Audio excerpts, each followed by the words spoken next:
with mystics and magicians in Tibet. Alexandra David-Néel. First published 1931. Contents. Author's preface. Tibet and the Lamas. A guest of the Lamas. A famous Tibetan monastery. Dealing with ghosts and demons.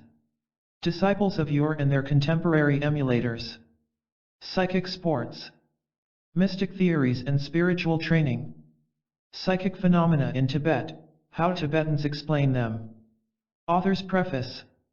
Immediately after the publication of my account of my journey to Lhasa, many persons expressed a wish, both in articles devoted to my book and in private conversation, to know how I came to live among the Lamas, and also to learn more about the doctrines and practices of the mystics and magicians of Tibet.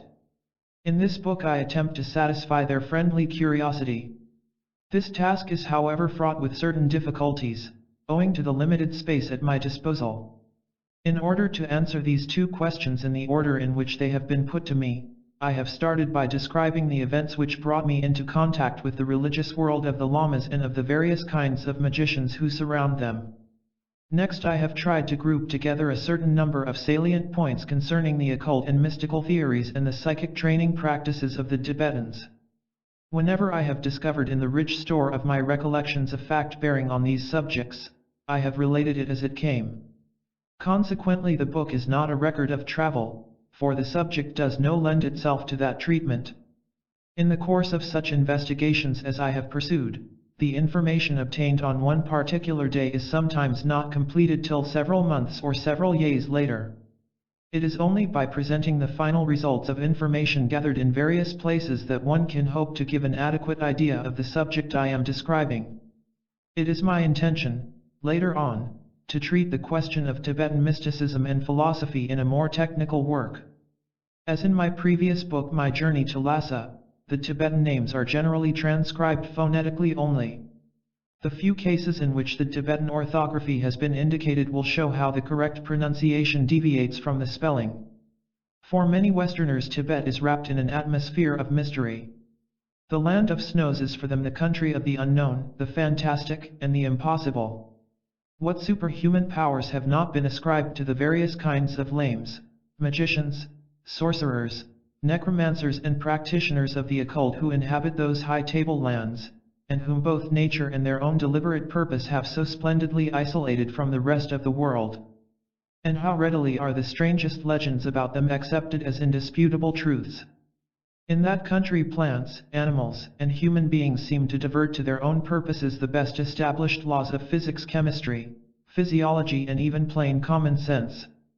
It is therefore quite natural that scholars accustomed to the strict discipline of experimental method should have paid to these stories merely the condescending and amused attention that is usually given to fairy tales. Such was my own state of mind up to the day when I had the good fortune to make the acquaintance of Madame Alexandra David-Néel. This well-known and courageous explorer of Tibet unites in herself all the physical, moral, and intellectual qualities that could be desired in one who is to observe and examine a subject of this kind. I must insist on saying this, however much her modesty may suffer. Madame David-Néel understands, writes, and speaks fluently all the dialects of Tibet. She has spent 14 consecutive years in the country and the neighboring regions. She is a professed Buddhist, and so has been able to gain the confidence of the most important lamas. Her adopted son is an ordained lame, and she herself has undergone the psychic exercises of which she speaks. Madame David-Néel has in fact become, as she herself says, a complete Asiatic, and, what is still more important for an explorer of a country hitherto inaccessible to foreign travelers, she is recognized as such by those among whom she has lived.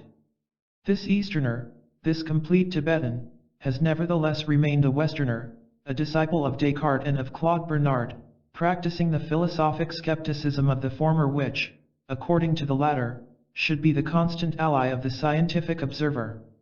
Unencumbered by any preconceived theory, and unbiased by any doctrine or dogma, Madame David-Néel has observed everything in Tibet in a free and impartial spirit.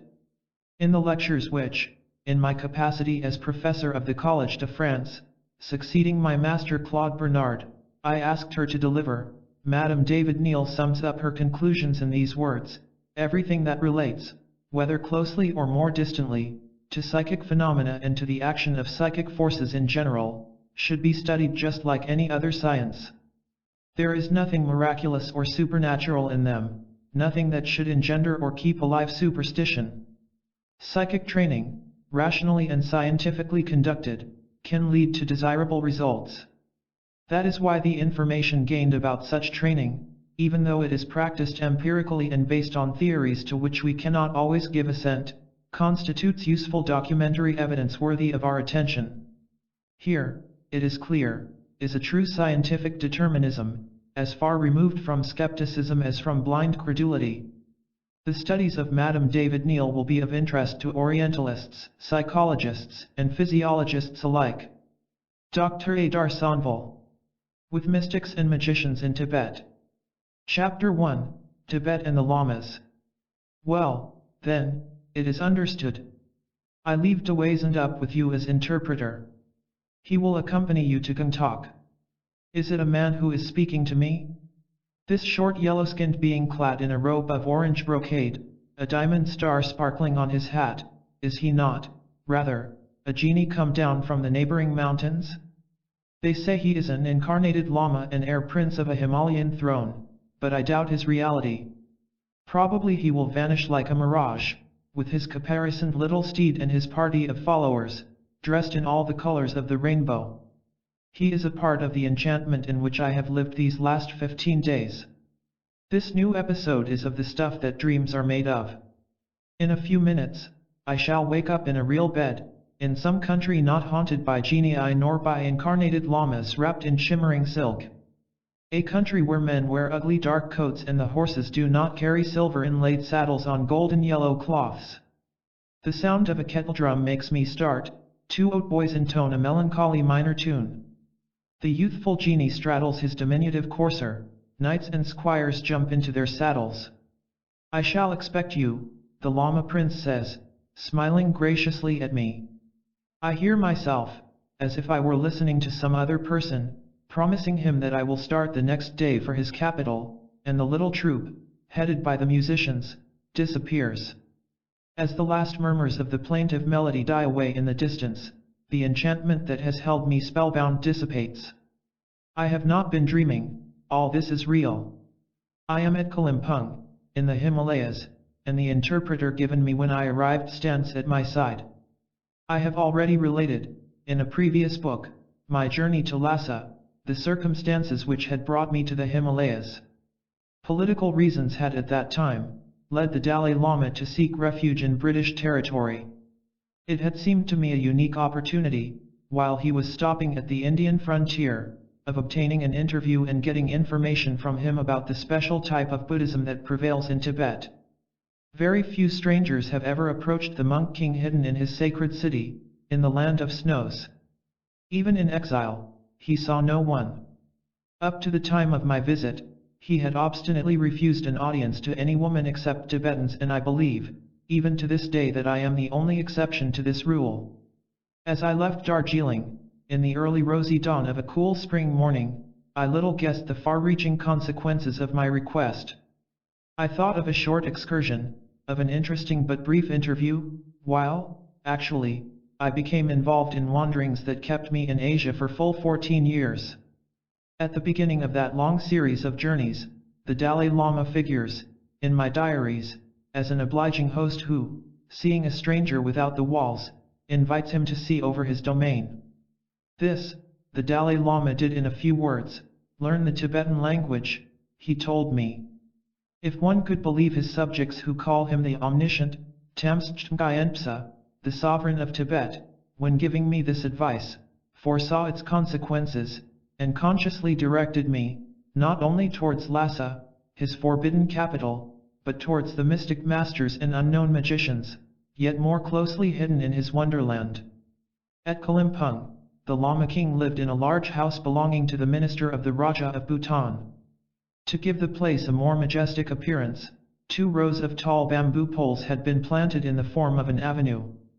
Flags flew from every pole, with the inscription Aum Mani Padme Hum, or the horse of the air, surrounded by magic formulas. The suite of the exiled sovereign was numerous and included more than 100 servants. They were for the most part engaged in interminable gossip, and quiet reigned round the habitation. But on fete days, or when visitors of rank were to be received, a crowd of busy officials and domestics poured out from all sides, peering at one from every window, crossing and recrossing the large plot of ground in front of the house, hurrying, screaming, agitated, and all so remarkably alike in their dirty, greasy robes, that a stranger could easily make awkward mistakes about their rank. The splendor, decorum, and etiquette of the Padala were absent in that land of exile. Those who saw this roadside camp, where the head of the Tibetan theocracy waited for his subjects to reconquer his throne, could not imagine what the court at Lhasa was like. The British expedition penetrating into the forbidden territory and parading his capital, in spite of the sorcery of the most famous magicians, had probably led the Dalai Lama to understand that foreign barbarians were masters in a material sense, by right of force. The inventions that he noticed during his trip through India must also have convinced him of their ability to enslave and mold the material elements of nature. But his conviction that the white race is mentally inferior remained unshaken. And, in this, he only shared the opinion of all Asiatics, from Ceylon to the northern confines of Mongolia. A Western woman acquainted with Buddhist doctrines seemed to him an inconceivable phenomenon. If I had vanished into space while talking to him, he would have been less astonished.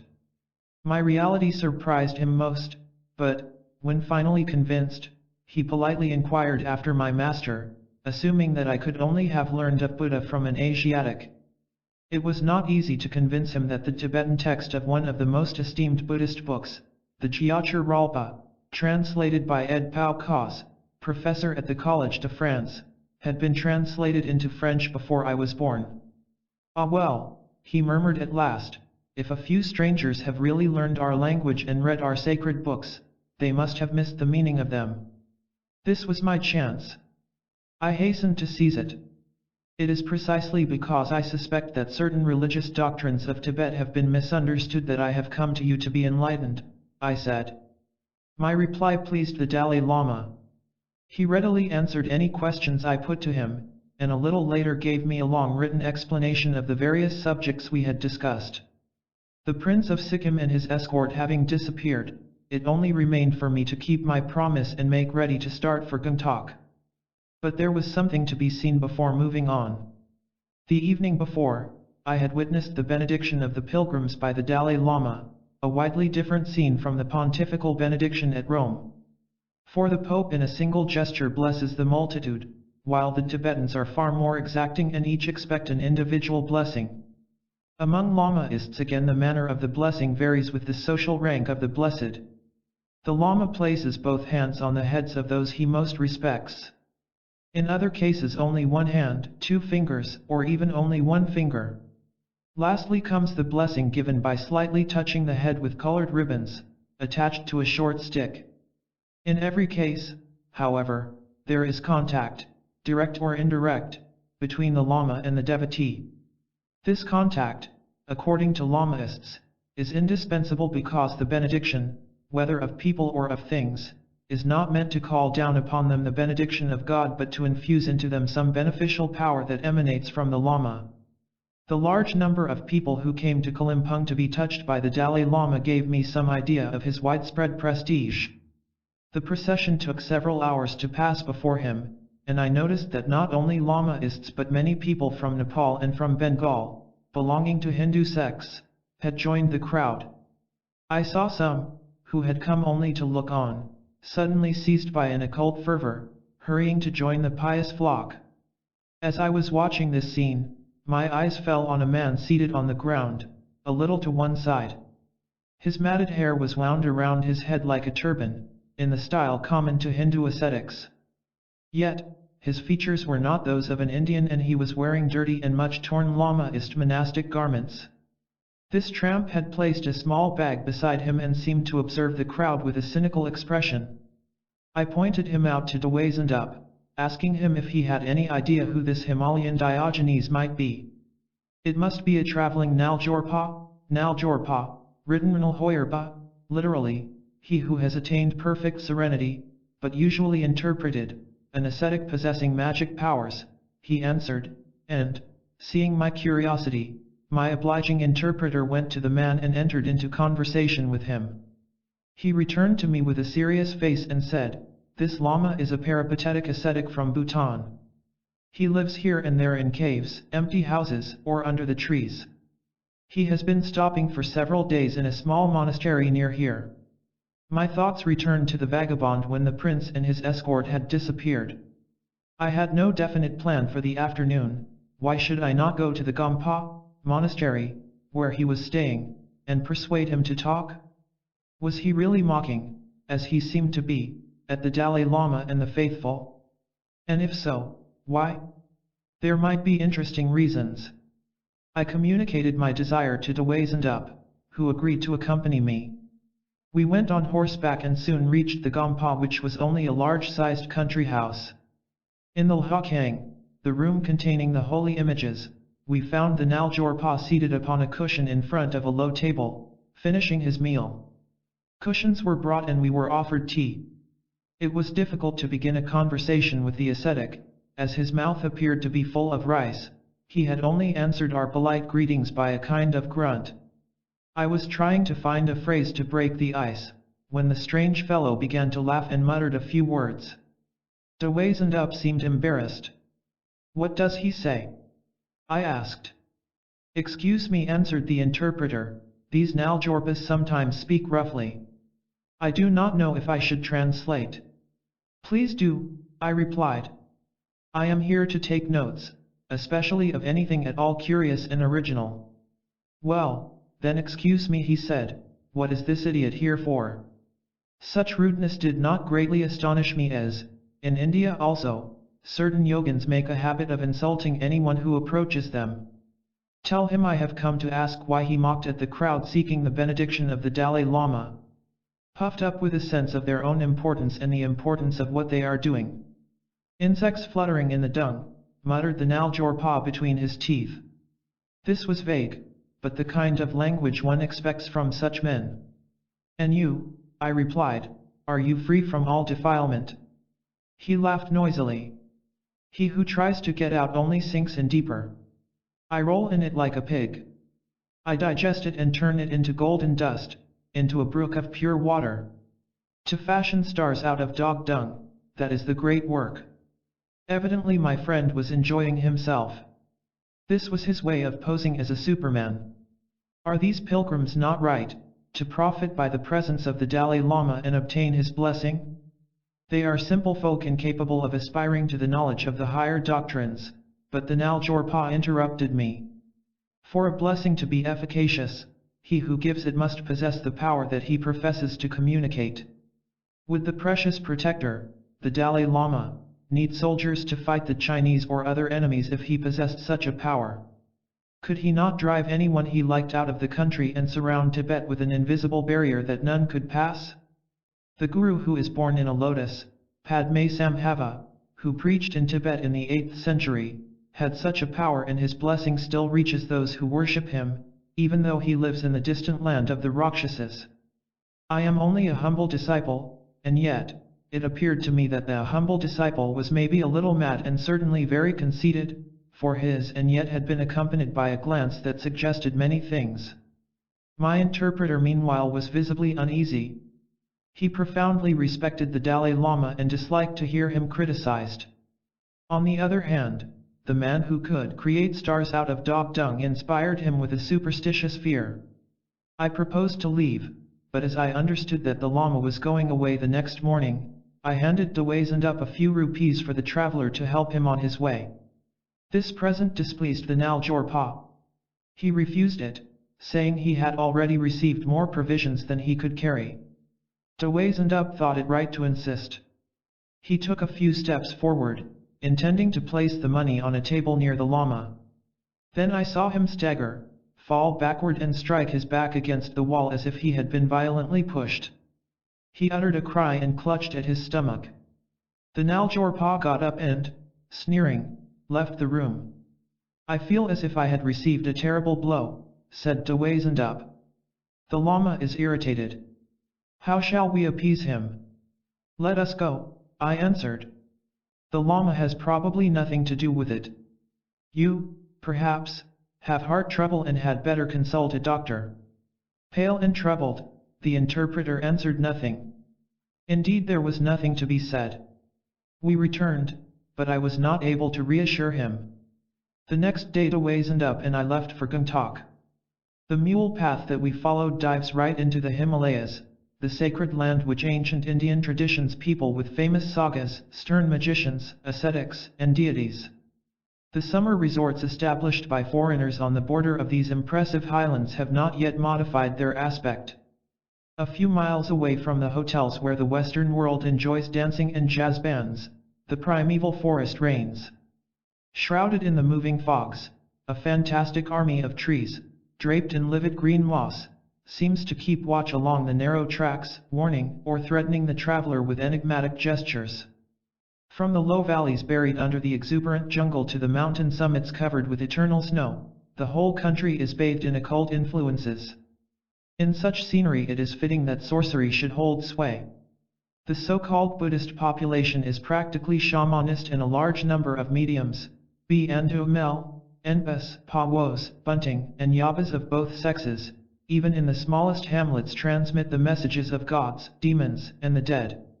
I slept on the way at Pakyong, and the next day I reached Gangtok. As I neared this village capital, I was greeted by a sudden and formidable hailstorm. Tibetans think that meteorological phenomena are the work of demons or magicians. A hailstorm is one of their favorite weapons. The former use it to hinder pilgrims on their journey to holy places, and the latter by this means defend their hermitages against intruders and keep off faint-hearted candidates for discipleship. A few weeks after my arrival, the superstitious Dawazendub confessed that he had consulted a MPA, diviner, about the unexpected attack of hail upon the otherwise gloriously sunny day of my arrival. The oracle declared that the local gods and the holy lamas were not hostile to me, but that, nevertheless, I should meet with many difficulties if I attempted to live in the land of the religion, as Tibetans call their country. A prediction very generously fulfilled. His Highness Side Kyong Namgyal, hereditary prince of Sikkim, was a veritable lama, abbot of a monastery of the Karmakagayad sect, and a tulku, a lama of high rank whom foreigners call a living Buddha. See Chapter 3, The Living Buddhas, believed to be the reincarnation of his uncle, a lama of saintly memory. As usual, he had donned the monastic garb while still a child, and spent a part of his youth in the monastery of which he was now the head.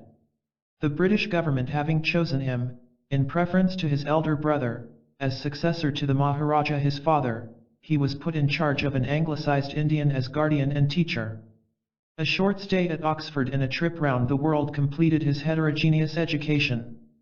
Side Kyong Tulku, in Tibetan language, titles or other honors follow the name, knew English better than his mother tongue, Tibetan.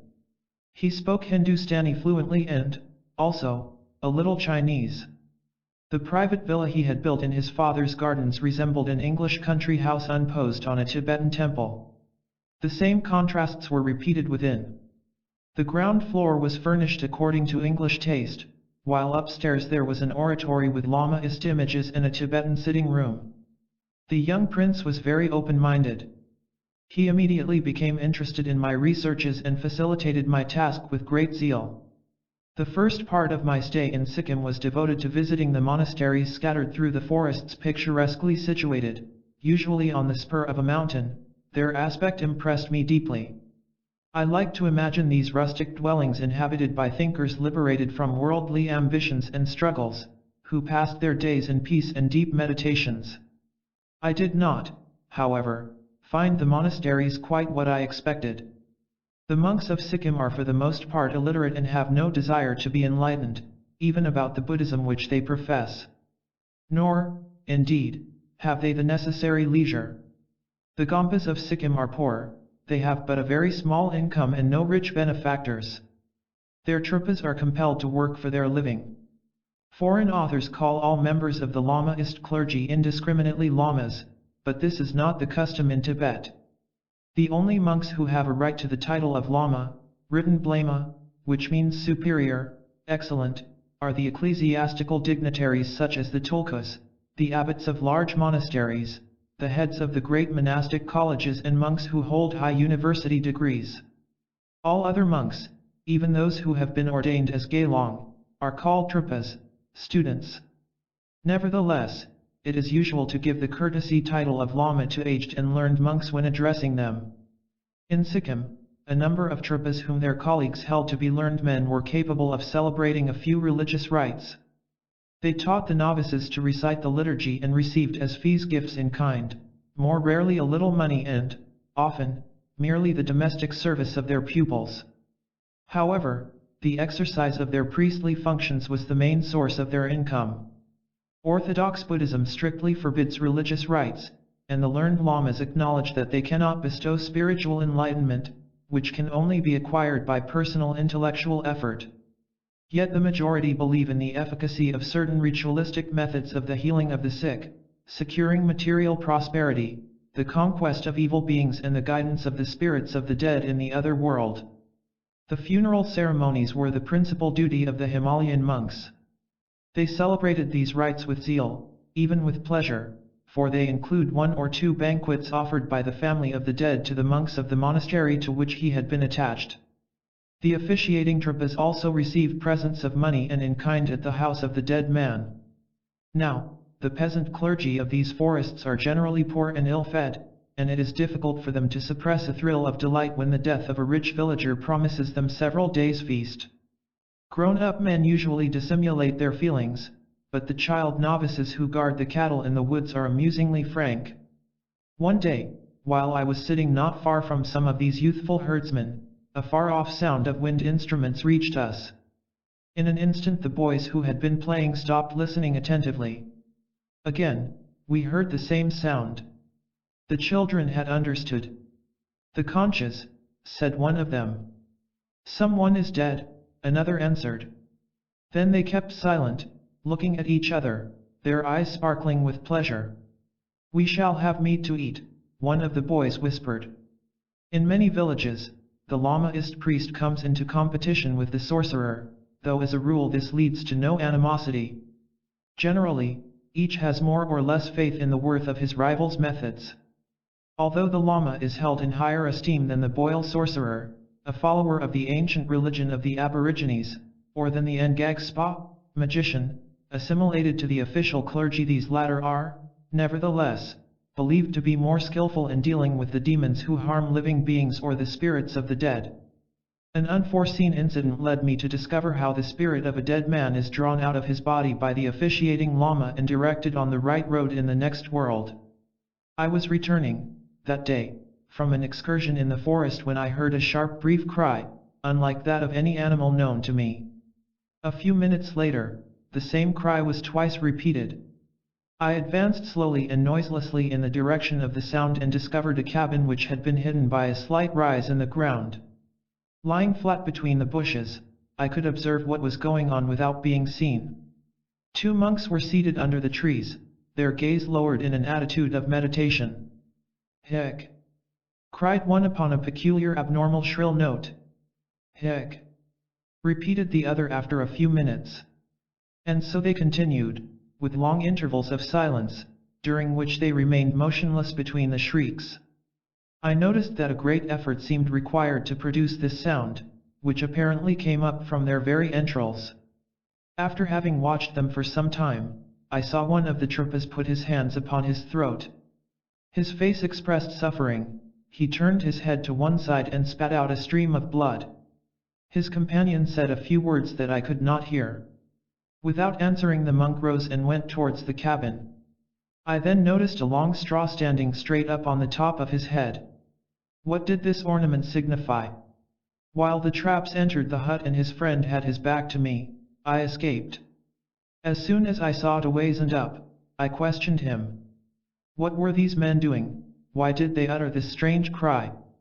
"That," he said, "is the ritualistic cry that the officiating Lama shouts beside a man who has just died, in order to free the spirit and cause it to leave the body through a hole that this magic syllable opens on the summit of the skull.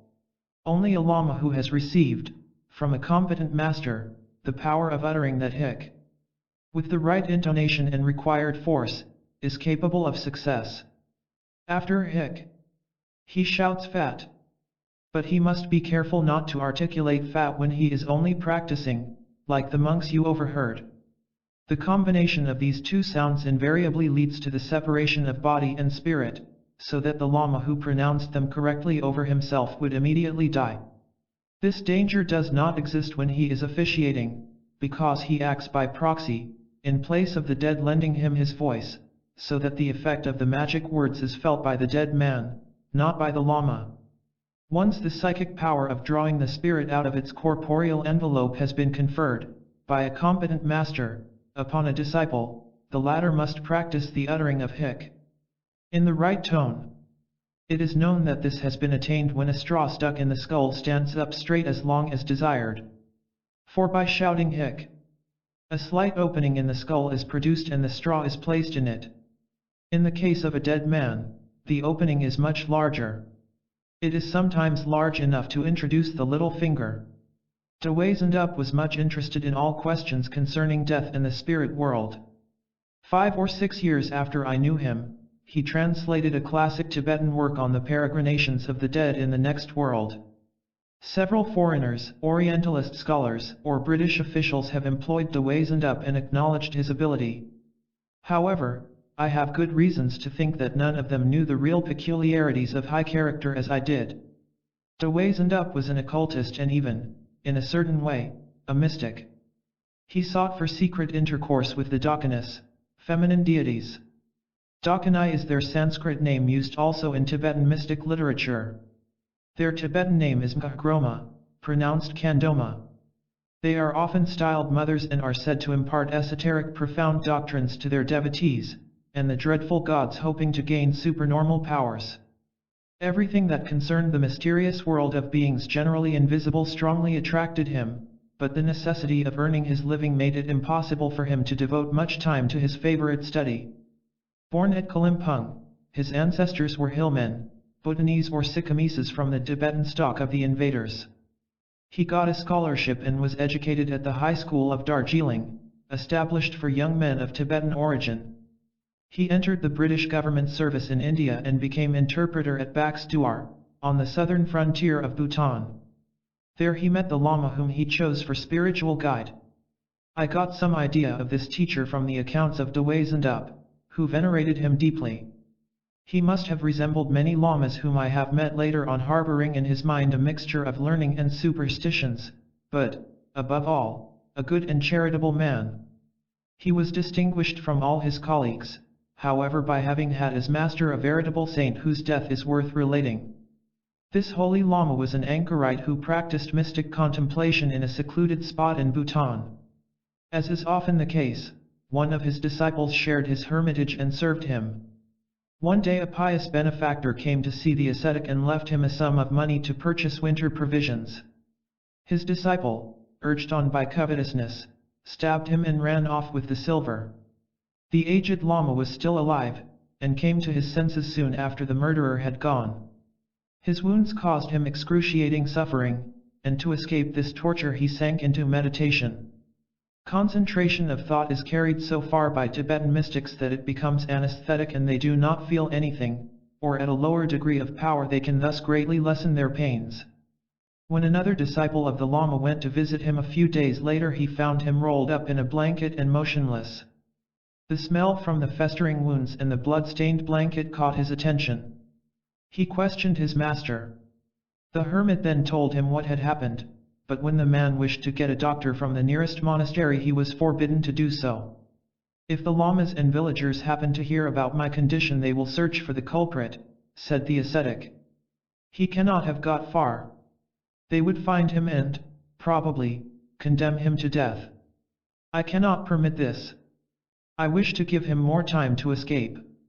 One day he will, perhaps, return to the right path, and in any case, I shall not have been the cause of his death. So do not tell anyone what you have seen here. Now go, leave me alone. While I meditate, I do not suffer, but when I become conscious of my body my pain is unbearable. An Oriental disciple does not discuss an order of this kind. The man prostrated himself at his guru, in Sanskrit, the spiritual father and guide. This word is used by Tibetan mystics, especially in book language, feet and left. A few days later the hermit, all alone in his hut, passed away. Although Dawazendup greatly admired the conduct of the Holy Lama, such moral summits were not for him. He humbly confessed it. Drink, a failing frequent among his countrymen, had been the curse of his life. This increased his natural tendency to anger and led him, one day, within an ace of murder. I had some influence over him while I lived at Gangtok. I persuaded him to promise the total abstinence from fermented beverages that is enjoined on all Buddhists. But it needed more energy than he possessed to persevere. It was impossible for him to resist his surroundings, where men say that to drink, and leave one's reason at the bottom of the cup, is the proper thing for a faithful disciple of Padmasambhava. Padmasambhava belonged to the degenerate sect of Tantric Buddhism. Yet, nothing proves he was naturally intemperate, as some of his followers wish to make us believe, to justify their drunkenness. When I met Dawazendup he had left the government service to become headmaster of the Tibetan school at Gangtok. He was too extraordinary for words in this role. His passion for reading literally tyrannized the man. Wherever he went he carried a book with him and, absorbed in it, he lost himself in a kind of ecstasy. For hours he would forget where he was. His learned translations, his long conversations with lamas and the celebrating of occult rites constantly distracted him from attending to his school. Indeed, he often seemed to have forgotten its very existence. Sometimes for a whole month he did not set foot in the schoolroom, abandoning his scholars to the care of an undermaster, who followed his example in neglecting them, as far as he dared without risking his job. Left to themselves, the boys played and wandered in the woods, forgetting the little they had learned. However, the day would come when Dawazendup, severe as a judge of the dead, suddenly appeared before his pupils, who trembled in every limb, knowing full well what they had to expect. First, they had to stand in a line in front of their examiner, who then questioned a boy at one or the other end of the line. If the child gave an incorrect answer, or none at all, his comrade next in line might answer, and if his solution was right, he was ordered to slap the ignorant in the face and take his place. The victim was again questioned. If he did not show more learning than the first time, the third in line was called up, and if successful, would be told to slap his comrade and take his place. An unlucky urchin, stupefied by these repeated brutalities, reached the end of the row, having received a dozen blows. Not infrequently it happened that several boys standing side by side, were incapable of reciting their lessons. In that case, the most erudite of the group distributed all the slaps, and if all the children showed themselves equally ignorant, Dawazendup himself chastised them all. Certain pupils hesitated to give a friend a hard blow and only made a presence of striking him, but Dawazendup was on the lookout. "Come up here," he would say, with a little ferocious laugh. "You do not know how it is done, my boy. I'll teach you." And bang! His large hand would strike the poor lad in the face. Then the boy had to demonstrate, on his friend's cheek, that he had learned the lesson given by his terrible teacher. Sometimes the faults to be punished were not connected with the pupil's work. In that strange school, devoid of all discipline, the inventive mind of Dawazendup discovered transgressions to rules which had never been made. In these cases, he used a specially long and heavy stick, ordering the culprit to stretch out his arm and keep his hand open. Then the boy received on his palm the number of strokes fixed by his master. As he maneuvered his weapon, Dawazendup executed a kind of savage war dance, marking each stroke with a leap and a wild exclamation of ban. So, with the active though unwilling cooperation of the victim, whose pain caused him to stamp, writhe and yell, the punishment looked like a devilish ballet.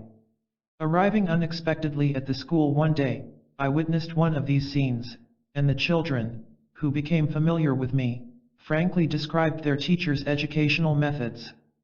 After a few days of this active professorship, Dawazendup would again abandon his pupils.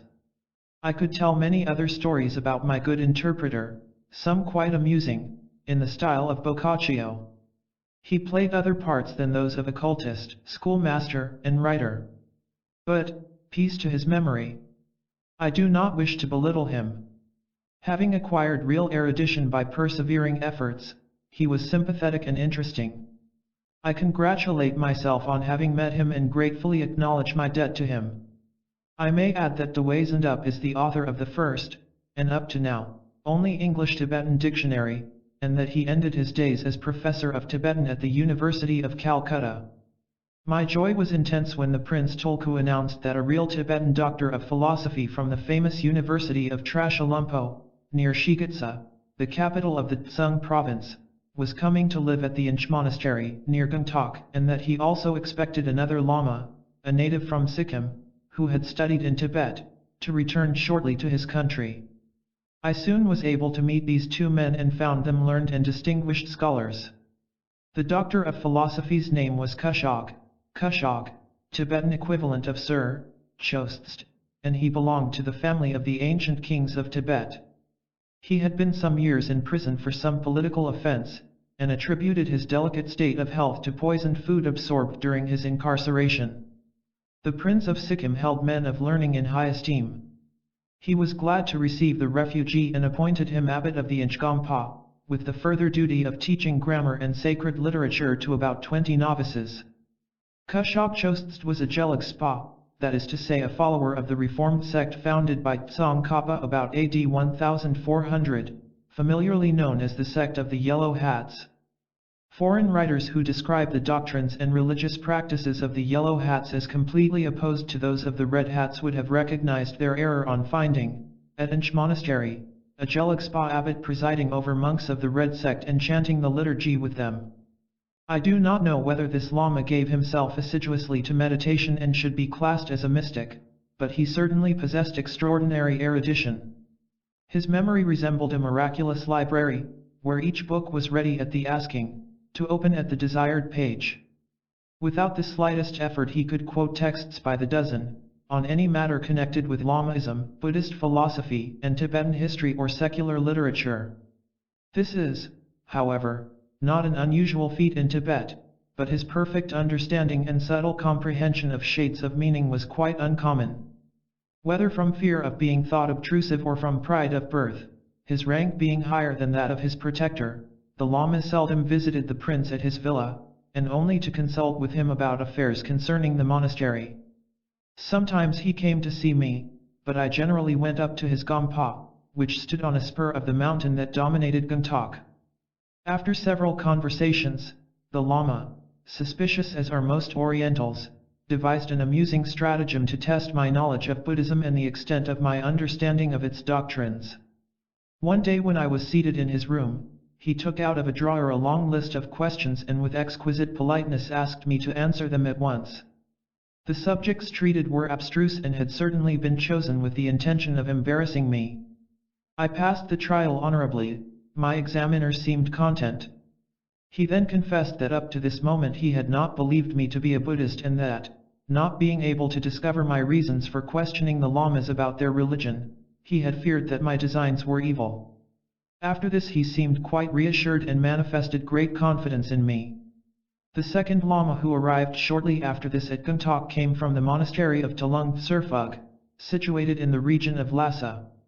He had studied there in his youth, and returned later as secretary to the head of the sect of the Karmapas, one of the most important Red Hat sects. He was called Burmiag Kushog, the Honorable of Burmiag, because he was the son of the lord of that place, one of the rare members of the Sikkimese nobility who belonged to the aboriginal race called the Lepchas. Like Kushog Chostst, he had received the higher ordination of Gelong and was a celibate. He was chaplain to the Maharaja and, as such, occupied an apartment in the palace. Nearly every afternoon he crossed the gardens and went to the villa where the crown prince lived. There in the sitting room furnished according to English taste, we had long conversations on topics quite foreign to Westerners.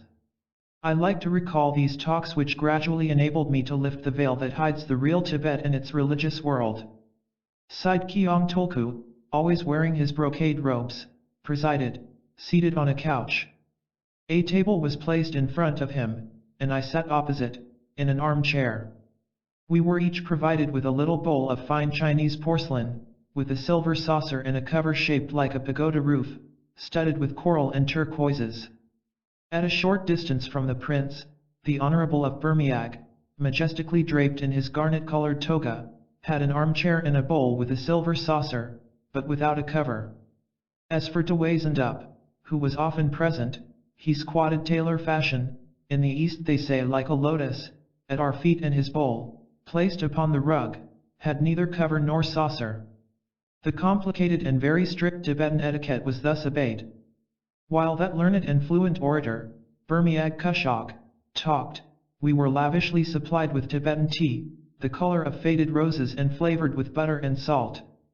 Rich Tibetans always have a bowl of this tea near at hand. A popular expression to describe wealthy people is, their lips are always moistened with tea or beer. However, tea only appeared in these reunions, out of respect for my orthodox Buddhist principles. A young attendant brought in a large silver teapot. He carried it around shoulder high and lowered it to the level of our cups with studied gestures, as if he was performing some religious rite. A few sticks of incense burning in a corner of the room, spread a penetrating fragrance unlike any I had ever smelled in India or in China. Sometimes, a slow solemn melody, at once melancholy and subdued, reached us from the distant palace temple. And Burmiag Lama continued talking, describing the lives and thoughts of some sages or magicians who had lived or were living today, in the Forbidden Land, whose frontier was so near.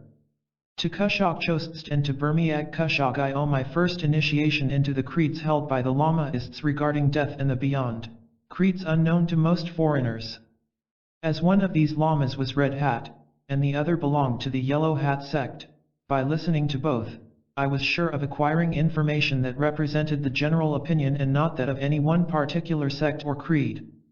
Moreover, in the years that followed, I had numerous occasions, in different parts of Tibet, of questioning other lamas on this subject. For the convenience of the reader, I will put together some of this information in the following summary. Death and the beyond.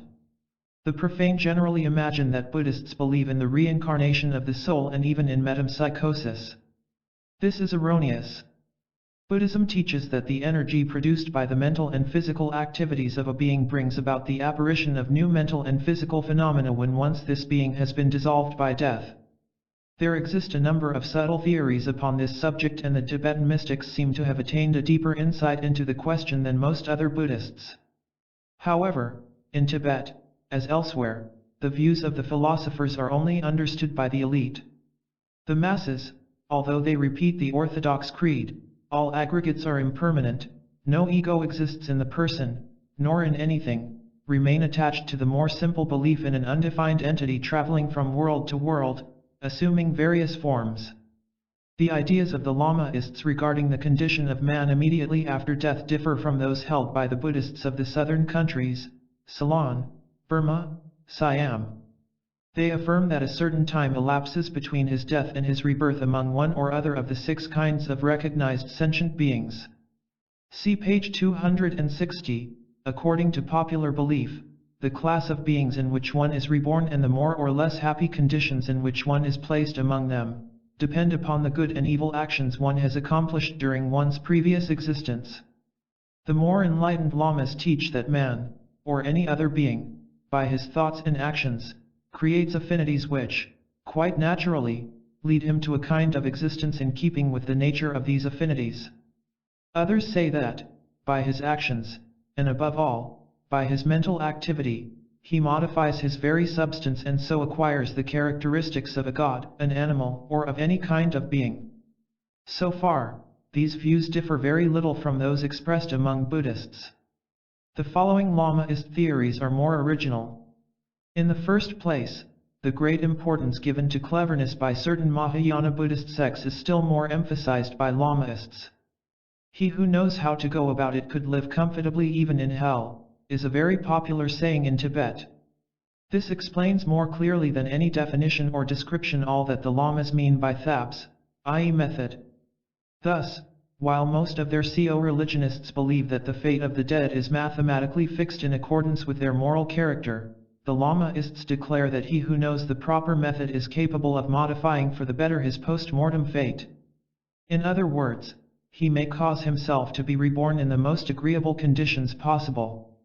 They say, as agreeable as possible, because in spite of cleverness, the weight of past actions has considerable force. In fact, it is often so powerful that all the efforts of a dead being, or of an initiate devoted to his welfare, are unable to stop the spirit from precipitating itself into a miserable rebirth. We shall have an illustration of this difficulty a little later. Starting with the idea that method, the savoir-faire, is of an essential importance, the Lamaists think that after having learned the art of living well one must learn the art of dying well and of doing well in other worlds. Initiates acquainted with mystic lore are supposed to know what awaits them when they die, and contemplative lamas have foreseen and experienced, in this life, the sensations that accompany death. They will, therefore, neither be surprised nor troubled when their present personality disintegrates. That which is to continue, entering conscious into the next world, will be already familiar with the roads and bypaths and the places to which they lead. What is this that which continues its way after the body has become a corpse? It is a special consciousness among the several distinguished by Lamaists. The consciousness of the I, or according to another definition the will to live. I shall use the term spirit for the traveler whose peregrinations in the next world we are to follow. This term is far from conveying exactly the idea which earned Tibetans embody in the words Yid Kyi Irnam Par Shespa. But it has the advantage of being familiar to Westerners and, indeed, there is none more suitable in any European language. I said that, according to Tibetans, a mystic initiate is capable of keeping his mind lucid during the disintegration of his personality, and that it is possible to him to pass from this world to the next fully conscious of what is happening. It follows that such a man does not need the help of anyone in his last hours, nor any religious rites after his death. But this is not the case for ordinary mortals. By ordinary mortals, we must understand anyone, monk or layman, who has not mastered the science of death, and these are, naturally, the great majority. Lamaism does not abandon these ignorants to themselves. While they are dying, and after they are dead, a Lama teaches them that which they have not learned while they were alive.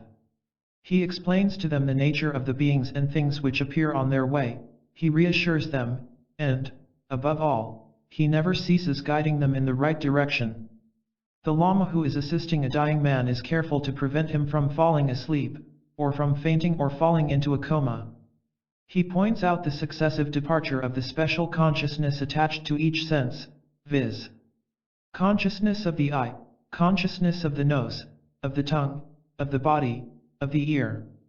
That is to say, he calls attention to the gradual loss of sight, smell, taste, touch, and hearing. Then, the task of the Lama is to make the spirit spring out of its envelope through the top of the head, for if it leaves by any other road, the future well-being of the man will be greatly jeopardized. This extraction of the spirit is produced by the ritualistic cry of Hic, followed by Fat. Before uttering the cry, the Lama must concentrate his thoughts and identify himself with the man who has just died. He must make the effort which the man himself ought to have made, to cause the spirit to ascend to the summit of the skull with sufficient force to produce the fissure through which it can escape. Initiates who are capable of making the spirit rise for themselves, utter the liberating cries of Hic and Fat when they feel their end approaching, and so free themselves without help. They are also able to commit suicide in this way, and it is said that certain mystics have done so. The disembodied spirit then begins a strange pilgrimage. The popular belief is that a journey really takes place through lands that really exist and are peopled with real beings. But the more learned Lamaists consider the journey as a series of subjective visions, a dream that the spirit himself weaves under the influence of his character and his past actions. Certain Lamaists assert that, immediately after the spirit has been disincarnated, it has an intuition, fugitive as a streak of lightning, of the supreme reality. If it can seize this light, it is definitely set free from the round of successive births and deaths. It has reached the state of nirvana. This is rarely the case. Generally the spirit is dazzled by this sudden light. He shrinks from it, pulled backward by his false conceptions, his attachment to individual existence and to the pleasure of the senses. Or else, the significance of what he has seen escapes him, just as a man, absorbed by his preoccupations, will fail to notice what is going on around him. The ordinary man who has died while in a faint, does not immediately understand what has happened when he becomes conscious again. For several days he will talk to people living in his former dwelling place, and he will be astonished that no one answers him or seems to be aware of his presence. A Lama of the monastery of Litang, in eastern Tibet, told me that some dead men had communicated through the intermediary of Pawos, mediums, the fact that they had tried to use objects belonging to them. They wanted to take a plow to work their fields or to reach their clothes which were hanging on a hook and put them on. They were irritated at not being able to carry on the life to which they were accustomed. In such cases, the spirit of the dead is disoriented. What can have happened to him? He notices an inert body similar to his own and sees the lamas chanting around him. Is it possible that he is dead? Simple people believe that the disincarnated spirit must go to a sandy spot and observe his footprints on the ground. If these footprints are reversed, that is to say, if the heels are in front and the toes turned backwards, he can no longer doubt that he is dead. We may as well ask how a spirit can possess feet. It is not really the spirit which is provided with limbs, but the ethereal double to which he is still attached. For Tibetans, like Egyptians, believe in the double. During life, in a normal state, this double is closely united with the material body. Nevertheless, certain circumstances may cause their separation. The double can, then, leave the material body and show itself in different places, or being itself invisible, it can accomplish various peregrinations. With some people this separation of the double from the body happens involuntarily, but Tibetans say that those who have trained themselves for the purpose can effect it at will. The separation, however, is not complete, for a strand subsists, connecting the two forms. The link persists during a certain length of time after death. The destruction of the corpse generally, but not necessarily, brings about the destruction of the double in the end. In certain cases, it may survive its companion. In Tibet, one meets people who have been in a state of lethargy, and are able to describe the various places in which, they say, they have traveled. Some have only visited countries inhabited by men, while others can tell of their peregrinations in the paradises, the purgatories, or in the bardo, an intermediary region where spirits wander after death, while waiting to be reincarnated. The existence of such a region is denied by Orthodox Buddhists. These curious travelers are called dilogs, which means, one who has returned from the beyond. Though the dialogues vary in their descriptions of places and events, they usually agree in depicting the feelings of the pseudo-dead as definitely pleasant.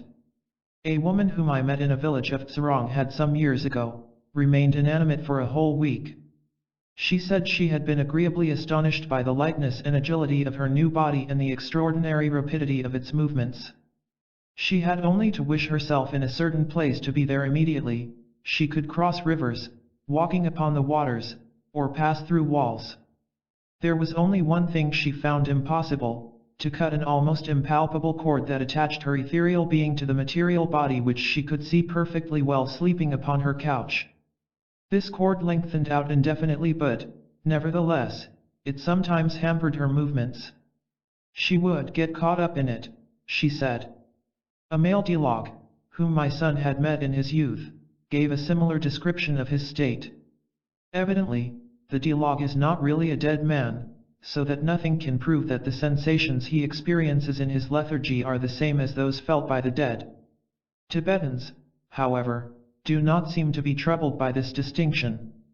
When the dying man has taken his last breath, he is dressed by putting his clothes on backwards, the front of the gown fastened on his back. Then he is tied up with his legs crossed, or his knees bent and touching his breast. In the villages, the body, dressed in this way, is usually placed in a cauldron. As soon as the corpse has been taken out for its journey to the cemetery, this cauldron is hastily washed, and soup or tea is often prepared in it for the funeral guests who do not seem troubled by fear of infection from the corpse. In Tibet, Funeral ceremonies occupy many days, and though the high altitude of the central and northern provinces retards decomposition, in the hot and damp valleys, corpses kept for a week, or longer spread a putrid odor. This does not in the least affect the appetite of the officiating trupas, who continue to advise the dead, signaling the roads he should follow and those he should avoid in the next world. They take their meals facing the departed one. One may even say they eat with him, for the chief monk invites him by names as follows: "Spirit, come here, immediately, and feed yourself." In the wooded regions of Tibet, the bodies are burned. The inhabitants of the vast barren northern and central regions, where cow dung is the only fuel available, abandon the corpses to the beasts of prey, either in cemeteries reserved near the villages, or anywhere on the mountain solitudes. The bodies of high religious dignitaries are sometimes preserved by the double process of salting and cooking in butter. These mummies are called mardong. Swathed in clothes, their faces painted with gold, they are placed in mausoleums of massive silver, studded with precious stones. A pane of glass is sometimes fitted in these cases, on a level with the head, so that the gilded face can be seen. Other grand lamas are incinerated with butter and their bones preserved in rich caskets.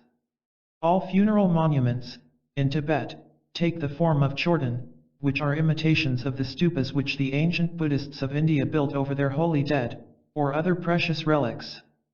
In obedience to Buddhist beliefs in the excellence of charitable deeds, Lamaists find, in the funerals, a fitting occasion for a supreme act of charity. The dead man wished, or is supposed to have wished, that his body should serve as his last gift, to nourish those tormented by hunger. A work entitled, A Guide for the Spirit of the Dead in the Next World, Sekdas Kyir Nam Shis Thog Grang, expounds the subject as follows: 1. The body is transported to the top of a mountain. It is dismembered, the 4 limbs being cut off with a well-sharpened knife.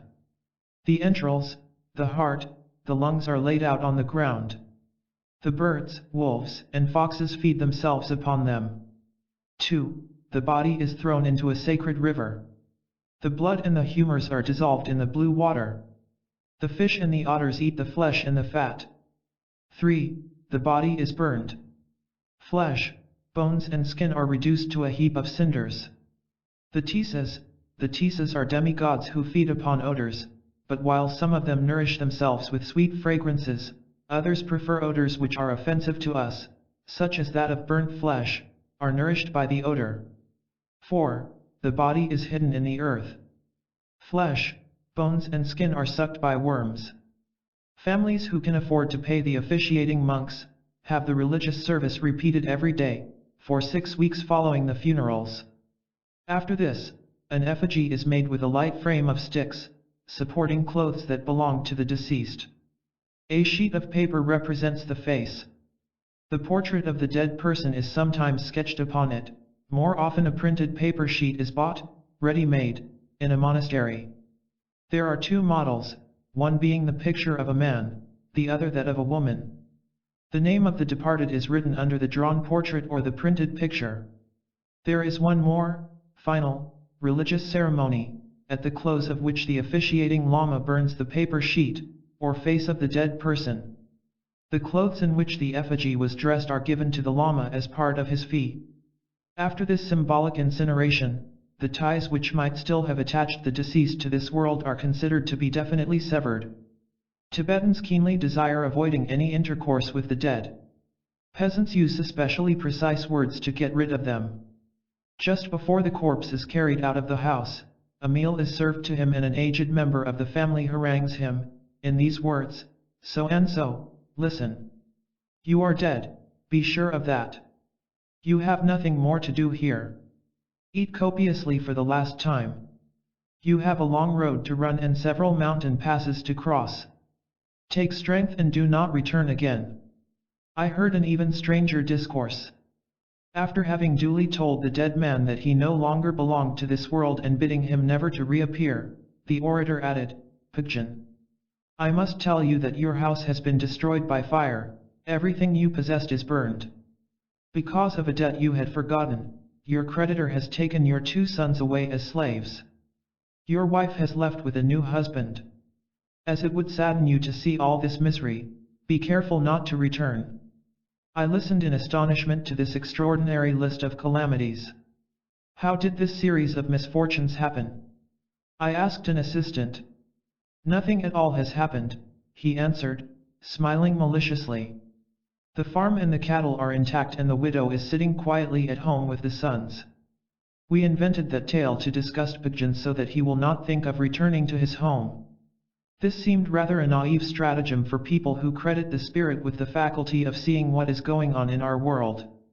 In liturgical terms far more solemn than those employed by the villagers, the Lama also advises the departed one to follow his road without looking backward.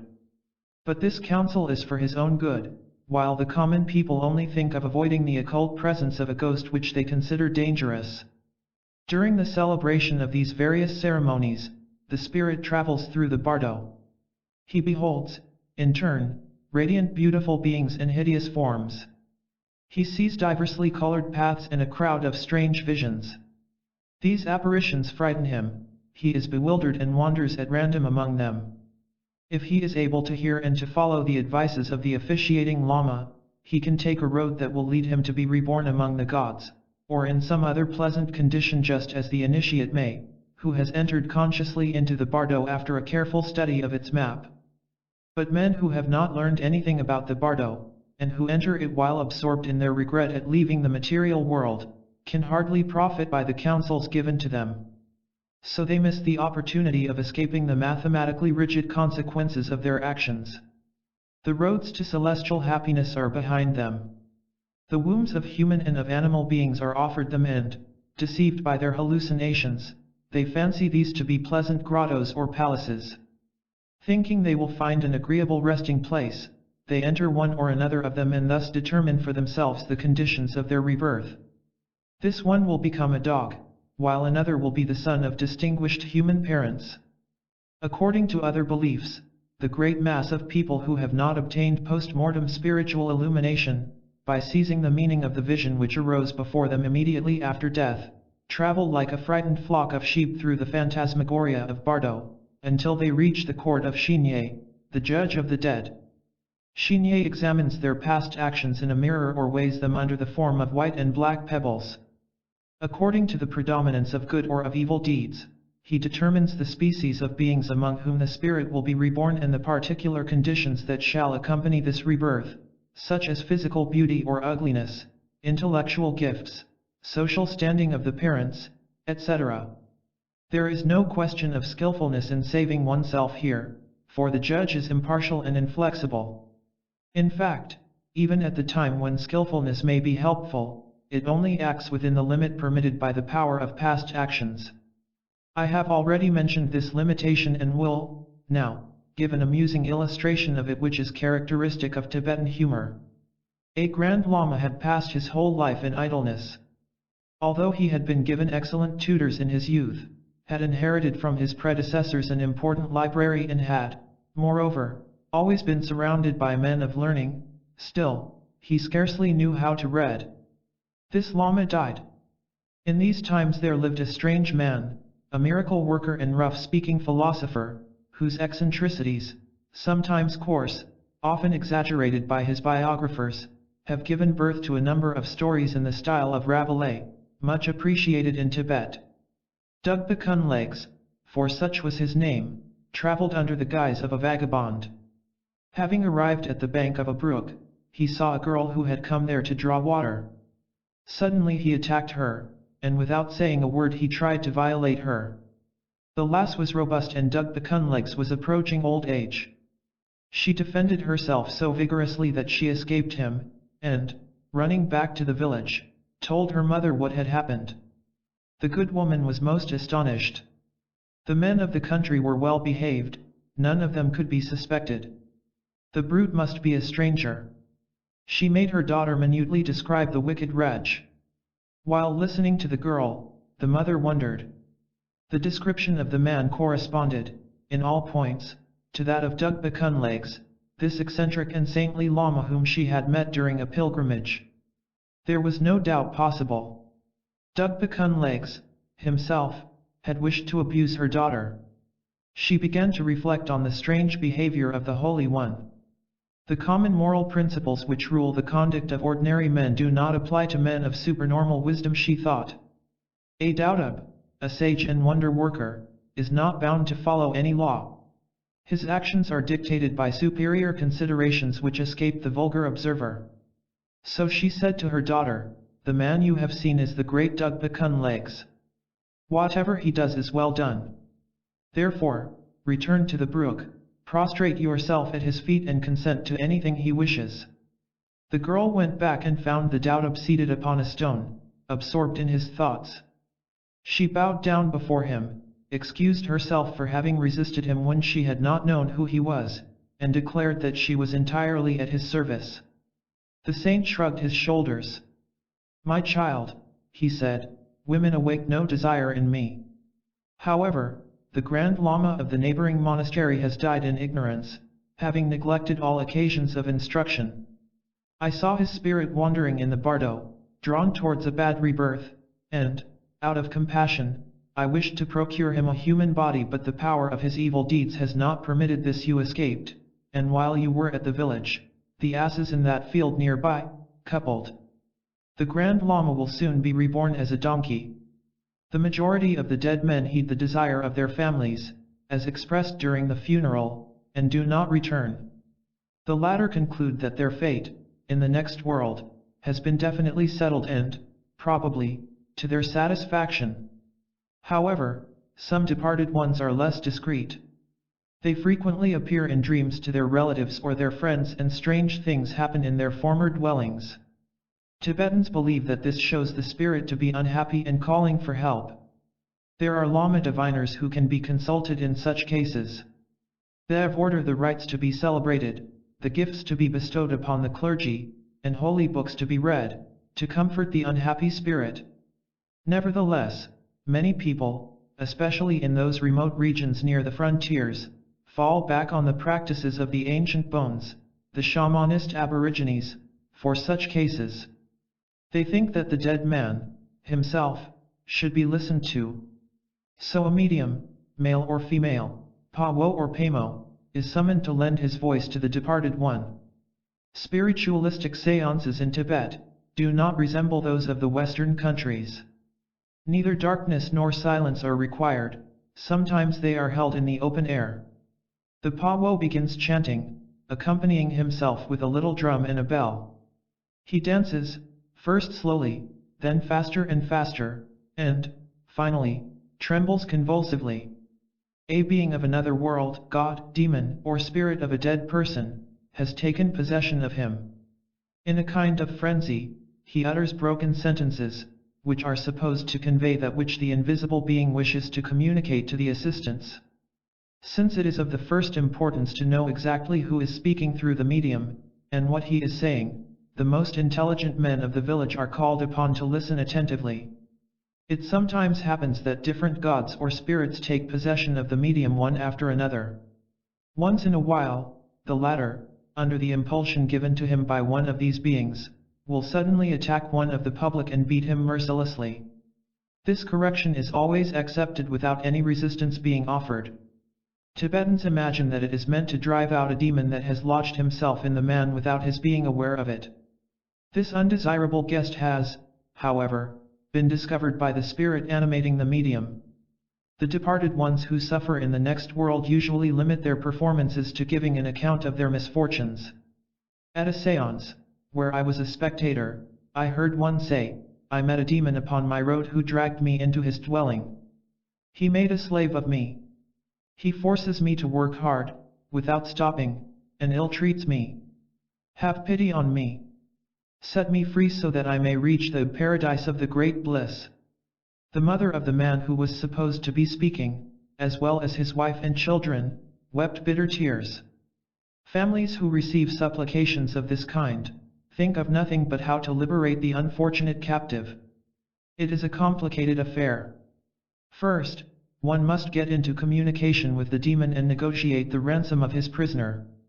The chosen intermediary is often a bond sorcerer. He informs the relatives of the unhappy spirit that his demoniacal master demands the sacrifice of a pig or a cow, before setting him free. Having offered the victim, the Bon enters into a trance. His double is supposed to visit the dwelling place of the demon. He travels, the way is long and hard, full of obstacles. This, the sorcerer indicates by his contortions. But unlike the Pawo, he remains seated, moving only his head and his bust. A flow of hurried words are uttered telling the various incidents of his adventure. He is even more difficult to understand than the Pawo. The cleverest listeners find it hard to make out the sense of his words. The Bon has accomplished his task, now he has seized the spirit and prepares to take him away. The demon has received the ransom demanded, but he usually breaks faith and tries to hold on to his slave. The sorcerer fights him, one can see him struggling and panting, one can hear his screams. The family and friends of the dead men follow the phases of the drama with the greatest anxiety. They are overjoyed when the sorcerer declares that he has been successful, and has led the spirit to an agreeable place. But the first attempt does not always succeed. I have witnessed several performances where the sorcerer, after having simulated extraordinary efforts, declared that the spirit had been taken away from him by the demon. In this case, all rites, sacrifices, and the payment of the Bon's fees, must begin all over again. When a Lama is called upon to save a spirit from slavery, no sacrifice is performed for redemption, and the rites that are celebrated ignore all negotiation. The Lama, who is learned in the magic ritual, considers himself powerful enough to compel the demon to release his victim. Under the influence of Buddhism, the inhabitants of Tibet proper have given up sacrificing animals. This is far from being true of Tibetans living in the Himalayas, who have only a thin coating of Lamaism and have remained practically shamanists. The beliefs of the learned Lamas and of contemplative mystics differ greatly from those held by the masses about the fate of the spirit in the next world. To begin with, they consider all the incidents of the journey in the bardo as purely subjective visions. The nature of these visions depends on the ideas the man has held when he was living. The various paradises, the hells, and the judge of the dead appear to those who have believed in them. A Kumkin of eastern Tibet told me the following story upon this subject. A painter whose principal work was that of decorating temples, often painted the fantastic beings with human bodies and animal heads, who are supposed to be the attendants of Shinye. His son, who was still a very young child, often stayed beside him while he worked and amused himself looking at the monstrous forms appearing in the frescoes. Now it happened that the boy died, and entering the bardo, met the terrible beings whose images were familiar to him. Far from being frightened, he began to laugh. "Oh, I know you all," he said. "My father makes you on the walls." And he wished to play with them. I once asked the Lama of Inch what would be the post-mortem subjective visions of a materialist who had looked upon death as total annihilation.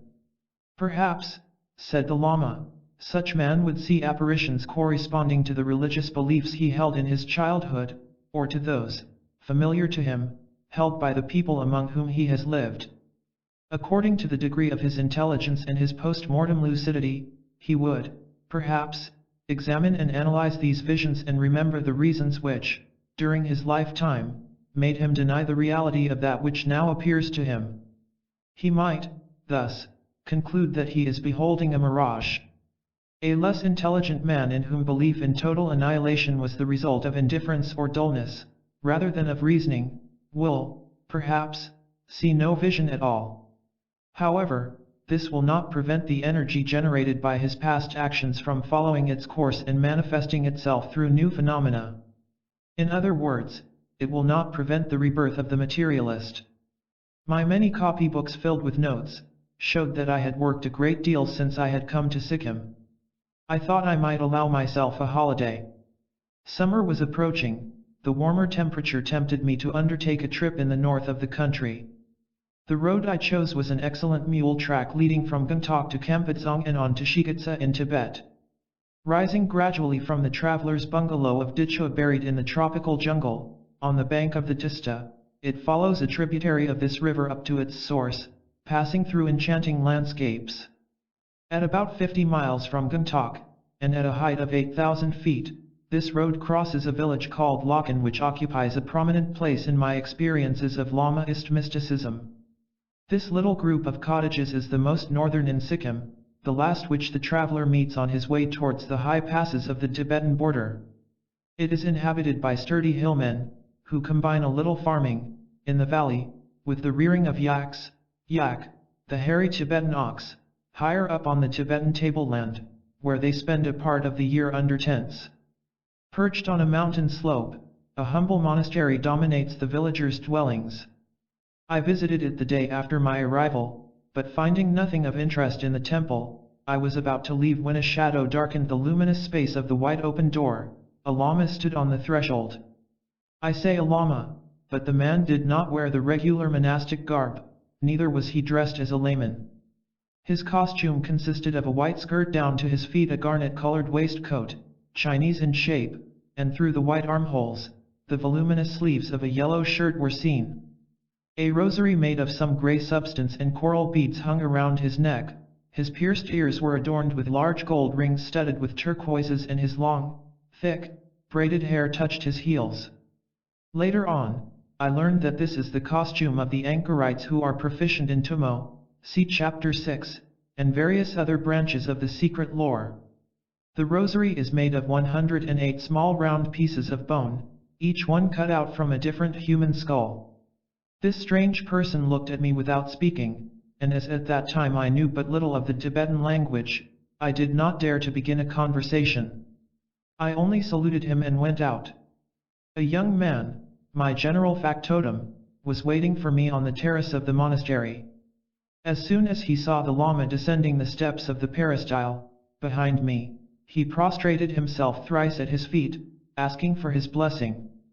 This astonished me, for the lad was not usually lavish with such signs of respect, and honored none, in this way, but the Prince Tulku and Burmiag Kushog. Who is this lama? I asked him as I returned to the traveler's bungalow. He is a great Gumkan, the boy replied. One of his monks told me, while you were in the temple. He has spent years alone, in a cave high up in the mountains. Demons obey him and he works miracles. They say he can kill men at a distance and fly through the air. What an extraordinary man! I thought. My curiosity had been greatly excited by the stories regarding Tibetan Gumkans I had read with the Wazandup. I had also heard a great deal from the Prince Tulku and from various lamas, about the way of living of the Tibetan hermits, the curious doctrines they profess and the wonders they can perform. Now I had, most unexpectedly, come across one of them. This was a lucky opportunity. But how could I talk with the lama? My boy was utterly ignorant of Tibetan philosophical terms. He would never be able to translate my questions. I was annoyed and excited. I slept badly, troubled by incoherent dreams. I saw myself surrounded by elephants who pointed at me musical trunks from which came out deep sounds like those of long Tibetan trumpets. This strange concert woke me. My room was plunged in darkness. I no longer saw the elephants, but I continued to hear the music. After listening attentively, I recognized religious tunes. The trippas were playing on the terrace of the temple. Who were they serenading in the night?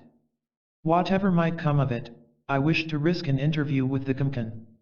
I sent a request that he would see me, and the next day, accompanied by my boy, I returned to the monastery. A primitive staircase led to the lama's apartment situated above the assembly hall. In front of the entrance door was a small loggia decorated with frescoes. While waiting to be invited in, I examined these with some amusement. On the walls, an artist, endowed with more imagination than professional skill, had represented the torments of the purgatories, peopling the latter with a host of demons and victims who grinned and writhed in the most comical attitudes. In the middle of a panel, lust was undergoing punishment. A naked man, abnormally thin, faced an unclothed woman. Her huge, disproportionate belly gave to the spell the appearance of an Easter egg mounted on 2 feet and topped with a doll head. The lecherous sinner, incorrigible slave of his passions, forgetting where he was and how he had been led there, hugged the infernal creature in his arms, while flames springing out from her mouth and from a secret recess scorched him. At a small distance from this couple, a sinful woman suffered her chastisement. Bound, in a reversed posture, to a triangle pointing downward, she was compelled to accept the caresses inflicted upon her by a green devil with teeth like a saw and a monkey's tail. In the background, other demons, variously colored, were seen running forward to take their turn. The Kumkin lived in a kind of dark chapel, lighted only at one end by a small window, the ceiling supported by wooden pillars painted red. According to the Tibetan custom, the altar served as bookcase. In a niche, among the books, stood a small image of Padme Sambhava, with ritual offerings placed before it, 7 bowls filled with pure water, grain, and a lamp. Incense sticks burning on a small table mingled their mystic fragrance with odors of tea and melted butter. The cushions and rugs piled up for the master to sit upon were threadbare and faded, and the tiny gold star of the altar lamp shining at the back of the room showed up its dust and emptiness. Through my boy acting as interpreter, I tried to ask several questions on subjects I had discussed with the lamas I had met at Gangtok, but it was useless. If only Dawaisendup had been with me. The young man was dumbfounded and unable to find words to express ideas whose meaning he could not grasp. I gave it up, and for a long time the Lama and I sat facing each other in silence. The next day I left Lakan, continuing my journey towards the north. Here the scenery, which all along the track lower down had been charming, became simply marvelous. The azalea and rhododendron thickets were still decked with their bright spring garment. A shimmering torrent of blossoms submerged the valley and seemed to be pouring out, on the neighboring slopes, a resistless flood of purple, yellow, red, and pure white waves. Seen from a distance, my porters, whose heads only emerged from the bushes, seemed to be swimming in a sea of flowers. A few miles farther, the fairy-like gardens gradually grew thin and scattered, till a few rosy patches only remained, here and there, where dwarf bunches of azaleas struggled obstinately for life against the dizzy heights. The track now entered the fantastic region near the frontier passes. The Karula and the Sipola, both above 15,000 feet, in the intense silence of these wild majestic solitudes, icy, crystalline, purling brooks chatted gently. From the shore of a melancholy lake, a golden-crowned bird solemnly watched my caravan as it passed. Up and up we went, skirting gigantic glaciers, catching occasional glimpses of crossing valleys filled by huge clouds. And then, without any transition, as we issued from the mists, the Tibetan tableland appeared before us, immense, void and resplendent under the luminous sky of Central Asia. Since then I have traveled across the country lying behind the distant mountain ranges which, at that moment, bound my horizon. I have seen Lhasa, Shikatsa, the northern grassy solitudes with their salt lakes as large as seas, Kham, the country of brigand knights and magicians, the unexplored forests of Po and the enchanting valleys of Tsarong where the pomegranates ripen, but nothing has ever dimmed, in my mind, the memory of my first sight of Tibet. A few weeks later the weather changed, the snow began to fall again. My provisions were on the verge of giving out, porters and servants grew irritable and quarrelsome. One day I had to use my riding whip to separate 2 men who were fighting with knives for a place near the campfire. After a few short excursions into Tibetan territory I left the frontier. I was not equipped for a long journey and, moreover, the land that lay in front of me was forbidden ground. Again I crossed Lakan, saw the Gumkin and talked with him about his hermitage that was a day's march distant, higher up in the mountains. He had lived there for 17 years. These plain details my boy could easily translate and I myself could follow a certain amount of his conversation. However, I did not risk mentioning the demons, said by popular opinion to be his servants. I knew my young interpreter was too superstitious to dare to approach this subject and, probably, also the Lama would not have answered such inquiries. I returned to Gangtok, sad at having missed the opportunity of learning things of real interest regarding the mystery world of Tibetan anchorites, which I had skirted by chance. I did not, in the least, foresee the curious consequences of my trip. A little while after this, the Dalai Lama left Kalimpong. His army had beaten the Chinese and he was to go back to Lhasa in triumph. I went to bid him farewell at a hamlet situated below the Jelap Pass. I arrived ahead of him at the bungalow where he was to stop. There I found many noblemen of the Sikkimese court in great distress. They were in charge of the preparations for the short stay of the Lama king, but, as is usual in the East, everything had come too late. Furniture, rugs, hangings were not in place and the distinguished guest might appear at any minute. Everything was in confusion in the small house, with masters and servants wildly rushing about. It amused me to lend a helping hand and arrange the cushions that would serve the Dalai Lama for a bed. Some of the assistants assured me that this would bring me good luck, now and in lives to come. Here I had another opportunity of talking with the Tibetan sovereign. His thoughts seemed entirely directed towards political affairs. As usual, he blessed the devotees with his duster made of ribbons, but one felt that his mind had already crossed the mountain pass that marks the frontier and was busy organizing the profits of his victory. The following autumn I left Sikkim for Nepal and, later on, spent nearly a year in Benares.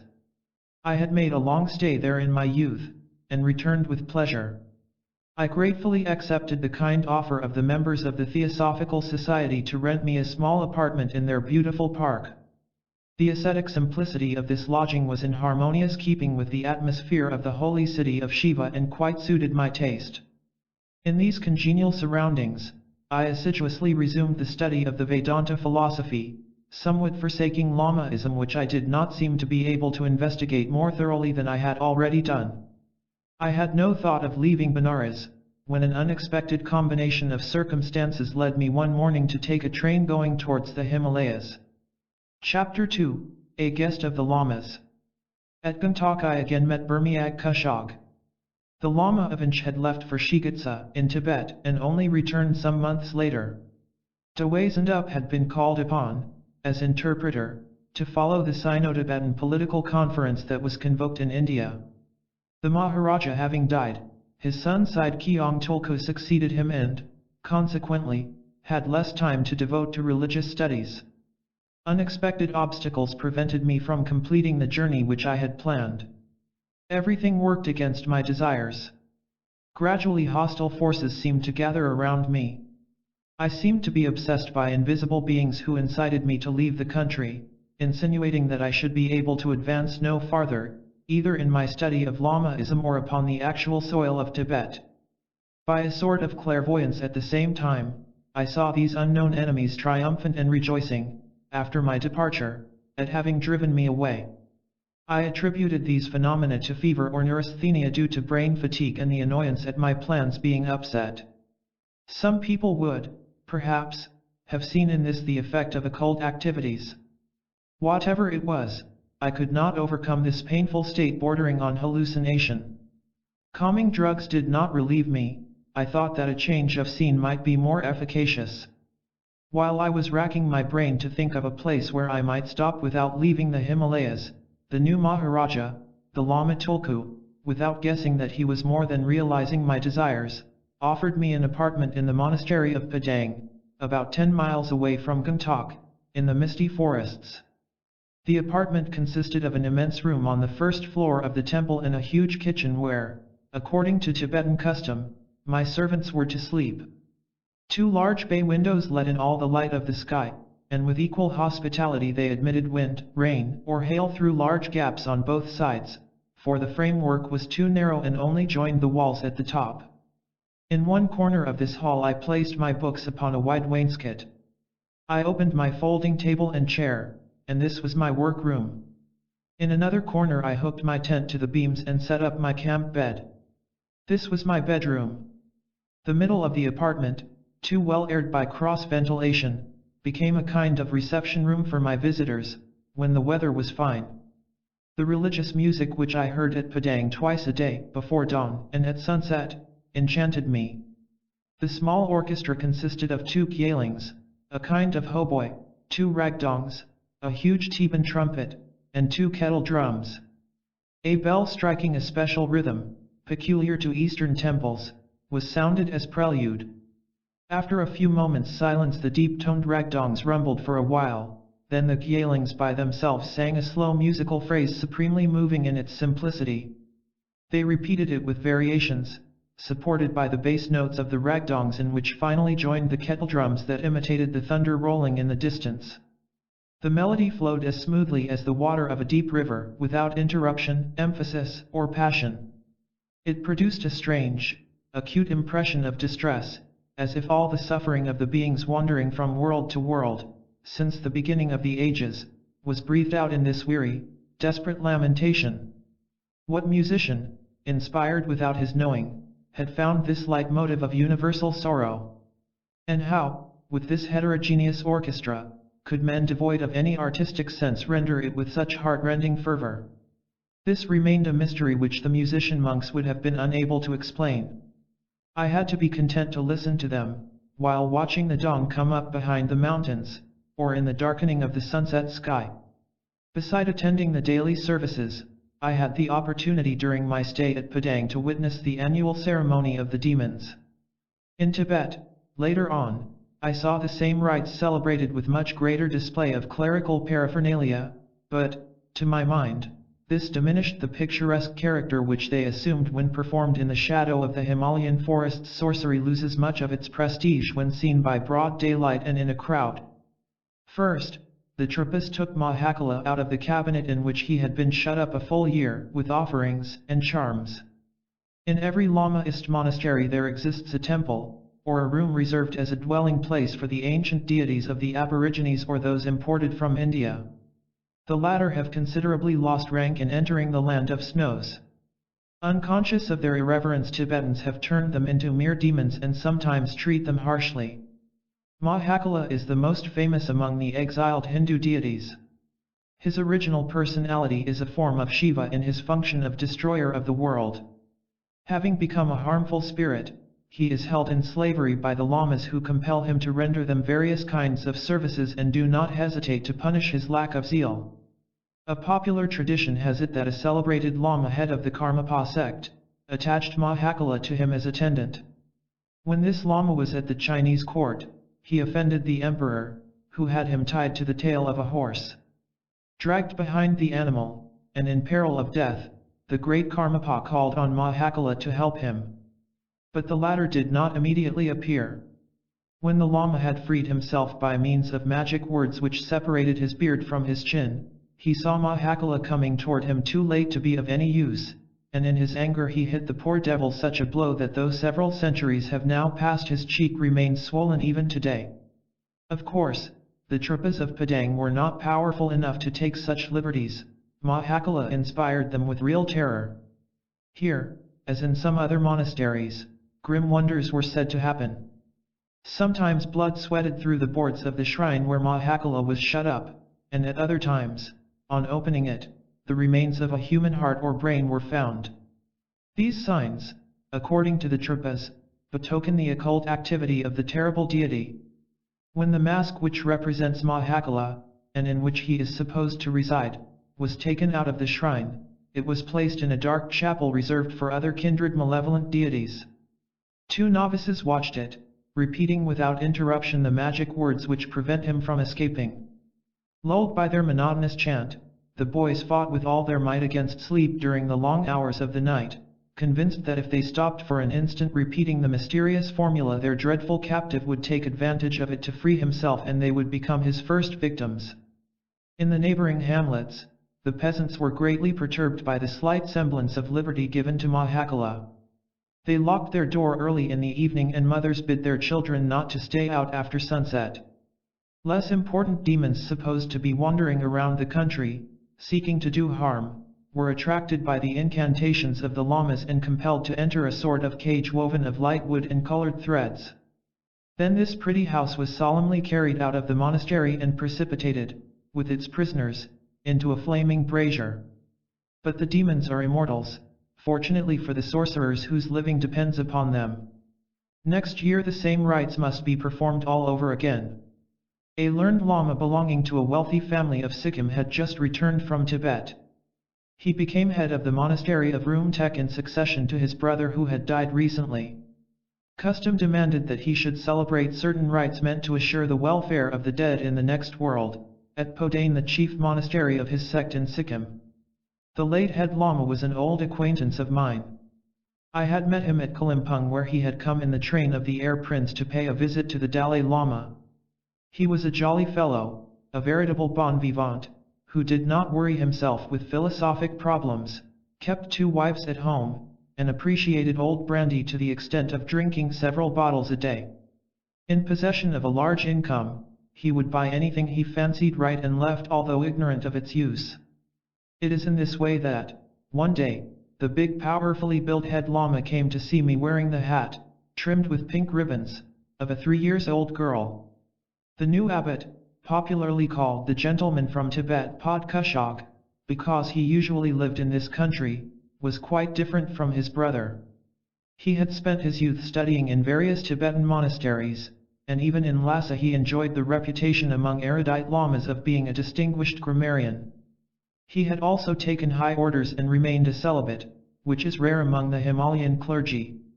The funeral services over which he presided lasted for a whole week.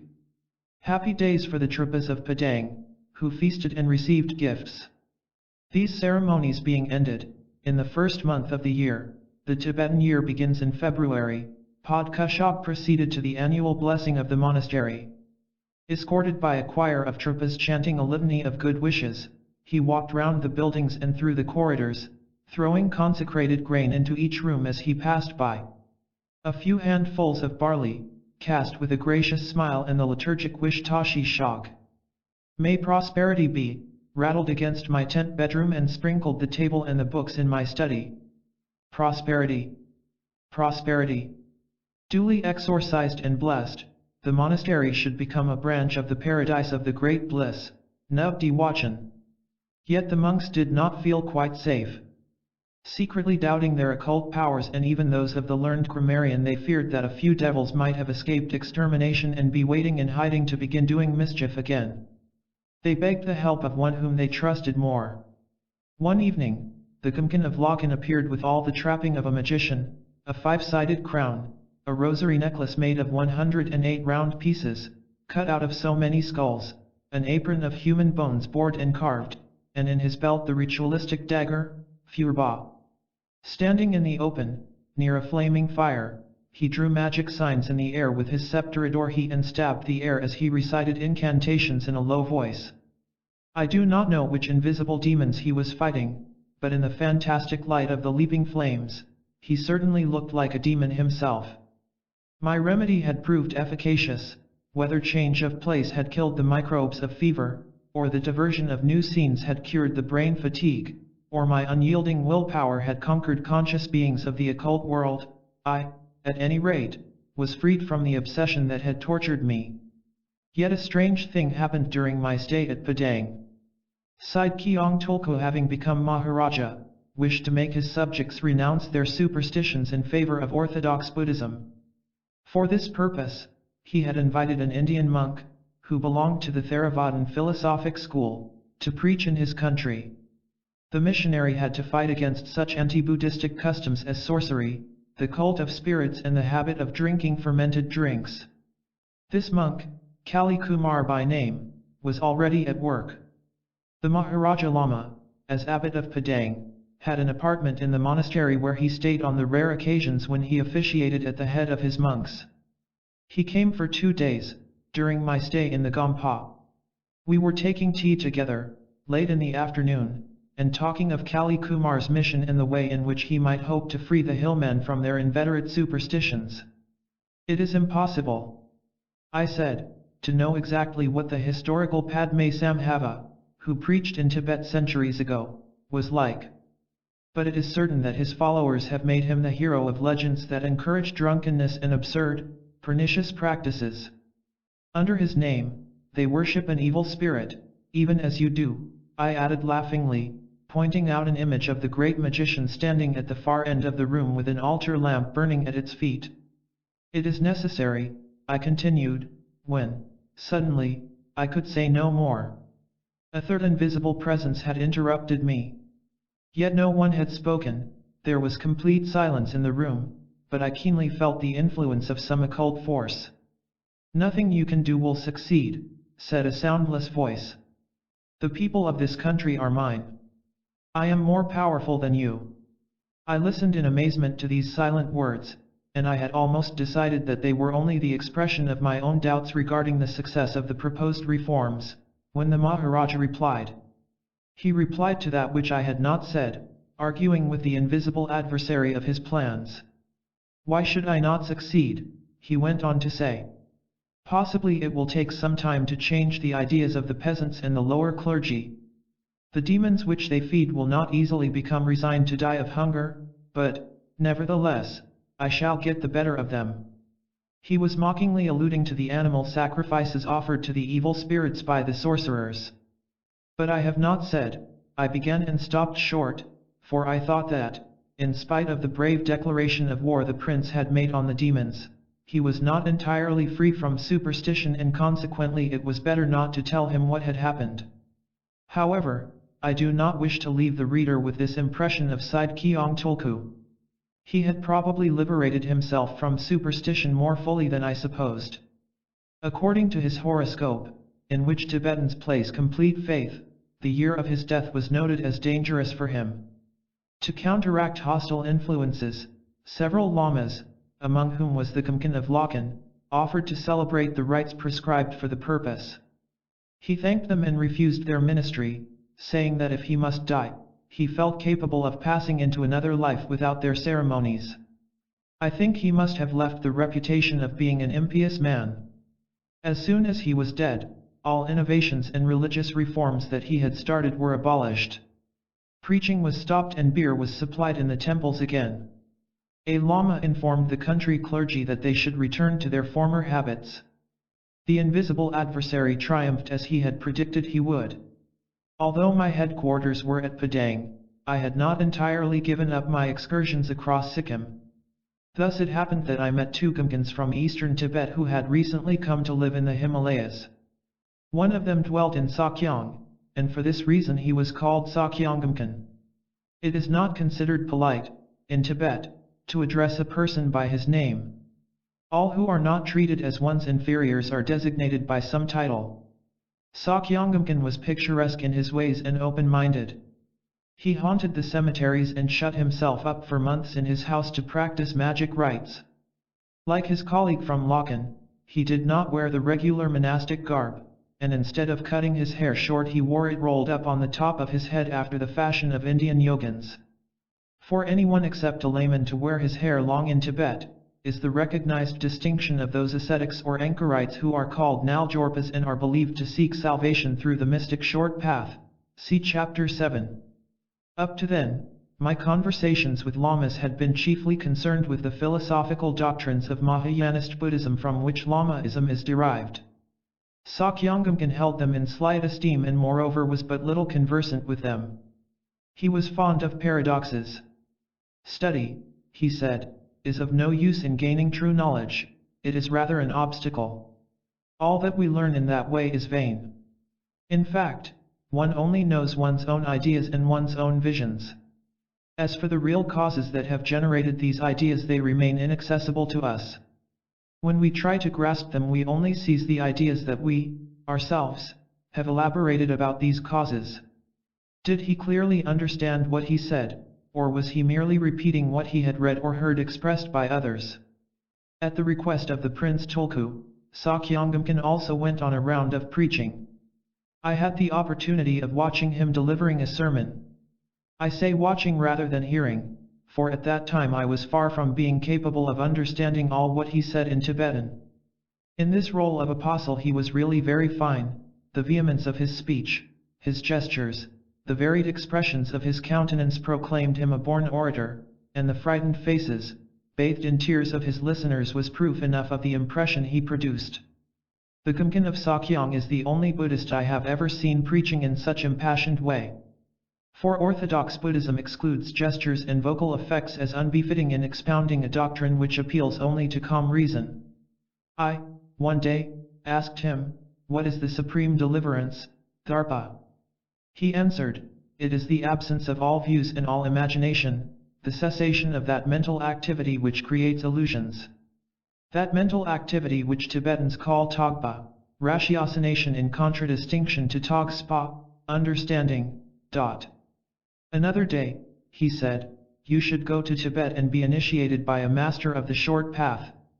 You are too much attached to the doctrines of the Nyunthas, the Buddhists of the Theravadan school. I foresee that you would be capable of grasping the secret teaching.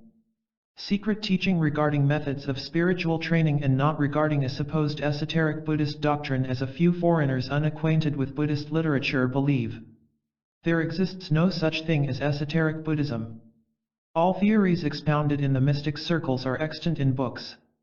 That which is taught secretly to initiates, are ways to make the mind fit to reach enlightenment or, at lower degrees, ways to develop supernormal powers, and how could I go to Tibet, since foreigners are not admitted? I asked. Pooh. Many roads lead to Tibet, he replied lightly. All the learned lamas do not live in Yu and Sung, the central provinces with Lhasa and Shikatsa as capitals. One can find other, yet more learned, teachers in my country. As it has been said, the Gumken was a native of eastern Tibet. The idea of getting into Tibet by way of China had never occurred to me, nor did the Gumken's suggestion, that day, awaken any echo in my mind. My hour had probably not yet come. The second Gumken whom I got to know was of an uncommunicative character and rather haughty in his manners. Even the customary formulas of politeness which he was compelled to utter were tinged with a peculiar icy coldness. Like the Gumken of Sakyong, he was called after the place where he lived, Daling Gumken.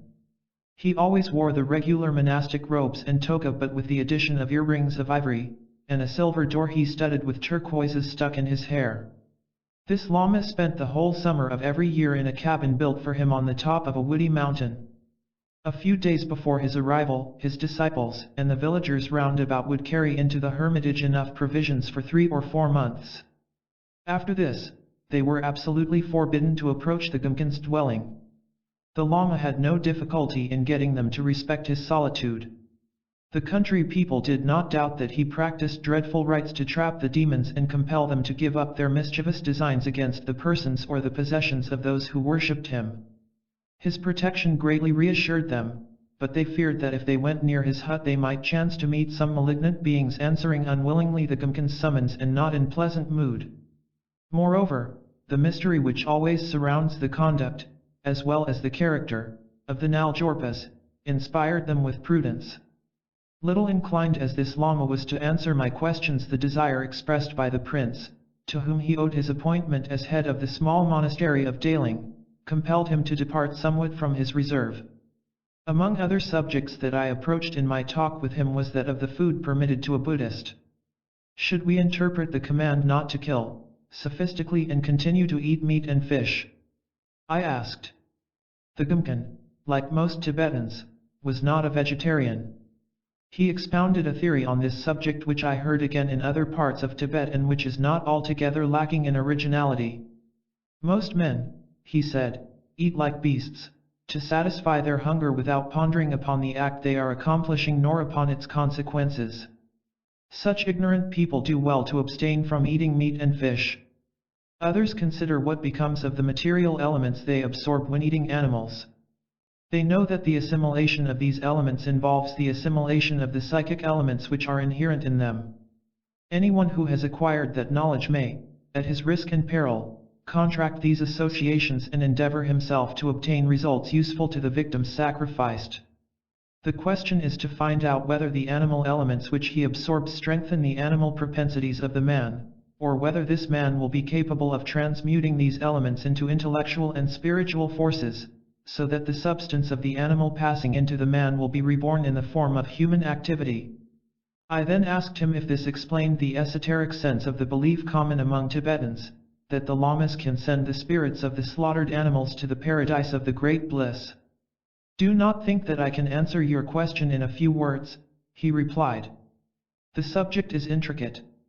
Animals have several consciousnesses, just as we have ourselves, and as it also happens in our case, these consciousnesses do not all follow the same road after death. A living being is an assemblage, not a unity. But one must have been initiated by a proper master before being able to realize these doctrines. Often the lame cut his explanations short by this declaration.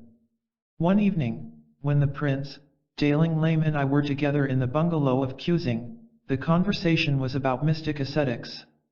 With a repressed enthusiasm that was most impressive, the Gumken spoke of his master, of his wisdom, of his supernormal powers. Side Kyong Tulku was deeply moved by the profound veneration of the Lama for his spiritual teacher. At that time the prince was full of cares on account of his contemplated marriage with a Burman princess. "I regret very much that I cannot meet this great Naljorpa," he said to me in English. "For he, certainly, would give me good advice." And addressing the Gumgan he repeated, in Tibetan, "I am sorry that your master is not here. I really need the advice of some such clairvoyant sage." But he did not mention the question he wished to ask, nor the nature of his preoccupations.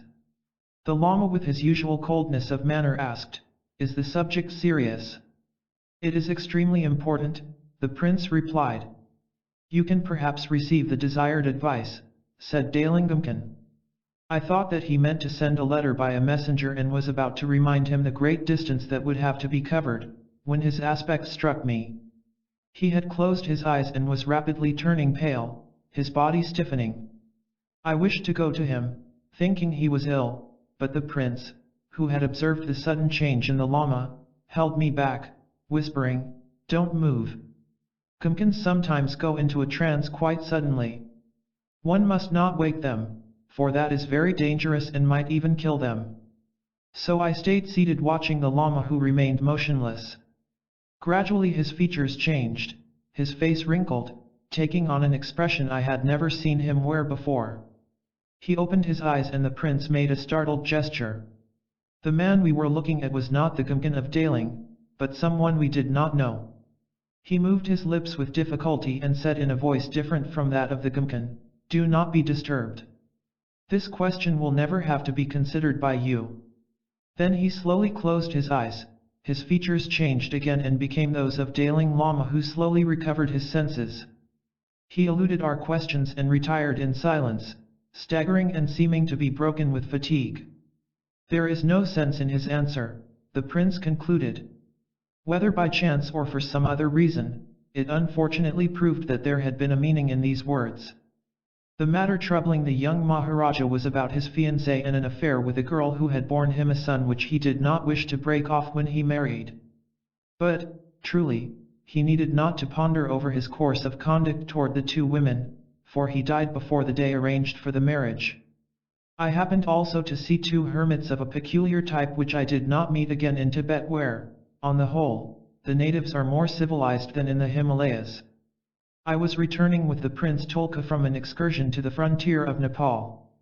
His servants, knowing that he liked to show me the religious curiosities of his country, pointed out the presence of two hermits in the mountains near the village where we had spent the night.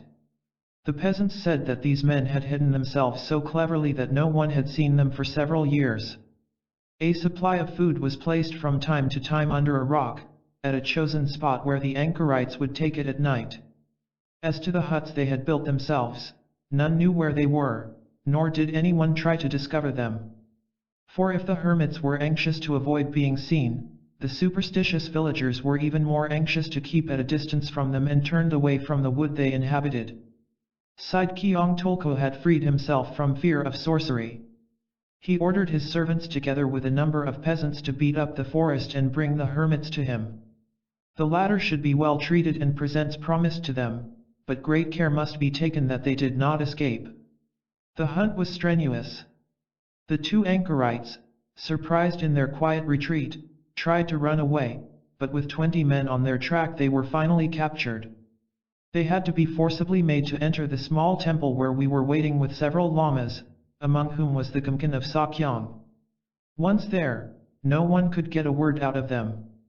I have never seen such strange human creatures. Both men were frightfully dirty, scarcely covered by a few rags. Their long hair, thick as brushwood, covered their faces and their eyes shot out sparks like a brazier. While they looked around them like wild beasts newly caught in a cage, the prince caused 2 large wicker baskets to be brought.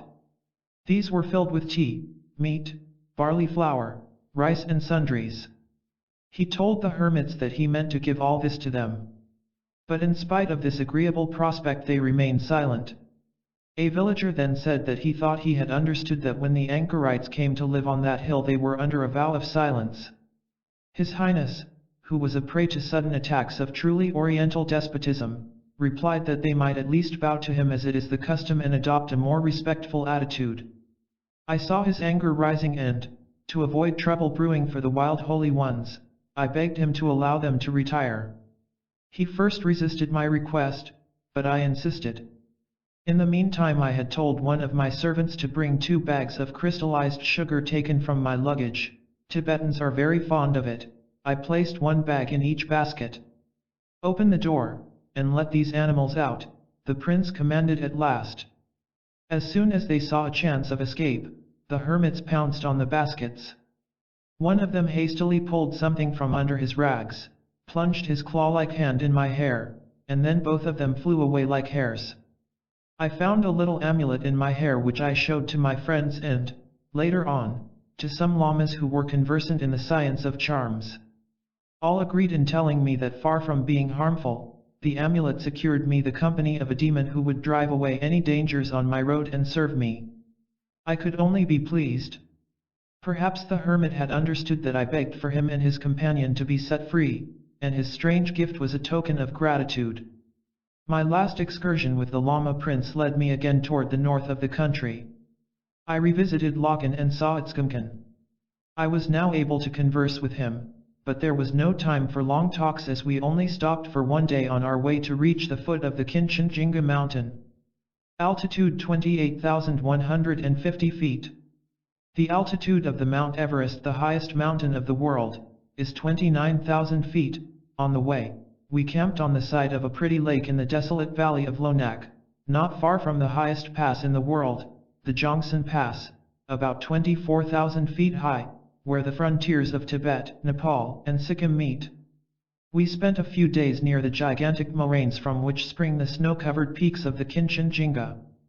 Then Side Kyong Tulko left me to return to Gangtok with his retinue. He made fun of my love for high solitary places, which led me to continue my journey with the young Yongtan and a few servants. I can see him, even now. This time he was not dressed as a genie of the Arabian Nights, but in the kit of a Western alpinist. Before disappearing behind a rocky spur, he turned back toward me waving his hat and crying from far off, "Come back soon. Don't stay away too long." I never saw him again. He died mysteriously a few months later, while I was stopping at Lhasa. The Lonak Valley was too near Tibet for me to possibly resist climbing one of the passes leading to that country. The Nago Pass, over 18,000 feet, was the most easily accessible. The weather was fair but cloudy and a little snow fell as we were starting. The landscape, viewed from the top of the pass, did not resemble that which I had seen 2 years earlier, so gloriously luminous. Now the twilight cast a purple-grayish veil over the immense tableland extending, majestically void, from the foot of the mountain toward other ranges standing out indistinctly in the distance. But softly and shrouded in the first evening's shadows, the forbidden solitudes looked still more mysterious and irresistibly attractive. I should have been content to wander aimlessly across this extraordinary region, but I had a goal. Before leaving Gangtok, one of the native officials had called my attention to the monastery of Chorten Nyuma. "The monasteries you have seen in Sikkim are very different from those of Tibet," he had told me. "Since you cannot travel freely in Tibet, go at least to see Chorten Nyuma.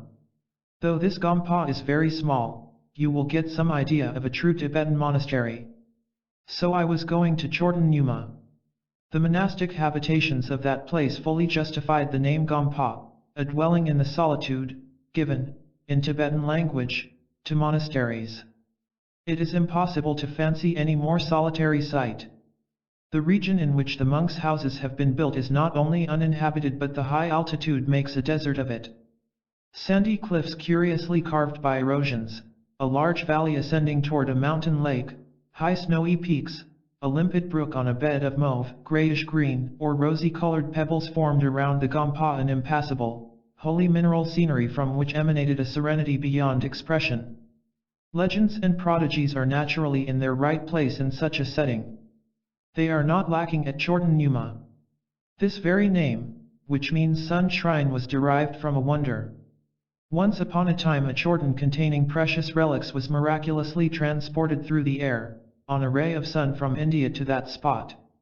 In ancient traditions it is related that Padmasambhava the apostle of Tibet has hidden in the vicinity of Chorten Numa a number of manuscripts regarding mystic doctrines which he thought it was premature to disclose, for in the 8th century, when Padmasambhava visited Tibet, Tibetans possessed no intellectual culture.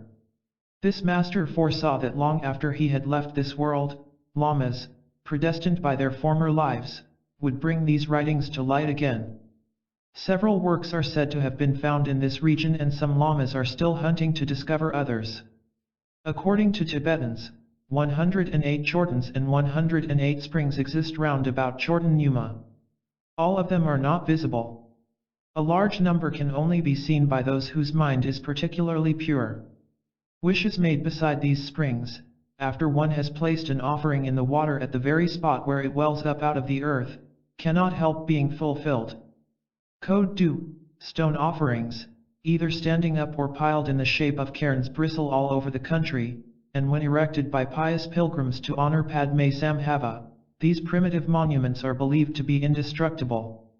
The monastery, which must at one time have been somewhat important, is falling in ruins. As in many other places in Tibet, we may see here a result of the destitution of the ancient sects which have not followed the reforms of Tsongkhapa, whose disciples, nowadays, form the state clergy. I found only 4 nuns at Chorten Numa who belonged to the Nyingma sect, ancient sect, the oldest of the Red Caps. They lived as celibates but without having been fully ordained and did not wear monastic robes. Numerous examples of strange contrasts are to be seen in Tibet, but what most astonished me was the tranquil courage of the womenfolk. Very few Western women would dare to live in the desert, in groups of 4 or 5 or sometimes quite alone. Few would dare under such conditions to undertake journeys that last for months or even years, through solitary mountain regions infested by wild beasts and brigands. This shows the singular character of Tibetan women. They do not ignore these real dangers and they add to them by imagining legions of evil spirits taking on thousands of strange forms, even that of a demoniacal plant which grows on the edge of precipices, seizes hold of travelers with its thorny branches and drags them into the abyss. In spite of these many reasons for staying safely in their native villages, one finds here and there in Tibet, communities of less than a dozen nuns, living in isolated convents situated at a great height, some of them blocked in by the snow for more than half of the year.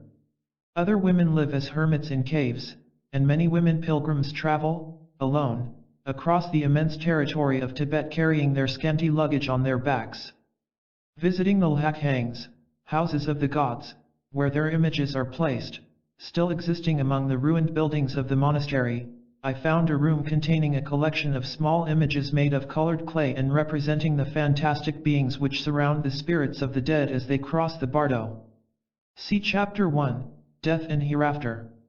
Above them, in the attitude of a Buddha meditating, Dorje Chang was seated naked, his blue body symbolizing space, that is to say, in mystic symbology, emptiness.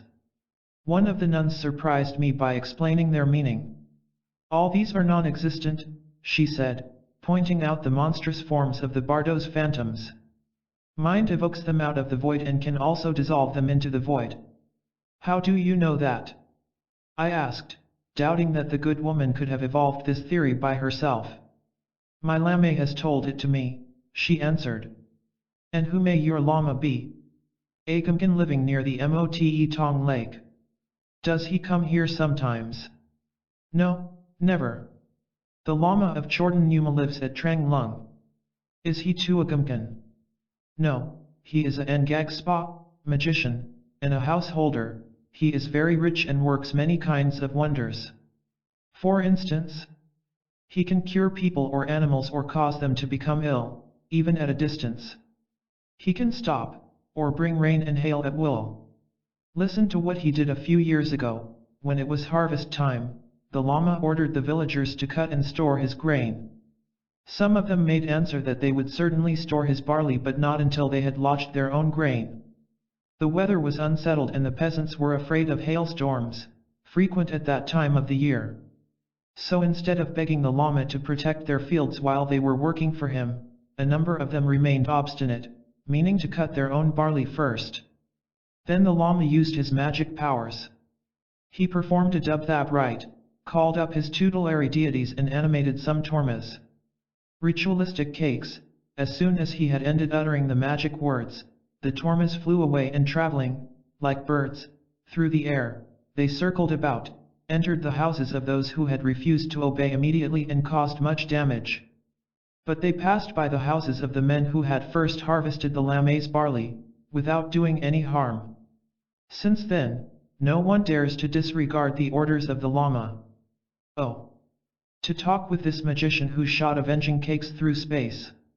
I was dying with desire to meet him.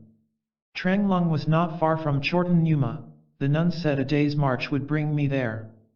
But that day's march led through forbidden territory. I had, once more, ventured to cross the border to visit Chorten Numa. Should I push on farther and show myself in a village? If it was known, was I not likely to be turned out of Sikkim? There was no question of starting a regular journey across Tibet. I was not at all prepared for this, and as the matter was only one of paying a short visit to a sorcerer, I did not think it worthwhile compromising my chance of continuing my Tibetan studies in the Himalayas. So I decided to return after leaving a present for the nuns and another to be sent to the Lama of Trang Lung. My regrets were later on wiped off the slate.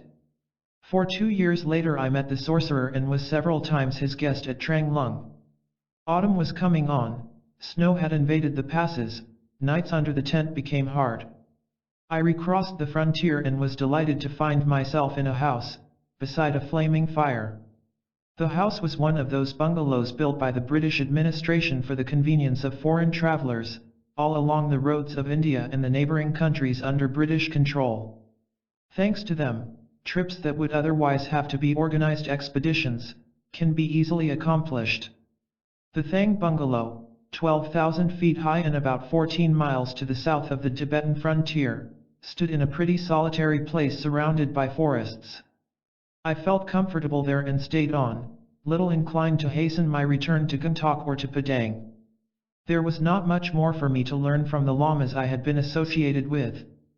Perhaps in normal times I would have left the country for China or Japan, but the war which had begun in Europe just as I was leaving for Chorten Numa, made it rather dangerous to cross seas plowed by submarines. I was considering where I should spend the winter when a few days after my arrival at Thang I learned that the Gumkin of Lochen was in his hermitage, half a day's march from the bungalow. I immediately decided to pay him a visit. The excursion could not help being interesting. What was this cave of the clear light as he called it, and what sort of life did he live there? I was curious to know. I had sent back my horse when leaving for Chorten Numa and made the journey on a yak. The long-haired grunting Tibetan ox. I expected to hire a beast at Lochen for my return to Gangtok. Seeing me without a horse, the keeper of the bungalow proposed to bring his own. The animal, he said, was very sure-footed and would climb the rough steep path that led to the Gumkin's cave perfectly well. I accepted and the next day was mounted on a small, not too ugly, beast with a red coat. Horses are bridled and bit but yaks are not, and when one rides the latter, one's hands are free. I had kept this habit, and thinking of other things, was putting on my gloves, forgetting to hold the reins as I should have done, especially as I was unfamiliar with the horse's character. While I continued dreaming, the animal rose on his 4 feet and kicked his heels at it. The clouds shot through the air. I fell down on a piece of ground, luckily covered with grass, below the path. The hard blow made me unconscious. When I came to myself again, a sharp pain in my back made it impossible to get up. As to the red horse, his fit of kicking over he had not budged. Quiet as a lamb, with his head turned toward me, he watched with attentive interest the people busying themselves about me and carrying me into my room. The keeper of the bungalow was most grieved at my reproaches. This horse has never before acted like that, I assure you. It is not vicious, he said. I should not have offered it to you if I had not been sure of it. I have ridden it for several years. Watch me. I shall make it trot a little. Through the window I saw the beast standing quite still. His master approached it, spoke to it, took hold of the bridle, placing his foot in the stirrup and sprung not as he intended, into the saddle, but into the air, where a good kick had hurled him. Less lucky than I had been, he fell upon rocks. Men ran to help him. He was badly wounded in the head and bleeding freely, but escaped with no bones broken. Between his groans, he kept repeating, as he was carried home, "Never, never before has this horse acted in that way." This is very astonishing, I thought, as I lay stiff and bruised on my bed. While I was pondering on this strange manifestation of an animal supposed to be so gentle, my cook came in. "Reverend lady, this is not natural," he said. "I have questioned the keeper's servant. His master told the truth, the horse has always been quiet. The Gumkin must be at the bottom of this. He has demons around him. Do not go to his hermitage. Harm will come to you. Return to Gangtok. I shall find you a chair and porters if you cannot ride on horseback." Another of my men lighted incense sticks and a small altar lamp. Yongden, who, at that time, was only 15, wept in a corner. This stage setting looked as if I was dying. I started to laugh. Come, I am not dead yet," I said. "The demons have nothing to do with the horse. The Gumkin is not a wicked man. Why are you afraid of him? Send up dinner early and then let us all go to sleep. Tomorrow, we will consider what is to be done." 2 days later the Gumkin, having heard about my accident, sent me a black mare to take me to him. No incident marked the trip. Through mountain paths that wound about the woody height, I reached a clearing at the foot of a very steep and barren mountainside that was crowned by an indented ridge of black rocks. A little farther up a number of flags showed the place of the hermitage. The Lama came halfway down to welcome me, then he led me through the loops of the winding path not to his own dwelling, but to another hermitage about a mile away below his own. He had a large pot of buttered tea brought there and a fire lighted on the ground, in the center of the room. The word room might prove misleading, for it was not in a house that the Gumkin showed me this hospitality. We were in a small-sized cave closed by a wall of uncemented stones, in which 2 narrow gaping holes less than 10 inches high served for windows. A few boards, roughly hewn with an axe, and bound together with strips of supple bark, formed the door. I had left Thang late and it was dusk when I arrived at the hermitage. My servants spread my blankets on the bare rock, and the Gumkin took them to sleep in a hut which, he said, was just beside his cave. Left to myself, I stepped out of my lair. There was no moon. I could only dimly see the white mass of a glacier against the shadow at the end of the valley, and the somber mountain tops that towered above my head toward the starry sky. Below me lay a mist of darkness from which ascended the roar of a distant torrent. I did not dare to go far in this blackness. The path was only large enough for a foothold and skirted the void. I had to put further explorations off until tomorrow. I went in and lay down. I had scarcely time to roll myself in my blankets before the light flickered and went out. The servants had forgotten to fill the lantern with kerosene. I could find no matches at hand, and being unacquainted with the formation of my prehistoric dwelling, I did not dare to move for fear of hurting myself on some pointed rocks. A bitter breeze began to blow in through the windows and the cracks of the door.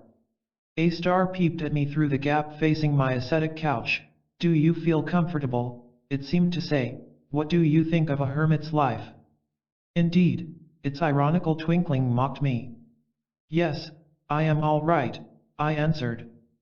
"1,000 times better than all right ravished, and I feel that the hermit's life, free of what we call the goods and pleasures of the world, is the most wonderful of all lives."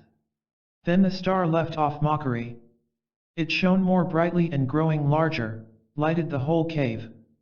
"That I may be capable of dying in this hermitage and my wish will be accomplished." These verses belong to a poem composed by Milarepa in the 11th century, while he was living in a cave.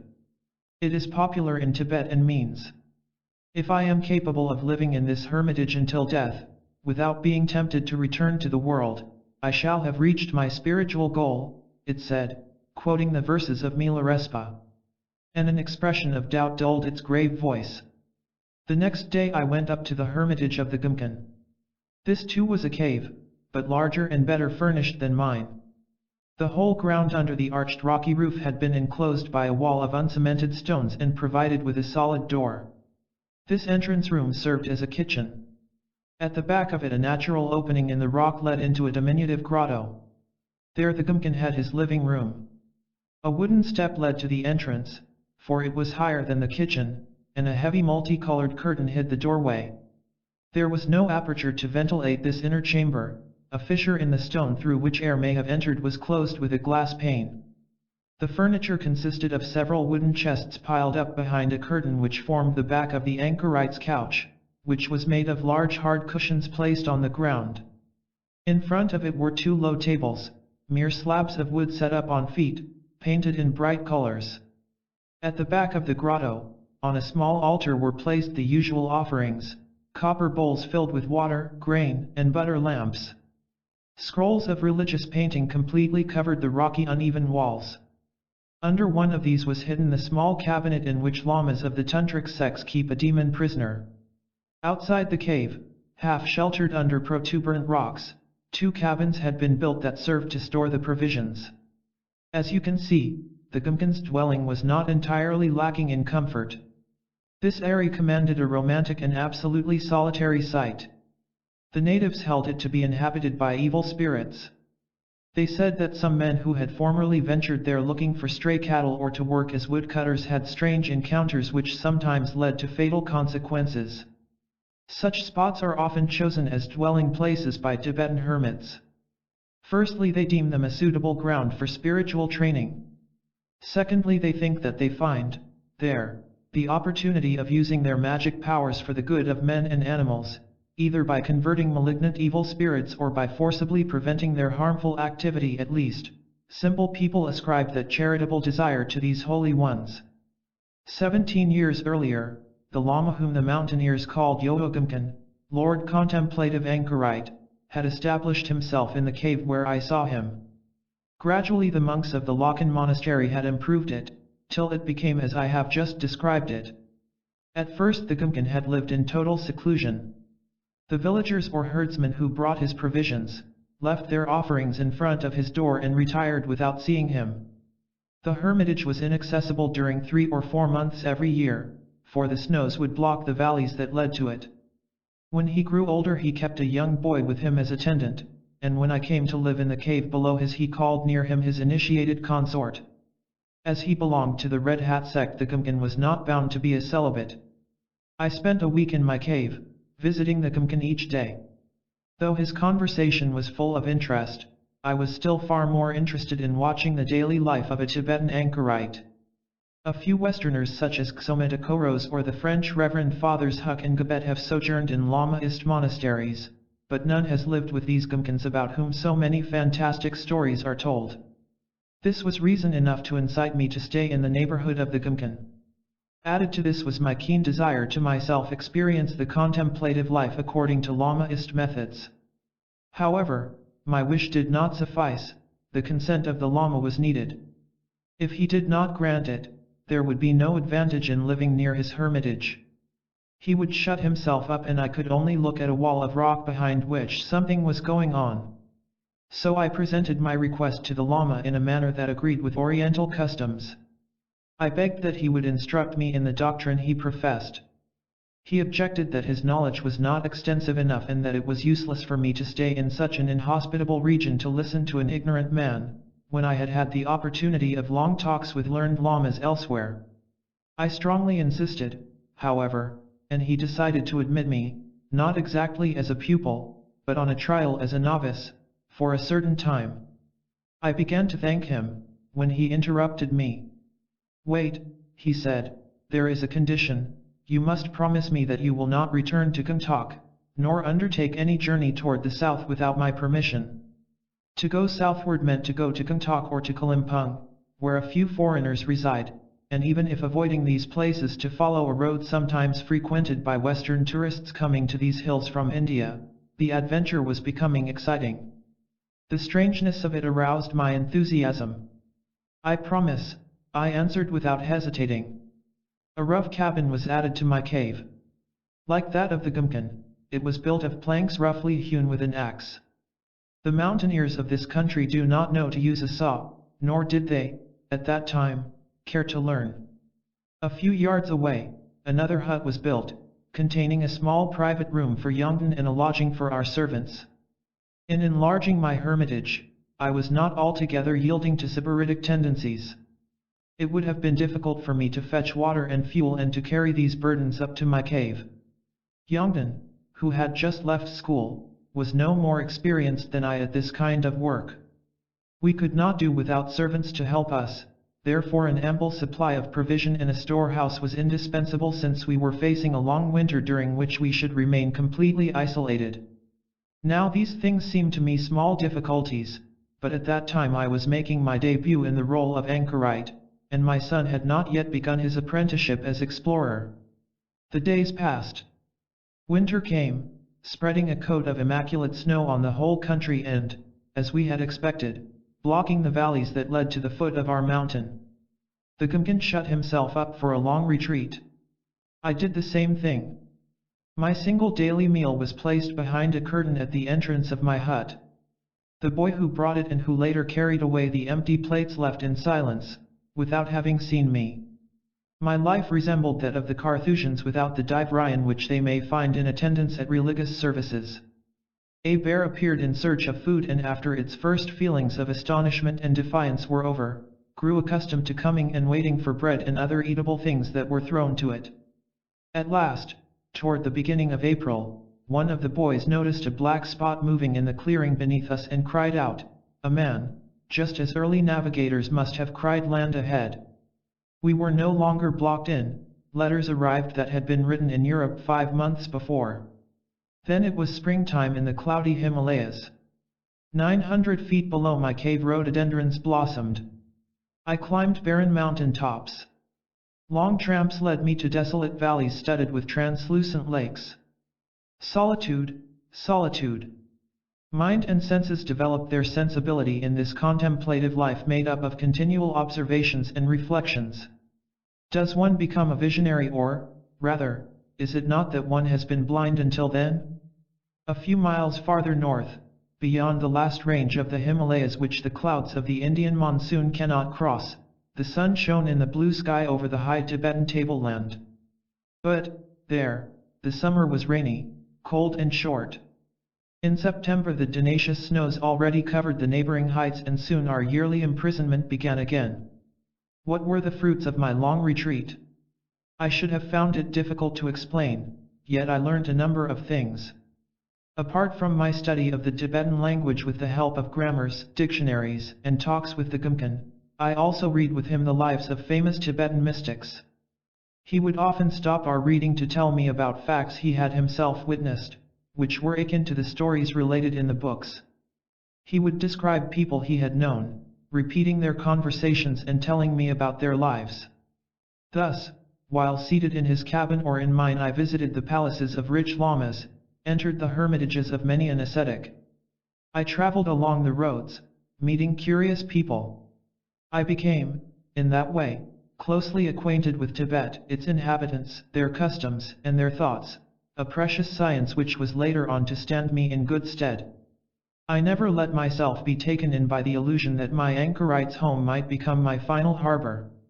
Too many causes opposed any desire of staying there and of laying down, once and for all, the burden of foolish ideas, routine cares and duties to which, like other Westerners, I still fancied myself to be bound.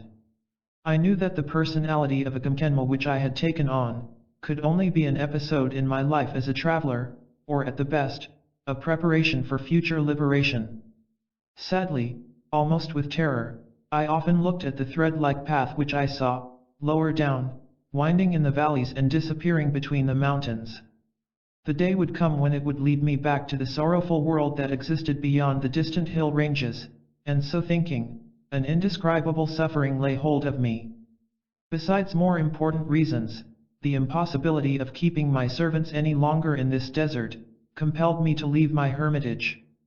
Yet, before parting once more from Tibet, I wished to visit one of its 2 great religious centers, Shigatse, which was not a great distance. The famous monastery of Tashil Hunpo lies near this town. It is the seat of the Grand Lama whom foreigners call the Tashi Lama. Tibetans call him Tsung Panchen Rinpoche, the precious learned man of the province of Tsung. He is considered to be an emanation of Odpadmd, the mystic Buddha of infinite light, and at the same time, a reincarnation of Subhuti, one of the foremost disciples of the historical Buddha. From a spiritual point of view, his rank equals that of the Dalai Lama. But a spirit, in this world, must often yield precedence to temporal power, so the Dalai Lama autocrat of Tibet is the master. Foreseeing the possible consequences of this journey, I put off starting for Shigitsa until I was definitely ready to leave the Himalayas. I went from my hermitage to Chorten Yuma where I had stayed before. From there I left for Shigitsa accompanied by Yongden and a monk who was to act as our servant. We were all three on horseback. Our luggage was placed in large leather saddlebags. As is customary in Tibet, a pack mule carried 2 small tents and our provisions. The distance was not great. One could easily accomplish the trip in 4 days. I intended, however, to travel very slowly so as not to miss anything of interest on my way, and above all, that I might absorb in body and spirit as much as possible of Tibet, whose heart I was at last about to penetrate, but probably might never see again. Since my first visit to Chorten Yuma I had met a son of the Lama sorcerer who sent ritualistic cakes flying through the air to punish his disobedient neighbors, and I had been invited, if circumstances permitted, to visit him.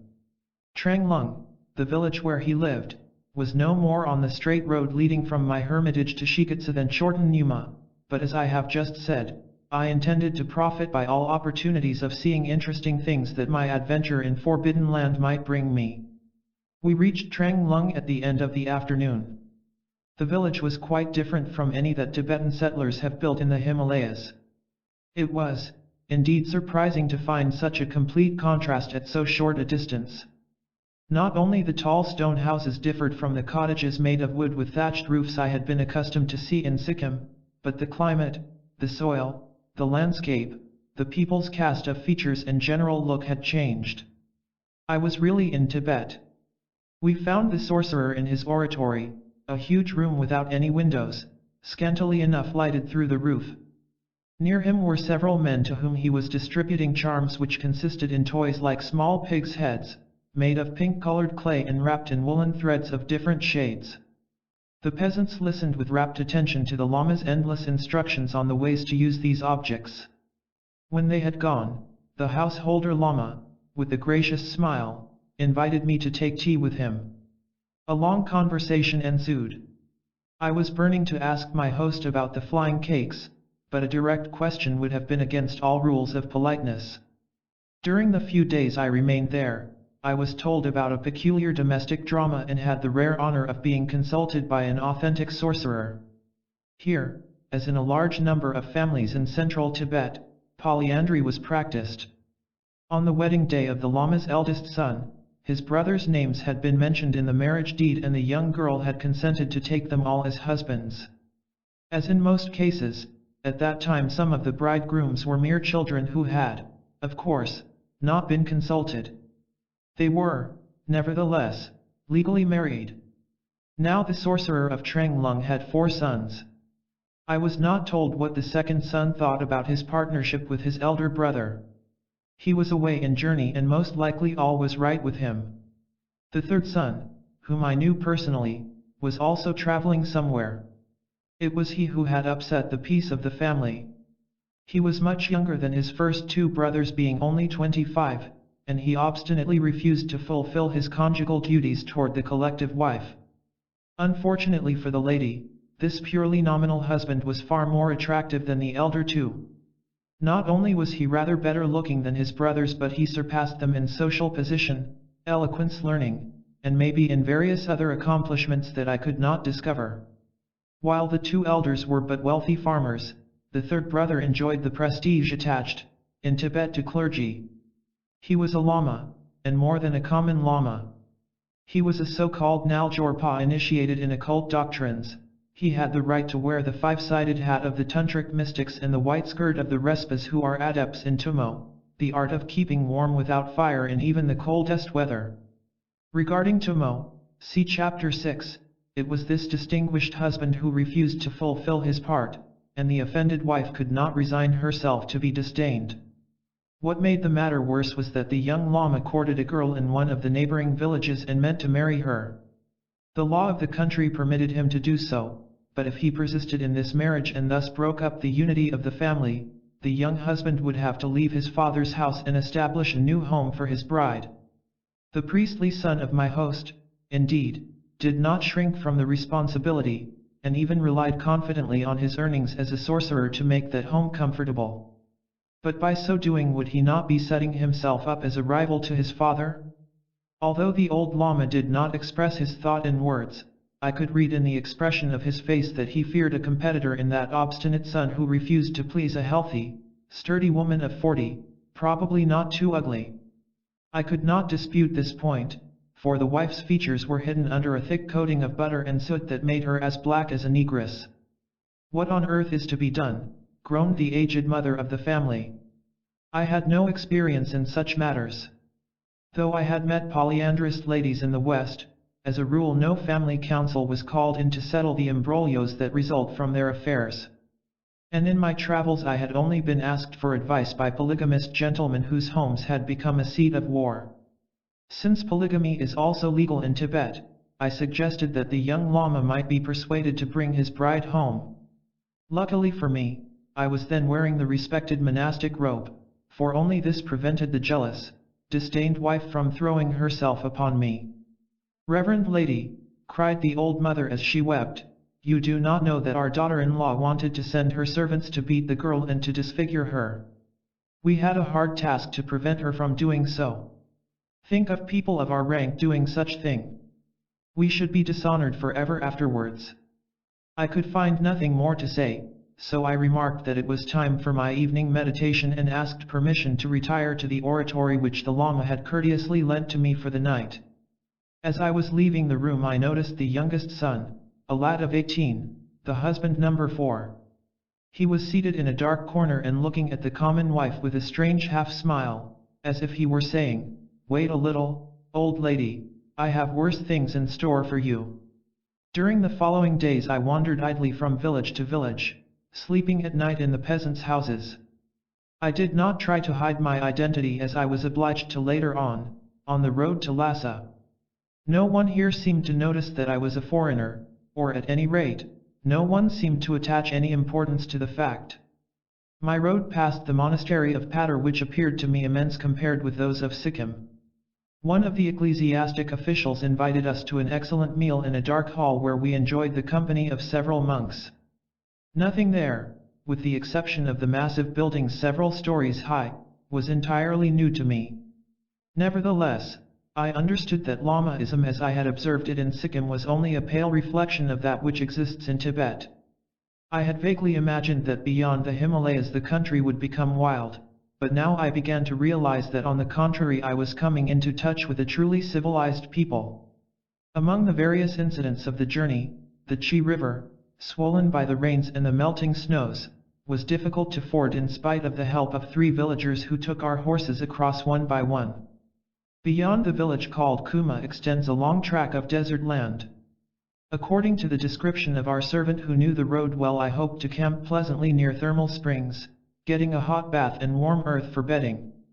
A sudden storm compelled us to set up our camp hastily before reaching this desired paradise.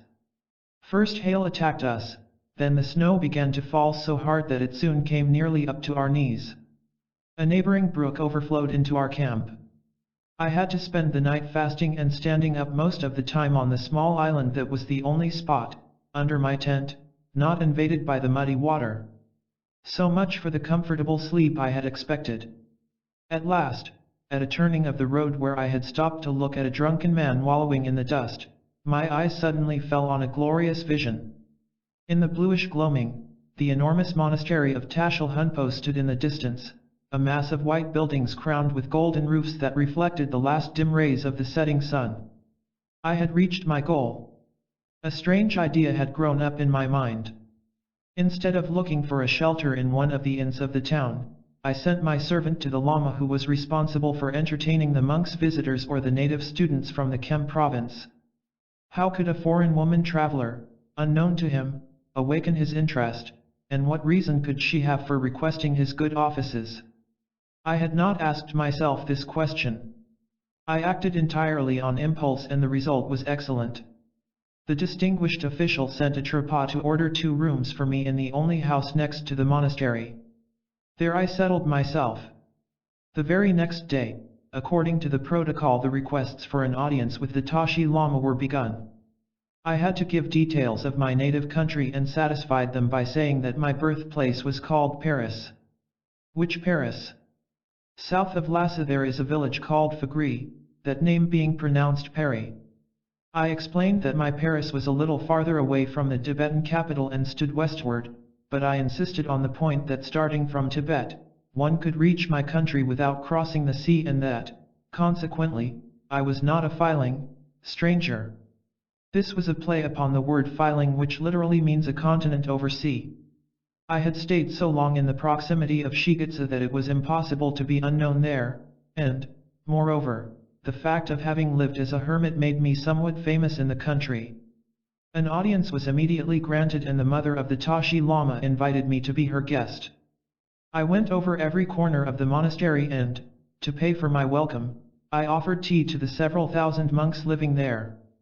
The number of years that have elapsed and the chances I have taken, since that time, to visit the large lamaseries, or even to dwell in them, have dulled my impressions, but when I went round Tashil Hunpo I was deeply struck by everything I saw. A barbaric splendor reigned in the temples, halls, and palaces of the dignitaries. No description can give an idea of it. Gold, silver, turquoises, jade, were lavishly used on the altars, the tombs, the ornamented doors, the ritualistic implements, and even on mere household objects for the use of wealthy lamas. Should I say that I admired this opulent display? No, for it seemed unrefined and childish, the work of powerful giants whose minds had not grown up. That first contact with Tibet would even have impressed me unfavorably if I had not had ever present before me the vision of its calm solitudes, and known that they conceal ascetic sages who spurn the vulgarities that are the insignia of grandeur in the eyes of the masses. The Tashi Lama was most kind to me every time I saw him and showered me with attentions. He knew quite well where my Paris was and pronounced the word France with a perfect French accent. My zeal for the study of Lamaism pleased him very much. He was willing to help my researches in any way. Why should I not stay in Tibet? He asked me. Why, indeed? Desire was not lacking, but I knew that however great and honored he was in the country, the gracious Grand Lama had not enough temporal power to obtain permission for me to live in Tibet. Nevertheless, if I had, at that moment, been as free of ties as I was when I undertook my journey to Lhasa, I might have attempted to avail myself, in some secluded spot, of the protection which was offered to me. But I had not foreseen such an offer. My luggage, notes, collections of photo-negatives, why should one think these things important, had been left behind, some in the care of friends in Calcutta, others in my hermitage. How many things remained for me to learn, how great was the mental transformation necessary to enable me to become, a few years later, a joyful tramp in the wilds of Tibet. While at Shigitsa, I met the masters who had educated the Tashi Lama, his professor of secular sciences and he who had initiated him into the mystic doctrines. I also came to know a contemplative mystic, the spiritual guide of the Tashi Lama, highly revered by him, who, if we must believe the stories told about him, ended his life, a few years later, in a miraculous way. See the end of chapter 8. During my visit to Shigitsa, the temple that the Tashi Lama meant to dedicate to the future Buddha Maitreya, the Lord of Infinite Compassion, was nearing completion. I saw the huge image placed in a hall with galleries that allowed the devotees to circle around it on the ground floor on a level with the feet and successively ascending the first, second, and third galleries, up to its belt, its shoulders, and its head. 20 jewelers were setting the enormous ornaments that were to adorn the gigantic Maitreya. They were resetting the jewels presented by the ladies belonging to the nobility of Tsung, the mother of the Tashi Lama at their head, with the gift of all her sets of precious stones. I spent delightful days in the palaces of the Tashi Lama in Shigitsa and the neighborhood. I talked with men of widely different characters. The novelty of what I saw and heard, the special psychic atmosphere of the place, enchanted me. I have seldom enjoyed such blissful hours. At last the dreaded moment came. Taking with me books, notes, presents in the robe of a graduate Lama that the Tashi Lama had bestowed on me as a kind of diploma of Doctor Honorary Causa of the Tashil Hunpo University, I left Shikatsa, gazing sadly at the immense monastery as it disappeared behind the same turning of the road from which it had first appeared to me. I went on to Nardhang to visit the largest of the printing establishments in Tibet. The number of engraved wooden plates used for the printing of the various religious books was prodigious. Set up on shelves, in rows, they filled a huge building. The printers, spattered with ink up to their elbows, sat upon the floor as they worked, while in other rooms monks cut the paper according to the size required for each kind of book. There was no haste, chatting and drinking of buttered tea went on freely. What a contrast to the feverish agitation in our newspaper printing rooms! From Nardhang I sought out the hermitage of a Gumkan who had been good enough to send me an invitation. I found the anchorite's abode in a desolate place on a hill, near the lake Mote Tong. It consisted of a spacious cave, to which one room after another had been added, till it looked like a small fort. The present Gumkan had succeeded his master, who himself had succeeded his own spiritual father, famous as a wonder worker. Gifts of devotees to 3 generations of Lama magicians had led to the accumulation, in the hermitage, of a good number of objects affording comfort, and life could be passed there quite pleasantly, that is, from the point of view of a Tibetan, born in the wilds and accustomed since his youth to live as the disciple of an anchorite. Such was the case of my host. He had never been to Lhasa nor to Shikatsa, nor travelled anywhere in Tibet, and knew nothing of the world outside his cave. His master had lived there for more than 30 years, and when he died the present hermit had walled himself in. By walled in, one must understand that one door only gave access to the hermitage enclosure, and this door the Lama never approached.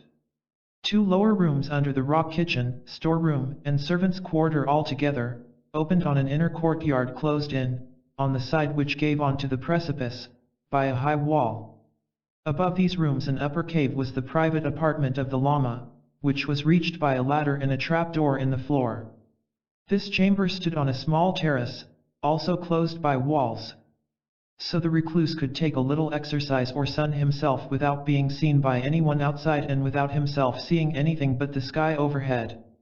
The anchorite mitigated the severity of his seclusion by receiving visitors and chatting with them, but he added to its austerity by never lying down to sleep, spending the nights in a gamti. There exist, in Tibet, special seats which are called gamti, box seat, or gamti, meditation seat. These are square boxes, each side being about 25 or 30 inches long and one of the sides being higher to form the back of the seat. At the bottom of the box a cushion is placed on which the ascetic sits cross-legged. Often he does not allow himself to lie against the back of the seat. And in order to support his body, either while sleeping or during long meditation, he uses the meditation rope, skamthag. It is a sash usually made in woolen cloth, which one passes under the knees and behind the nape of the neck, or with which one encircles the knees and the back. Many Gumkans spend days and nights in that way, without reclining or stretching their limbs to sleep. They doze sometimes but never fall fast asleep, and except during these short periods of drowsiness, they do not stop their meditation. I had several interesting conversations with the hermit and then I turned back towards the frontier. The British resident at Gangtok had already sent a letter by peasants from Sikkim ordering me to leave Tibetan soil. I had not obeyed because I wanted to end my trip as I had planned it, but now I had accomplished my object, and as I had foreseen the consequences of a prolonged incursion on the forbidden territory, I was ready to bid farewell to the Himalayas. A second letter commanding me to leave the vicinity of the Tibetan border found me already on the road to India en route for the Far East. Chapter 3, a famous Tibetan monastery. Once more I have crossed the Himalayas, proceeding downward to India. It is sad to leave the bewitching region where during several years I have lived a most fantastic and captivating life, though, wonderful as this entrance house of Tibet proved to be, I know that I am far from having obtained even a glimpse of all the strange mystic doctrines and practices which are hidden from the profane in the hermitages of the land of snow. My journey to Shikatsa has also revealed me the scholastic Tibet, its monastic universities, its immense libraries. How many things are left for me to learn. And I am leaving. I go to Burma and spend days of retreat on the Sagaing Hills with the Komatangs, the contemplative monks of one of the most austere Buddhist sects. I go to Japan where I dive into the calm of the Tofukuji, a monastery of that Zen sect which, for centuries, has collected the intellectual aristocracy of the country. I go to Korea. Pangyun, the monastery of wisdom concealed in the heart of the forest, opens its door to me. When I went there to beg temporary admittance, heavy rains had washed the path away. I found the Pangyun monks busy repairing it. The novice sent by his abbot to introduce me stopped before one of the workers as muddy as his companions, bowed respectfully and said a few words to him. The digger, leaning on his spade, looked at me intently for a while, then nodded his consent and began to work again, without taking any more notice of me. He is the head of the hermitage, my guide told me. He is willing to give you a room. The next day when I returned to Pangyun, I was led to a completely empty cell. My blanket spread on the floor was to be my couch, while my dressing case could be used as a table. Yongden was to share the room of a young novice of his age, which, excepting for a few books on a shelf, was as little furnished as mine. The daily routine included 8 hours of meditation divided in 4 periods of 2 hours, 8 hours of study and manual work, 8 hours devoted to sleep, meals and recreation according to individual tastes. Each day, a little before 3 a.m., a monk went round the houses, striking a wooden instrument to waken his brothers. Then, all met in the assembly room, where they sat in meditation facing the wall. Diet was truly ascetic: rice and some boiled vegetables without any flavoring. Even the vegetables were often missing and the meal consisted of plain rice alone. Silence was not compulsory as it is amongst the Trappist, but the monks seldom spoke. They did not feel the need of talking nor of spending their energy in outward manifestations. Their thoughts remained fixed on secret introspections and their eyes had the inward gaze of the Buddha's images. I go to Peking. I live in Pelayang SSC, formerly an imperial mansion, now a Buddhist monastery. It is situated next the large Lamaist temple and near the stately temple of Confucius, several miles distant from the legations. There, Tibet calls to me again. For years I have dreamt of faraway Kambum without having dared hope I would ever get there. Yet the journey is decided. I will cross the whole of China to reach its northwestern frontier into Tibetan land. I join a caravan composed of 2 rich lamas and their respective retinues, who are returning to Amdo, a Chinese trader of the remote Kansu province with his servants, and a few monks and laymen who are glad to benefit from the protection that numbers ensure on the unsafe roads. The journey is most picturesque. Besides other incidents, my traveling companions supply abundant matter for amazement. One day, the gigantic head of our caravan entertains some Chinese harlots at the inn where we have put up. Slender and short, clad in pale green pants and pink coats, they enter the Lama's room like a family of tom-thumbs going into the ogre's den. The Lama is a Ngagpa, a follower of the very heterodox sect of the magicians, scarcely belonging to the clergy, and a married man. A harsh and noisy bargaining takes place with the door wide open. The cynical, yet candid terms of the borderer of Kokonor wilderness are translated into Chinese by his imperturbable secretary-interpreter. Finally, 5 Chinese dollars are accepted as honorarium. One of the dolls stays overnight. Our libertine companion is also hot-tempered. Another day he quarrels with a Chinese officer. The soldiers of a neighboring post invade our inn, guns in hand. The Lama calls his retainers, who arrive with their own guns. The innkeeper falls prostrate at my feet beseeching me to intervene. With the help of the Chinese trader, a member of our traveling party, who knows Tibetan and acts as my interpreter, I succeed in convincing the soldiers that it is beneath their dignity to pay the least attention to the stupid actions of a barbarian from the Kokonor wilds. Then I remonstrate with the Lama against a man of his rank compromising himself with vulgar soldiers. Peace is restored. I become acquainted with civil war and robbery. I endeavor to nurse wounded men left without help. One morning I see a bunch of heads, those of newly beheaded robbers, hung above the door of our inn.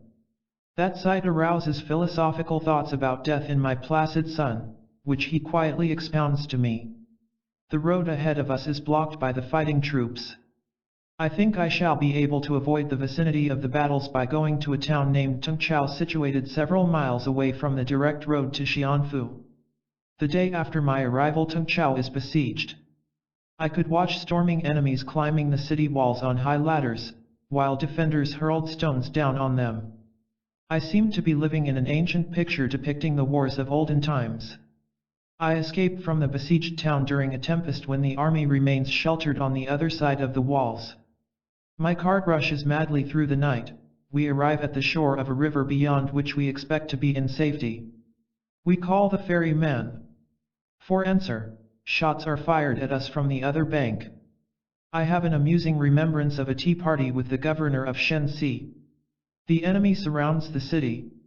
Tea is served by soldiers with guns on their shoulders and revolvers in their belts, ready to resist an attack that may occur at any minute. Yet, the guests talk calmly with that exquisite and apparently serene courtesy which is one of the fruits of the old Chinese education. We discuss philosophical questions. One of the officials speaks French perfectly and acts as my interpreter. Whatever the feelings of the governor and his party may be in this tragic situation, their faces remain smiling. The conversation around the tea table is that of literati enjoying the intellectual game of exchanging subtle thoughts in a dispassionate way. How wonderfully refined and civilized are the Chinese, and how lovable, in spite of the faults that can be found in them. I came out, at last, from the troubled area. I am in Amdo, settled in the precinct of the Peji Lama's palace, in the Kambum monastery. Again, I plunge into Tibetan life. Salutation to the Buddha. In the language of the gods and in that of the Lhasa, snake demigods who live in the lakes and the ocean and are said to be the owners of fabulous wealth, in the language of the demons, and in that of the men, in all the languages which exist, I proclaim the doctrine. A few lads stand on the flat roof of the assembly hall. They have hastily recited the liturgic formula and, simultaneously, lift the conches to their lips. Each of them take turn at breathing, while his companions continue to blow. And so is produced an uninterrupted bellowing whose sonorous waves, rising and falling in successive crescentendi and diminuendi, spread over the still sleeping monastery.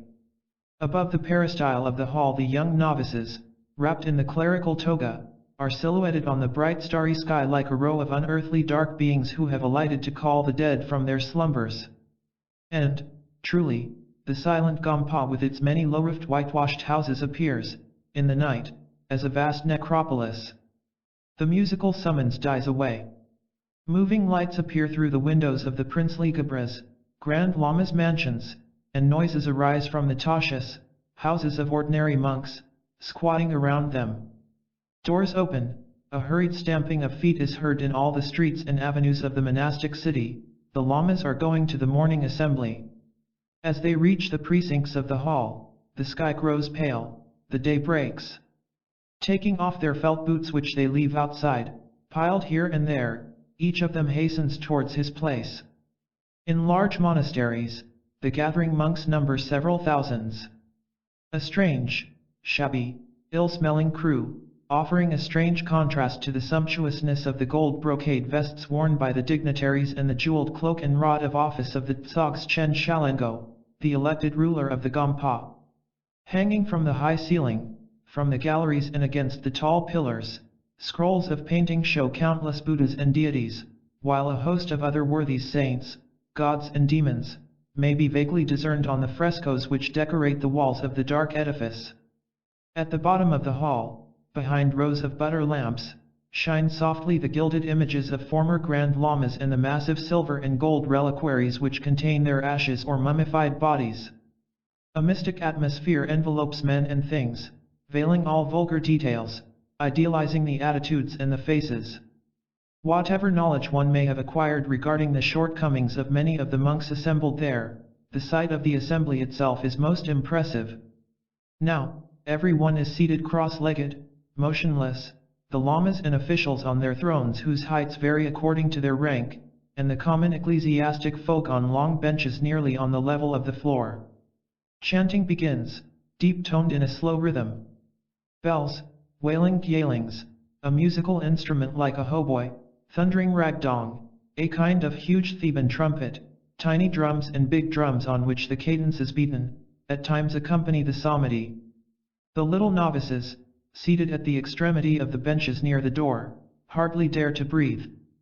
They know the 100-eyed Chastimpa, an official who enforces discipline in the Gampa, especially during the religious ceremonies, soon detects any chatting or playful gestures, and fear-inspiring are the rod and whip that are hung at hand, next his high seat.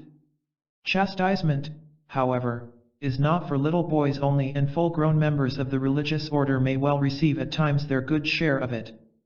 I have witnessed queer performances of that kind. One of them took place in a monastery of the Sakya sect during a solemn festival.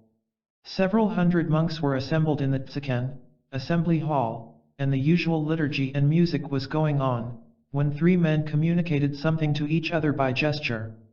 As they were not seated on the front bench, they thought themselves sufficiently screened by the monks placed in front of them. The slight motion of their hands and the looks they exchanged would, they believed, not be noticed by the Chastimpa.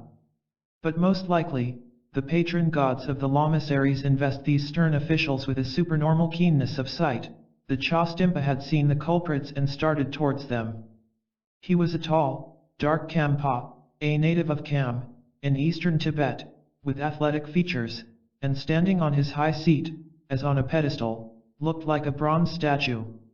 Majestically, he took down his whip, descended from his throne and strode across the hall with the air of a destroying angel. He passed before me, tucking his toga above his elbows. The whip which he clutched in his large hand was made of several leather ropes, each the size of a forefinger and ended by a knot. Having reached the place where the culprits awaited their unavoidable chastisement, he grasped their necks from behind, one after the other, lifting them brutally from the bench. It being impossible even to think of escape, the resigned fellows moved to the passage between the rows of monks and there prostrated themselves, their forehead against the floor. A few strokes of the whip sounded on the back of each one, and the fearful personage, with the same supreme dignity of demeanor, returned to his seat. However, only minor offenses, as breach of silence, incorrect attitude, etc., are punished in the assembly hall. More severe penalties are carried out elsewhere. A much appreciated intermission cuts the long service. Tea is brought in steaming hot, flavored with butter and salt, according to the Tibetan taste. It is carried in large wooden buckets whose bearer walk along the rows. Each Trapa produces his own bowl, kept till then under his vest next his skin. The bowls are of special patterns which vary according to the sex. No china or silver ornamented bowls are allowed at the assembly. The highest dignitaries must use a plain wooden one. Yet even that rule, meant as a symbolic remembrance of the renunciation and poverty enjoined by the original Buddhist discipline, is avoided by the astute lamas. The bowl of the richest among them is truly in wood, but some of these wooden utensils, made of special timbers out of the excrescences that grow on the trunk of certain trees, are highly prized and may cost as much as the equivalent of 6 pounds in local currency. In wealthy Gampas, the tea is generously buttered, and the monks bring with them, to the assembly, a small pot in which they blow a certain quantity of the butter that rises to the surface of the liquid. This they use at home or sell to be put again in tea or to fill the lamps used in the house. Not the altar lamps, for which new butter is required. Tripas bring also some tsampa, flour made with roasted barley, which is the staple food of all Tibetans, from their own houses, and this flour, together with the tea provided free, constitutes their breakfast. Upon certain days, tsampa and a piece of butter are distributed with the tea, or a soup served instead of tea, or even the meal includes both tea and soup. The inmates of the famous monasteries enjoy a rather large number of these special breakfasts offered by rich pilgrims or by wealthy grand lamas belonging to the monastery itself. On such occasions, hills of sampa and huge heaps of pieces of butter, sewn in sheep's stomachs, fill the Gompa's kitchen to overflowing. The spectacle is still greater when it is a question of soup, for then a number of sheep's carcasses amounting sometimes to several hundred are cut up for the gargantuan broth. While living in Kambum and in other monasteries, though, as a woman, I was not allowed to take part at the monastic banquet, a pot full of the special dainty of the day was brought to my house whenever I wished. It was in that way that I became acquainted with a certain Mongolian dish made of mutton, rice, Chinese dates, butter, cheese, curds, sugar candy, and various other ingredients and spices, all boiled together. This was not the only sample of their culinary science with which the Lamaist chefs treated me. A distribution of money takes place, sometimes, during the meal. Mongolians greatly outdo Tibetans in their liberality to the clergy. I have seen some of them leave more than 10,000 Chinese dollars at the Kambum monastery during their visit. So, day after day, in the frosty morning or the warm summer dawns, that peculiar Lamaist matins is performed in countless Gompas all over the immense territories, the whole of Mongolia, parts of Siberia, of Manchuria, and even of European Russia, of which Tibet itself is but a small part. Each morning, half-awake lads, together with their elders, are bathed in that curious atmosphere which is a blend of mysticism, gastronomic preoccupations, and anticipations of a dole. That beginning of the day in the Gompa gives us an idea of the character of the whole Lamaist monastic life. In the latter we find also, always present, the same ill-assorted elements, subtle philosophy, commercialism, lofty spirituality, and eager pursuit of coarse enjoyments. And these are so closely interwoven that one endeavors in vain to completely disentangle them. Youngsters brought up amongst these conflicting streams of influence yield to one or other of the according to their natural propensities and the way in which they are directed by their masters. Out of that early, rather incoherent monastic training, issue a small elite of literati, a number of idle, dull, sleepy fellows, wanton braggarts, and a few mystics who resort to lonely hermitages and lifelong meditations. The majority of the Tibetan Trungpas and Lamas do not, however, belong exclusively to any of these different classes. They rather harbor in their mind, at least in potentiality, all of these various characteristics, and, according to the circumstances, one or another appear on the stage to play its part. Plurality of personalities in the apparently single individual is, of course, not peculiar to Tibetan Lamas, but it exists in them in a remarkably high degree, and on that account their discourses and behavior provide the attentive observer with continual matter for wonder. Tibetan Buddhism differs widely from Buddhism as seen in Ceylon, Burma, and even China or Japan. So, also, Lamaist monastic dwellings have their own quite peculiar aspect. As I have already mentioned, in Tibetan language, a monastery is called a Gompa, spelling Tgonpa, that is to say a house in the solitude, and this name is entirely justified. Proudly isolated on summits beaten by the wind amidst wild landscapes, Tibetan Gompas look vaguely aggressive, as if bidding defiance to invisible foes, at the four corners of the horizon. Or, when squatting between high mountain ranges, they often assume a disquieting air of laboratories where occult forces are manipulated. That twofold appearance corresponds to a certain reality. Though nowadays the thoughts of the monks may be mostly occupied by mercantile and other vulgar cares, Tibetan Gompas were not, originally, intended for such earthly-minded folk. The hard conquest of a world other than that perceived through the senses, transcendental knowledge, mystic realizations, mastery over occult forces, such were the aims for the pursuit of which were built the Lamaist towering citadels and those enigmatic cities concealed in the maze of snowy hills. Yet nowadays mystics and magicians must be looked for mostly out of the monasteries. In order to escape an atmosphere that has become too much permeated by material cares and pursuits, they emigrate to more remote, inaccessible places, and the discovery of hermitages entails, sometimes, all the hardships of a real exploration. Nevertheless, with a very few exceptions, anchorites begin life as novices in the regular religious order. The boys whom their parents destine for a clerical life are taken to the monastery at the age of 8 or 9. They are given as wards to a monk of their own family parentage, or, failing a relative in the monastery, to some intimate friend. As a rule, the tutor of the novice is his first teacher and, in many cases, his only one. However, wealthy parents, who can afford generous recognition to the tuition of an erudite monk, either entrust the guardianship of their sons to such a one, or make an arrangement to the effect that the lads be sent to him to be taught at appointed hours. Sometimes, also, they beg for their sons the favor of being admitted as boarders in the house of an ecclesiastic dignitary. In that case, the latter will more or less supervise the youth's education. These novices are supported by their parents, who send to their tutor's house the usual supply of butter, tea, tsampa, and meat. Besides substantial provisions, rich Tibetans send to their sons various dainties, cheese, dried fruits, sugar, molasses, cakes, etc. Such treasures play a great part in the everyday life of the boys lucky enough to possess them. They allow of countless bartering, and many services can be bought from poor and gourmand fellow students with a handful of shrunk, stone-like apricots, or a few bits of desiccated mutton. Young Tibetans begin, in that way, the apprenticeship in the tricks of trade while they are spelling out the first pages of religious treatises. One may guess that their progress in the former science is, often, more rapid than in the latter. Entirely destitute boys become gyog, servant of virtue or virtuous servant, that is to say that in exchange for menial work, they get teaching and sometimes also food and clothing at the house of a monk.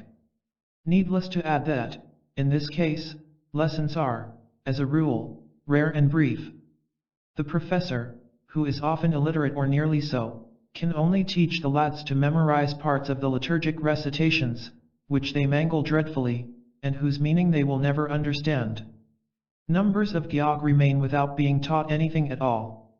It is not that their work as servants is heavy, but the carelessness natural to their age prevents them from asking for lessons which are not imposed on them, and they spend their many leisure hours playing with other little fellows of their own condition. As soon as they are admitted to a monastery, the novices have a share in the income of the Gompa, as I have given in another book, My Journey to Lhasa, a large number of details regarding the organization of the monasteries, their source of revenues, information about their tenants, etc. I omit them here, and in the gifts made by the devotees to the community. If, when growing older, the novice feels inclined to study and if circumstances allow, he may seek admission to one of the monastic colleges. There are 4 of them in all, large monasteries. As for the youths who belong to smaller gompas where no such colleges exist, they may at any time get leave to go and study elsewhere. The subjects taught are philosophy and metaphysics in the Tsin College, ritual and magic in the Jayat College, medicine, according to Chinese and Indian methods, in the Men College, and the sacred scriptures in the Du College. Grammar, arithmetic and several other sciences are taught outside of these schools by private professors. Both junior and senior students of philosophy hold discussions at regular dates. Often the latter take place in the open, and in all large monasteries a shady garden, surrounded by walls, is reserved for that purpose. Ritualistic gestures accompany the controversies and are a lively part of it. There are peculiar ways of turning one's rosary around one's arm, clapping one's hands and stamping when putting a question. There are other prescribed ways of jumping when giving an answer or replying to one interrogation by another. And so, though the words exchanged are usually but quotations, and only do honor to the memory of the controversialists, their antics and challenging attitudes create the illusion of passionate debates. Yet, all members of the philosophical college are not mere parrots. Amongst them one finds eminent literati and subtle thinkers. They too can quote for hours from countless books, but they are also able to descant on the import of the old texts and bring forward the results of their own reflections. A noteworthy feature of these public contests is that, at the end of them, he who has been acknowledged the victor is carried round the assembly riding on the shoulders of his defeated opponent. The College of Ritualistic Magic is generally the most sumptuously housed of the Gompa's scholastic institutions, and its fellows, called Gynd are held in high esteem. They are believed to know the special technique which enables one to propitiate the fierce deities and subjugate evil spirits, and the protection of their monasteries is entrusted to them. The Gynd belonging to the two great Gynd colleges that exist at Lhasa, act in the same capacity on behalf of the state.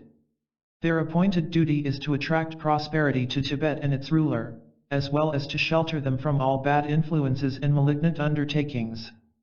Gynd are also entrusted with the task of honoring and serving the aboriginal gods or demons, whose goodwill or neutrality had been previously won by promising them perpetual worship and attendance to their needs. They must, also by their magic art, keep the untamed evil spirits bound in captivity. Though for lack of another word in the English language we are compelled to refer to the Gampas as monasteries, they do not in the least resemble a Christian monastery. Excepting the fact that the inmates of the Gampa are celibates and that the monastery owns property, I hardly see a point in common between the Christian and the Lamaist religious orders. As to celibacy, it must be remembered that all monks of the Gelugpa sect, familiarly called Yellow Cap sect, are celibate. But in the various Red Cap sects celibacy is only enjoined on fully ordained monks called Gelongs. Married lamas or Tripas keep, outside of the Gampa, a home where their family lives. They have also a dwelling place in their respective monasteries where they stay occasionally, at the time of religious festivals or when retiring for a period of religious exercises or meditation. Wives are never allowed to cohabit with their husbands in the enclosure of a monastery. Lamaseries are meant, just as the viharas of Ceylon or the monasteries of any Buddhist country, to house people who pursue a spiritual aim. That aim is neither strictly defined nor imposed and common to all Gampas dwellers. Humble or lofty, as it may be, the goal of each monk remains his secret and he may endeavor to reach it by any means he chooses. No devotional exercises in common, nor uniform religious practices are enjoined on the inmates of the lamaseries. The only rules that exist are of a lay character, relating to the good order, the keeping up of the monastery, or the attendance of the members of the Gampa to daily or occasional meetings. These assemblies themselves have nothing to do with the celebration of a cult in which each one present joins for his own sake and from which he expects good fruits for himself. When Lamaist monks meet in the assembly hall, it is, beside hearing communications from the monastic authorities, to read parts of the scriptures for the benefit of the monastery, the state, or the supporters and occasional benefactors of the Gampa. Such readings are credited with happy results in bringing prosperity, averting illness and calamities, and keeping away malevolent beings. As for the ritualistic ceremonies, all of a magic nature, they are also performed for some aim in which the celebrants have no share. It is even believed that none can perform them for his own sake. The most proficient Gynd are compelled to call a colleague when they wish to have these rites celebrated on their behalf. Magic for personal purposes, meditation, and exercises connected with spiritual life, are accomplished privately by each monk in his own dwelling. None but the teacher whom he has chosen has the least right to interfere in that matter. No one either has any right to ask any account of the Lama's views. He may believe whatever doctrine he deems true, he may even be an utter unbeliever, this concerns himself only. There is no church or chapel in the Lamaist monasteries, for, as it has been explained, no worship is done in which the laity joins or even merely attends. Beside the assembly hall there exist a number of Lhakans, that is to say God's houses. Each of them is dedicated to a deity or to some Buddhist worthies, historical or mythical. Those who wish it pay courteous visits to the images of these exalted persons. They light a lamp or burn incense in their honor, salute them with 3 prostrations and depart. Favors are often begged during such visits, but not always, and a number of these polite meetings are the outcome of disinterested reverence. Before the images of the Buddha boons are not requested, for Buddhas have passed beyond the world of desire and, in fact, beyond all worlds. But vows are taken and spiritual wishes expressed such as, may I be, in this life or in the next one, able to distribute a quantity of alms, to contribute efficaciously to the welfare of many, or may I be able to understand the meaning of Buddha's doctrine and to live accordingly. There are a larger number than one would suppose who, when raising a small lamp in the gesture of an offering before the Buddha's image, ask for no more than spiritual insight. Though they may make but little practical effort to reach it, the mystic ideal of salvation through enlightenment remains alive amongst Tibetans. To the complete spiritual freedom of the Lamaist monk corresponds a nearly equal material liberty. The members of a monastery do not live in community, but each one in his own house or apartment, and each one according to his own means. Poverty is not enjoined to them as it was to the early Buddhist monks. I must even say that the Lama who voluntarily would practice it would enjoy no special regard on that account, quite the opposite. Anchorites only may indulge in that kind of eccentricity. Yet, absolute renunciation, as India, and maybe India alone, has thoroughly understood it, is not an ideal altogether foreign to Tibetans. The ascetic poet Milarespa, 11th century, the most popular of Tibetan saints, is an instance, nor do they fail to pay homage to its loftiness. Stories of youths of good family who leave their home and take to the life of religious mendicants, and especially, the story of Siddhartha Gautama, the Buddha, who gave up his estate and princely rank, are listened to with the deepest reverence and admiration. But these stories, relating to facts which took place in times long gone, are regarded as belonging to another world that has no connection whatever with that of their wealthy and honored lamas. One may be ordained in any grade of the religious order without becoming a member of a monastery, though this seldom happens, and only when the candidate is of an age to know what he is doing and intends to live as an anchorite. Admission in a Gampa does not confer any right to free lodging therein. Each monk must build his dwelling or purchase it from a previous owner, unless he inherits it from a relative or from his own teacher. Poor monks rent a room or two in the house of a more wealthy colleague. In the case of students and of learned or old Trpa, lodging is often granted free to them in the houses of rich lamas. The poorest ones who, beside a shelter, need also board, engage themselves in the service of wealthy members of the monastery. Their condition depends on their ability. Some may be clerks, others cooks, or stable boys. Those who succeed in becoming stewards of a tulku, often become important and wealthy persons. Learned monks belonging to poor families may earn their livelihood as teachers, as artists if they are gifted at painting religious pictures, as resident chaplains at the houses of rich lamas or laymen, or by occasionally performing religious ceremonies at householders' homes. Besides these various professions, divination, astrology, drawing horoscopes may be reckoned amongst their sources of income. The Lama doctors create very favorable situations for themselves if they show their skill by curing a sufficient number of distinguished people. But even with a small amount of success, the medical profession is a lucrative one. However, the profession which looks the most attractive to many is trade. The great majority of those Lamaist monks who are not especially religious-minded, become traders. If they lack the money needed to undertake a business of their own, they engage themselves as secretaries, accountants, or even as mere servants of a trader. Transacting business, in a more or less unostentatious way, is to a certain extent allowed in the monasteries. As for those of their members who have a really big business, they obtain leave from the authorities of the monastery to travel with their caravan, and open shops or branches wherever they like. One may think that trade does not fit in very well with religious pursuits, but we must also remember a monk has very seldom chosen his own profession.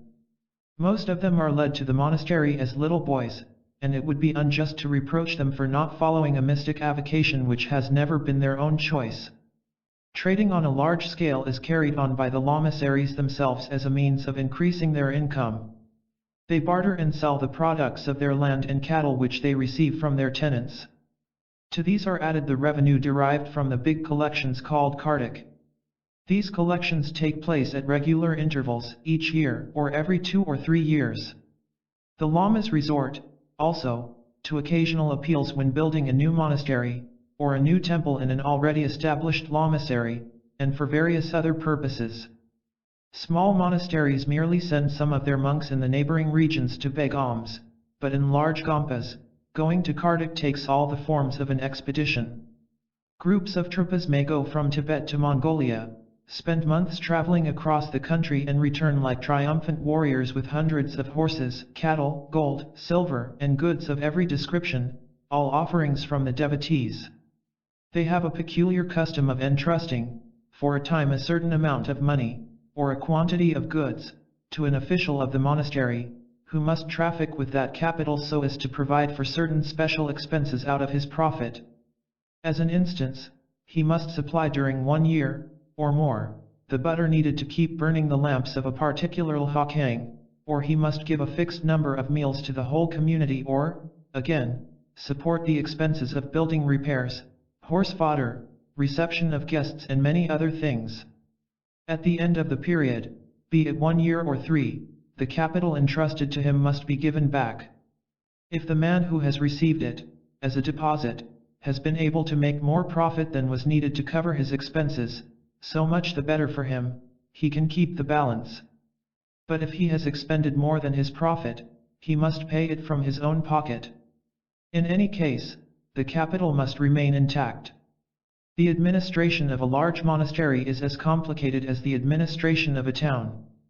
Beside a population of several thousand men living between their walls, these Gompas own large estates inhabited by tenants to whom they owe protection and over whom they have the right of justice. A number of elected officials, helped by clerks and a kind of police body, all clerics, assume the care of these temporal affairs. A big personage called Tsogs Chenshul Ngo is the elected head of the Gompa. To him belongs the infliction of punishments on those who infringe monastic rules. It is he who grants leave, dispensations and admission to the Gompa. He is assisted by several other officials.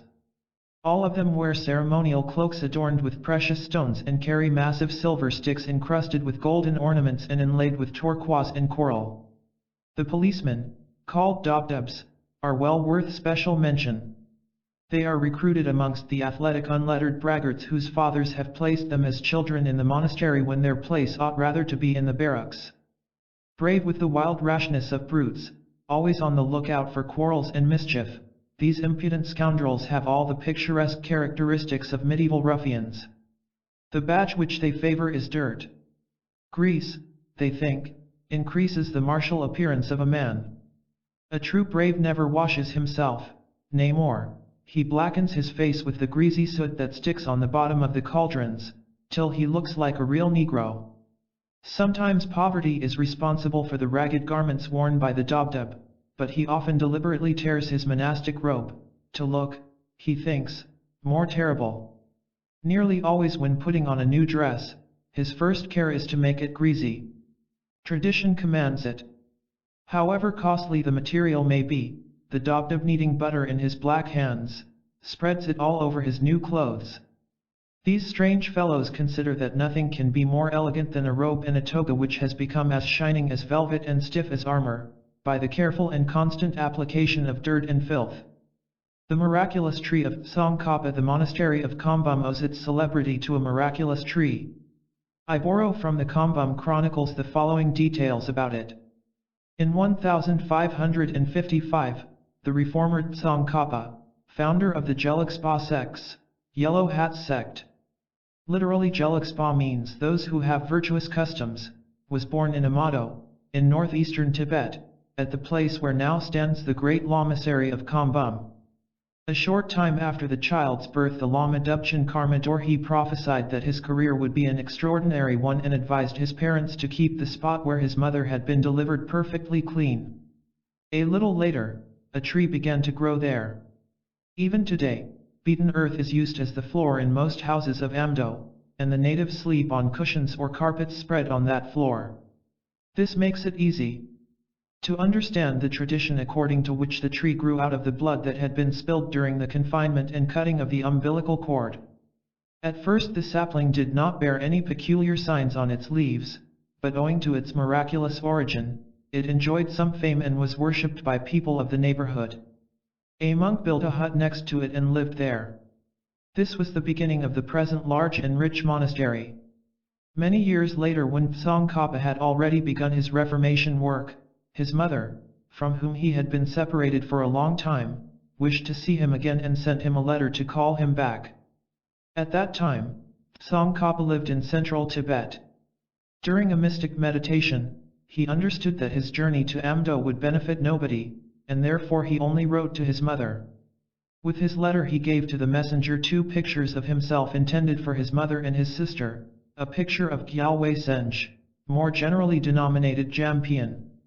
His Sanskrit name is Manjay Ushri, Lord of Science and Eloquence, the patron of the intellectuals, and several pictures of Damkok, a deity of the Tantric pantheon.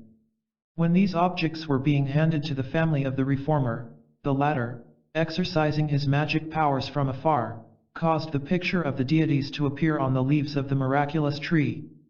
The print was so neat, so perfect, according to the legend, that the most clever artist could not have drawn them better.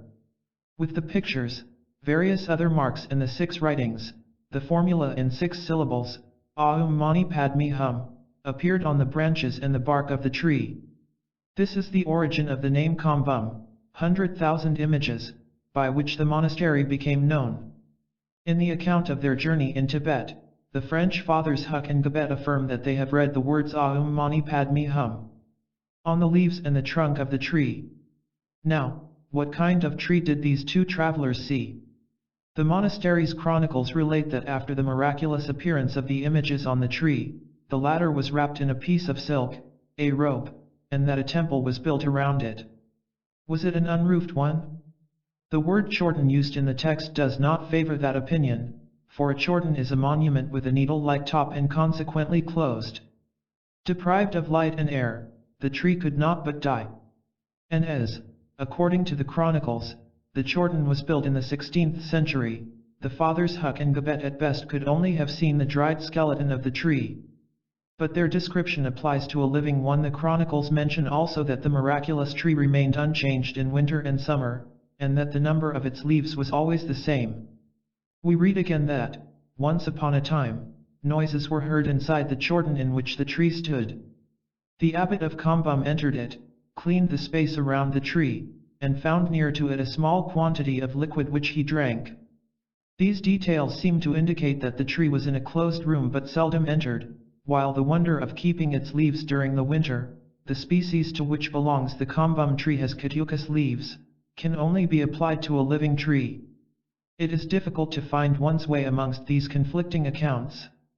Today a chorten about 40 to 50 feet high, in which the original tree is said to be enshrined, stands in the middle of a gold-roofed temple. Yet, when I lived in Kambum the lamas said that the shrine had been erected only a few years ago. Or rather rebuilt altar a fire which destroyed it. In front of that temple grows a shoot of the miraculous tree, surrounded by a railing, and is venerated to a certain extent. Another larger tree, which is also believed to have originated from the miraculous tree, has been transplanted into a small garden before the temple of the Buddha. The leaves of these 2 trees are collected when they fall, and distributed to the devotees. Perhaps it is one of these 2 which the fathers Huck and Gebet saw. Foreign travelers who go to Kambum, as a rule, do not know the history, or even the existence, of the tree hidden in the shrine. Some Europeans residing in Kansu, the Chinese province on the border of which Kambum is situated, have told to me that they have read Aum Mani Padme Hum on the leaves of the living trees. However, Lamaist pilgrims and the monks of the monastery, about 3,000 men, do not notice anything peculiar about these leaves and even listen with scornful skepticism to accounts of the foreigners' visions of the sacred trees. Nevertheless, their modern attitude is not supported by the old chronicles, which affirm that all people of Amdo saw the miraculous imprints on the tree when they first appeared, about 400 years ago.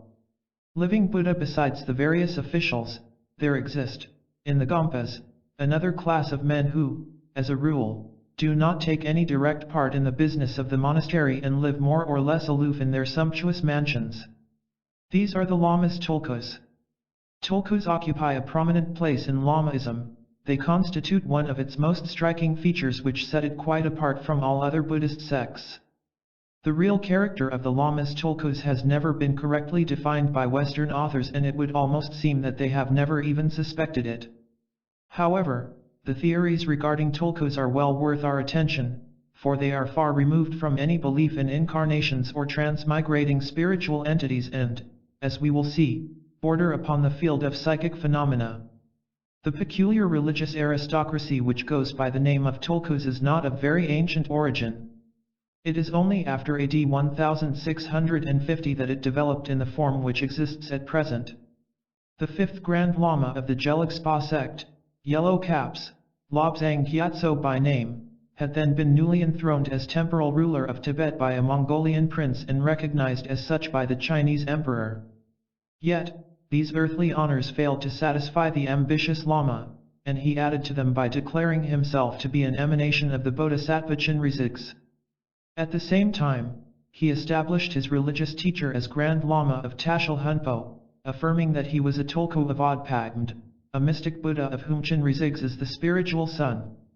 Chinrizigs and Odpagmd are, respectively, the Tibetan names of the mystic beings called in Sanskrit Avalokiteshvara and Amitabha. The example set by the Lama king encouraged the creation of tulkus. Very soon, all monasteries of some importance deemed it a point of honor to have, at their head, an incarnation of one or another worthy. However, in setting himself up as a tulku of Chinrizigs, Lobsang Gyatso had not been entirely an innovator. Theories affording him some support can be traced in the Mahayanist speculations regarding the mystic Buddhas and their spiritual family of bodhisattvas and human Buddhas who are said to emanate from them. Moreover, since the death, about AD 1470, of Gedundub, the disciple of the reformer Tsongkhapa, his successors as head of the Yellow Caps sect had been recognized as his reincarnations. So, the fifth Dalai Lama was therefore already a tulku of Gedundub when he became Chinrizig's tulku. But even earlier, in the 11th century, Tibetans believed in tulkus. We read in the biography of Milarespa, that one of his disciples, called Piraja, convinced that a divine being was incarnated in his master, asked him to disclose his name. Milarespa himself believed that his own master, the Lama Marpa, was the tulku of Dorje Chang. He called him by that name repeatedly, not only in his poems, but when addressing him directly. So, though recognized avatars were, at first, insulated cases and not in the regular lineal succession of incarnations, they have paved the way for the Dalai Lama Chinrizigs and the thousands of lordly tulkus who are nowadays to be found all over the Lamaist countries. Living Buddha is a current appellation given by foreigners to Lamas tulkus. Now, in spite of the many books on Buddhism which have been published in Western languages, there still remain a large number of Westerners who take the word Buddha for a proper noun, the name of the founder of Buddhism.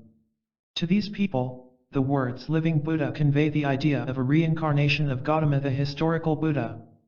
There is no Tibetan, even amongst the most ignorant, villagers or herdsmen, who entertain such a false view.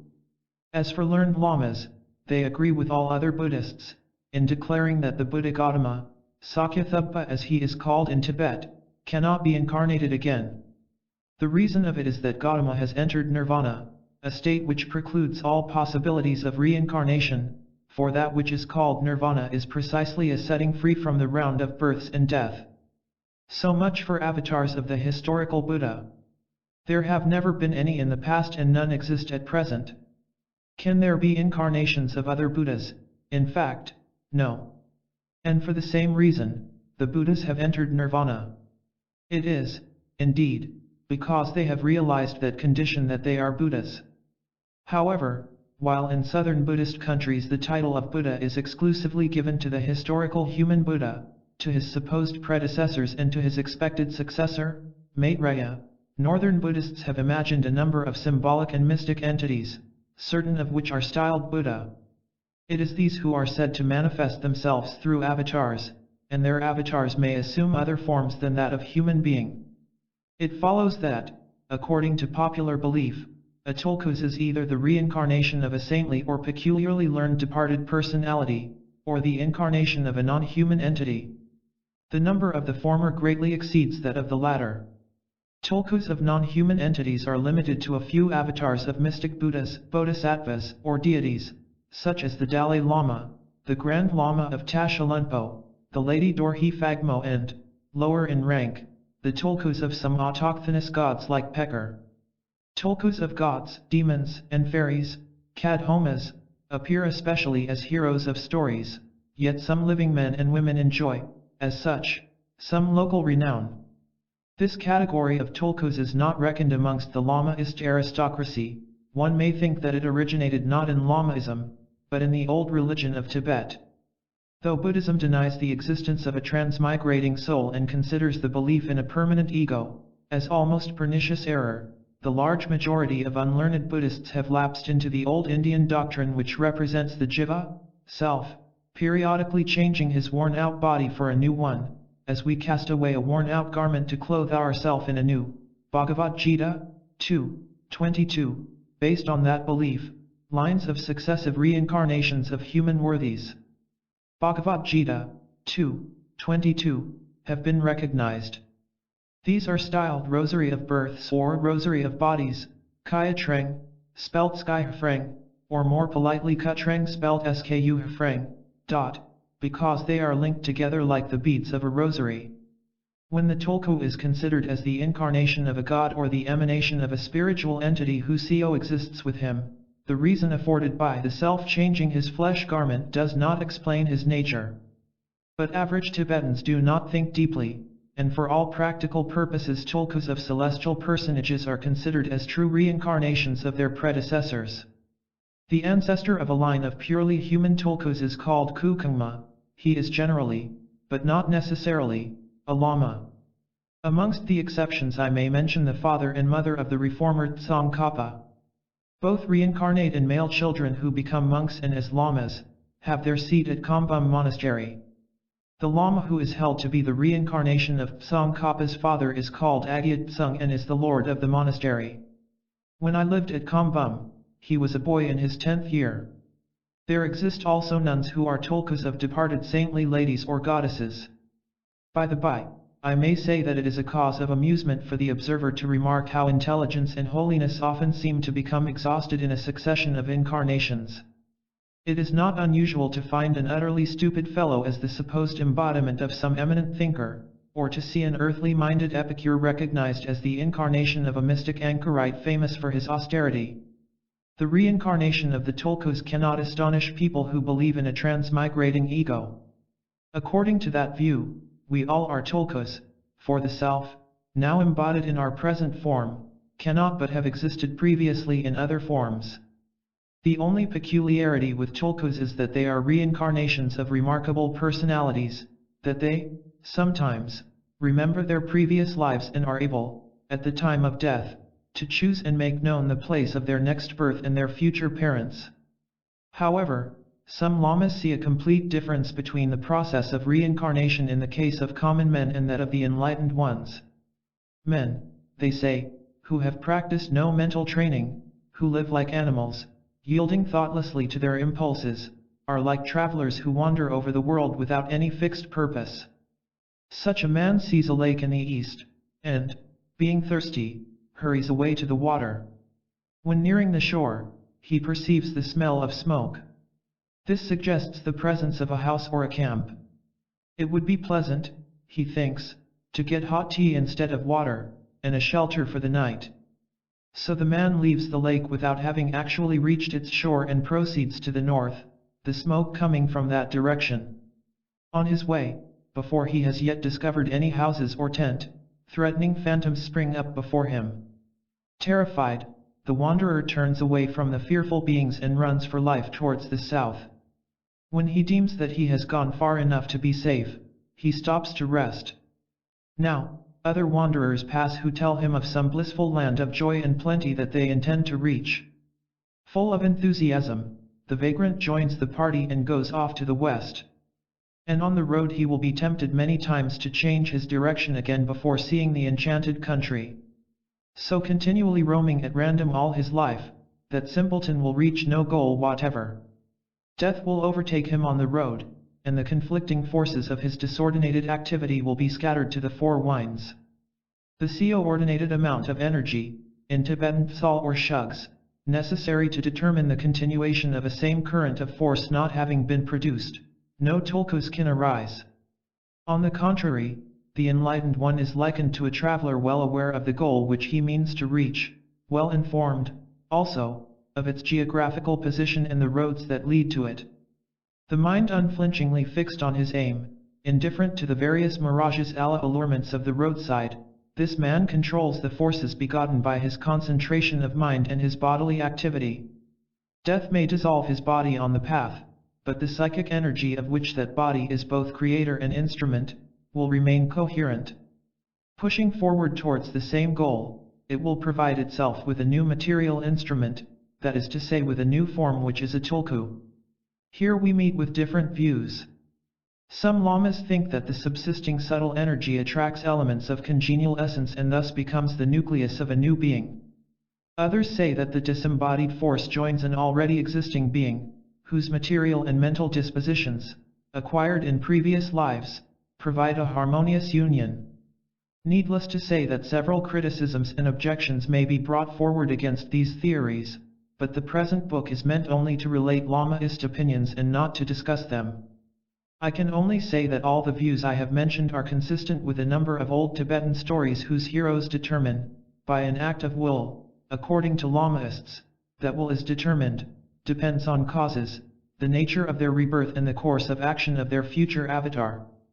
This shows that similar theories have been widely spread among Tibetans for a long time.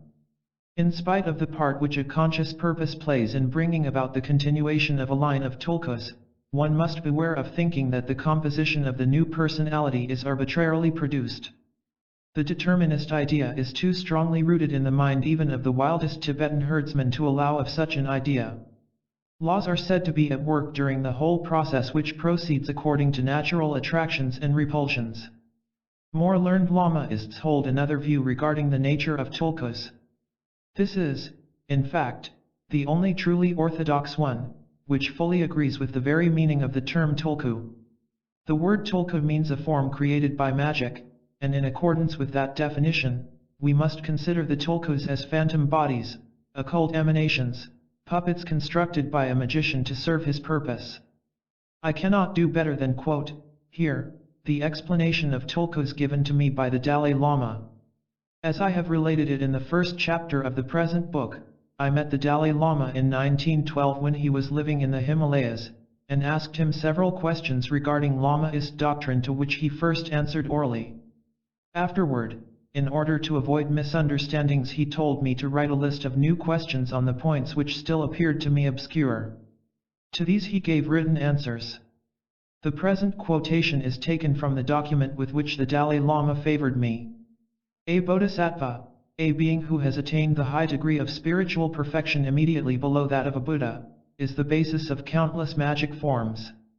By the power generated in a state of perfect concentration of mind he may, at one and the same time, show a phantom, tulpa, written sprulpa, of himself in thousands millions of worlds.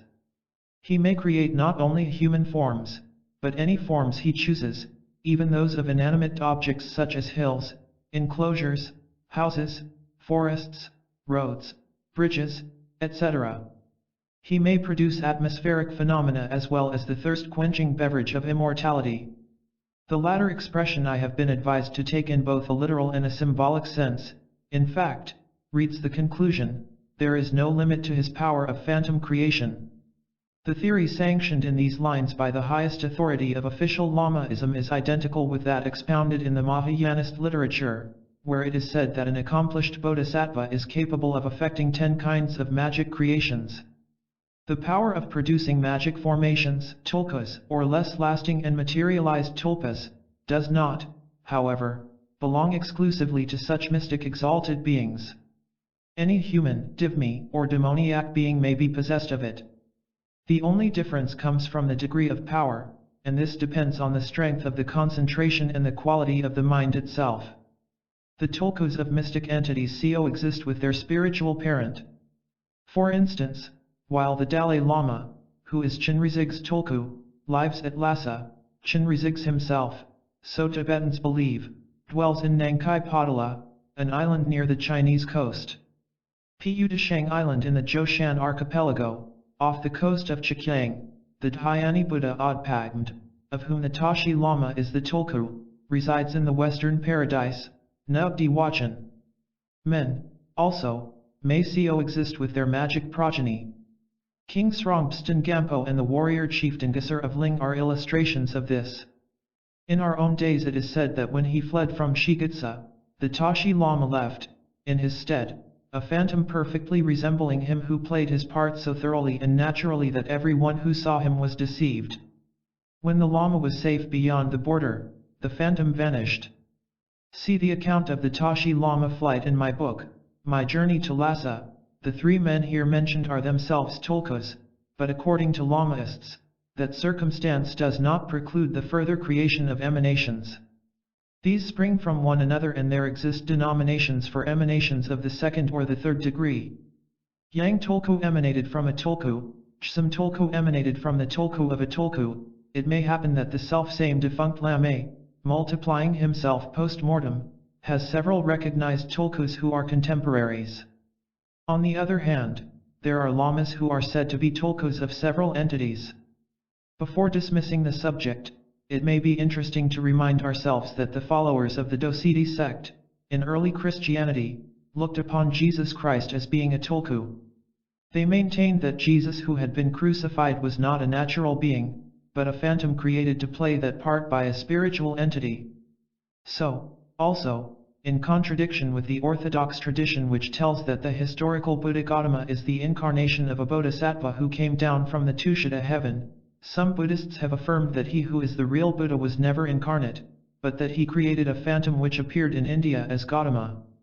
The Buddhist sect which held that view was that of the Vedalaka, in spite of the various more or less subtle theories held about tulkus in learned Tibetan circles. They are considered, for all practical purposes, as real reincarnations of their predecessors, and the formalities regarding their recognition have been devised accordingly. It happens, not unfrequently, that a lama, often himself one of a line of tulkus, foretells, at his deathbed, the country or district where he will be reborn. Sometimes he adds various particulars about his future parents, the situation of their house and so on. Contrary to the opinion prevailing in the southern schools of Buddhism, Lamaists believe that a certain time of undetermined length elapses between the death and the rebirth of a being on the earth. In the interval, the main consciousness, that which causes the rebirth, is wandering in the labyrinth of the bardo, about bardo, see chapter 1, seeking its way. As a rule, it is about 2 years. There are, however, no fixed customs regarding that matter. Circumstances decide the turn given to the procedure, after the death of a Lama Tulku, that the treasurer, the head steward or other clerical officials of his household, begin to look for his reincarnation. By that time the child who is that supposed reincarnation is usually 1 or 2 years old. There are cases when the reincarnation is delayed, but these are very exceptional. If the late Lama left directions regarding his rebirth, his monks pursue their researches accordingly. If such directions are lacking, they resort to a Lama Tulku astrologer, called Tsispa, a calculator. It is the Tsispa who draws horoscopes, discloses hidden things, etc. Any ordinary monk may act as Tsispa, but the discovery of a Tulku is always entrusted to another Tulku, who points out generally in veiled and obscure sentences the country where investigations must be made and various signs by which the child may be known. When the Tulku to be discovered is of a high rank, one of the state oracles may be consulted, and this is always done for the reincarnations of the Dalai Lama and the Tashi Lama. Sometimes a young boy is quickly found whose birthplace and other characteristics answer the directions given by the late Lama or the astrologer. In other cases, years elapse without finding anyone, and some incarnations even remain undiscovered. This is a cause of deep sorrow to the devotees of the Tulku, and still more to the monks of his monastery, which, lacking its worshipful head, does not attract the same number of pious benefactors, suppliers of feasts and gifts.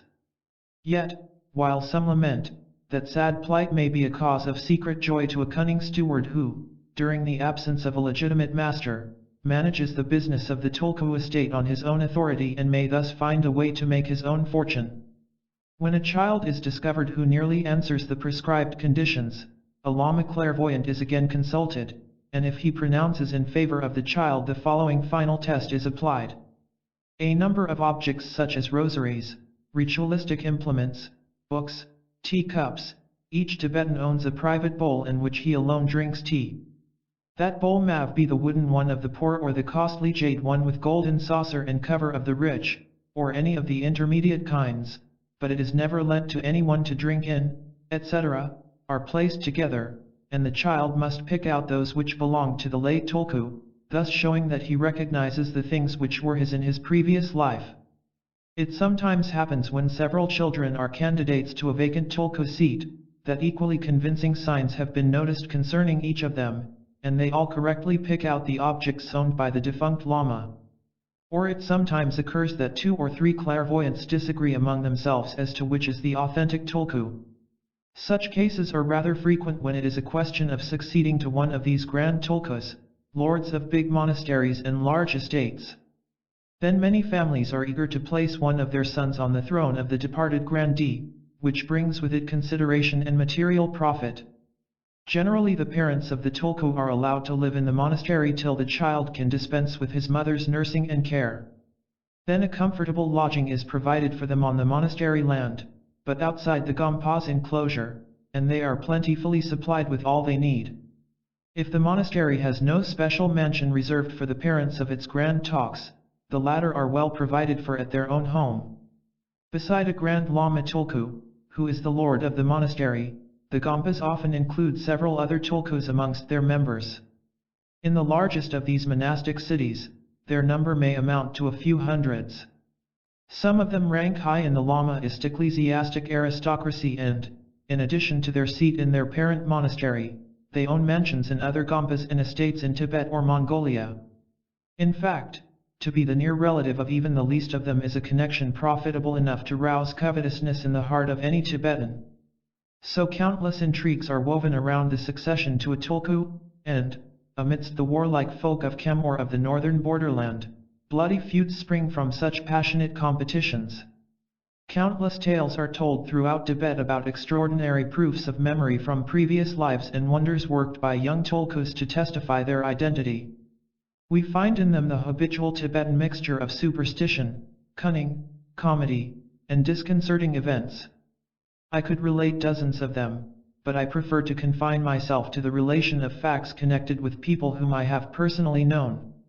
Next, the mansion of the Pejia Lama, in which I lived at Kambum, was the dwelling of a minor tulku called Agnate Sung. Not to be mistaken for Agyat Sung, the grand tulku already mentioned. 7 years had elapsed since the death of the last master of the place and none had been able to discover the child in whom he had reincarnated. I do not think that the steward of the lama's household felt greatly afflicted by that circumstance. He managed the estate and seemed rather prosperous. Now it happened that in the course of a trading tour, he felt tired and thirsty and entered a farm to rest and drink. While the housewife made tea, the Nyerpa, steward, drew a jade snuff box from his pocket and was about to take a pinch of snuff when a little boy who had been playing in a corner of the room stopped him and putting his small hand on the box asked reproachfully, "Why do you use my snuff box?" The steward was thunderstruck. Truly, the precious snuff box was not his, but belonged to the departed Agnate Sung, and though he had not perhaps exactly intended to steal it, yet he had taken possession of it. He remained there trembling while the boy looked at him as his face suddenly became grave and stern with no longer anything childish about it. "Give it back to me at once, it is mine," he said again. Stung with remorse, and at the same time terrified and bewildered, the superstitious monk could only fall on his knees and prostrate himself before his reincarnated master. A few days later, I saw the boy coming in state to his mansion. He wore a yellow brocade robe. As he had not yet been admitted into the religious order, he was not yet allowed to wear the ecclesiastic robes, and rode a beautiful black pony, the Nyerpa holding the bridle. When the procession entered the house, the boy remarked, "Why do we turn to the left to reach the second courtyard? The gate is on our right side." Now, for some reason, the gate on the right side had been walled up after the death of the Lama and another one opened instead. The monks marveled at this new proof of the authenticity of their Lama and all proceeded to his private apartment where tea was to be served. The boy, seated on a pile of large hard cushions, looked at the cup with silver gilt saucer and jeweled cover placed on the table before him. "Give me the larger china cup," he commanded. And he described one, mentioning the very pattern that decorated it. Nobody knew about such a cup, not even the steward, and the monks respectfully endeavored to convince their young master that there was no cup of that kind in the house. It was at that moment that, taking advantage of an already long acquaintance with the Nyarpa, I entered the room. I had heard the snuff box story and wished to see for myself, my remarkable little new neighbor. I offered him the customary complimentary scarf and a few presents. These he received with a gracious smile, but, apparently following the trend of his thoughts regarding the cup, he said, "Look better, you will find it." And suddenly, as if a flash of memory had dashed through his mind, he added explanations about a box painted in such a color, which was in such a place in the storeroom. The monks had briefly informed me of what was going on and I waited with interest to see how things would turn out. Less than half an hour later, the set, cup, saucer and cover, was discovered in a casket that was at the bottom of the very box described by the boy. I did not know of the existence of that cup, the steward told me later on. The Lama himself, or my predecessor, must have put it in that box which did not contain anything else precious and had not been opened for years. I also witnessed a much more striking and fantastic discovery of a tulku in the poor inn of a hamlet, some miles distant from Ansi. Roads going from Mongolia to Tibet cross, in that region, the long highway which extends from Peking to Russia over a whole continent. So I felt annoyed but not astonished when, reaching the inn at sunset, I found it crowded with visitors from a Mongolian caravan. The men looked rather excited as if something unusual had just happened. Yet, with their customary courtesy still increased by the sight of the Lamaist monastic garments which Lama Yongden and I wore, the travelers immediately gave up a room for my party and made room for my beasts in the stable. As Yongden and I remained in the courtyard, looking at the camels of the Mongolians, the door of one of the rooms opened and a tall handsome youth, poorly clad in a Tibetan robe, stood on the threshold and asked if we were Tibetans. We answered in the affirmative. Then a well-dressed elderly Lama appeared behind the young man and he, also, addressed us in Tibetan. As usual, we exchanged questions about the country from which we came and where we were going. The Lama said that he had intended going to Lhasa by the Suchao winter road, but now, he added, it was no longer necessary to take this journey. The Mongolian servants who were in the courtyard nodded their assent. I wondered what could have caused these people to change their minds while en route, but as the Lama retired to his room, I did not deem it polite to follow and ask explanations that were not offered. However, later in the evening, when they had inquired about Yongden and me from our servants, the Mongolians invited us to drink tea with them and I heard the whole story. The handsome young man was a native of the far distant Ngari province, in southwestern Tibet. He seemed to be somewhat of a visionary. At least, most Westerners would have so described him, but we were in Asia. Since his early youth, Mijayur, this was his name, had been restless, haunted by the queer idea that he was not where he ought to be. He felt himself a foreigner in his village, a foreigner in his family. In dreams, he saw landscapes that did not exist in Ngari, sandy solitudes, round felt tents, a monastery on a hillock. And even when awake, the same subjective images appeared to him and superimposed themselves on his material surroundings, veiling them, creating around him a perpetual mirage. He was only a boy when he ran away, unable to resist the desire of finding the reality of his vision. Since then, Mijayur had been a vagrant, working a little here and there on his way, begging most times, wandering at random without being able to control his restlessness or settle anywhere. Today he had arrived from Erech, tramping aimlessly as usual. He saw the inn, the encampment of the caravan, the camels in the courtyard. Without knowing why, he crossed the gate, and found himself face to face with the Lama and his party. Then, with the rapidity of lightning, past events flashed through his mind. He remembered that very Lama as a young man, his disciple, and himself as an already aged Lama, both on that very road, returning from a pilgrimage to the holy places of Tibet and going home to the monastery on the hillock. He reminded the Lama of all these things, giving minute details regarding their journey, their lives in the distant monastery and many other particulars. Now the aim of the Mongolians' journey was precisely to beg advice from the Dalai Lama as to the best way of discovering the tulku head of their monastery, whose seat had been unoccupied for more than 20 years, in spite of persevering efforts to find his reincarnation. These superstitious people were ready to believe that the Dalai Lama, through his supernormal power, had detected their intention and out of kindness had caused their meeting with their reincarnated lord. The angry wanderer complied immediately with the usual test, picking out without hesitation or mistake among a number of similar objects, those that had belonged to the late Lama. No doubt subsisted in the mind of the Mongolians. On the morrow, I saw the caravan retracing its steps, moving away to the slow pace of the big camels and disappearing on the skyline into the Gobi solitudes. The new tulku was going to meet his fate. Chapter 4, Dealing with Ghosts and Demons.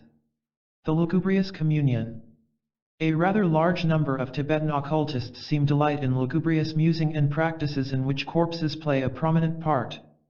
Vulgar sorcerers only seek by this means to acquire magic powers, but a number of more enlightened men affirm that esoteric teachings and a special kind of spiritual training is thus hidden under the veil of symbols and conventional language.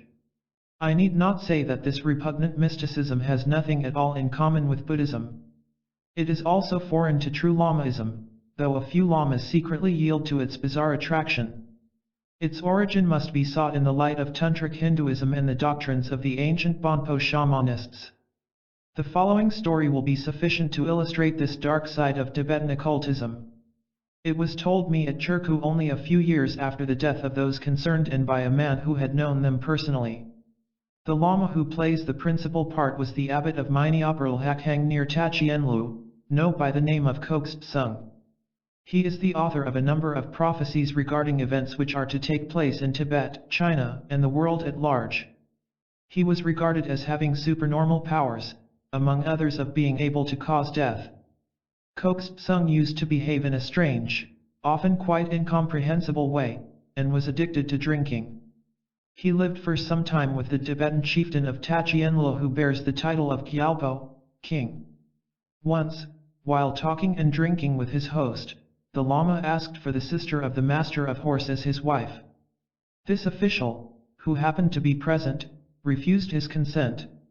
The Lama was so enraged that he violently threw the precious jade cup in which he had drunk on the ground, breaking it into pieces, and cursed the equerry, declaring that after 2 days he would die. The Gyalpo did not approve of the Lama's request for his officer's sister and had no faith in the power of his curse. The equerry was young and healthy, he argued. Still the Lama maintained that he would die and, indeed, 2 days later the man passed away. Then the Gyalpo and the parents of the young maid became frightened and hastened to bring the girl to the Lama. But he refused to take her. She would have been useful, he said, for obtaining an object which would have benefited a large number of beings, but the opportunity has passed, and I do not care for a wife. This story resembles that of Dugpa Kunlegs, mentioned in the first chapter. It is a common theme of Tibetan tales. Now one evening this same Kokst Sung unexpectedly called up one of his Trungpas. "Saddle 2 horses, we are going," he ordered him. The monk remonstrated with the Lama, saying that it was already late and that it would be better to wait the next morning. "Do not answer back," said Kokst Sung laconically. "Let us go." They start, ride in the night and arrive at some spot near a river. There they alight from their horses and walk towards the river bank. Though the sky is completely dark, a spot on the water is lighted by sun rays, and in that illuminated place a corpse is floating upstream, moving against the current. After a while it comes within reach of the 2 men. "Take your knife, cut a piece of the flesh and eat it," commands Kokst Sung to his companion. And he adds, "I have a friend in India who sends me a meal every year at this date." Then he himself begins to cut and to eat. The attendant is struck with terror, he endeavors to imitate his master but does not dare to put the morsel into his mouth and hides it in his ambag. The breast pocket formed by the white Tibetan robe tied with a belt, both return to the monastery where they arrive at dawn.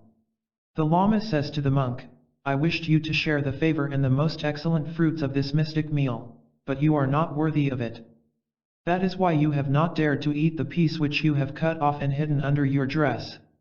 Hearing these words, the monk repents of his lack of courage and puts his hand into his ambag to take his share of the corpse, but the piece of flesh is no longer there. This fantastic story accords with certain information given me with great reserve by some anchorites belonging to the Dzogchen sect. There exist, so they said, certain human beings who have attained such a high degree of spiritual perfection, that the original material substance of their bodies has become transmuted into a more subtle one which possesses special qualities. Few people can discern the change which has come over these exceptional men. A morsel of their transformed flesh, when eaten, will produce a special kind of ecstasy and bestow knowledge and supernormal powers upon the person partaking of it. A hermit told me that when an Aljorpa, through his clairvoyance, has discovered one of these wonderful beings, he sometimes begs from him the favor of being informed of his death in order that he may obtain a small portion of his precious body. Might fervent candidates for this gruesome communion not sometimes grow too impatient and refuse to wait for the natural death of the Holy One? Might they not hurry it forward? One of those who disclosed this secret rite to me almost seemed to confess that the thing had happened. However, he was careful to mention the attenuating circumstance that the victim consented to the sacrifice. The corpse who dances another mysterious rite is called Rolang, the corpse who stands up. Traditions and ancient chronicles relate that, before the introduction of Buddhism into Tibet, it was practiced by the Bonpo shamans during the funeral ceremony. However, the brief movement made by a dead body in such circumstances cannot be compared with what happens in the course of the horrible and grotesque tete-a-tete that Tibetan occultists depict. There exist several kinds of Rolang. These must not be mistaken for the Trong Jug, written Grong Jug, rite which causes the spirit of another being to pass into a corpse and apparently resuscitate it, though the corpse is not animated by its original occupant. One of these lugubrious Rolang was described to me as follows by a Ngagspa who said he had practiced it himself. The celebrant is shut up alone with a corpse in a dark room. To animate the body, he lies on it, mouth to mouth, and while holding it in his arms, he must continually repeat mentally the same magic formula. This differs according to the masters, excluding all other thoughts. After a certain time the corpse begins to move. It stands up and tries to escape. The sorcerer, firmly clinging to it, prevents it from freeing itself. Now the body struggles more fiercely. It leaps and bounds to extraordinary heights, dragging with it the man who must hold on, keeping his lips upon the mouth of the monster, and continue mentally repeating the magic words. At last the tongue of the corpse protrudes from its mouth. The critical moment has arrived. The sorcerer seizes the tongue with his teeth and bites it off. The corpse at once collapses. Failure in controlling the body after having awaked it, means certain death for the sorcerer. The tongue carefully dried becomes a powerful magic weapon which is treasured by the triumphant Ngagspa. The Tibetan who gave me these details described most vividly the gradual awakening of the corpse. The first conscious look which brightened its glazed eyes and its feeble movements slowly growing in strength until he became unable to prevent the agitation of the jumping monster and needed all his strength to hold it. He described his sensations when he could feel the tongue issuing from the mouth of the corpse and touching his own lips, and realized that the terrible moment had come when, if he failed to conquer it, the horrible being would kill him. Had that fantastic struggle not been purely subjective, had it not taken place during one of these trances which are frequently experienced by Tibetan Aljorpas, which they also voluntarily cultivate? I doubted and asked to see the tongue.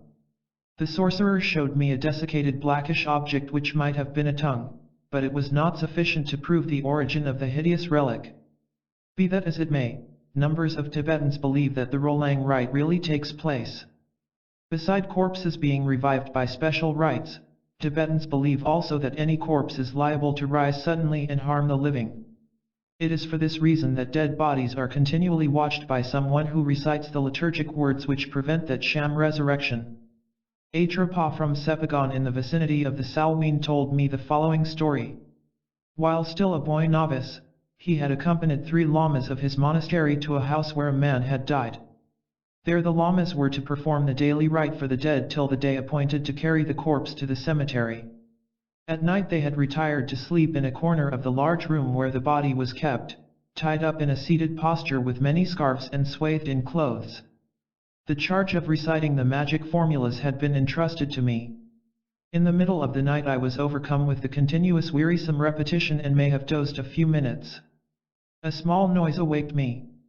A black cat passed by the corpse and went out of the room. Then I heard a kind of cracking noise like tearing cloth, and to my horror I saw the dead body moving and freeing himself from his bands. Mad with fright, I ran out of the house, but before I had escaped from the room I saw the ghost stretching out one hand and creeping upon the sleeping men. In the morning the 3 men were found dead. The corpse had returned to his place, but the scarves were torn and the clothes lay on the floor around him. Tibetans have great faith in such stories. The touch of the Rolang is mortal, and the mischievous ghost does not fail to lay his hand on all who are within his reach. Only the lamas who perform the rites of the dead are said to know magic words and gestures which avert that danger, by controlling the corpse and causing it to sit back if it attempts to move. We are also told of Rolangs which escape from the house where they have revived and roam about the country. Again, others are said to disappear without leaving any trace. One could fill numbers of books with the stories one hears about Rolangs among the good people of Tibet. The enchanted dagger. It is needless to say that tongues of the jumping corpse, if they exist at all, are exceptional implements of sorcery. The ritual weapons, called furba, generally used by Lamaist magicians, are made of bronze, wood, or even ivory, shaped to resemble a dagger and often beautifully chiseled or carved. A true initiate in the Tibetan secret lore, however, would scoff at the sorcerer and his repugnant practices. The power of the magic weapon does not, he thinks, depend on the substance of which it is made, but is communicated to it by the magician himself. Yet, as time goes on, a certain portion of this energy remains attached to the furba. Its strength increases with the repeated use which is made of it in magic rites. The inert object becomes possessed just as an animated being could be. We shall read, in a following chapter, of the process employed by the Ngag-spas who hold this belief. On the other hand, it is said that the ritual implements which have served in coercion rites should not be kept in the house of a layman or of an uninitiated monk, for fear that the dangerous entities subdued by their means might use them to take revenge upon the possessor, if he does not know how to protect himself. To that belief I owe a few interesting objects which those who had inherited them begged me to carry away. One day a windfall of this kind came my way so strangely that the story is worth telling. During a journey in northern Tibet I met a small caravan of lamas, and talking with them according to the custom along these trails where travelers are scarce, I learned that they were transporting a furba which had become a source of calamity. This ritualistic implement had belonged to a lama, their master, who had recently died. The dagger had started to work harm in the monastery itself. 2 of the 3 monks who had touched it, had died, and the other one broke his leg by falling from a horse. Then the pole that held the banner of benediction, which was planted in the courtyard of the monastery, broke, and this is considered a very bad omen. Frightened, yet not daring to destroy the furba for fear of greater misfortunes, the monks had closed it up in a box. Soon after this, strange noises had been heard proceeding from the box. They had finally decided to place the baleful object in an isolated cavern consecrated to a deity, but the cowherds living in that region threatened armed opposition. They recalled the story of a furba that had moved through the air, wounding and killing numbers of men and animals. No one knew where nor when these wonders had taken place, but such details are of little importance to superstitious minds. The cowherds did not want the furba in their neighborhood. The unfortunate Trippas who carried the enchanted dagger wrapped in many papers printed with charms and sealed in a casket, did not know how to get rid of it. Their dejected countenances prevented me from laughing at their credulity. I was also curious to look at the miraculous weapon. "Let me see the furba," I said, "perhaps I shall find some way of helping you." They did not dare to take it out of the box, but after long parleys, they allowed me to do so myself. The furba was a fine piece of ancient Tibetan art and I was seized with a desire to possess it. but I knew that the Trungpas would not sell it for anything in the world. "Camp with us for the night," I said to them, "and leave the Phurba with me. I will think it over." My words promised nothing, but the bait of a good supper and of chatting with my men decided the travelers to accept. At nightfall, I went some distance from the camp ostensibly carrying the dagger which, freed from its box, would have terrified the credulous Tibetans had I left it with them. When I thought I was far enough away, I stuck the enchanted weapon into the ground and sat down on a blanket to think out a way of persuading the monks to let me have it. I had been there for several hours when I seemed to see the form of a Lama appearing near the spot where I had planted the Phurba. He moved forward, bending cautiously. From beneath the toga in which his rather indistinct body was wrapped, a hand came out slowly and advanced to seize the magic dagger. Jumping up, I grabbed it before the thief had been able to touch it. So, I have not been the only one tempted. This man, less superstitious than his companions, had recognized the value of the Phurba and very likely hoped to sell it secretly. He thought that I was asleep and should notice nothing. The next day, the disappearance of the enchanted dagger would be attributed to some new occult intervention and one more story of magic would be circulated among the faithful. Too bad that such a clever scheme had not succeeded, but I kept the enchanted weapon. I even grasped it so tightly that my nerves, excited by the adventure or by the pressure of the bronze-carved handle on my flesh, gave me the impression that the dagger was feebly moving in my hand. And now for the thief. All around me the barren plain was empty. He must have made off when I was stooping down to pull the dagger out of the ground. I ran to the camp. The man who had just returned or who came back after me must be the culprit. I found everyone sitting up and reciting religious texts for protection against the evil powers. I called Yongden into my tent. "Which of the monks has been missing?" I asked him. "No one," he answered. "They are half dead with fright. They did not even dare to go far enough away from the tents to perform the necessities of nature. I had to scold them." Good. I must have been seeing things, but perhaps this would stand me in good stead. "Listen," I said to the Trungpas, "this is what has happened." And I told them quite frankly about my illusion and the doubts I had conceived of their honesty. "Surely that was our Grand Lama," they exclaimed. "He wanted to take back his Phurba and perhaps he would have killed you if he had succeeded." "Oh. Jetsunma, you are a true Pamkenma, although certain people call you a filing. Foreigner, our Tsawai Lama, spiritual father, was a powerful magician, yet he could not take his Phurba away from you. Keep it now, keep and it will no longer do harm to anyone." They all spoke together, excited and terrified to think that their Lama magician, more to be feared than ever, since he belonged to another world, had passed so close to them, and delighted, at the same time, to get rid of the enchanted dagger. I shared in their joy but for a different reason. The Phurba was mine. However, it was only honest not to take advantage of their confused state of mind. "Think it over," I said. "A shadow may have deceived me. I may have gone to sleep while sitting there and been troubled by a dream. They would have nothing of this. The Lama had come, I had seen him and he had not been able to seize the Phurba, so I, by my superior power, became its legitimate owner. I confess that I allowed myself to be easily convinced. Practices to acquire fearlessness, challenging demoniacal beings. There is hardly any country which can vie with Tibet as to the riches, variety, and picturesqueness of its folklore regarding ghosts and demons. If we were to rely on popular beliefs, we should conclude that evil spirits greatly outnumber the human population of the land of snow. Assuming thousands of different shapes, these malignant beings are said to dwell in trees, rocks, valleys, lakes, springs, and many other places. Always bent on mischief, they hunt men and animals to steal their vital breath and feed upon it. They wander for pure pleasure across forests and high barren hills, and every traveler risks being confronted by one of them at any turning of the road. Official Lamaist magicians undertake to convert, or to subdue, these dangerous neighbors in order to stop their undesirable activity and transform them into useful obedient servants. Sorcerers compete with them in this art, but, nearly always, practice it with a view to using the power of the malevolent beings which they have tamed for their own, no less evil, purposes. As for Tibetan mystics, they patronize a certain kind of commerce with demons that is connected with psychic training.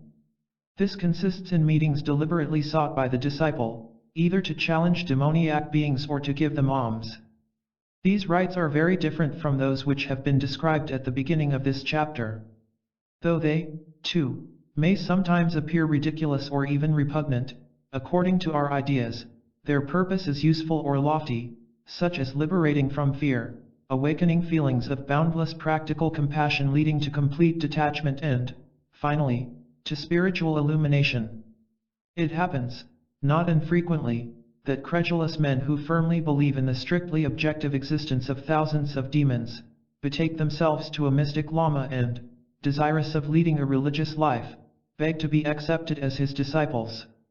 All these simpletons are not turned away and sent back to their village with good advice regarding morality and the practice of goodwill towards everyone. Some among them, who appear capable of progressing towards enlightenment, may well be favored with more extended teaching. If the Lama is a true adept of the short path, his first care will be to provide the new disciple with opportunities of liberating himself from his terror of the various demons. Lengthy explanations and demonstrations of truth and error are not part of mystic teachers' methods. They simply place their disciples in the conditions required to experience events and sensations that will awaken their reflection and allow them to acquire knowledge. The extent of the profit derived from such experiences depends on the pupil's intelligence. A young man of my acquaintance was sent by his master, a lama from Amdo, to a solitary gloomy ravine which was supposed to be haunted by evil non-human beings. There he was told to tie himself to a tree or to a rock and at night, calling on the ferocious tohus, which Tibetan painters show eating the brains of men, he was to challenge them. However terrified he might feel, he was commanded to resist the temptation of untying himself and running away. He must remain, bound to his post, until sunrise. This is nearly a classic practice. It is enjoined on many Tibetan novices as a first step on the mystic path. Sometimes the disciples must remain bound for 3 days and 3 nights, or for even a longer period, fasting, sleepless, experiencing the conditions of utter weariness and starvation that so easily bring hallucinations. Such exercises naturally at times have tragic consequences.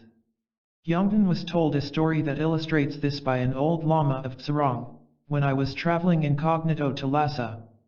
Seated in a corner of the room, the insignificant mama whom I personified at that time did not miss one word of the story. In their youth, this lama and his younger brother, called Lodo, had left their monastery to follow a wandering ascetic of another region who had established himself for a time as hermit on a hill called Fagri, a well-known place of pilgrimage situated not far from Daol. The anchorite commanded the young brother to tie himself by the neck to a tree, in a woody place which was said to be haunted by Thags Yang, a demon who generally appears under the shape of a tiger, to whom the ferocious instincts of that animal are ascribed. Once bound as a victim to the sacrificial post, the man was to imagine that he was a cow which had been led there as a propitiating offering to Thags Yang. Keeping his thoughts concentrated on that idea and longing now and then to identify himself more completely with the beast, he would, if the concentration was strong enough, reach a state of trance in which, having entirely lost the consciousness of his own personality, he would experience the anguish of a cow in danger of being devoured. The exercise was to last for 3 consecutive days and nights. 4 days went by and the novice did not return to his master.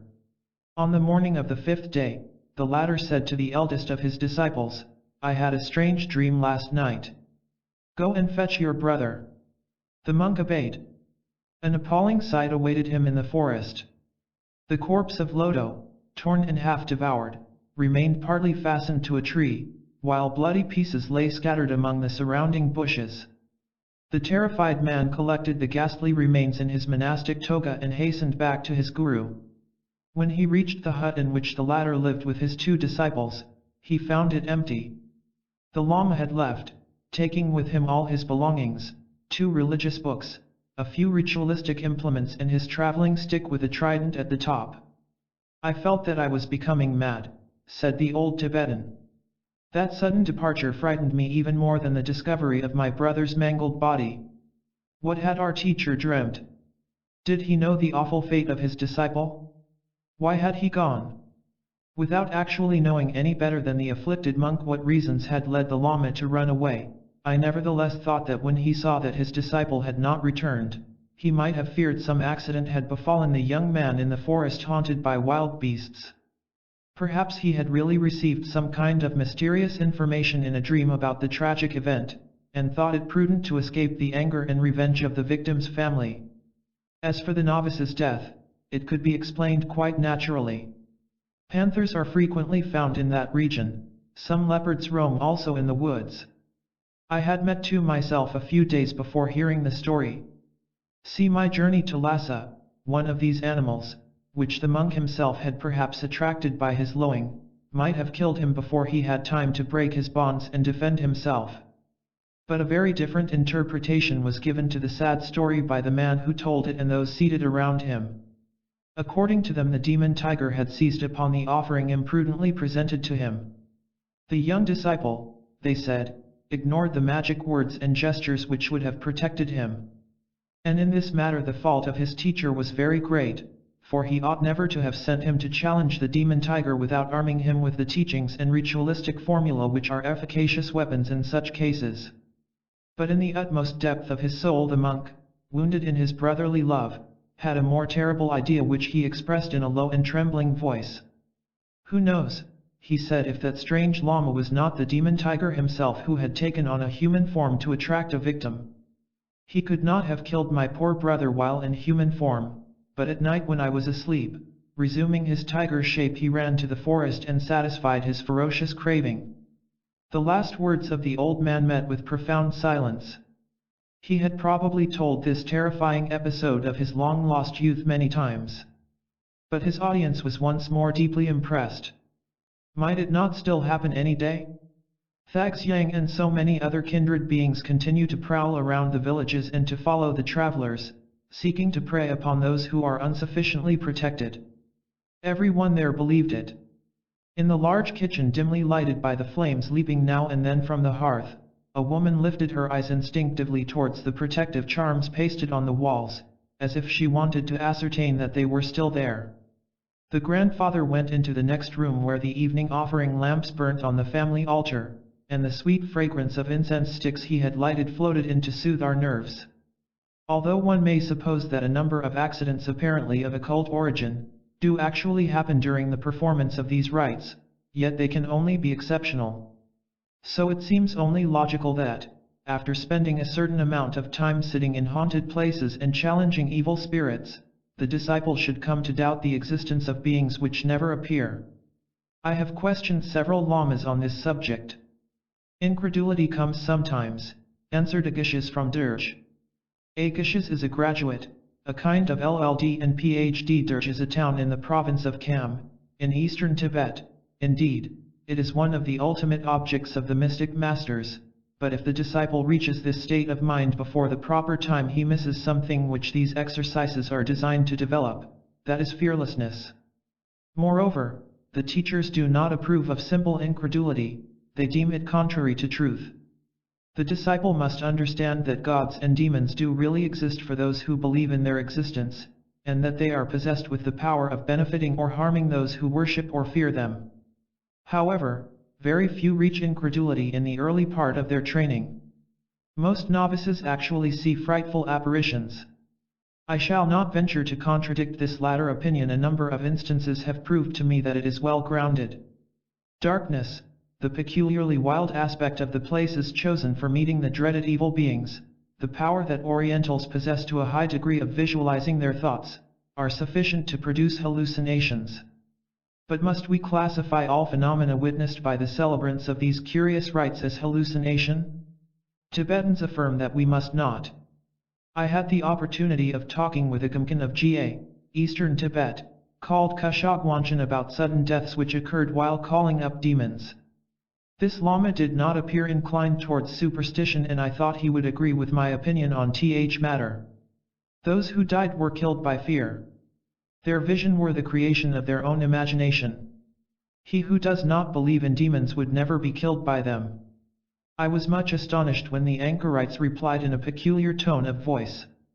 According to that, it must also follow that a man who does not believe in the existence of tigers may feel confident that none of them would ever hurt him if he were confronted by such a beast. And he continued, visualizing mental formations, either voluntarily or not, is a most mysterious process. What becomes of these creations? May it not be that, like children born of our flesh, these children of our mind separate their lives from ours, escape our control, and play parts of their own? See also in chapter 8 what is said about tulpas. Must we not also consider that we are not the only ones capable of creating such formations? And if such entities exist in the world, are we not liable to come into touch with them, either by the will of their maker or from some other cause? Could one of these causes not be that, through our mind or through our material deeds, we bring about the conditions in which these entities are capable of manifesting some kind of activity? I will give you an illustration, he continued. If you are living on a dry spot of ground at some distance from the banks of a river, fishes will never approach you. But cut a channel between the river and your dwelling place and dig a pond in the dry spot of ground. Then, as the water runs in it, fishes will come from the river and you will see them moving before your eyes. It is only prudent to beware of opening channels without due consideration. Few, indeed, suspect what the great storehouse of the world which they tap unconsciously, contains.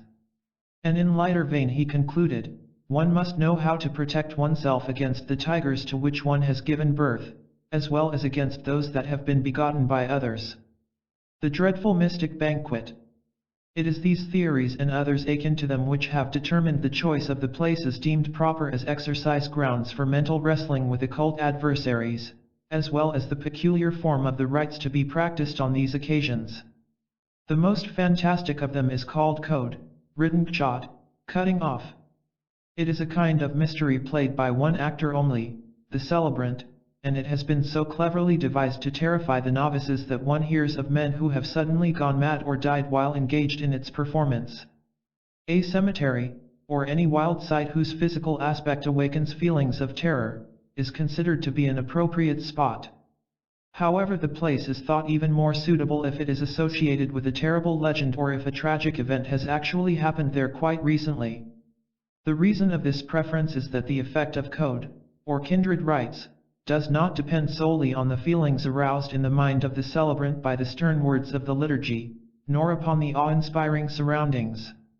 It is also designed to stir up the occult forces, or the conscious beings which, according to Tibetans, may exist in such places, having been enervated either by actual deeds or by the concentration of many people's thoughts on imaginary events. It follows that, during the performance of code, which I have compared to a drama enacted by a single actor, the latter may happen to see himself suddenly surrounded by players of the occult worlds who begin to play unexpected roles. Whatever part autosuggestion and visualization may have in the production of these phenomena, they are deemed excellent for the good result of the training, but the test proves too hard for the nerves of some apprentice Naljorpas, and it is then that the accidents that I have mentioned occur, of madness or death. Like any other actor, the man who wants to perform code must first learn his role by heart. Then he must practice the ritual dance, his steps forming geometrical figures, and also turning on one foot, stamping and leaping while keeping time with the liturgic recitation. Finally, he must learn to handle, according to rule, the bell, the dorhe, and the magic dagger, furba, to beat rhythmically a kind of small drum, damaru, and to blow a trumpet made of a human femur, kongling. The task is not easy. I lost my breath more than once during my apprenticeship. The Lama teacher who directs the drill must be a kind of ballet master. But around him are to be seen no smiling dancing girls in pink tights. The dancers are young ascetics emaciated by austerities, clad in ragged robes, their unwashed faces lighted by ecstatic, hard, resolute eyes. They are preparing themselves, as they think, for a perilous undertaking, and the thought of the dreadful banquet at which they must offer their bodies to be devoured by the hungry demons haunts their minds. In such conditions this rehearsal, which might be comical, becomes rather lugubrious. Lack of place prevents me from giving a translation of the text of code, in extenso. It includes long mystic preliminaries during which the celebrant Naljorpa tramples down all passions and crucifies his selfishness. However, the essential part of the rite consists in a banquet which may be briefly described as follows. The celebrant blows his bone trumpet, calling the hungry demons to the feast he intends to lay before them. He imagines that a feminine deity, which esoterically personifies his own will, springs from the top of his head and stands before him, sword in hand. With one stroke she cuts off the head of the Naljorpa. Then, while troops of ghouls crowd round for the feast, the goddess severs his limbs, skins him and rips open his belly. The bowels fall out, the blood flows like a river, and the hideous guests bite here and there, masticate noisily, while the celebrant excites and urges them with the liturgic words of unreserved surrender. For ages, in the course of renewed births I have borrowed from countless living beings, at the cost of their welfare and life, food, clothing, all kinds of services to sustain my body, to keep it joyful in comfort and to defend it against death. Today, I pay my debt, offering for destruction this body which I have held so dear. I give my flesh to the hungry, my blood to the thirsty, my skin to clothe those who are naked, my bones as fuel to those who suffer from cold. I give my happiness to the unhappy ones. I give my breath to bring back the dying to life. Shame on me if I shrink from giving myself. Shame on you, wretched and demoniac beings. Buddhists extend their compassion and brotherly love to all beings, demons included. One must note that according to them, and especially according to Lamaists, a demon does not necessarily dwell in the purgatories. The inhabitants of these sorrowful worlds are beings who have been led there by their cruelty or other evil deeds. They may, while in their present sad condition, reject their former bad feelings, and be animated by goodwill toward others, or with a desire for enlightenment, etc. As for so-called demons, they are beings who habitually harbor hatred and ill will, who rejoice in unrighteousness and cruelty. And these may, as a result of former deeds, have been born as men, demigods, or any other kind of beings, if you do not dare to prey upon it. This act of the mystery is called the red meal. It is followed by the black meal, whose mystic signification is disclosed only to those disciples who have received an initiation of high degree. The vision of the demoniacal banquet vanishes, to laughter and cries of the ghouls die away. Utter loneliness in a gloomy landscape succeeds the weird orgy, and the exaltation aroused in the Naljorpa by his dramatic sacrifice gradually subsides. Now he must imagine that he has become a small heap of charred human bones that emerges from a lake of black mud, the mud of misery, of moral defilement, and of harmful deeds to which he has co-operated during the course of numberless lives, whose origin is lost in the night of time. He must realize that the very idea of sacrifice is but an illusion, an offshoot of blind, groundless pride. In fact, he has nothing to give away, because he is nothing. These useless bones, symbolizing the destruction of his phantom I may sink into the muddy lake, it will not matter. That silent renunciation of the ascetic who realizes that he holds nothing that he can renounce, and who utterly relinquishes the elation springing from the idea of sacrifice, closes the rite. Some lamas undertake tours to perform code near 108 lakes, and 108 cemeteries. They devote years to this exercise, wandering not only over Tibet, but also in India, Nepal, and China. Others only retire to solitary places for the daily celebration of code for a longer or shorter time. Code has a fascinating aspect which cannot be conveyed by a dry account read in surroundings totally different from those in which this rite is celebrated. Like many others, I have yielded to the peculiar attraction of its austere symbolism and been impressed by the fantastic natural background of the Tibetan wilds. The first time that I started alone for one of these strange peregrinations, I stopped near a clear lake set between stony shores. The surrounding landscape, completely barren and impassive, excluded all feelings of fear or of security, of joy or of sadness. There one felt oneself sinking into a bottomless abyss of indifference. Evening darkened the bright mirror of the lake while I mused on the strange mind of the race that has invented code and so many other grim practices. The fantastic procession of clouds lighted by the moon marched along the neighboring summits and descended towards the valleys surrounding me with a troop of nebulous phantoms. One of them came forward walking alone over a path of light, suddenly spread out on the dark water, like a carpet before his steps. The transparent giant, whose eyes were two stars, made a gesture with his long arm emerging from a floating robe. Did he call me? Did he drive me away? I could not tell. Then he approached still nearer, looking so real, so lifelike, that I closed my eyes to dispel the hallucination. I felt myself wrapped in the folds of a soft cold cloak whose subtle substance penetrated me, causing me to shiver. What strange visions must the sons of these haunted wilds behold, these novices brought up in superstition sent by their spiritual fathers through the night all alone, their imagination excited by the maddening rites. How many times, in the storm sweeping across the high tablelands, they must hear their challenge answered and shudder with terror in their tiny tent, miles and miles away from all human beings. I very well understood the fear experienced by some celebrants of code. Yet I thought there was much exaggeration in the stories circulated about the tragic effects of this rite, and I treated them with considerable skepticism. However, as the years went by, I gathered together a few facts which compelled me to have more faith in these tales. There is one that I will relate. At that time I was camping in northern Tibet, in the desert or grassland. I had established myself in the vicinity of 3 black tents inhabited by herdsmen who spent the summer with their cattle, in a large pasture thing.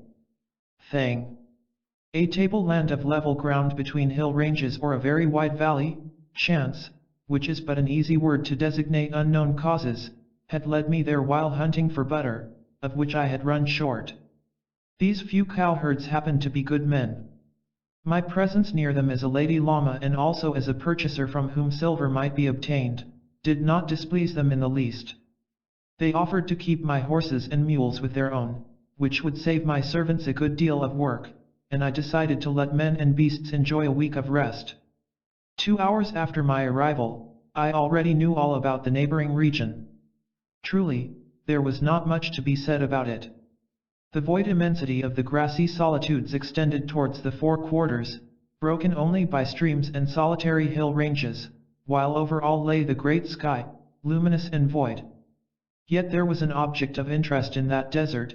I learnt that a lama, whose seat was somewhere north among Mongolian tribes, had chosen a cave near MV camp for practicing meditation during the summer months. With him, the cowherd said, were 2 Trungpas, his disciples, who lived in a small tent below their master's ascetic lodging. Beside boiling tea, these 2 had no work to do and they spent most of the time in religious exercises. They often wandered out at night, and no doubt I should sometimes hear the sounds of the damaras, conglings, and bells accompanying the celebration nocturnal offices, here or there, on the hills. As for the lama, whose name was Rabjams Gyatso, he had not left his cave since his arrival, 3 months ago. From this information I guessed that the lama was engaged in the performance of a dubthab or some other magic practice. The following day, at dawn, I started for the lama's cave. I wanted to reach it while the Trungpas were busy in their tent with their morning devotions. I hoped, if I was not seen by them, to be able to approach their master unexpectedly and have a look at what he was doing.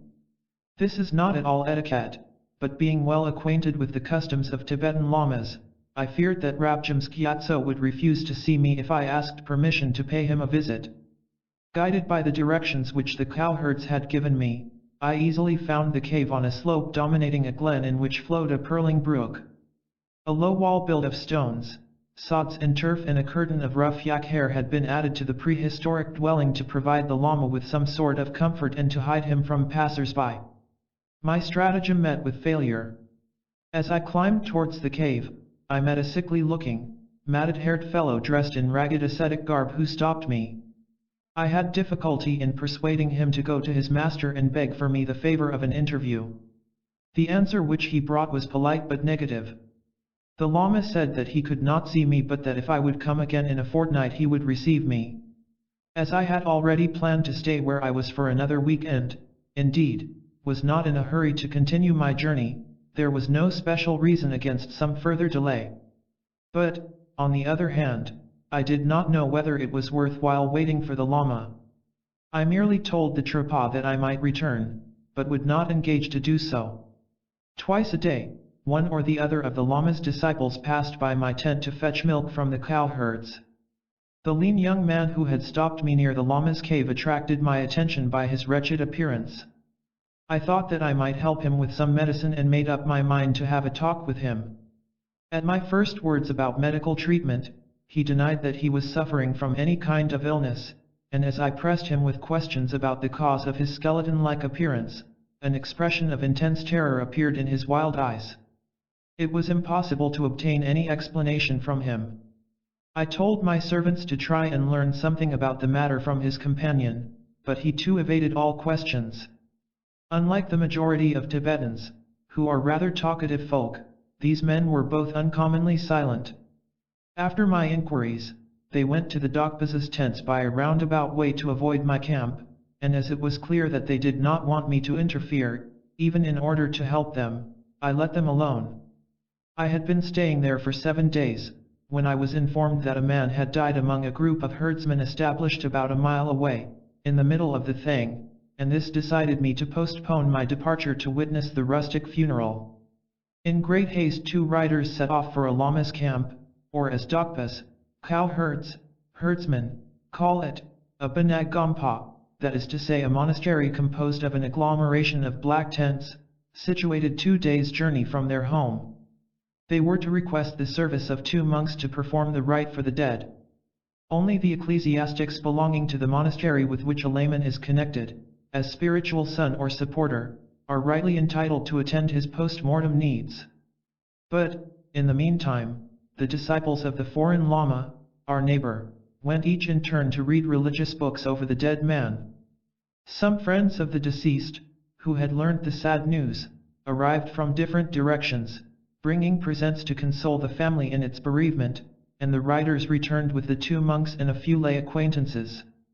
Then the chanting, ringing bells, beating of drums and cymbals by the Trapas, and the copious eating and drinking by all concerned, continued as usual in these circumstances in front of the decaying corpse tied in many wrappings and seated in a big cauldron. At last, when all was over, the dead body was carried to a small tableland on the mountains, cut into pieces and abandoned there, as supreme alms to the vultures. To edify the Dokpas in complying with a time-honored custom of their Naljorpas, whose costume I was wearing, I wrapped myself in a thick zen, the toga worn by Buddhist monks and nuns, at nightfall and walked to the place where the corpse had been carried, to spend the night there in meditation. The moon was nearly full and beautifully lit up the immense plain extending from the foot of the hills which I skirted to other distant ranges. Nocturnal tramps in these solitudes have a peculiar charm. I could have walked for joy the whole night, but the cemetery, my goal, was less than an hour's march from my camp. As I neared it I suddenly heard a strange sound, at the same time hoarse and piercing, that broke the perfect stillness of the desert. It was repeated several times, rending, it seemed, the calm atmosphere in which the sleeping steppes lay. Then the rhythmic beating of Damaru followed. This language was clear enough to me. Someone, no doubt one of the Lama's disciples, had gone to the place and performed code near the corpse. The configuration of the land allowed me to reach unnoticed a small hillock and to hide myself in a cleft sheltered from the moonlight. From there I could perfectly observe the celebrant of code. He was the lean, sickly-looking Trapa to whom I had offered medicine. He wore his usual ragged Naljorpa dress, a garnet-colored pleated skirt, a yellow chemise with wide sleeves and a red sleeveless waistcoat of a Chinese shape. But now the monastic toga was thrown over it, and though as shabby as the rest of the clothes, its folds imparted a dignified and impressive mien to the tall emaciated monk. When I arrived, the young ascetic recited the mantra of praise to the Prajnaparamita. O wisdom that is gone, gone, gone to the beyond, and beyond the beyond Svaha. The monotonous dong of the deep-voiced drums became slower and finally ceased. The young ascetic seemed sunk in meditation. After a while he wrapped himself more tightly in his zen.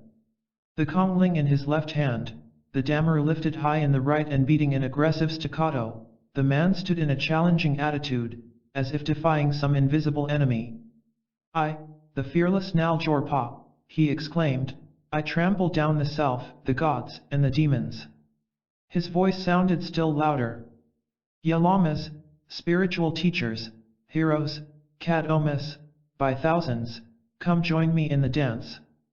Then he began the ritualistic dance, turning successively towards the four quarters, reciting, "I trample down the demon of pride, the demon of anger, the demon of lust, the demon of stupidity." Each exclamation "I trample down" was accompanied by actual stamping and ritual vociferations of Psam Shistsam, which grew louder and louder, till the last ones were thundered out in truly deafening tones.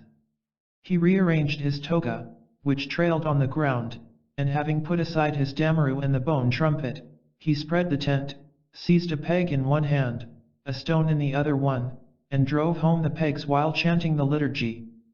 The tent stood there now, a puny thing made of a thin cotton fabric that had once been white and appeared grayish under the moonlight. It was ornamented with the words Aum, A, Hum, cut out in blue and red material and sewn on its three closed sides. Several frills of the five mystic colors, red, blue, green, yellow, and white, hung from the little roof. The whole thing was faded and shabby. Apparently agitated by disturbing thoughts, the lean ascetic looked at the pieces of the corpse scattered on the ground and then turned his head as if inspecting the surroundings. He seemed hesitating and, heaving a deep sigh, he passed his hand twice or thrice over his forehead. Then, shaking himself as if summoning up his courage, he seized his Kongling, blew loudly a number of times, first slowly, then accelerating the rhythm as if for an exasperated summons, and entered his tent. The nocturnal landscape that had been animated by the performance recovered its serenity. What was I to do? The Naljorpa, I knew, would not leave his tent before daybreak. Nothing more was to be seen. I was not in a meditative mood, I might as well go away. But there was no hurry. I continued to listen. At intervals, I heard a few words of the ritual, then low indistinct muttering and moaning. It was useless to remain there any longer. I moved cautiously out of my hiding place. Then, as I took a few steps forward, I heard a low growl. An animal quickly passed in front of me. It was a wolf. The noise made by the Naljorpa had kept it away and now, since all was silent, it had ventured to approach the feast laid there for those of its kind. As I began to round the hillock, and climb down, a sudden exclamation stopped me. "I pay my debts," shouted the Naljorpa. "As I have been feeding on you, so feed upon me in your turn. Come, ye hungry ones, and you that ungratified desires torment. In this banquet offered by my compassion, my flesh will transform itself into the very object of your craving. Here, I give you fertile fields, green forests, flowery gardens, both white and red food, clothes, healing medicines. Eat. Eat." The excited ascetic blew furiously his Kongling, uttered an awful cry and jumped on his feet so hastily that his head knocked against the low roof of the tent and the ladder fell in on him. He struggled a while under the cloth, and emerged with the grim, distorted face of a madman, howling convulsively with gestures betokening intense physical pain. Now I could understand what code means for those who work themselves up until they are absolutely hypnotized by its ritual. No doubt that the man felt the teeth of some invisible ghouls in his body. He looked around him in all directions and addressed unseen bystanders as if he had been surrounded by a host of beings from other worlds. Most likely he beheld some kind of ghastly vision. The sight was deeply interesting. But I could not look at it with complete indifference. This poor fellow would kill himself with his dreadful ritual. I had discovered the secret of his sickly appearance and why he had deemed my medicines of no avail in his case. I felt most anxious to awaken him from his nightmare. Yet I hesitated because I knew that my intervention would go against the established rule. Those who have engaged in such training must fight it out unaided. As I remained undecided, I heard the wolf growling again. It had stopped on the top of the hillock. From there, as if petrified, and in an attitude of intense terror, the animal looked fixedly in the direction of the tumble-down tent as if it, too, beheld some appalling sight. The Naljorpa continued to groan in agony. I could not bear it any longer. I rushed towards the poor mad fellow. But, as soon as he caught sight of me, he called to me with a vehement gesture, shouting, "Come, angry one, feed on my flesh, drink my blood." This was too absurd indeed. He took me for a ghost. In spite of the pity which I felt, I nearly laughed. "Do be quiet," I said. "There are no demons here. I am the Reverend Lady Lama whom you know." He did not appear even to hear my voice, but continued to address me in the words of the ritual. I thought that the toga in which I was wrapped gave me, perhaps, a somewhat ghost-like aspect. So throwing it on the ground, I spoke again. "Now, do recognize me." It was of no use. The poor novice was utterly out of his mind. He stretched his arms towards my innocent Zen and addressed it as if it were a newcomer among the troop of phantoms. Why had I not let him alone and gone away without interfering with his performance? I had only made things worse. As I pondered over the matter, the young man, who was staggering round his tent, stumbled on one of the pegs and fell heavily to the ground.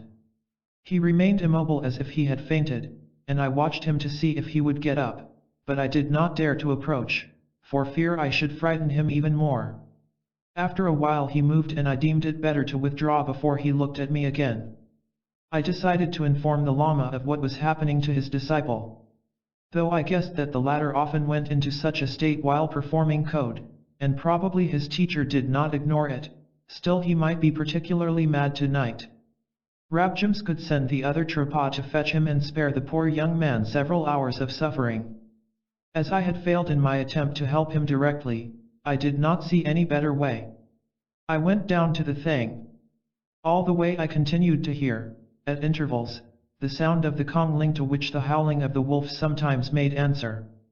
Then the noise gradually decreased until I heard it no more, and I plunged with delight into the great silent peace of the desert. The feeble light of a small altar lamp, a tiny star on the slope of the hill, indicated the Lama's dwelling place. I avoided the tent where his attendant was likely to be asleep and climbed up quickly to the cave. Rabjams Gyatso was seated cross-legged, in meditation. Without moving, he only lifted his eyes, when I opened the curtain and addressed him. In a few words, I told him in what condition I had left his disciple. He smiled faintly. "You appear to know code, Jetsunma." "Jetsunma, Reverend Lady." A very polite term of address for a nun of high rank. "One says also, Jelsun Kushogs, do you really?" he inquired calmly. "Yes," I said, "I have practiced it too." He did not reply. After a while, as the Lama remained silent, and seemed to have forgotten my presence, I tried again to appeal to his pity. "Rinpoche, Rinpoche, precious one," a very polite word to address a Lama, I said, "I warn you seriously. I have some medical knowledge. Your disciple may gravely injure his health and be driven to madness by the terror he experiences." He really appeared to feel himself being eaten alive. "No doubt he is," answered the Lama, with the same calm, "but he does not understand that he is himself the eater. Maybe that he will learn it later on." I was about to reply, arguing that the poor novice might, before that time came, give other candidates for secret lore the opportunity of performing code before his own corpse. Perhaps the Lama guessed what I was about to say, for without allowing me time to utter a word, he added, slightly raising his voice, "You seem to imply that you have had some kind of training in the short path. Did your spiritual teacher not inform you of the risks, and did you not agree that you were ready to run these three, illness, madness, and death? It is hard to free oneself from delusion," he continued, "to blot out the mirage of the imaginary world and to liberate one's mind from fanciful beliefs. Enlightenment is a precious gem and must be bought at a high price. Methods to reach Dharpa, supreme liberation, are many.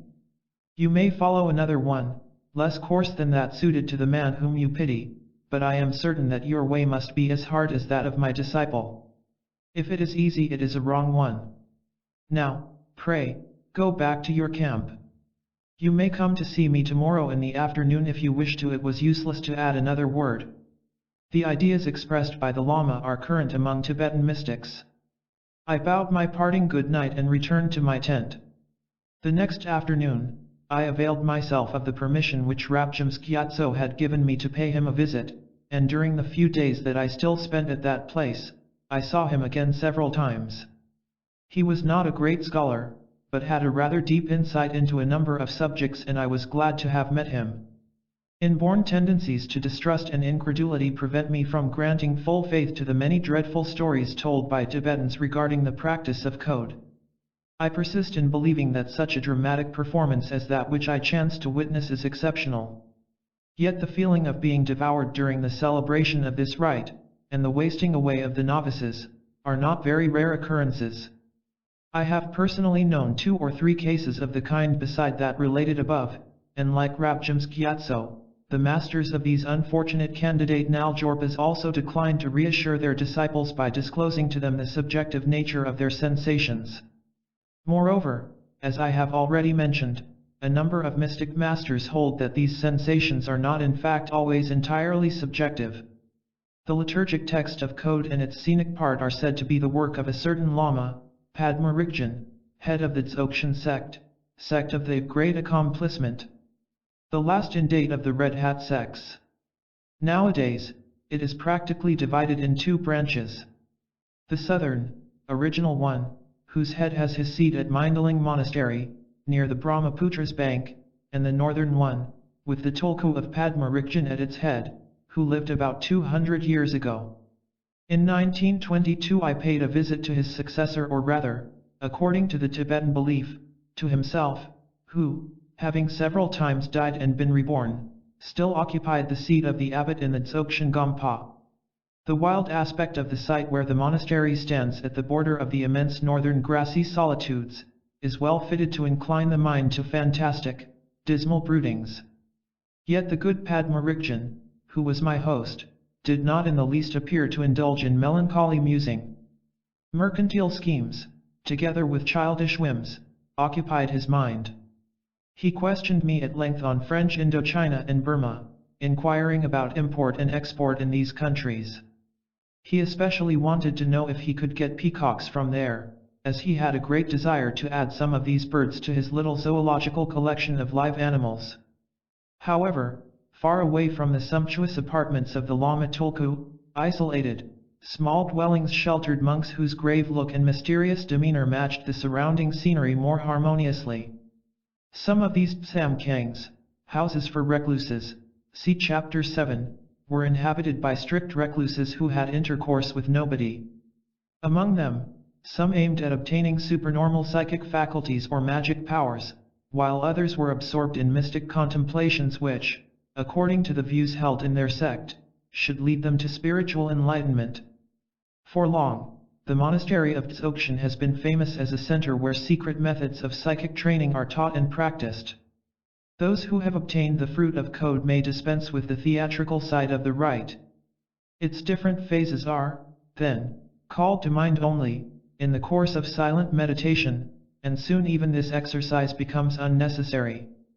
Nevertheless, either because they enjoy remembering through that performance, the exertions of their novitiate days, or for other reasons known to themselves alone, certain Gomkins sometimes meet to celebrate code together.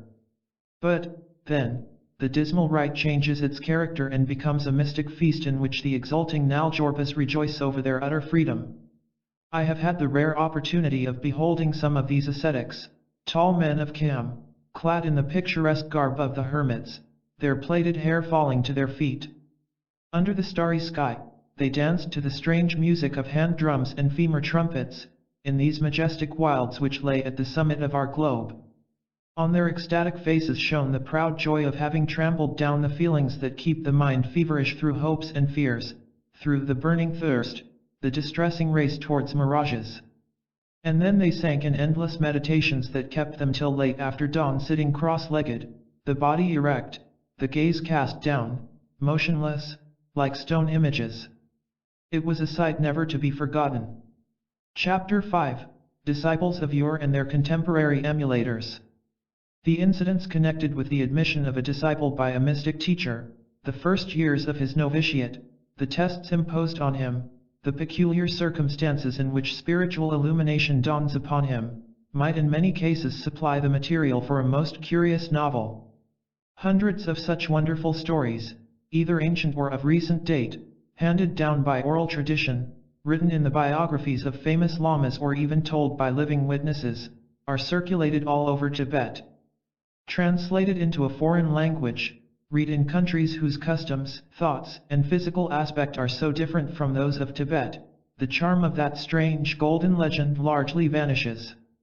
But when told with the pathetic accent of a believer, in the chiara oscura of a monastic cell or under the rocky ceiling of a cave hermitage, the very soul of Tibet reveals itself in all its mystic powerful originality, a thirst for occult knowledge and spiritual life. I shall, first, tell briefly the fantastic and symbolic story of Tilapa's initiation. Though he himself was a native of Bengal and never crossed the border of Tibet, he is considered as the spiritual ancestor of one of the most important of the Red Hat sects, that of the Kagayadpas. I may add, by the way, that it is in a monastery of this sect that the Lama Yongden began his novitiate at the early age of 8. Tilapa is seated reading a philosophic treatise when an aged beggar woman appears behind him, reads or makes a pretense of reading a few lines over his shoulder and asks him abruptly, "Do you understand what you are reading?" Tilapa feels indignant.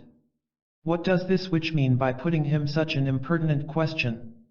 But the woman does not allow him the time to express his feelings. She spits on the book. This time, the reader jumps up. How can that diabolical wretch dare to spit on the holy scriptures?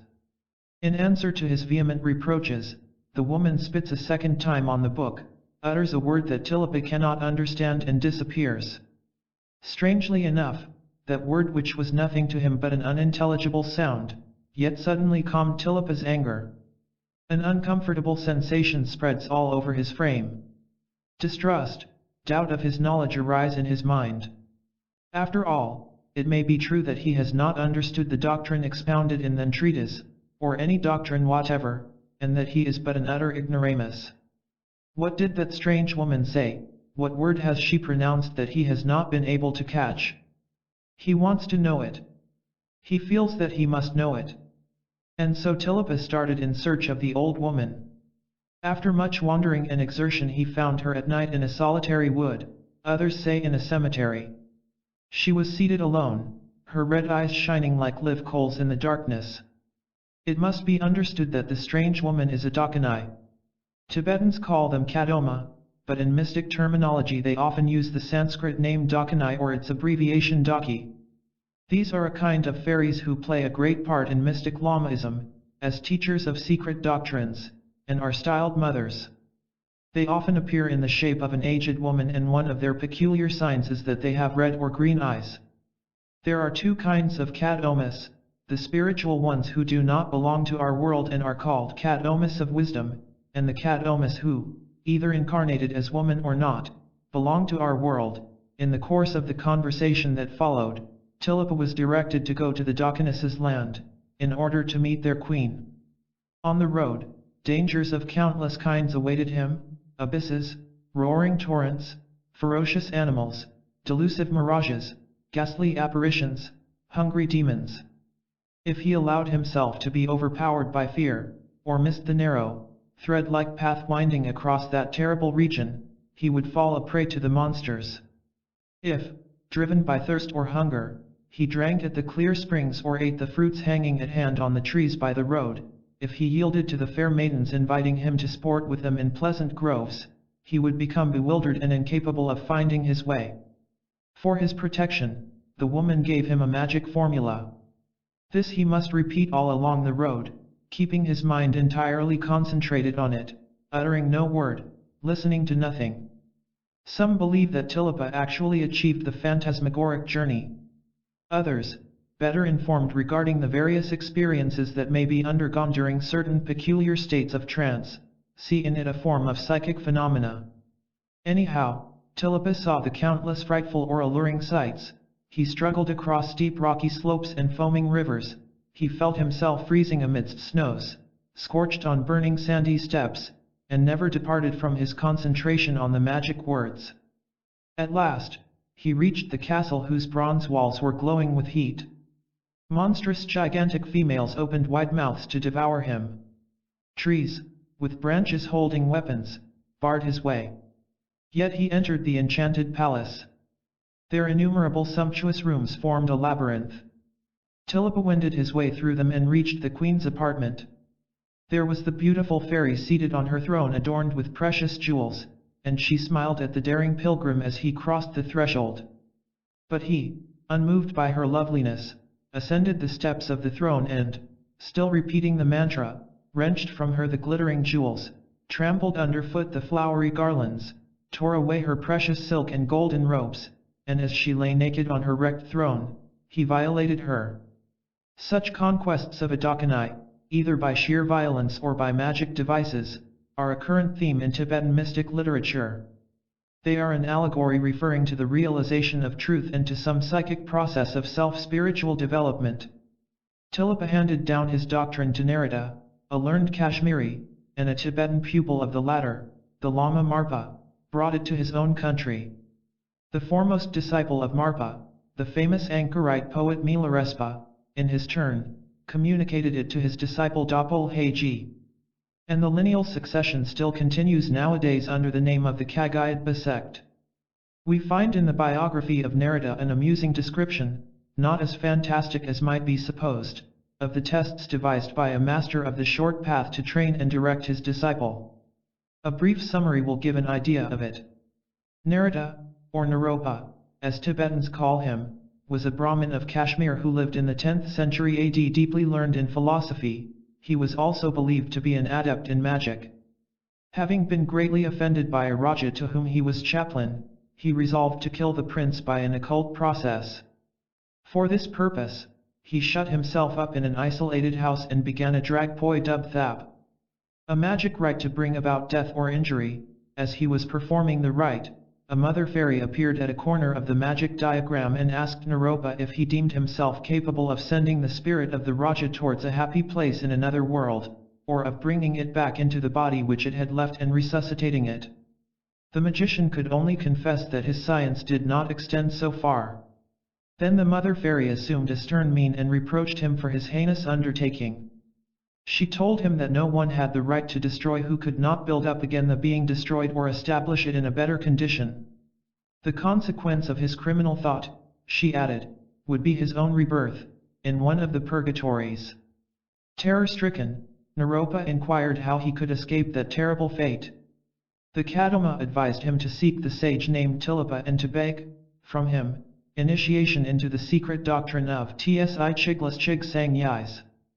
That is to say, the mystic doctrine of the short path which frees a man from the consequences of his actions, whatever they may be, by the revelation of their true nature, and ensures the attainment of Buddhahood in one single life. That is to say that Buddhahood is attained in a short time, during the very life in which one has begun the training, instead of the usual course which requires many centuries, during which death and rebirth take place several times. If he succeeded in grasping the meaning of that teaching and realizing it, he would not be reborn again and, consequently, would escape a life of torment in the purgatories. Naropa stopped the performance of the rite, and hastened towards Bengal, where Tibetan lived. Tibetan, whose fantastic initiation by a Dakini I have just related, enjoyed a great reputation when Naropa started to meet him. He belonged to a tantric sect and was one of those Avadhutas, an ascetic who has cut himself entirely off from the world and has renounced all social and moral rules and laws, believing that he has reached a state of enlightenment where the distinction between good and evil does not exist anymore, of whom it is said that they like nothing, hate nothing, are ashamed of nothing, do not glorify in anything, are utterly detached from all things, having cut off all family, social, and religious bonds. Mahanirvana Tantra. It is a current description of the sage which is found in countless texts. As for Naropa, history shows him to have been a man of refinement, deeply convinced of his superiority as a member of the Brahmin caste and a learned doctor. The meeting of these two different characters brought about a series of incidents which may well appear to us rather like rough practical jokes, but must have been a heartbreaking drama for Naropa. The first meeting of Naropa with Tilopa occurred in the courtyard of a Buddhist monastery. The cynic ascetic, naked, or nearly so, was seated on the ground, eating fish. As the meal went on, he put down beside him the fish's backbones.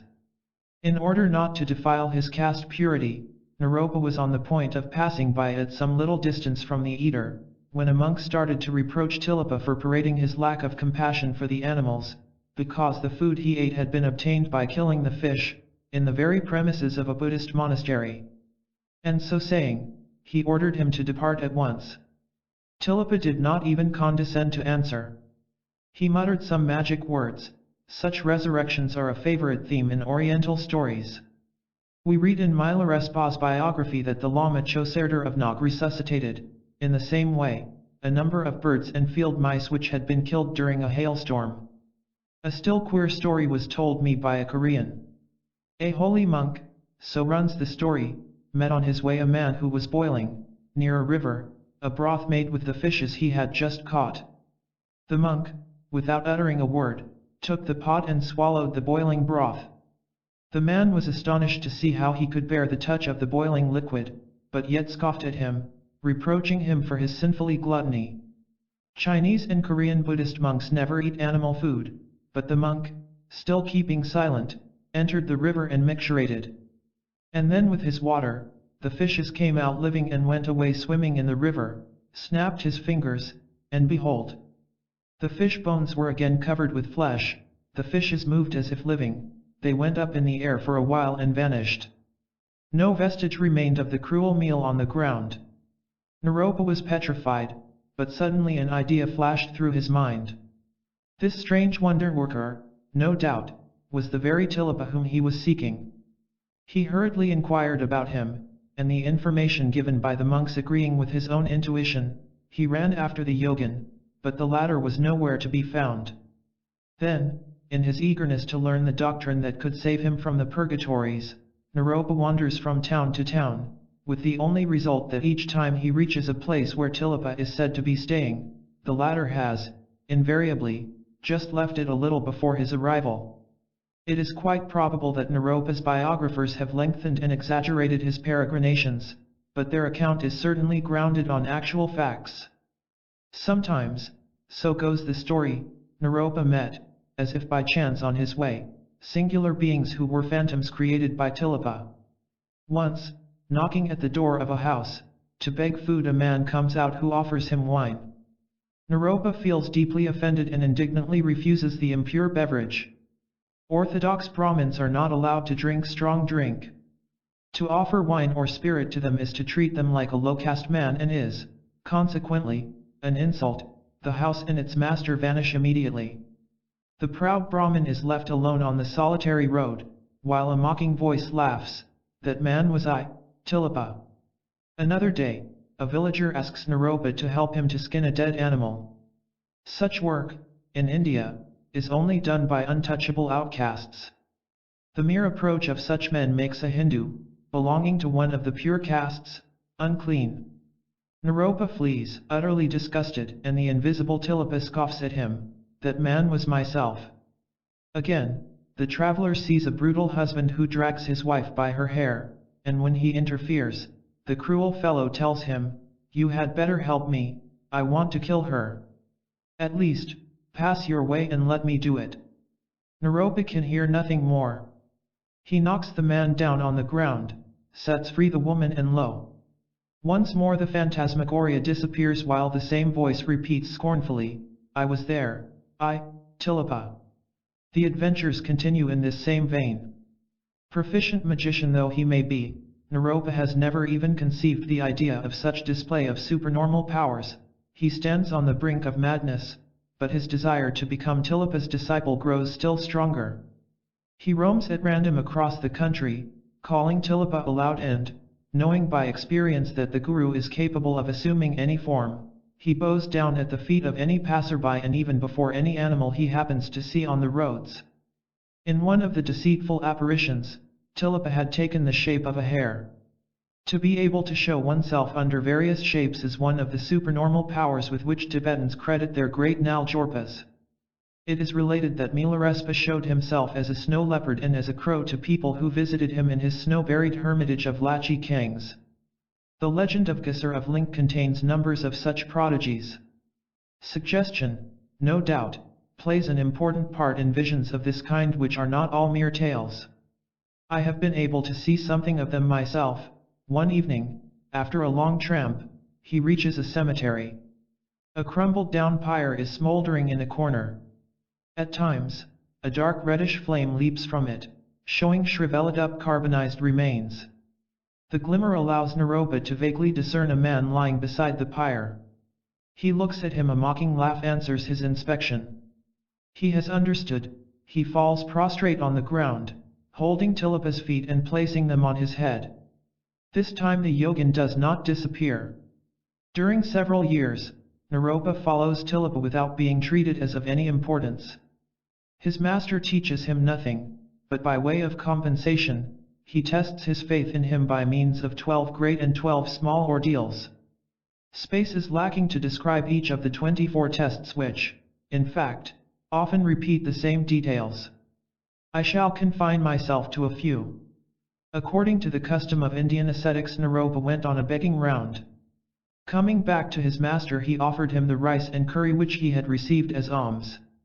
The rule is that a disciple eats only after his guru is satisfied, but far from leaving something for his follower, Tilapa ate up the whole contents of the bowl, and even declared that the food was so much to his taste that he could have eaten another bowlful with pleasure. Without waiting for a more direct command, Naropa took the bowl and started again for the house where generous householders bestowed such tasty alms. Unfortunately, when he arrived there, he found the door closed. Burning with zeal, the devoted disciple did not let himself be stopped for so little. He kicked the door open, discovered some rice and various stews keeping warm on the stove in the kitchen, and helped himself to more of what Tilapa had so much enjoyed. The masters of the house came back as he was plunging a spoon in their pots and gave him a first-rate thrashing. Bruised from head to feet, Naropa returned to his guru, who showed no compassion whatever for his suffering. "What an adventure has befallen you on my account," he said with mocking calm. "Do you not regret having become my disciple?" With all the strength that his pitiful condition left at his disposal, Naropa protested that far from regretting having followed such a guru, he deemed the privilege of being his disciple could never be paid for too dearly, even if one was to purchase it at the cost of one's life. Another day Tilapa, passing by an open drain, asked the disciples who walked with him, "Which of you would drink of that drain water if I ordered him to?" It must be understood that it was not here only a question of overcoming natural disgust for the filthy liquid, but of being defiled according to the religious Hindu law. At that time, 10th century AD, Buddhism had already greatly degenerated, reverting to a number of Hindu superstitions strongly condemned by the Buddha. Nevertheless, while his companions hesitated, the Brahmin Naropa ran forward and drank the foul beverage. Another test was still more cruel. Master and disciple lived at that time in a hut, near a forest. Once, returning from the village with Tilapa's meal, Naropa saw that during his absence, the latter had fabricated a number of long wooden needles and hardened them in the fire. Greatly astonished, he inquired about the use Tilapa meant to make of these implements. The yogin smiled queerly. "Could you," he asked, "bear some pain if it pleased me?" Naropa answered that he belonged entirely to him and that he could do whatever he liked with him. "Well," replied Tilapa, "stretch out your hand." And when Naropa had obeyed, he thrust one of the needles under each of the nails of one hand, did the same to the other, and finished with the toes. Then he pushed the tortured Naropa into the hut, commanded him to wait there till he returned, closed the door, and went away. Several days elapsed before he came back. He found Naropa seated on the ground, the needles still in his flesh. "What did you think while alone?" inquired Tilapa. "Have you not come to believe that I am a cruel master and that you had better leave me?" "I have been thinking of the dreadful life of torments which will be mine in the purgatories if I do not succeed, by your grace, in becoming enlightened in the mystic doctrine, and so escaping a new rebirth. answered Naropa. As years went by, Naropa threw himself down from the roof of a house, crossed a blazing fire and performed a number of other fantastic feats which often put his life in jeopardy. To conclude, I shall relate one more of these curious tests, the story being rather amusing. Master and disciple were strolling in the streets when they happened to meet a wedding procession accompanying a bride to her husband's house. "I desire that woman," said Tilopa to Naropa. "Go, bring her to me." He had scarcely finished speaking before Naropa joined the cortege. Seeing that he was a Brahmin, the men of the wedding party allowed him to approach the bride, thinking that he meant to bless her. But when they saw that he took her in his arms and intended to carry her away, they seized on everything they could find, the palanquin's sticks, the torches that lighted the way of the procession and other implements, to belabor poor Naropa. So soundly was he cudgeled that he fainted and was left for dead on the spot. Tilopa had not waited for the end of the performance to pass quietly on his way. When he came to his senses again and had painfully dragged himself along until he overtook his whimsical guru, the latter, as welcome, asked him once more the usual question, "Do you not regret?" And, as usual also, Naropa protested that 1,000 deaths seemed to him but a trifle to purchase the privilege of being his disciple. At last, Naropa got the reward of his long tribulations. But not in the form of regular teaching and initiation. If we trust the tradition, Tilopa seems to have used, on that occasion, a queer method somewhat akin to that patronized by the Chinese teachers of the Tibetan sect. There is no doubt that, though left apparently untaught, Naropa had been able to grasp a number of points in the short paths doctrine, during his lively period of probation. However, the manner of his full enlightening is related as follows. Naropa was seated near a fire in the open with his master. Quite unexpectedly, the latter took off one of his shoes and soundly slapped the disciple's face with it. Naropa saw all the stars of heaven, and at the same time the inner meaning of the short paths doctrine flashed into his mind. Naropa had later on a large number of disciples, and, according to the tradition, was a most kind master, sparing his pupils the painful ordeals which he had himself so bitterly experienced. Already advanced in age, he left the monastery of which he was a reputed doctor and, retiring in solitude, devoted 12 consecutive years to uninterrupted contemplation. He is said to have finally reached the excellent success, Ngokji Dino's grub, that is to say Buddhahood. Naropa is especially known in Tibet as the spiritual teacher of the Lama Marpa, who was himself the master of the famous ascetic poet Milarespa, whose religious songs are most popular all over Tibet. If Naropa showed himself a mild spiritual father, such was not the case with Marpa, who tortured the poor Milarespa for years, commanding him to build a house unaided and then ordering him several times to pull it down when nearly finished, and rebuild it again. Milarespa was to dig out the stones alone and to carry them on his back. The repeated rubbing of these hard loads caused sores which became infected on account of the earth and dirt that entered them. Marpa pretended to ignore the martyrdom which his disciple endured. When, at last, yielding to the supplications of his wife Dagmadma, Marpa, who lived before the reform of Tsongkhapa, was a married Lama, the Lama condescended to look at the bleeding back of Milarespa. He coldly advised him to place a piece of felt on it with holes to isolate the sores. This is a process commonly used in Tibet for the sore backs of pack animals. The house built by Milarespa still exists in Labrag, southern Tibet. Tibetans do not entertain the least doubt regarding the complete authenticity of such stories. If we cannot vie in faith with them, we must, however, beware of considering all traditional account of the novice Naljorpa's exertions as mere fictions. It would be also an error to believe that such facts belong to a remote past and cannot occur again nowadays. The Tibetan mind has not changed since the time of Marpa. In the house of many lamas I have recognized the very picture of his home and customs, as they are depicted in Tibetan literature, while Marpa himself appeared to me personified by the master of the house. The young monk in quest of a spiritual guide has also remained the image of his predecessors. If not quite equal in zeal to Naropa and Milarespa, who have been, in all times, exceptional characters, he is still ready to bear uncommon hardship, make a number of sacrifices and see many prodigies. And so the fantastic adventures of yore are lived over again every day at the four corners of the land of snows. However barbarous the physical ordeals with which the hermits think useful to test the quality of their disciples may appear, these are, nevertheless, the lightest part of the training. The really dreadful trial is the purely mental one. This begins when the first idea arises in the candidate for initiation of begging the guidance of a mystic anchorite. So many things are rumored about these Gumkins, their life is so mysterious, their appearance and the rare words they utter are so exceedingly strange that, for Tibetans already inclined to superstitious terror, they seem 1,000 times more to be feared than gods and demons. Indeed, they must be so, for they are credited with the power of enslaving gods and demons. Lost travelers or hunters have more than once related that while wandering across solitary hills they have had a glimpse of inhuman beings attending on some of these hermits.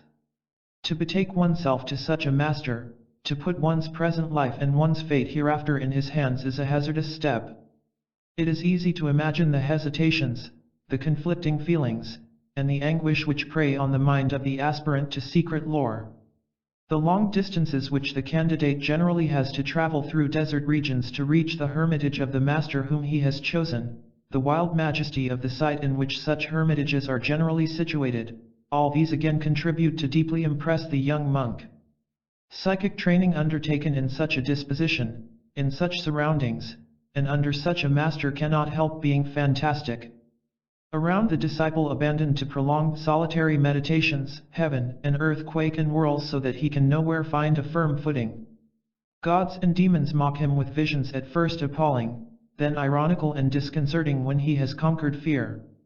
The maddening succession of impossible occurrences may continue 10 or 20 years. It may torture the disciple until his death, unless, one day, he awakes from the nightmare, having understood that which was to be understood, and, bowing at the feet of his impassive master, takes leave of him without asking for any more teaching. Among several stories which I have heard from anchorites and Naljorpas, regarding their initiation, the following is typically Tibetan. When he betook himself to a Lama Gumken, Yeshis Gyatso was not quite a novice in mystic training. He had spent several fairly long periods in strict seclusion, endeavoring to find an answer to a question which puzzled him painfully. What is the mind? He asked himself. And he tried to catch his mind in order to examine and analyze it. But the fugitive thing as the water that a child endeavors to keep in its closed hand always escaped. His guru, a lama from the monastery to which Yeshis belonged, seeing him tortured by his unsuccessful efforts, directed him to an anchorite whom he knew. The journey was not very long. Only about 3 weeks, which is reckoned a short time in Tibet, but the track went across desert regions and passes 18,000 feet high. Yeshis started, carrying on his back a few books, a blanket, and the usual provisions, roast barley flour, butter, and tea. It was in the 2nd month of the Tibetan year. In March. The Tibetan New Year fell early in February, deep snow covered the ground and all along his way the traveler could behold those awe-inspiring frozen landscapes of the high summits which seemed to belong to another world. One evening, at sunset, he reached the Gumken Hermitage, a vast cave, in front of which extended a small natural terrace that had been enclosed by a wall. Some distance below, a few huts sheltered those disciples who, for a short time, were allowed to stay near the Lama. The anchorites' dwellings stood on the upper heights of a mountain formed by blackish rocks, commanding a view of the emerald green water of a small rippleless lake. I arrived there once, at dusk, as Yeshis had done many years before, and looking at the desolate scenery lighted by the dim twilight, I could understand how strong an impression it had made on him. Yeshis asked one of the Lama's disciples to beg for him the permission to be admitted to his master. The Gumken did not allow him to climb to his cave. This is habitual and did not astonish Yeshis, who had never expected to be received immediately. He shared the cell of a novice and waited. After a week had elapsed he timidly ventured to have the hermit reminded of his request. The answer came at once. He was ordered to leave the place immediately and to return to his monastery. He cried out his despair to the area of the teacher, and prostrated himself at the foot of the rocky slope. But no compassionate answer broke the dead silence of the desert. Yeshes had to go.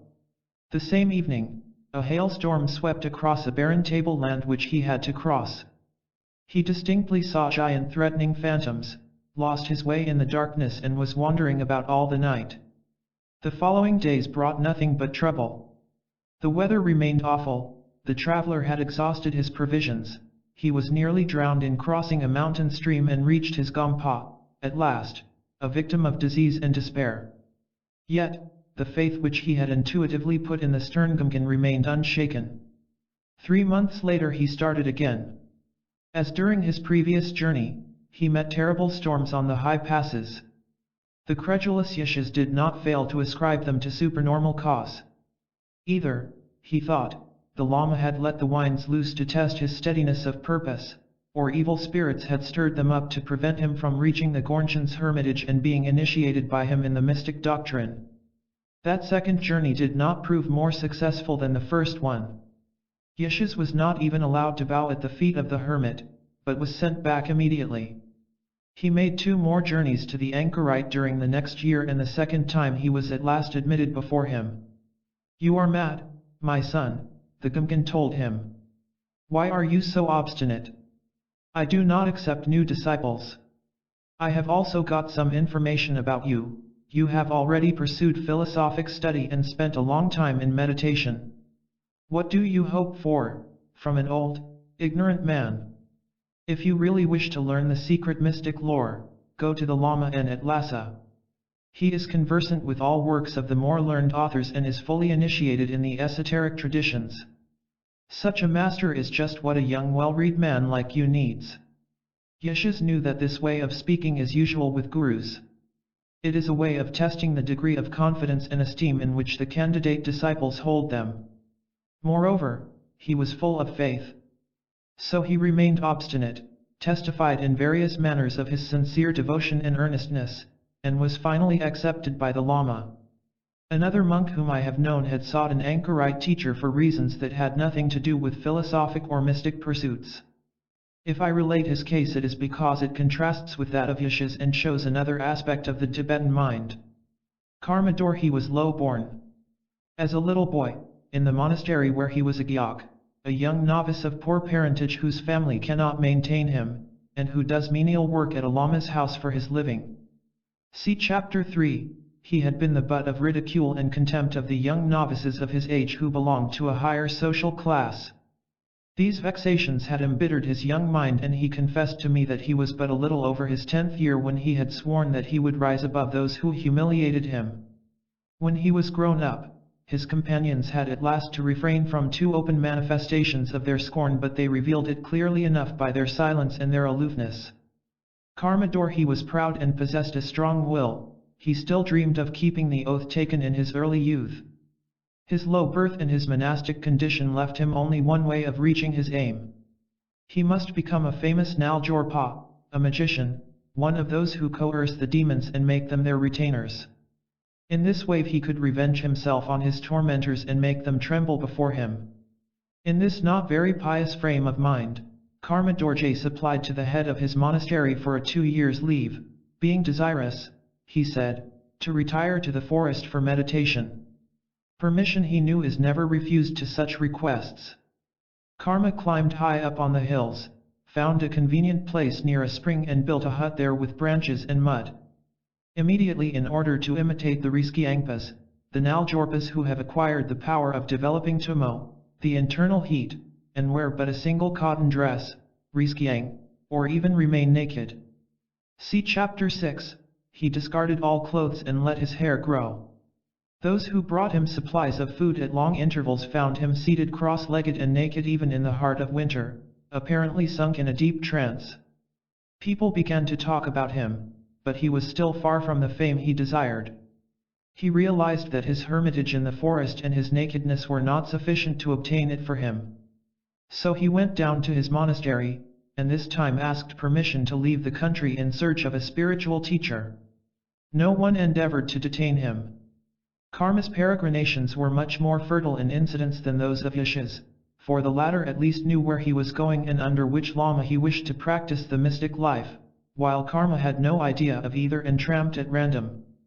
After a time, as he did not succeed in discovering a magician whom he thought capable of leading him to the topmost heights of the secret lore, he resolved to seek one by an occult process.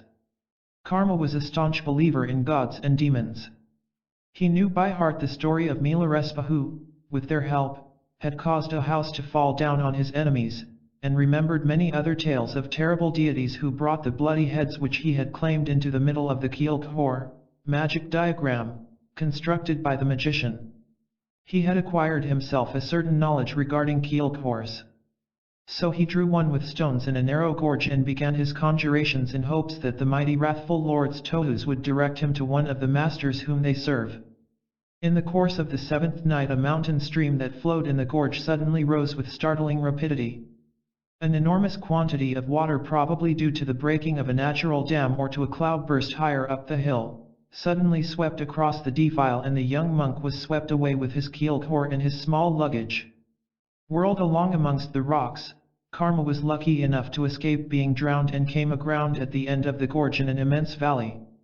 When day broke he saw at a distance a retort, hermitage, that stood sheltered by a rocky wall on the spur of a mountain range.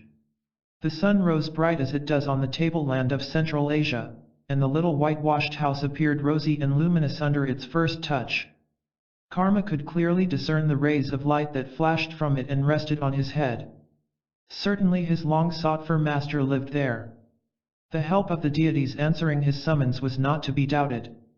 He had intended to walk up the gorge and to cross the mountain range, but they had brought him down to the retort. The intervention had manifested itself in a somewhat rough way, Karma admitted, but he ascribed this to a cause that could not but flatter his vanity. The Tohus, he thought, have not been able to resist the strength of my conjuration, but foreseeing what a powerful magician I shall become, after I have received proper teaching, felt angered at the idea of eventually becoming my slaves. Rejoicing in his glorious future, Karma did not give a thought to the loss of the provisions and clothes that had been carried away by the flood. And as he had stripped himself of all garments, to resemble Herika, a deity represented as a naked ascetic, when officiating before his Kielkhor, he now confidently marched toward the hermitage in a state of nature. As he neared it, a disciple of the anchorite came down to fetch water at a stream. The Trapa almost let fall the bucket he carried when he caught sight of the strange apparition. Tibetan climate greatly differs from that of India, and if unclad ascetics, or pseudo-ascetics, are legion in the latter country, it is not so on the heights of the land of snows. There, only a very few Naljorpas adopt that simple fashion, and as they live far away from all tracks, in the recesses of wild mountains, one has few opportunities of catching a glimpse of them. Who lives in that retort? Inquired Karma. My master, the Gishas, a high graduate monk scholar, Tobskyas, answered the Trapa. The aspirant magician did not put a second question. What information did he now require? He knew all that he needed to know. The deities had led him to his very Tsawao Lama. The spiritual guide, tell the Lama that the Choskyangs, according to Lamaists, deities who have taken an oath to protect the Buddhist doctrine and its followers, have brought him a disciple, said the naked traveler. Quite bewildered, the water carrier reported his words to the hermit, who commanded him to show in the strange visitor.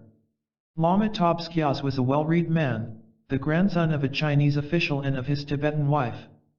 According to Karma's account, he appears to me to have been a gentle agnostic, who had perhaps adopted a hermit's life by the desire to study without being disturbed by troublesome people and by an aristocratic taste for solitude. This is rather frequent in Tibet. In fact, Karma really knew very little about his guru. As we shall learn, by his own story, he did not see much of him, and the few particulars he could tell me about his parentage and character he had learnt from two disciples of the Lama who were inmates of the retort. In situation Kshaktopskya's hermitage followed the rule set down in Buddhist scriptures, not too near to a village. Not too far from a village. From his small window the anchorite saw a wide uninhabited valley, while crossing the hill on which his dwelling was built, was a hamlet, at a distance of half a day's march. The hermitage was furnished with an ascetic simplicity, but a large library and some beautiful scrolls of painting on the walls showed that the hermit was neither poor nor ignorant of art. As Karma Dorhe, a tall athletic fellow, clad only in his long plaited hair, stood before the thin refined scholar he has described to me, they must have formed a curious picture. After having prostrated himself with the utmost fervor before the Lama, he once more announced himself as a disciple brought by the deities to the very feet of the master. The Lama allowed him to relate the story of the Keeled Khor, the miraculous flood and so on, without interruption. Then, as Karma once more repeated that he had been brought to his feet, Kshaktopskyas remarked simply that the place where the water had carried him was rather far from them. Then he inquired the reason of his wearing no clothes. When Karma, full of his own importance, had mentioned Harika and the 2 years which he had spent naked in the forest, the hermit looked at him silently for a while, then, calling one of his attendants, he said calmly, "Take that poor man into the kitchen that he may sit near the fire and drink very hot tea. Find him also an old fur robe and give it to him. He has been shivering for 2 years." And with these words he bid him leave. Karma put on the shabby pagtsa, sheepskin, with pleasure. The flaming fire, the generously buttered hot tea refreshed him agreeably after his nocturnal bath. Yet his physical comfort was diminished by the mortification of his pride. The Lama, he thought, had not welcomed him as he ought to have welcomed a disciple brought to him miraculously. However, he intended, after having satisfied his hunger and taken a little rest, to make the Gumkan understand who he was and what he expected from a teacher. But Kshaktopskyas did not give him the opportunity of further explanations. He seemed even to have entirely forgotten his presence in the retreat, though no doubt he had given instructions about him, for the 2 disciples continued to feed him well in the very same place, next the fire, was always put at his disposal. Days and weeks went and Karma grew impatient. The kitchen, however comfortable it was, now seemed to him a prison. He wanted to work, to go out to fetch water or fuel, but the Lama's disciples did not allow him to leave the hermitage. The Lama's orders were positive, he had to eat and warm himself, that was all his duty. Karma felt more and more ashamed at being treated like a pet animal that is not expected to do anything in return for its food. At the beginning of his stay he had repeatedly asked his companions to remind the Lama that he expected an audience, but the latter had always declined to take any message, saying that they would not dare to trouble their Lama, and that when Rinpoche, precious one, the most reverential title of address for a Lama, wanted to see him he would send for him. After a time, Karma gave up asking useless questions. His only comfort was to watch for the Lama's appearance on a small balcony where he sometimes sat, or to listen when at long intervals, he explained a philosophical treatise to his disciples or to an occasional visitor. Beside these rare gleams, the empty hours dragged on while he revolved the various circumstances which had led him where he was again and again, in his mind. A little more than 1 year passed in this way. Karma became a prey to despair. He would gladly have borne the most cruel ordeals the Lama could have had devised, but this complete forgetfulness amazed him. Though during his first and only interview with the hermit, he had carefully avoided telling him anything regarding his low birth, he now suspected that the latter, through his supernormal powers, had discovered it. Thus he explained the way in which he had been treated. Probably the master despised him, did not consider him worthy to be taught, and fed him only out of pity. Every day this idea took firmer footing in his mind, and cruelly tortured the proud Karma. Still convinced that a miracle had brought him to Lama Topskyas and that no other guru existed for him in the world, he did not think of undertaking a new journey to find another master, but the thought of committing suicide sometimes came into his mind. Tibetans believe that in order to progress on the mystic path, one must meet one's true Tsawai Lama, that is to say the spiritual teacher of whom one has already been the disciple during previous lives, or if this cannot be contrived, the Lama of whom one has been the loving relative, supporter, or faithful servant. The tie formed in that way is that of the past deeds, Tien Gon Loss, as Tibetans call it. Karma was sinking in despondency when a nephew of the anchorite arrived at the retreat. The visitor was a Lama Tulku, head of a monastery, and traveled with a large retinue. Clad in shining robes of yellow brocade, wearing a gilt glittering hat shaped like a pagoda, the Lama and his attendants stopped in the plain at the foot of the hermitage. Beautiful tents were pitched, and after having refreshed himself with tea that the hermit had sent in an enormous silver teapot, the Tulku went up to his uncle's dwelling. During the following days, the Tulku noticed the strange figure of Karma with his ragged sheepskin robe and his hair which reached to the floor. He asked him why he was always seated next the fire, doing nothing. The aspirant magician took time by the forelock. He had at last found favor with the deities. There could be no doubt that they had aroused this interest in the Tulku's mind.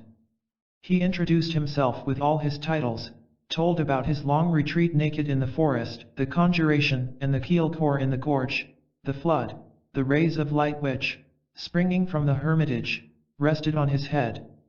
He ended by relating the forgetfulness of Kshaktopskyas and entreating the Tulku to plead on his behalf. From the account which I have heard, it appears probable that the Lama to whom Karma now told his story was of the same stamp as his uncle. He does not appear to have been in the least moved by pity and merely inquired about the kind of teaching which his interlocutor craved from the hermit. The question gladdened Karma. Now he had found somebody who would speak to him about the matter he had so much at heart. He boldly declared that he wished to acquire magic powers, such as that of flying in the air, of causing the earth to quake. But he prudently avoided confessing why he wanted to work wonders. The Tulku, Karma realized later on, was only amused by such childish ambitions, but he promised to convey his request to Kshaktopskyas. Then during the 2 weeks of his visit he did not even look in the young man's direction again. The day came when the Tulku took leave of his uncle. Karma looked sadly at the Trupa's attendants at the foot of the hill, who were holding by the bridle the richly caparisoned horses ready to start. The man whom he had considered as a heaven-sent protector was to depart without having obtained any answer to his request. Most likely Kshaktopskyas had not granted it. Despair again overwhelmed him. The Tulku passed the hermitage's door and Karma was about to salute him with the usual triple bowing down, when the latter gave him this laconic order, "Follow me." Karma door he felt rather astonished. He had never been asked to do any service. What could the Lama want? When he reached the foot of the hill the Tulku turned toward him. "I conveyed to Kshak Rinpoche your desire of acquiring the various magic powers which you mentioned," he said. Rinpoche's reply was that he has not got the books which you must study in his retaught. A full collection of them exists in the library of my monastery, so Rinpoche has desired me to take you there, in order that you may begin work. There is a horse for you, you will travel with my Trupas. Then he left Karma and joined the small group of the dignitaries of his Gampa who had accompanied him in his journey. All turned towards the hermitage, respectfully bowed their farewell to the invisible anchorite, vaulted into the saddle, and started at full trot. Karma remained motionless, lost in amazement. A Trupa gave him a push and put the bridle of a horse in his hand. He found himself on the back of the beast trotting fast with the Lama's attendants before he had realized what happened. The 4th day after his arrival at the Gampa, a Trupa informed Karma that, according to the Tulku's order, the collection of books mentioned by Kshaktopskyas had been carried into Chamkang. He could begin his study at once. Food would be sent regularly to him from the monastery. Karma followed his guide and was led uphill to a tiny pleasantly situated whitewashed house. From the window he could look down on the monastery with its gilded roofs and beyond it a valley enclosed by woody slopes. Inside the cell, next a small altar, 30 big potis, poti, a volume, carefully wrapped in their robes. Tibetan books are made of detached oblong sheets of paper and usually wrapped in a piece of cloth, cotton, or often silk, which is called their robe, namza spelled nabza, and tied between carved boards, were placed on several shelves. A wave of joyful pride swept across Karma's mind. At last, someone had begun to treat him with proper respect. The Trupa informed him that the Tulku did not wish him to remain in strict seclusion. He was at liberty to live as he liked, to fetch his water at the stream nearby, and to walk outside wherever and whenever he wished. Left alone, Karma buried himself in the books. He learned by heart a large number of magic formulas, built scores of kyokors, using more tsampa and butter to make the tormas than for his meals. He also practiced the many various meditations described in the treatises. For about 18 months, his zeal did not slacken. He went out only to fetch water, did not speak a single word to the Trippas who twice a month brought him his food and fuel supply, and never so much as glanced through his window at the world outside. Then, slowly, thoughts that had never occurred to him crept into his mind during his meditations. Certain words of the books, certain figures of the mystic diagrams appeared to him as pregnant with significations formerly unsuspected. He often stood long in front of his window, watching the monks going in and out of the monastery. Finally, he walked across the hills, examining the plants and pebbles, looking attentively at the clouds traveling in the sky, observing the ever-flowing water of the stream, the play of the lights and shadows. He also spent hours watching the villages scattered in the valleys below, the peasants working in the fields, the animals passing loaded on the roads and those who roamed free across the pasture grounds. Every evening after lighting the altar lamp, Karmador he sat in meditation, but he gave up trying to follow the practices taught in the books. Late in the night, and sometimes till dawn, he remained sunk in a trance, dead to all sensations, to all cogitations, seeing himself as on a shore, watching the slowly mounting tide of a white luminous ocean ready to submerge him. Several months elapsed and then one day or one night, he did not know which, Karmador he felt that his body was being lifted from the cushion on which he was seated. Without changing his usual cross-legged attitude of meditation, he passed through the door and, floating in the air, traveled a long time. At last he arrived in his country, in his monastery. It was morning, the monks were coming out of the assembly hall. He recognized a number of them, officials, tulkas, certain of his old mates. They appeared tired, painfully preoccupied, with dull, joyless faces and heavy gait. Karma examined them with curiosity. How puny and insignificant they seemed from the height where he now stood. How astonished, how awestruck they would be when in a moment he would appear to them enthroned in mid-air. And how those who had treated the low-born monk with contempt would prostrate themselves, trembling before the triumphant Dubdub, the magician who baffled the apparent laws of nature.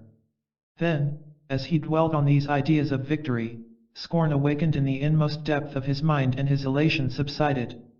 He smiled in derision at the meanness of a revenge on such paltry puppets. They did not interest him any longer. His thoughts went out to the bliss of watching the flowing tide of the strange rippleless, white, luminous ocean. No, he would not show himself to the monks. That Karmador he who had suffered in the monastery was as contemptible as those who had wickedly humiliated him. He rejected them altogether. Thus thinking, he started to leave the place. Then, suddenly, the monastery buildings were shaken and cracked. The neighboring mountains pitched and tossed in confusion, their summits tumbled on each other, while new ones arose.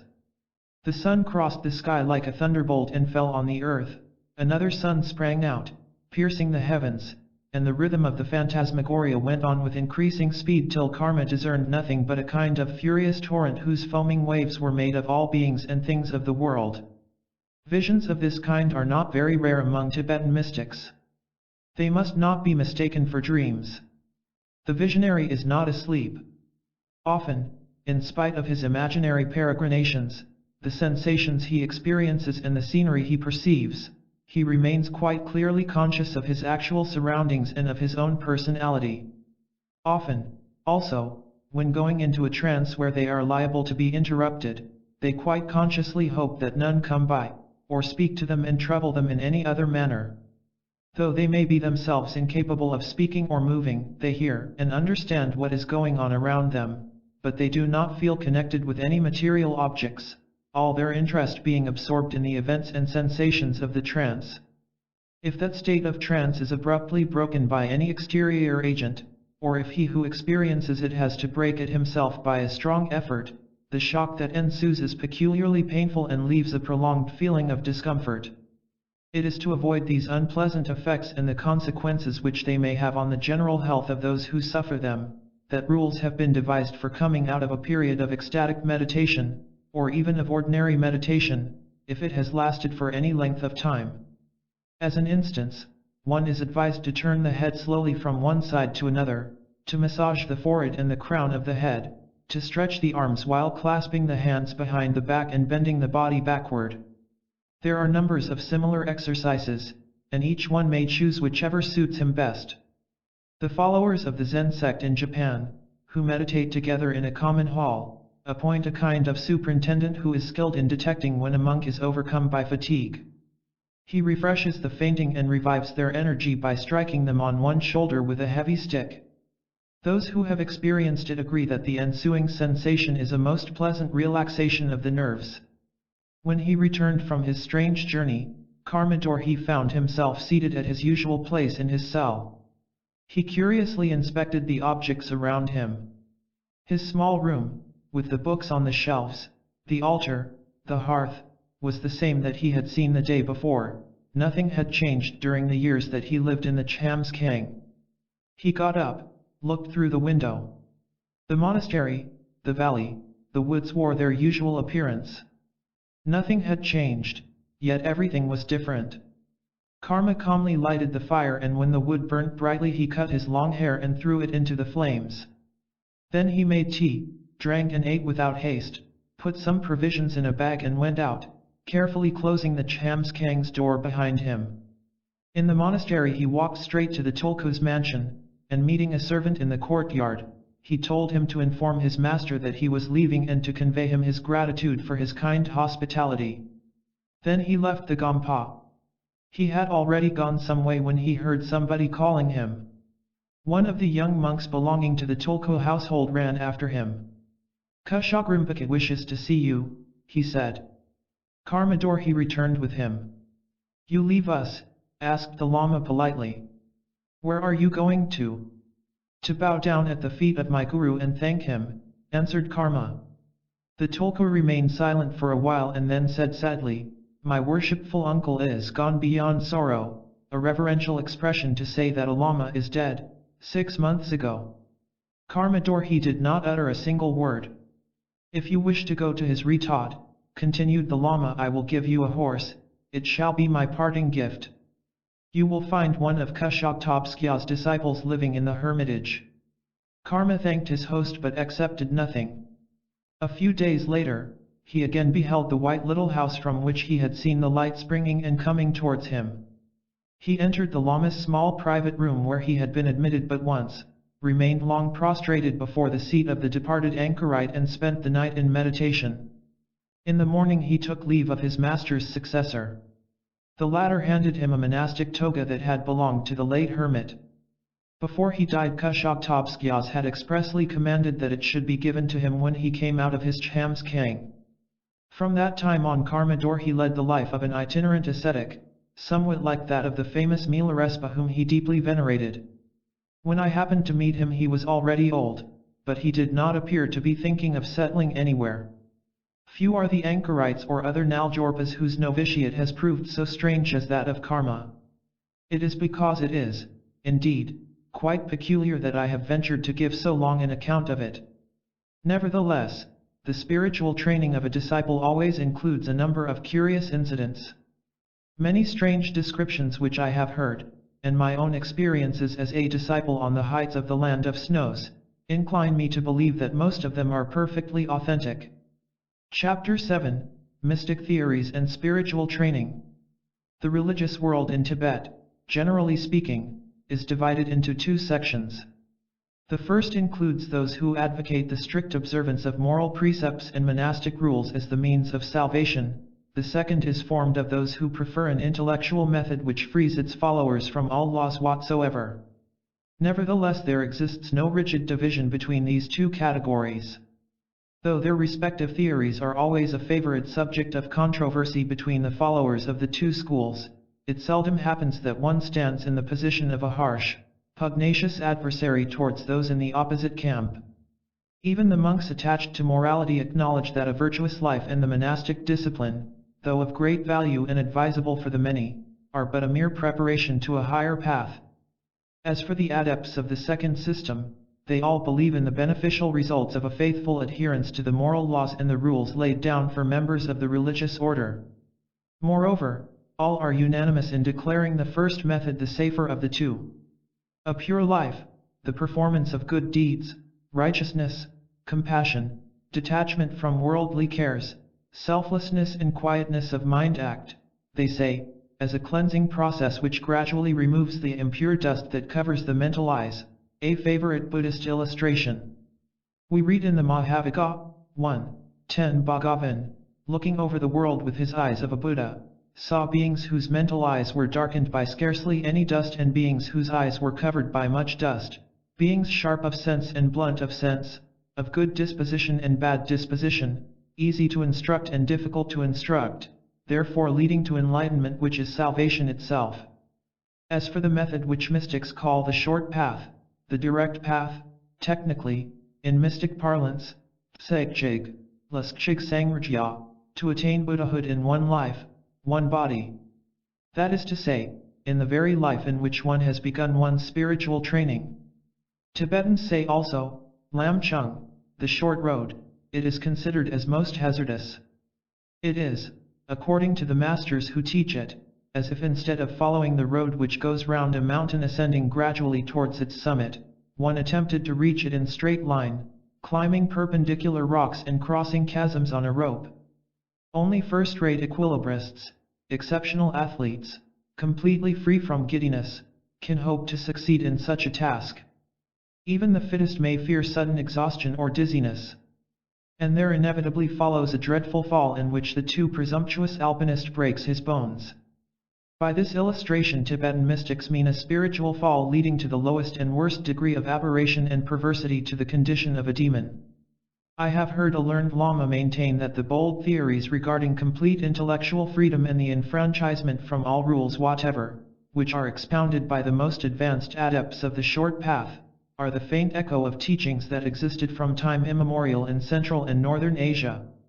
The Lama was convinced that these doctrines agree completely with the Buddha's highest teaching, as it was made evident in various passages of his discourses. However, said the Lama, the Buddha was well aware that the majority do better to abide by rules devised to avert the baleful effects of their ignorance and guide them along paths where no disasters are to be feared. For that very reason, the all-wise master has established rules for the laity and monks of average intelligence. The same Lama entertained serious doubts as to the Aryan origin of the Buddha. He rather believed that his ancestors belonged to the yellow race and was convinced that his expected successor, the future Buddha Maitreya, would appear in Northern Asia. Where did he get these ideas?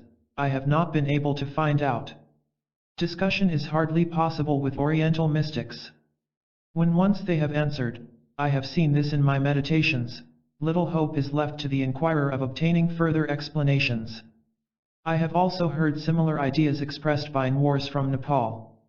Their argument was that the native land of the Buddha was their own country.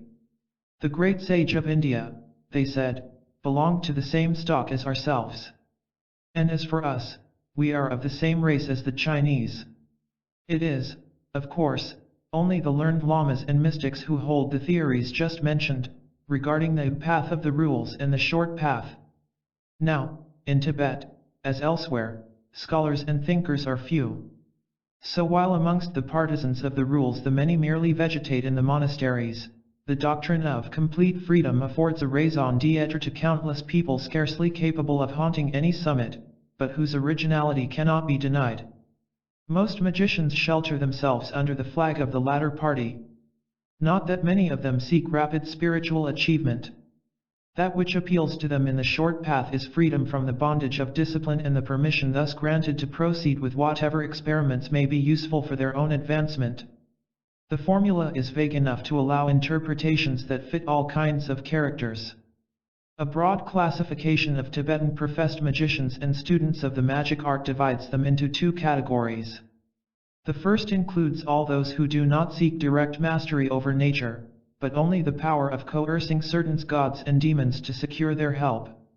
The men who practice that method believe in the real existence of the beings of the other worlds as entities completely distinct from them. They also think that their own ability and power are much inferior to those of the personalities whom they endeavor to enslave, and that they would be incapable of obtaining the results which they expect from the latter's help by their own efforts. Again, whatever other means they use, spells, charms, etc., they also implicitly recognize that their active power, though put into motion by the man who uses them, does not emanate from him. In the second category, only a small number of adepts are to be reckoned. These employ, at times, the very same means as their less enlightened colleagues, but they do it for different reasons. They hold the view that the various phenomena which the vulgar consider as miracles, are produced by an energy arising in the magician himself and depend on his knowledge of the true inner essence of things. Most of them are men of retired habits, even hermits, who do not exhibit any singularity in their ways and appearance. They make no attempt to exhibit their powers and often remain entirely unknown. On the contrary, the magicians of the first group are fond of indulging in many kinds of showy and bewildering eccentricities. Sorcerers, soothsayers, necromancers, occultists from the meanest beggarly class to those of high social standing, can be met with among them. A lover of odd discourses and deeds may enjoy himself listening to the theories regarding integral freedom and its practice that are current in such society. But behind these absurd extravagances there are elements of knowledge regarding old traditions, forgotten history, and the handling of psychic forces to be gleaned. But in these circles, as elsewhere in Tibet, the great difficulty is to gain a footing. It is unnecessary to be an ordained monk to enter the short path to deliverance. According to its adepts, only initiations are of value. So any layman, if recognized as fit to undertake the spiritual climbing, may be accepted by a mystic master and in due time initiated by him. The same rule applies to students of magic. Nevertheless, most mystics and magicians have begun their career as youths in the religious order. The choice of the master who is to guide him along the mystic path, arduous and fraught with deceitful mirages, is a momentous decision for the candidate to initiation. The course which his life will follow depends to a great extent upon the character of the Lama he elects. For having asked admittance at a door from which they ought to have turned away, some have met with fantastic adventures. Yet, if the young monk is satisfied with begging the spiritual guidance of a Lama who is neither an anchorite nor an extremist of the short path, his novitiate will probably not include any tragic incidents. During a probation period of undetermined length the master will test the character of his new disciple. Then he may simply explain some philosophical treatises and the meaning of a few symbolic diagrams, Kyokors, teaching him the methodic meditations for which they are used. If the Lama thinks his pupil capable of proceeding farther, he will expound him the program of the mystic training. The latter includes 3 stages, namely, El Tawa, to look, examine; El Gampa, to think, meditate; El Kayadpa, to practice, realize. This is the fruit of accomplishment through the 2 former stages. Another less current enumeration makes use of 4 terms to convey the same meaning, as follows: first stage, Tun meaning, reason. That is to say, investigation of the nature of things, their origin, their end, the causes upon which they depend. Lob study of various doctrines. Second stage, Gom, thinking or meditating on that which one has discovered and learned. Practicing introspective meditation. Third stage, Togs, understanding. In order that the novice may practice in perfect quietness the various exercises which that program requires, it is nearly certain that the Lama will command him to shut himself in tsams. Written chams and pronounced tsam, the word tsam signifies a barrier, the border of a territory. In religious parlance, to stay in tsams means to live in seclusion, to retire beyond a barrier which must not be passed. That barrier may be of different kinds. With advanced mystics it becomes purely psychic, and it is said that the latter need no material contrivances to isolate themselves while meditating. There exist several categories of tsams, each one being subdivided into a number of varieties.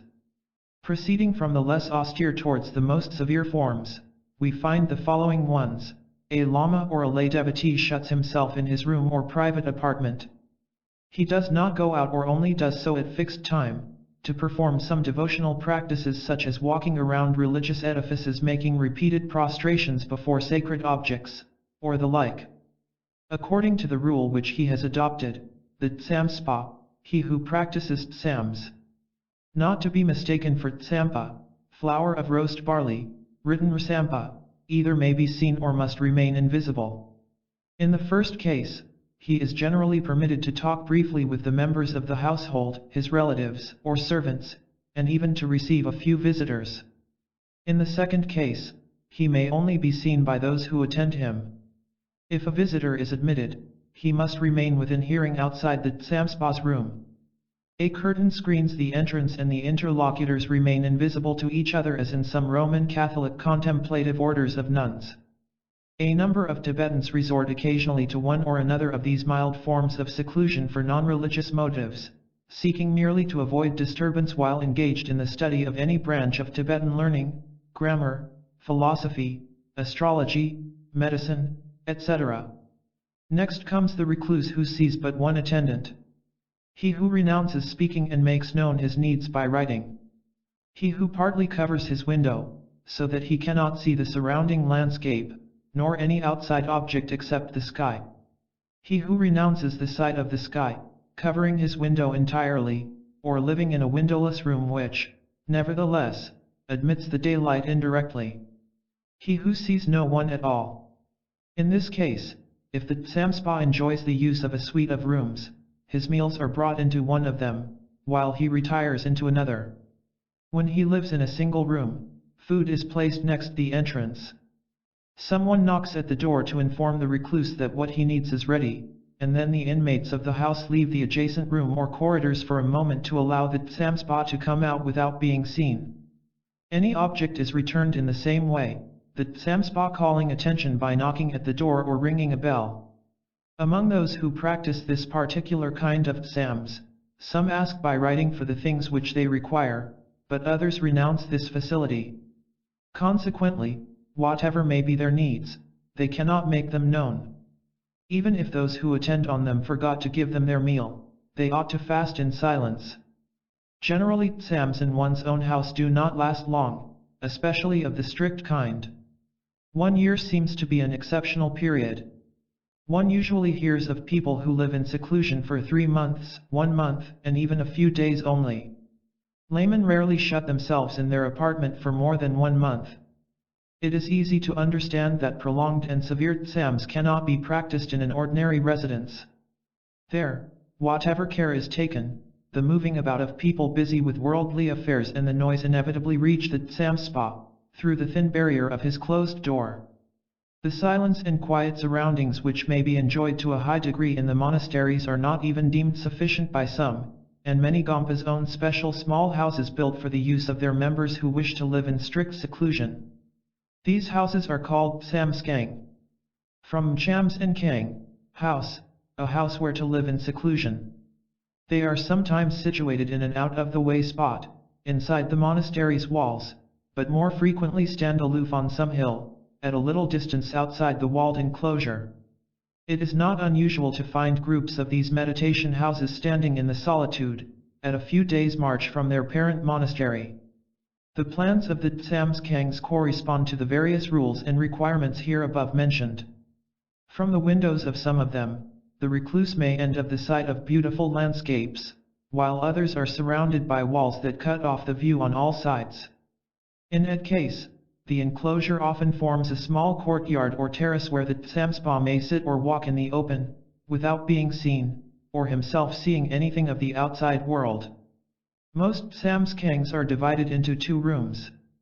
In one of them, the recluse sits and sleeps, the other one is the kitchen in which an attendant may live.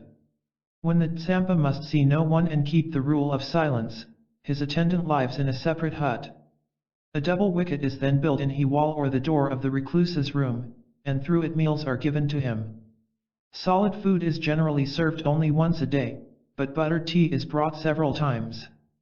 If the Lama belongs to one or another of the red cap sects, beer, though drinking fermented beverages is strictly prohibited by Buddhism, Tibetan red caps declare that Padme Samhava, their founder, allowed it. Nevertheless, some of them seem to know better. Padmasambhava, they say, allowed the drinking of alcohol when performing certain rites, and then the quantity to be drunk was that which fills the hollow of the palm. Padmasambhava, who was a Western Indian and an adept of Tantrism, taught his Tibetan converts the form of worship of his sect and, as with many tantrikas, the 2 drops of wine to be drunk in sacramental fashion led to habitual drinking. An Indian saying goes, some drink to perform the rite, and some perform the rite in order to drink. But Tibetans addicted to drinking do not seek a religious excuse any more than their Western brethren in drunkenness, alternates with the tea. Tibetans having the custom of keeping a small bag of barley flour at hand, the recluse is at liberty to eat some with his tea or beer, whenever he likes. Only members of the religious order retire in the cottages specially built to be used as meditation houses. Some remain in seclusion during several consecutive years. A canonic period is 3 years, 3 months, 3 weeks and 3 days. Some repeat that long retreat twice or thrice in the course of their life, and a few shut themselves in tsams for life. There exists a still more austere form of tsams, that of dwelling in complete darkness. Meditation in darkness is not a practice peculiar to Lamaism. It is known in all Buddhist countries. I have seen different kinds of rooms in Burma, specially built for the purpose, and made use of them myself during my stay on the Sagaing Hills. But while Burmese and other Buddhist monks only spend a few hours at a time there, certain Tibetan ascetics bury themselves for years, and even till death, in such grave-like dwellings. However, these extreme cases are rare. When complete night is desired and the sojourn in the Tsamsking is to be long, the latter is often established in a grotto or a partly underground building, ventilated by chimneys constructed in such a way that they do not allow the light to penetrate into the recluse's cell. This, however, is very seldom done. Usually the dark hermitage is aerated in a natural, and, indeed, very imperfect, way, through fissures and the like. Though these must, perforce, admit some light together with air, that light seems often of a purely theoretical kind, for in some of these obscure abodes it is impossible to distinguish any object. Yet, after a time, the eyes of the Tsamspas get accustomed to dark, and succeed in vaguely seeing their surroundings. According to what I have heard from men who have spent long periods of seclusion in darkness, these hermits enjoy, at times, wonderful illuminations. Their cell becomes bright with light or, in the darkness, every object is drawn with luminous outlines, or again, a phantasmagoria of shining flowers, landscapes and personages arises before them. Optic phenomena of that kind are certainly common, for they have also been described to me in Burma, by bhikkhus who practiced meditation in darkness, and I suppose that everybody has seen something of the kind at night. Tibetans see in this a way of testing the degree of fixity attained by the mind. The kaleidoscopic mirage is considered by them as entirely subjective.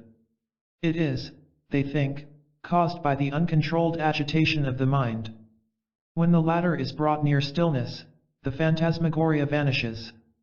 There remains only a spot, thiggle, which may be either dark-colored or like a diminutive globe of light. At first that spot moves and the aim of the practice is to fix it. The stage in which the spot remains motionless, without undergoing any change in size, color, etc., is the moment when the mystic is able to concentrate his thoughts on any object he chooses without any other ideas breaking his one-pointedness of mind. The next stage is marked by the disappearance of the spot which sinks in utter darkness. This, however, is not always attained. Many continue to proudly enjoy the fairy scene, thinking that they have obtained a glimpse of paradise. Besides recreations of this kind, a number of subtler enchantments await the Tsamspa in his hermitage. These, according to religious teachers, are traps which catch the unintelligent disciple who ventures on the mystic path. When the Tsamspa, who has spent a long time in darkness, is nearing the end of his retreat, he gradually accustoms his eyes to see the daylight again.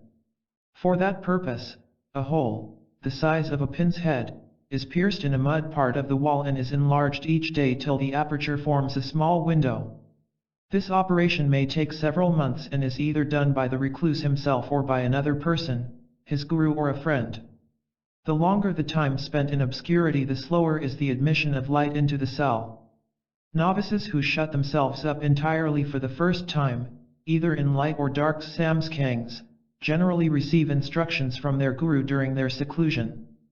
The Lama speaks to them from outside, through the double wicket which is used to pass in the recluse's meal. The guru of a samspa, who must see nobody, often shuts the entrance of the latter's cell with his own seal.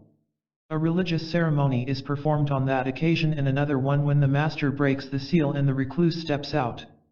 If the tsams is not of the severe kind, a flag may be placed at the recluse's door, on which are written the names of the persons who are allowed to enter his rooms, attendants or visitors allowed by the samspa's teacher. A dry branch is sometimes driven in the earth or stuck in a pot, near the hermitage of a samspa who shuts himself up for life. The term samskang is more generally applied to meditation, cottages built in the vicinity of a monastery. Those standing in more remote places are called retod. Written ri-crod. Retods are never built at the bottom of a valley, they are always perched on a dominating spot, and the choice of the site is made in accordance with special rules. Two well-known Tibetan verses depict the main conditions required. Chibrai tag dun rai so, spelt Chibrai I brag, dun rai I mcho, the mountain rock, behind. The mountain lake in front. That is to say that the hermitage should be built on the hillside with a background of rocks, or better still against the rock itself, looking down on a lake or, at least, a stream. Various other regulations have been laid down, in accordance with the requirements of peculiar spiritual and psychic trainings. Thus, some dwellings must permit an extended view so that the anchorite can see the sun rising and setting. The noises produced by running water or wind must be muffled as far as possible. The vicinity of woodland is advised, or a barren landscape deemed more suitable, etc. Retodpas do not remain continually shut in their houses. Outside the periods of strict sams, most of them go out between the hours which they devote to meditation or other practices. According to the rule imposed by their guru, or self-imposed, they are either allowed, or forbidden, to talk with their neighbors while fetching water, collecting fuel, or taking a walk around their cabin. Meditation in the open is sometimes advised by the retodpa's spiritual guide, or some practice it from their own inclination. Though the term retod, properly speaking, means a group of hermitages, current usage applies it to all single isolated anchorite abodes, huts or caves. It is to such primitive dwellings far away from inhabited regions, that staunch Naljorpas who aim at climbing the rugged rocks of spiritual heights, retire. Those who are still at the novice stage, tramp at long intervals to their guru's place to tell him about their psychic experiences, the ideas to which their meditation have given birth, and also to receive his advice and communication of spiritual power, anchor right. Several years may elapse between such meetings. As for the hermits who are teachers, some of them allow a few promising beginners to live in their vicinity. Vicinity is, however, a wide term. The disciple may stay on the same hill as his master at a spot situated lower down than the latter's dwelling, or at 1 or 2 days' march. One can well imagine that all of the many samskangs and retods dwellers are not saints or sages. False presence and sham mysticism have long ago crept into the world of Tibetan anchorites. Even on the shining snowy ranges, one can meet the hypocrite. Under the guise of gumkans, boasting of secret knowledge and supernormal powers, they deceive simple-minded peasantry or tent-dwelling herdsmen. It may appear to a Westerner that they pay dearly for the material advantages or the fame they enjoy, by purchasing them at the cost of the hardships of hermit life. But one must appreciate the bargain from a Tibetan, and not from a Western, point of view. Tibetans are a strong and sturdy people. The cold, sleeping on the ground in the open, solitude, and many other things from which the average Westerners would shrink, do not frighten them in the least. There are but a few of them, even among the upper classes, who have not experienced something of the kind whilst traveling or on other occasions. Adventurous clerical charlatans, often illiterate and of poor parentage, who cannot expect any standing in their monastery, enjoy a much more agreeable life in a retod than they could hope for elsewhere. The more ambitious among them may, indeed, submit to uncommon austerities, in order to gain repute, but they give up all these after a few years, when their fame is sufficiently well established. Then, they may settle in some private abode, relying on the gifts of the laity to enable them to spend their days in comfort. Others make no attempt at calling attention to themselves. They merely settle down in a cabin or a cave conveniently situated at a few miles from a prosperous village or herdsman's tribal ground. Things may be a little hard at first and food not always plentiful, for Tibetans are not hasty in giving their confidence and faith to uncommissioned lamas. But if the man is clever and knows the ways, he will gradually succeed. He must play the soothsayer, of course, and drive away the demons which cause illness. If chance favors him, a few of the oracles he delivers may prove true, man or beast recover after he has exorcised the evil one. Nothing more is needed to secure quite brilliant prospects. I suppose that few Westerners would enjoy the life of a pseudo-ascetic in the Tibetan wilds, but Tibetans do. Frauds of this kind always end by being caught at their own tricks. Of course, they do not attain the bliss which awaits true mystics, but they live free, respected, without any occasion for working, and they receive enough tea, butter, and psampa for all their daily wants. Beyond this, any cabin or cave roughly fitted up as a dwelling place satisfies the unsophisticated craving of these ingenious, yet simple, rogues. Many of them are far from being bad characters and altogether unsympathetic. They nearly always struck me as practical jokers, and the fun I derived from their naive cunning inclined me to kindly judgment. The current idea in the West is that a man cannot maintain seclusion or absolute solitude for a considerable length of time. It is believed that these unavoidably bring in their train brain disorders, finally leading to stupidity and madness. This is perhaps true about the individuals on whom the effects of isolation have been studied: lighthouse guards, travelers thrown onto desert island after a shipwreck, explorers lost in uninhabited regions, prisoners in solitary confinement, etc. But such observations do not apply to Tibetan hermits. The latter, after 10 or 20 years, or even a longer time, in the wilderness or in samskangs, are far from being insane. One may dispute the theories which they have conceived during their protracted meditations, but it is impossible to question their sanity. There is nothing really remarkable about this. These men are prepared for loneliness. Before shutting themselves in their samskang or settling in a retod, they have accumulated in their mind a store of ideas which keep them company. Moreover, they are not inactive during their retreat, long as it may be. Their days are occupied by methodical exercises in spiritual training, the search for occult knowledge, or meditations on philosophic problems. And so, often passionately interested in these manifold investigations and introspections, they are actually very busy and hardly notice their solitude. I have never heard a Tibetan hermit say that, even at the beginning of his retreat, he had suffered from lack of associations with men. Generally, those who have tasted the anchorite life find it difficult, if not impossible, to resume life among other people or to enjoy regular social intercourse. Whatever those unacquainted with it may think, solitude and utter loneliness are far from being devoid of charm.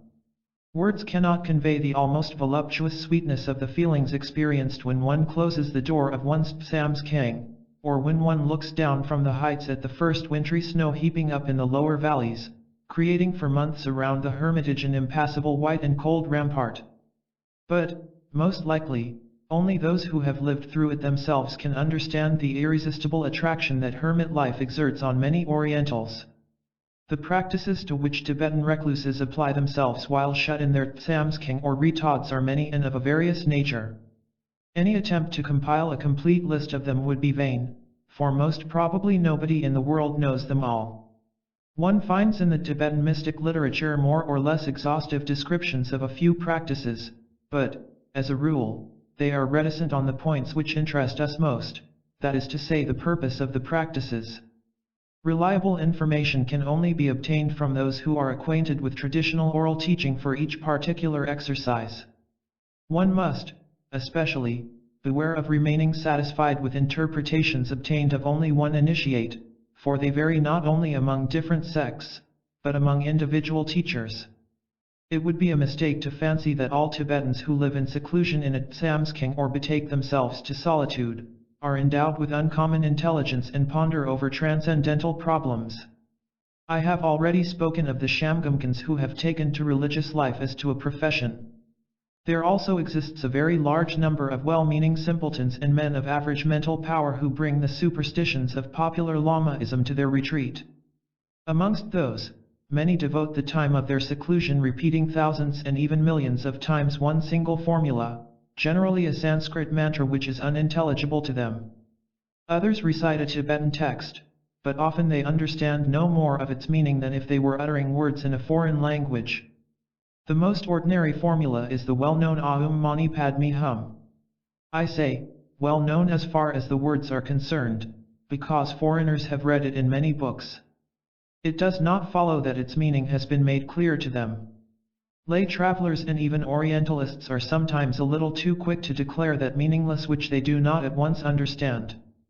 Erudite authors, even today, translate the first word of the formula, Aum, by our commonplace exclamation Ah, and Hum, the last word, by Amen. There exists an immense literature in India devoted to the explanation of the mystic word Aum. The latter has exoteric, esoteric, and mystic meanings. It may signify the three persons of the Hindu Trinity, Brahma, Vishnu, Shiva. It may signify the Brahman, the one without a second of the Advaita philosophy. It stands as a symbol of the inexpressible absolute, the last word to be uttered in mysticism, after which there follows only silence. It is, according to Sri Sankaracharya, in his commentary on Mundaka-upanishad, the support of the meditation, or, as declared in the Mundaka-upanishad's text itself, it is the bow by the means of which the individual self attains the universal self. The pranava, that is the name of the sacred syllable Aum, is the bow, the Atman, the individual self, is the arrow, and the Brahman, universal self, the absolute, is said to be the mark. Again, Aum is the creative sound whose vibrations build the worlds. When the mystic is capable of hearing all in one, the countless voices, cries, songs, and noises of all beings and things that exist and move, it is the unique sound Aum which reaches him. That same Aum vibrates also in the utmost depth of his inner self. He who can pronounce it with the right tone, is able to work wonders, and he who knows how to utter it silently, attains supreme emancipation. Tibetans who have received the word Aum from India together with the mantras with which it is associated, do not appear to have been acquainted with its many meanings among their southern neighbors, nor do they know the very prominent place it occupies in their religions and philosophies. Aum is repeated by Lamaists along with other Sanskrit formulas, without having a special importance by itself, while other mystic syllables as Hum, and especially Fat, are supposed to possess great power and are much used in magic and mystic rites. So much for the first word of the formula. Mani Padme are Sanskrit terms that mean jewel in the lotus. Here we come, it seems, to an immediately intelligible meaning, yet the current interpretation does not take any account of that plain meaning. Common folk believe that the recitation of Aum Mani Padme Hum will assure them a happy rebirth in Nub Diwachen, the western paradise of the great bliss. The more learned have been told that the 6 syllables of the formula are connected with the 6 classes of sentient beings and are related to one of the mystic colors as follows. Aum is white and connected with gods, Lha. Ma is blue and connected with non-gods, Lamayan. A kind of titans always at war with the gods. Ni is yellow and connected with men, Me. Pad is green and connected with animals, Tudo. Me is red and connected with non-men, Udik. The bodies of Udiks are as big as a hill, their necks are as thin as a thread. These miserable beings are perpetually tortured by hunger and thirst. When they approach water to drink, it transforms itself into flame. Every morning the lamas offer consecrated water to the Udiks to relieve their sufferings. This consecrated water does not turn into flame at their approach, or other Mimayin. In the Mimayin class are included demigods, genii, spirits of various kind, either friendly or malevolent. Hum is black and connected with dwellers in purgatories. There are several opinions regarding the effect of the recitation of these 6 syllables. Popular tradition declares that those who frequently repeat the formula will be reborn in the Western paradise of the great bliss.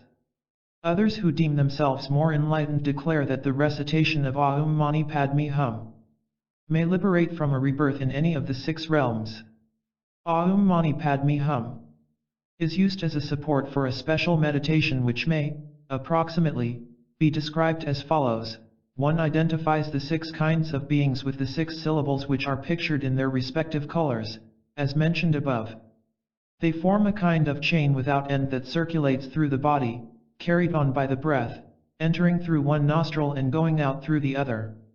As the concentration of mind becomes more perfect, one sees mentally the length of the chain increasing. Now when they go out with the expiration, the mystic syllables are carried far away, before being absorbed again with the next inspiration. Yet, the chain is not broken, it rather elongates like a rubber strap and always remains in touch with the man who meditates. Gradually, also, the shape of the Tibetan letters vanishes and those who obtain the fruit of the practice perceive the 6 syllables as 6 realms in which arise, move, enjoy, suffer, and pass away the innumerable beings, belonging to the 6 species. And now it remains for the meditator to realize that the 6 realms, the whole phenomenal world, are subjective, a mere creation of the mind which imagines them and into which they sink. Advanced mystics reach, by the way of this practice, a trance in which the letters of the formula, as well as the beings and their activity, all merge into that which, for lack of a better term, Mahayanist Buddhists have called emptiness.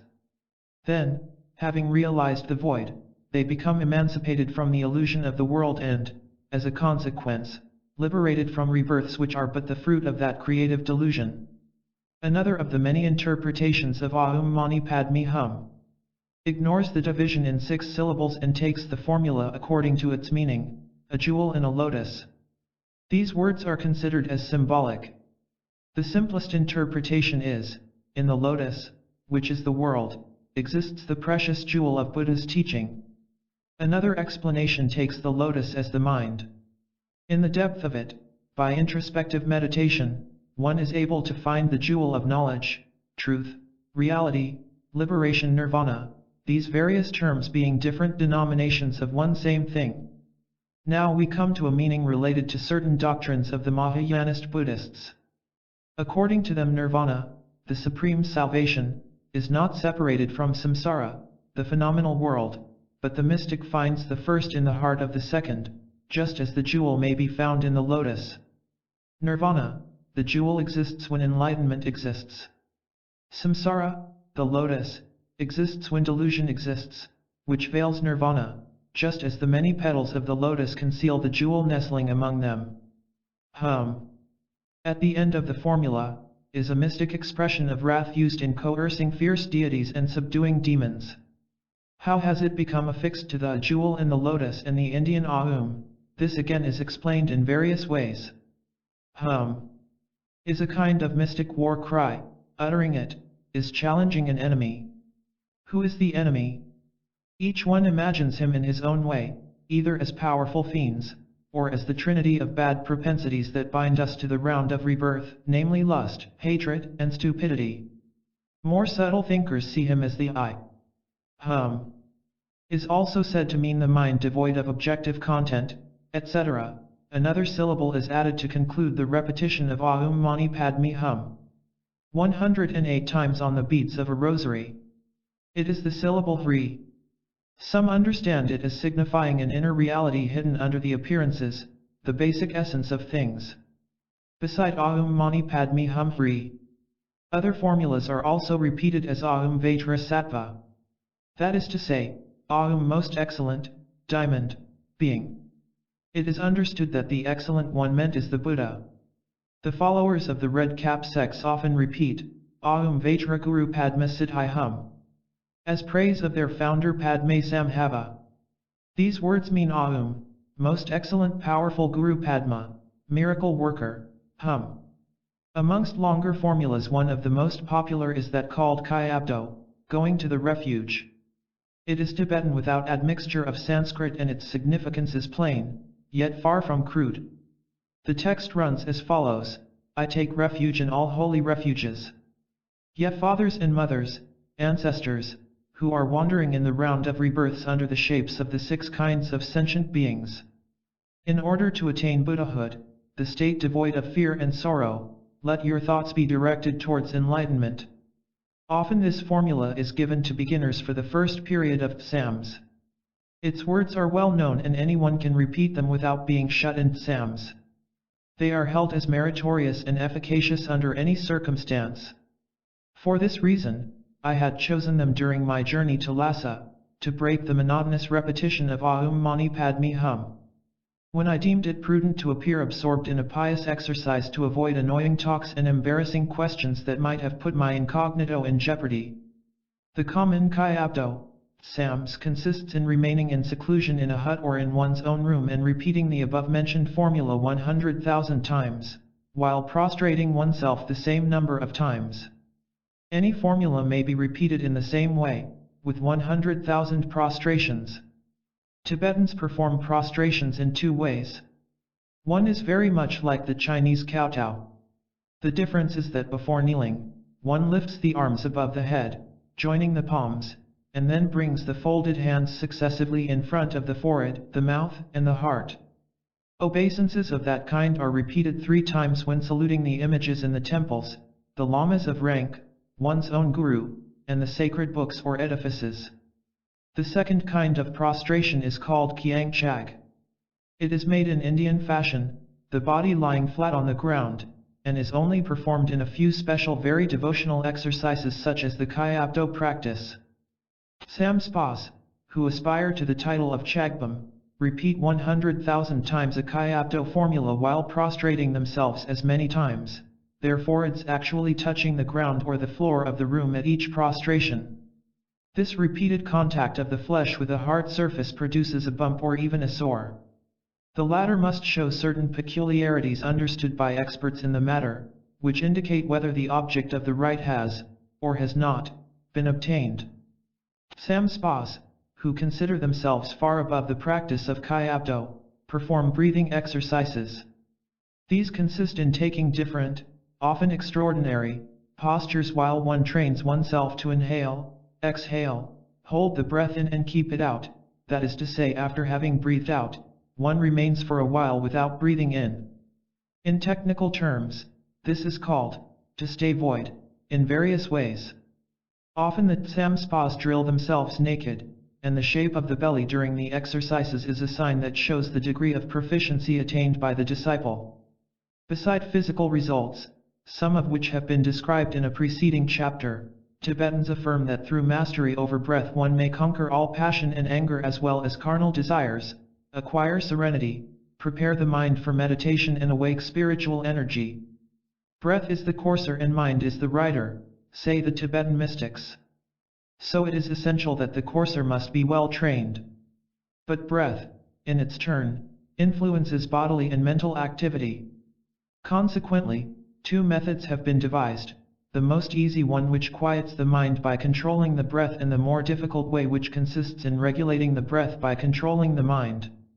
To the breathing drill repeated several times each day, the recluse often adds the contemplative meditation practiced with Kyilkhors. Written Kyilkhor, the latter are, also, most important and conspicuous in the magic rites called Dub Thabs, method of success. Kyilkhors are diagrams drawn on paper or material, or engraved on stone, metal, or wood. Others are constructed with small flags, altar lamps, incense sticks and vases containing various things such as grain, water, etc. The personalities who are supposed to dwell in the Kyilkhor and their requisites are represented by pyramidal cakes named torma. Kyilkhors are also drawn with colored powders on the temple floor or on boards. I have seen some which measured about 7 feet in diameter. The word Kyilkhor means a circle, nevertheless, amongst the numberless kinds of Kyilkhors, there exist square and quadrangular forms, while those used in black magic or for the coercion or destruction of malignant entities are triangular. The monks who wish to become proficient in this kind of art spend years studying its rules. One of the 4 high colleges which exist in all large monasteries teaches the art of drawing the Kyilkhors that are parts of the official Lamaist magic rites. As for secret ones connected with mystic training or black magic, each student must learn them privately from his own teacher. The least mistake in the drawing of a keel core or the place given to the tormas in its construction may have most terrible consequences, for the keel core is a magic instrument which hurts him who handles it unskillfully. Moreover, no one should construct or draw a keel core if he has not been empowered to do so by a proper initiation, and each variety of keel core requires the corresponding initiation. That which is the work of a non-initiated cannot be animated and remains powerless. As for the true understanding of the symbolic meaning of the keel cores, and the theories which support their use in psychic training, very few are aware of them. Needless to say that elaborate and large-sized keel cores cannot find room in the Samskangs. Their form, there, is very much simplified. At the beginning of his spiritual education, the novice is likely to be taught by his teacher the way of constructing a diagram which is to be used as support, to fix the attention during meditation. One of the exercises most generally practiced, either with or without a keel core, at that stage of the training, is the following. A deity is imagined. It is first contemplated alone, then from its body spring out other forms, sometimes like its own, sometimes different. There are often 4 of them, but in some meditations they become hundreds or even innumerable. When all these personages have appeared quite clearly around the central figure, they are one after another reabsorbed in it. Now the original deity remains again alone and gradually begins to disappear. The feet vanish first and then slowly the whole body and finally the head. Only a dot remains. This may be dark, colored or purely luminous. Mystic masters interpret this as a sign which shows the degree of spiritual progress attained by their disciples. Then, the dot moves towards the man who beholds it and sinks into him. One must note the part of the body in which it seems to disappear. A period of meditation follows that exercise, which may be done again and again as many times as desired. One may also imagine a lotus. It opens slowly and on each of its petals stands a bodhisattva, one of them being enthroned in the heart of the flower. After a while, as the lotus begins to fold its petals again, each one emits a ray of light that sinks into the center of the flower, and when it closes entirely, light escapes from its heart and penetrates the man in meditation. There exist many kinds of similar practices. Many novices do not proceed farther. Thus dryly described, such visions cannot but appear absurd, yet they constitute a somewhat fascinating puzzle on account of the multifarious unexpected aspects they assume after a certain time of training. They provide the recluse with spectacles which rival the most beautiful fairy plays that can be seen on the stage. Even those who are well aware of their elusive nature may enjoy them, and as for those who believe in the reality of the divine players, it is not surprising that they are bewitched. However, it is not to amuse the hermits that these exercises have been invented. Their true aim is to lead the disciple to understand that the worlds and all phenomena which we perceive are but mirages born from our imagination. They emanate from the mind and into the mind they sink. In fact, this is the fundamental teaching of Tibetan mystics. If we now consider the case of a monk, who instead of placing himself under the spiritual guidance of a lama who is a regular member of a monastery, ventures to solicit the teaching of a contemplative anchorite Naljorpa, the training takes another aspect. Methods become strange, sometimes even cruel. We have seen it in a previous chapter. The trilogy, examination, meditation, understanding, takes a peculiar importance among the followers of the short path, and the intellectual activity of the disciple is exclusively directed towards these results. Sometimes the means that are used seem extravagant, yet when closely investigated one sees that the object aimed at is quite reasonable. It is also clear that inventors of these curious methods perfectly understand the mind of their brethren in religion and have devised them accordingly. Padmasambhava is said to have described the stages of the mystic path in the following way. 1. To read a large number of books on the various religions and philosophies. To listen to many learned doctors professing different doctrines. To experiment oneself with a number of methods. 2. To choose a doctrine among the many one has studied and discard the other ones, as the eagle carries off only one sheep from the flock. 3. To remain in a lowly condition, humble in one's demeanor, not seeking to be conspicuous or important in the eyes of the world, but behind apparent insignificance, to let one's mind soar high above all worldly power and glory. 4. To be indifferent to all. Behaving like the dog or the pig that eat what chance brings them. Not making any choice among the things which one meets. Abstaining from any effort to acquire or avoid anything. Accepting with an equal indifference whatever comes, riches or poverty, praise or contempt, giving up the distinction between virtue and vice, honorable and shameful, good and evil. Being neither afflicted, nor repenting whatever one may have done and, on the other hand, never being elated nor proud on account of what one has accomplished. 5. To consider with perfect equanimity and detachment the conflicting opinions and the various manifestations of the activity of beings. To understand that such is the nature of things, the inevitable mode of action of each entity, and to remain always serene. To look at the world as a man standing on the highest mountain of the country looks at the valleys and the lesser summits spread out below him. Compare Dhammapada, when the learned man drives away vanity by earnestness, he, the wise one, climbing the terraced heights of wisdom, looks down upon the fools. Free from sorrow, he looks upon the sorrowing crowd, as one that stands on a mountain looks down upon them that stand upon the plain. The Dhammapada is a work belonging to the Buddhist canonic scriptures in Pali language. 6. It is said that the sixth stage cannot be described in words. It corresponds to the realization of the void. In a general way, one must understand here the realization of the non-existence of a permanent ego. According to the Tibetan current formula, the person is devoid of self, all things are devoid of self, which, in Lamaist terminology, means the inexpressible reality.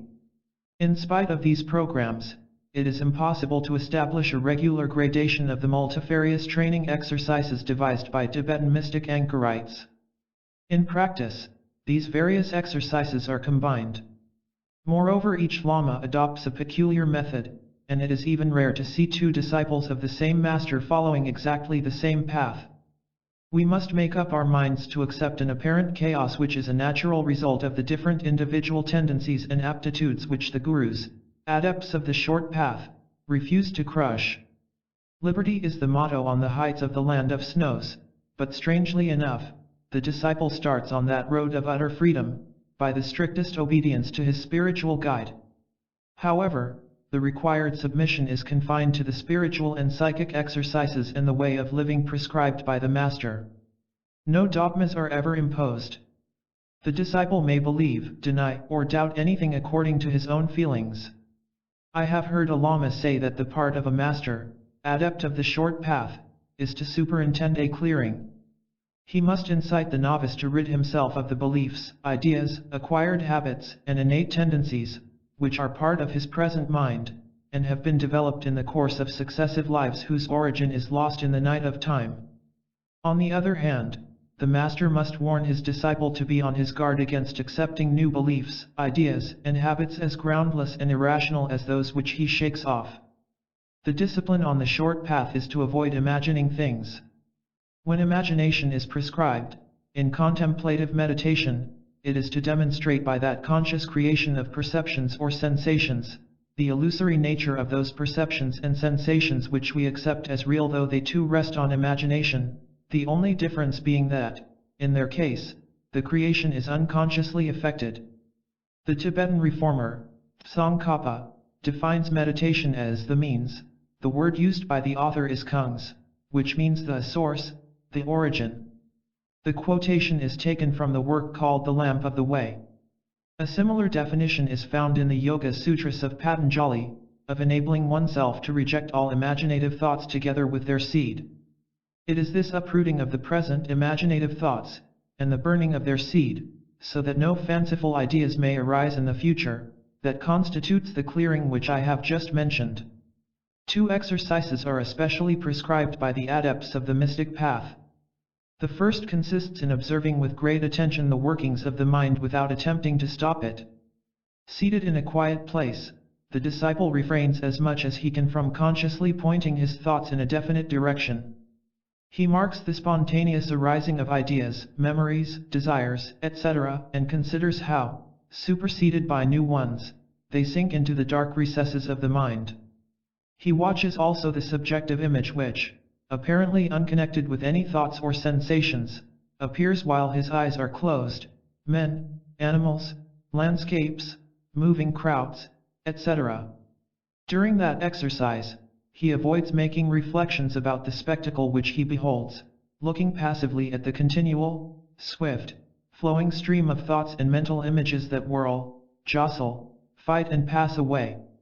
It is said that the disciple is about to gather the fruit of this practice when he loosens the firm footing he had kept, till then, in his quality of spectator. He too, so he must understand, is an actor on the tumultuous stage. His present introspection, all his acts and thoughts, and the very sum of them all which he calls his self, are but ephemeral bubbles in a whirlpool made of an infinite quantity of bubbles which congregate for a moment, separate, burst, and form again, following a giddy rhythm. The second exercise is intended to stop the roaming of the mind in order that one may concentrate it on one single object. Training which tends to develop a perfect concentration of mind is generally deemed necessary for all students without distinction. As to observing the mind's activity, it is only recommended to the most intellectual disciples. Training the mind to one-pointedness is practiced in all Buddhist sects. In southern Buddhist countries, Ceylon, Siam, Burma, an apparatus called kasanas, which consists of clay discs variously colored, or a round surface covered by water, or a fire at which one gazes through a screen in which a round hole is pierced, are used for this purpose. Any of these circles is stared at until it is seen as clearly when the eyes are shut, as when they are open and actually looking at it. The process does not aim at producing an hypnotic state, as some Western scholars have said, but it accustoms one to concentrating the mind. The fact that the subjective image has become as vivid as the objective, indicates according to those who patronize that method, that one-pointedness has been reached. Tibetans consider the object chosen to train oneself to be of no importance. Whatever attracts and retains most easily the thoughts of the disciple should be preferred. There is a story well known in the Tibetan religious world which illustrates a successful result of this practice. A young man begs the spiritual guidance of a mystic anchorite. The latter wishes him to begin by exercising himself in the concentration of mind. "What kind of work do you usually do?" he inquires of his new disciple. "I keep the yaks, yak, spelt yag. The Tibetan wild hairy ox that has been domesticated, on the hills," answered the man. "All right," says the Gumken. "Meditate on a yak." The novice repairs to a cave roughly fitted up to serve as a habitation. A few such shelters can always be found in the regions inhabited by herdsmen, and settles down there. After some time, the master goes to the place and calls to his pupil to come out of the cave. The latter hears the Gumken's voice, gets up and wants to walk out through the entrance of his primitive dwelling. But his meditation has achieved its purpose. He has identified himself with the object on which all his thoughts have been concentrated. He has forgotten his own personality. He feels himself a yak. Now, though the opening is large enough to allow the passage of a man, it is too narrow for a big bull, so, while struggling against an imaginary obstacle, the young man answered his guru, "I cannot get out, my horns prevent me." Though deeply respectful of everything connected with religion, Tibetans always retain a keen sense of humor. They do not fail to notice the comic effect that such practices produce when performed by simple-minded novices. The following story was told me in the course of a tramp with an Aljorpa from Garduk. After having spent some time with his guru to receive his instruction, a zealous disciple was returning to his hermitage. While walking, he began to meditate and, according to a well-known reverential custom, he imagined his worshipful teacher was seated on his head. After a time, he entered a state of trance in which he felt perfectly sure that he was carrying his lama. A stone or some other obstacle caused the man to fall, but so strong was his concentration of thought that the shock did not break it. He got up loudly apologizing, "I beg your pardon, precious one. I am so sorry to have let you fall. I hope you have not hurt yourself. Where are you, now?" And the good disciple hurried away to examine a ravine nearby in case his Lama had rolled into it. Another story about the Lama on the head was told me by a Dugpa, a native of Bhutan, Lama. The joke is coarser than the former one and reflects the mind of the sturdy massive Dugpa hillmen. A nun, it is said, was advised by her spiritual teacher to imagine him seated on her head when meditating. She did so accordingly and was so successful that the weight of the venerable Lama, who was a well-fed, tall, and stout man, gave her great pain. Women of all countries, we must believe, are peculiarly clever at finding a way out of their troubles. When paying another visit to her guru, he asked if she had carried out his instruction and imagined that he was seated on her head. "I did, precious one," answered the nun, "and indeed, your weight became so painful, that I changed places with you and sat on your head myself." One variety of exercises in concentration consists in choosing some kind of a landscape, a garden for instance, as a subject of meditation. First, the student examines the garden, observing every detail.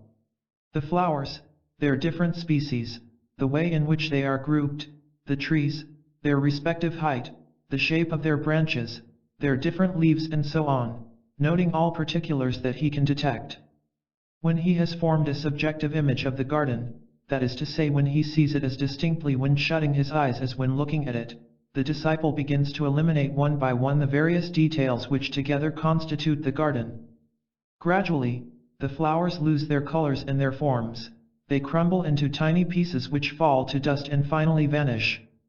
The trees, also, lose their leaves, the branches shorten, and seem to be withdrawn into the trunk. The latter grows thin, becomes a mere line, more and more flimsy till it ceases to be visible. Now, the bare ground alone remains, and from it the novice must subtract the stones and the earth. The ground in its turn vanishes. It is said that by the means of such exercises one succeeds in expelling from the mind all idea of form and matter, and thus gradually reaches the various states of consciousness, such as that of the pure, boundless space, and that of the boundless consciousness. Finally one attains to the sphere of void, and then to the sphere where neither consciousness nor unconsciousness is present. That is to say that it is an indescribable state to which the ordinary notions of consciousness and unconsciousness cannot be applied. These four contemplative meditations are often mentioned in early Buddhist scriptures and are recognized by all sects as part of the spiritual training. They are called formless contemplations.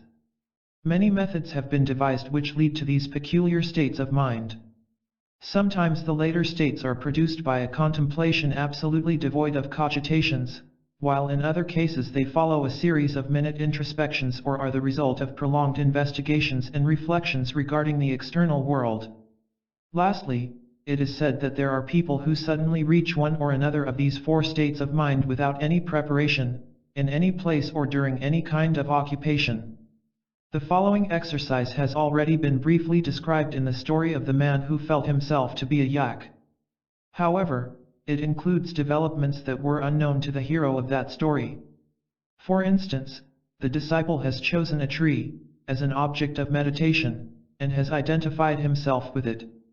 That is to say that he has lost the consciousness of his own personality and experiences the peculiar sensations that one may ascribe to a tree.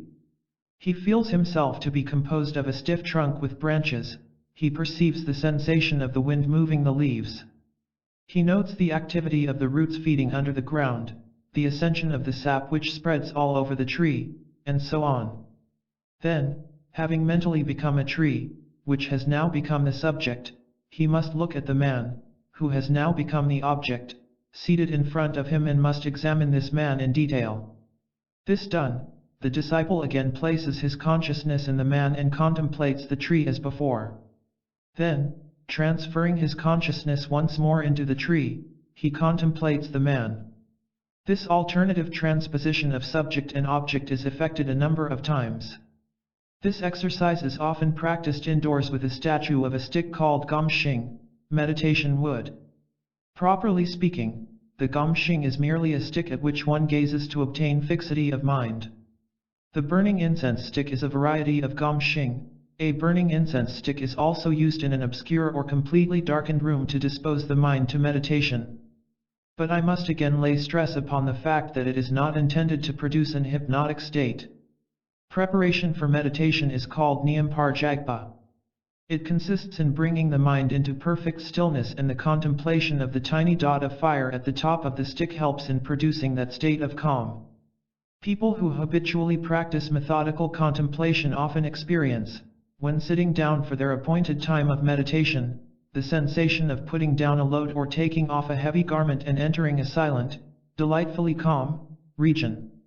It is the impression of deliverance and serenity which Tibetan mystics call Nyamparjagpa, to make equal, to level, meaning calming down all causes of agitation that roll their waves through the mind. Another exercise which, however, seems to be seldom practiced, consists in displacing one's consciousness in one's own body. It is explained as follows. We feel our consciousness in our heart. Our arms seem to us to be annexes to our body, and our feet seem to be a distant part of our person. In fact, arms, feet, and other parts of the body are looked at as if they were objects for a subject dwelling elsewhere. Now the student will endeavor to make the consciousness leave its habitual abode and transfer it, for instance, to his hand. Then he must feel himself to have the shape of 5 fingers in a palm, situated at the extremity of a long attachment, the arm, which joins on to a big moving structure, the body. That is to say, he must experience the sensation that we might have if, instead of having the eyes and the brain in the head, we had them in the hand, and then the hand was able to examine the head and the body, reversing the normal process, which is to look downwards in order to see the hands or the body. What can be the aim of such strange exercises? The most frequent answer given to my questions will probably seem unsatisfactory by many inquirers, yet it is probably quite correct. Some lamas have told me that the aim of these practices can hardly be explained, because those who have not felt their effects could not understand the explanations. One attains, by the means of these strange drills, psychic states entirely different from those habitual to us. They cause us to pass beyond the fictitious limits which we assign to the self. The result being that we grow to realize that the self is compound, impermanent, and that the self, as self, does not exist. One of these lamas seized upon a remark I had made as an argument in support of his theory. When he spoke of the heart as the seat of thought and mind, I had said that Westerners would rather place thoughts and mind in the brain. You see, immediately replied my interlocutor, that one may feel and recognize the mind in different places. Since these filings, foreigners, experience the sensation of thinking in their head, and I experience it in my heart, one may believe that it is quite possible to feel it in the foot. But all these are only deceitful sensations, with no shadow of reality. The mind is neither in the heart nor in the head, nor somewhere outside of the body, apart, separated, alien to it. It is to help one realize this fact that these apparently strange practices have been devised. Here again we meet with the clearing process. All these exercises aim at destroying habitual notions accepted by routine and without personal investigation. The object is to make one understand that other ideas can be put in their place. It is hoped that the disciple will conclude that there cannot be any absolute truth in ideas derived from sensations which can be discarded, while others, even contradictory to them, take their place. Kindred theories are professed by the followers of the Chinese Tibetan sect. Called Zen sect, in Japan, they express them in enigmatical sentences such as, "Lo, a cloud of dust is rising from the ocean and the roaring of the waves is heard over the land. I walk on foot, and yet on the back of an ox I am riding. When I pass over the bridge, lo, the water flow it not, but the bridge flow it. Empty-handed I go, and behold, the spade's handle is in my hand." And so on. The doctrine of the Tibetan sect has been defined by one of its followers as the art of perceiving the polar star in the austral hemisphere. This paradoxical saying resembles that of the Lama who said to me, "One must discover the white in the black and the black in the white." I shall cite a question, current in Tibet, which mystic hermits, as well as philosophers living in monasteries, put to their pupils. A flag moves, what is that which moves? Is it the flag or the wind? The answer is that neither the flag nor the wind moves. It is the mind that moves. The followers of the Tibetan sect ascribe the origin of this question to the sixth patriarch of their sect. Once, in the courtyard of the monastery, he saw two monks looking at a flag floating in the air. One of them declared, "It is the flag that moves." The other affirmed, "It is the wind that moves." Then the master explained to them that the perception of emotion which they experienced was not really due to the wind or to the flag, but to something existing in themselves. We are in doubt as to whether such ways of thinking have been imported into Tibet from India or from China. I may, however, state the opinion expressed by a Lama, the Bonpas, he said, taught such things long before Padme Samhava came to Tibet. This means before Buddhism spread into Tibet, abandoning further investigations on the transcendental results of transferring one's mind to different parts of one's body. I may remark that during this exercise, a peculiar sensation of heat is felt at the spot where one has transported his consciousness. It is rather difficult to ascertain whether the phenomena consists in a real increase in heat or a subjective sensation only. The very idea of undertaking such investigation would break the concentration of mind and so destroy the cause that produced heat. As to making observation upon other people, it is almost impossible. Tibetan hermits and their disciples have nothing in common with Western professional mediums who work for money and allow us to examine the phenomena which they produce. The most insignificant pupil of a Kamkan would feel astonished if such a proposal was made to him. I can hear him answer, "I do not care whether you believe or not in these phenomena, and I have no desire to convince you. I am not a juggler giving theatrical performances. The fact is that Orientals, excepting vulgar charlatans, do not make a show of their mystic, philosophic, or psychic knowledge. It is most difficult to win their confidence in these matters. A traveler in search of information may be the guest of a Lama for several months, drink tea daily with him and go away thinking his host is an ignoramus, while on the contrary, the Lama could have answered all his questions and told him more things than he has even thought of. Whether the heat be actual or subjective, the exercise has more than once warmed my feet, and given me a refreshing sleep while spending the night under a tent, or even without any tent, outdoors in the snow. But unless one has been trained for a long time in the practice, it requires strenuous efforts which make it extremely tiring. To conclude, I will call attention to the fact that the terms which I have translated by consciousness and mind have not exactly the same signification in Tibetan as in English. Tibetans distinguish as many as 11 kinds of consciousness and have 3 words in their language which we are compelled to translate by mind, though each of them bears a special philosophic meaning. A frequent way of ascertaining the degree of the concentration of mind is to place a small burning lamp on the head of the novice who is to remain in solitary meditation. Tibetan lamps consist of a cup-like receptacle, made of metal or mud. The base of the lamp enlarges at the bottom, which is shaped like a second cup turned upside down. These lamps are filled with melted butter. A wick is thrust into a small cavity bored for that purpose at the bottom of the cup. When the butter cools, it forms a cake and the lamp is ready to be lighted. This apparatus easily rests on the crown of the head as long as one preserves absolute immobility, but it falls off at the slightest movement. Now, as perfect concentration produces complete immobility, any failure is proved by the fall of the lamp. It is said that a Lama who had once placed a lamp on the head of a pupil found him the next day still seated in meditation, but with the lamp beside him on the ground without any butter in it. Answering his master's question, the novice who had not understood the aim of the exercise replied, "The lamp did not fall down.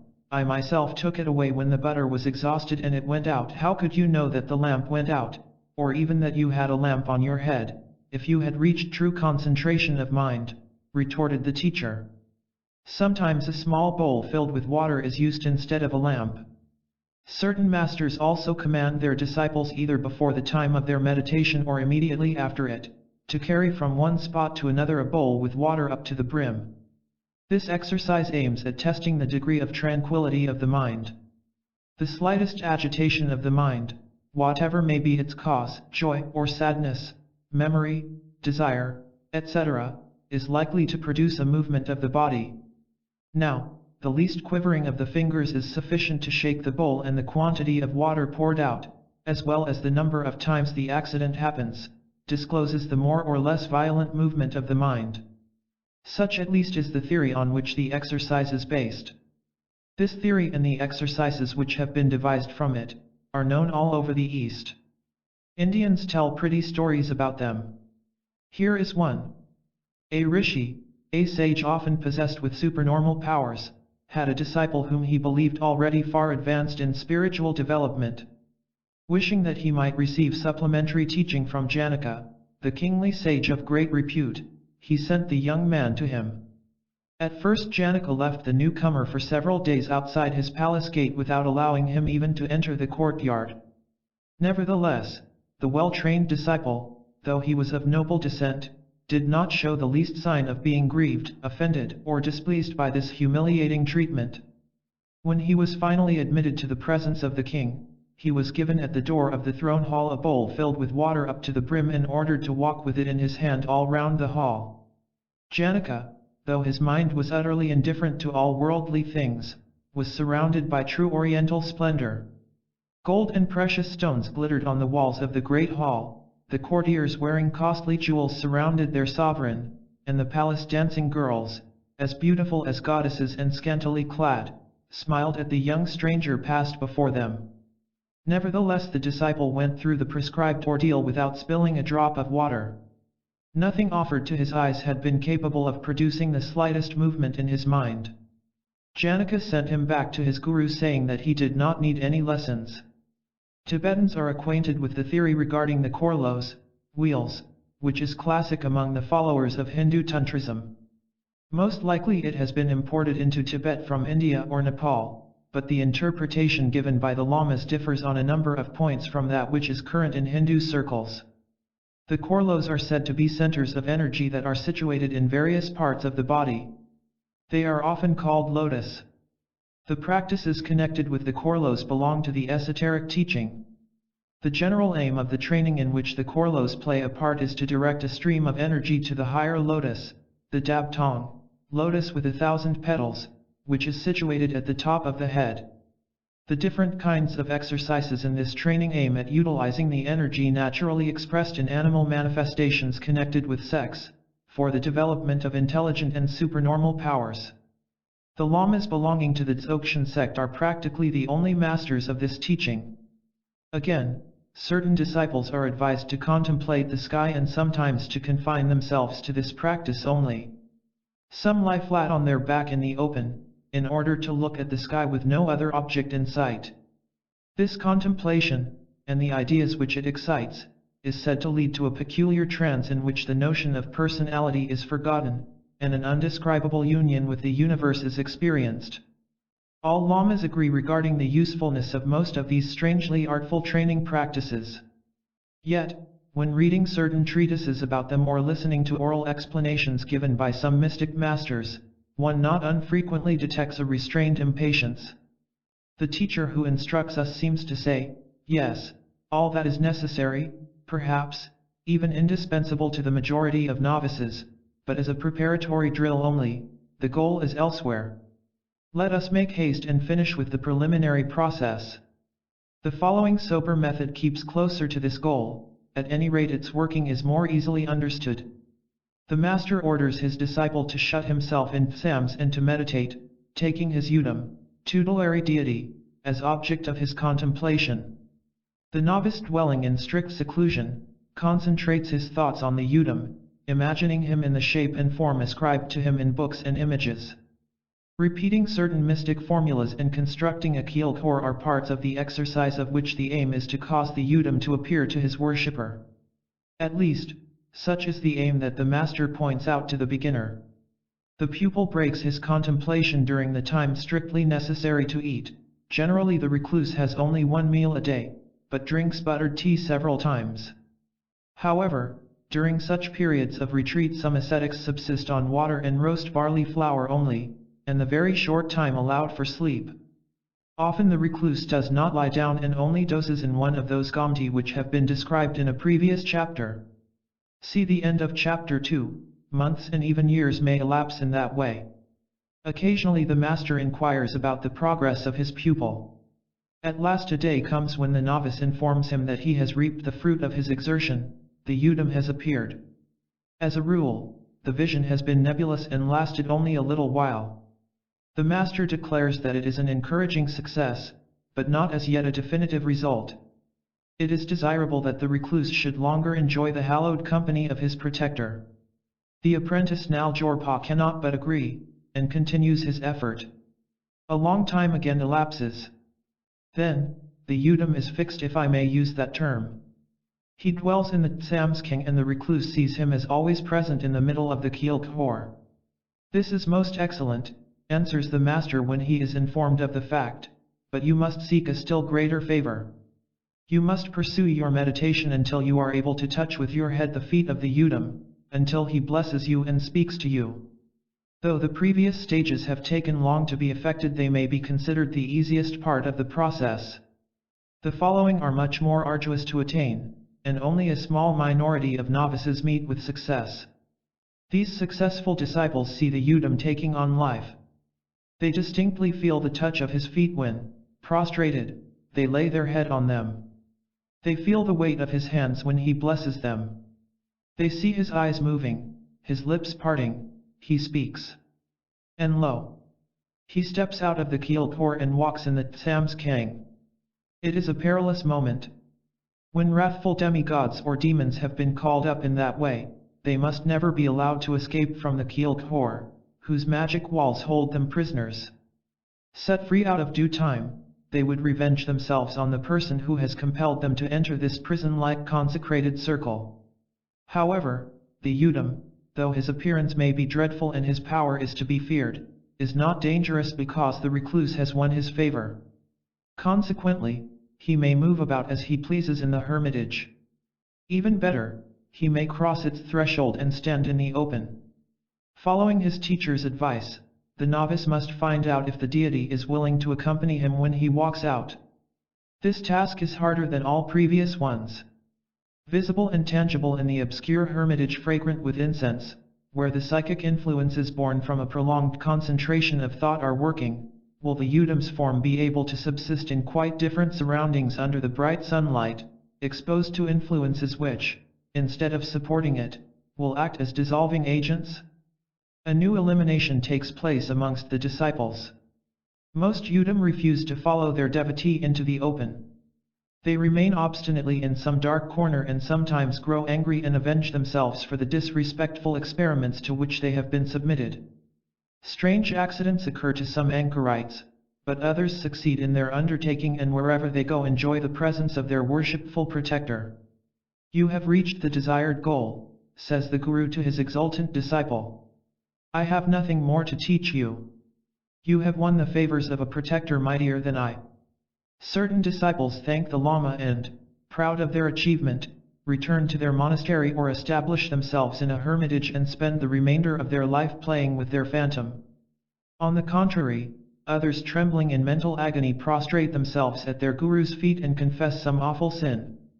Doubts have arisen in their mind which, in spite of strenuous efforts, they have not been able to overcome.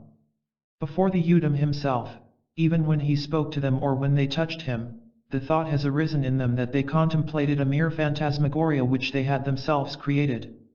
The master appears afflicted by this confession. The unbeliever must return to his Tsamsking and begin training all over again in order to conquer his incredulity, so ungrateful to the Udam who has favored him. Once undermined, faith seldom regains a firm footing. If the great respect which Orientals feel for their religious teacher did not restrain them, these incredulous disciples would probably yield to the temptation of giving up the religious life, their long training having ended in materialism.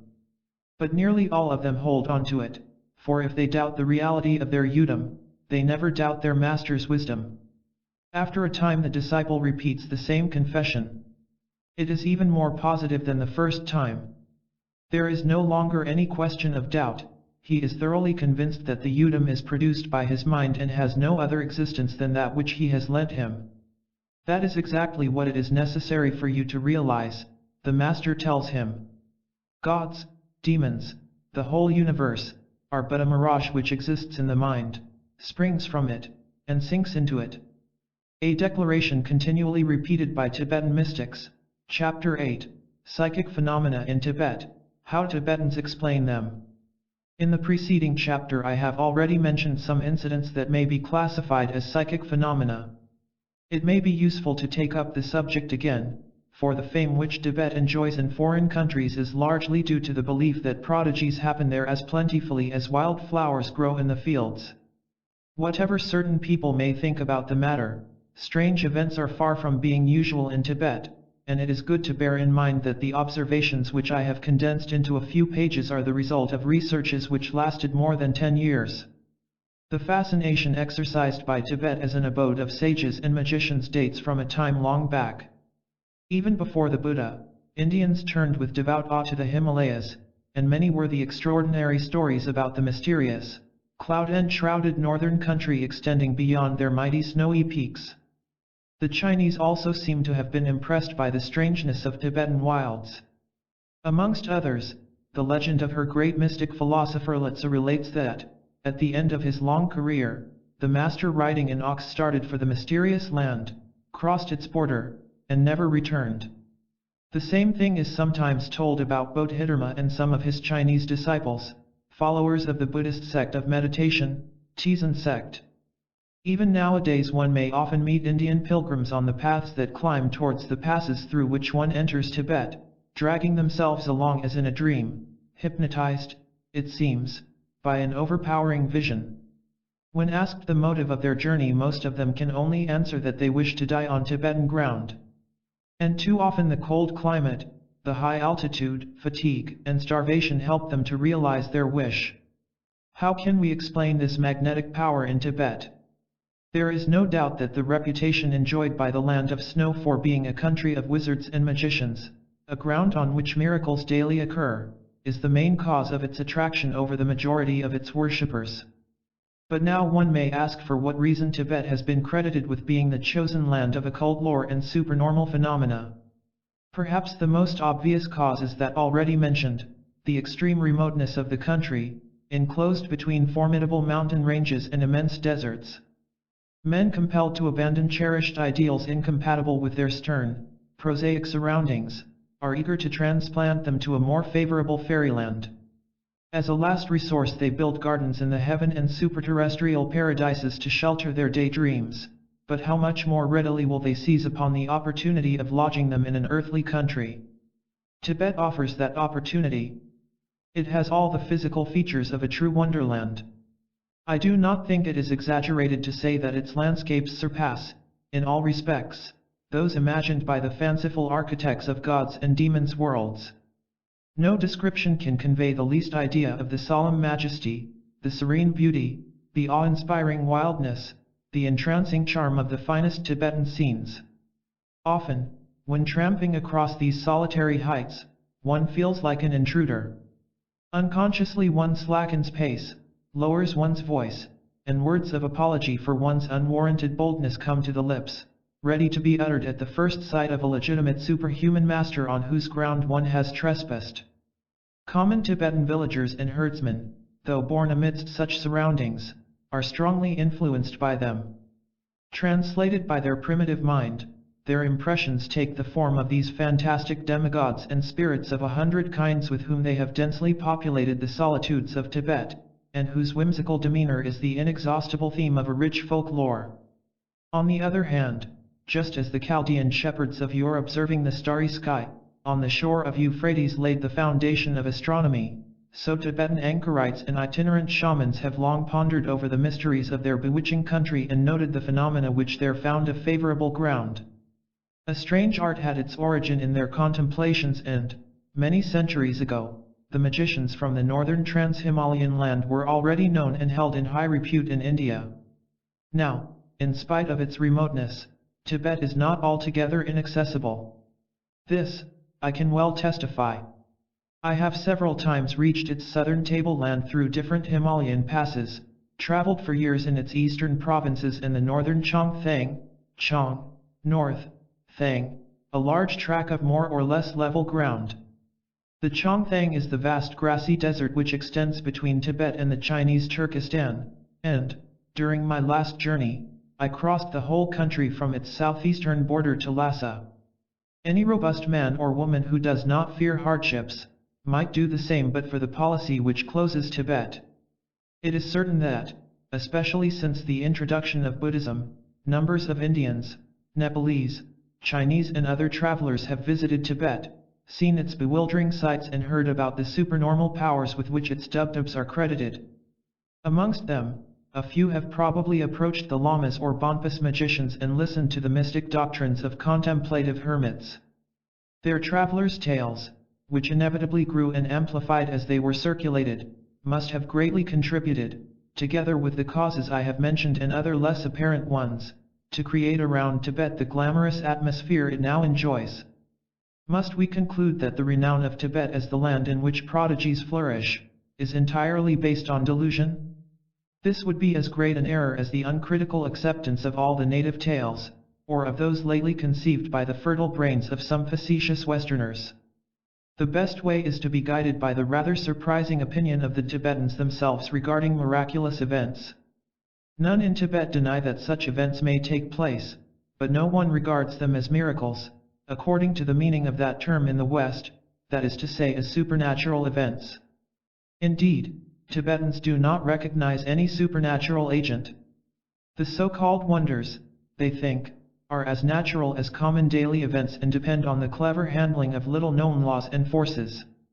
All facts which, in other countries, are considered miraculous or, in any other way, ascribed to the arbitrary interference of beings belonging to other worlds, are considered by Tibetan adepts of the secret lore. May it be said once more, that secret lore is not to be understood as an esoteric Buddhist doctrine, but as traditional erudition and methods of realizing aims that are not necessarily spiritual, as psychic phenomena. In a general way, Tibetans distinguish two categories of psychic phenomena. 1. The phenomena which are unconsciously produced either by one or by several individuals. In that case, the author, or authors, of the phenomenon acting unconsciously, it is obvious that he does not aim at a fixed result. 2. The phenomena produced consciously, with a view of bringing about a prescribed result. These are generally, but not always, the work of a single person. That person may be a man or may belong to any one of the 6 classes of sentient beings which Lamaists acknowledge as existing in our world. Whosoever be its author, the phenomenon is produced by the same process, in accordance with some natural laws. There is no miracle. It may be of interest to remark here that Tibetans are staunch determinists. Each volition, they believe, is brought about by a number of causes, of which some are near and others extremely remote. I shall not lay stress on that point which is outside the present subject. However, the reader must bear in mind that, according to Tibetans, each phenomenon, consciously or unconsciously generated, as well as each of our bodily or mental actions, is the fruit of manifold combined causes.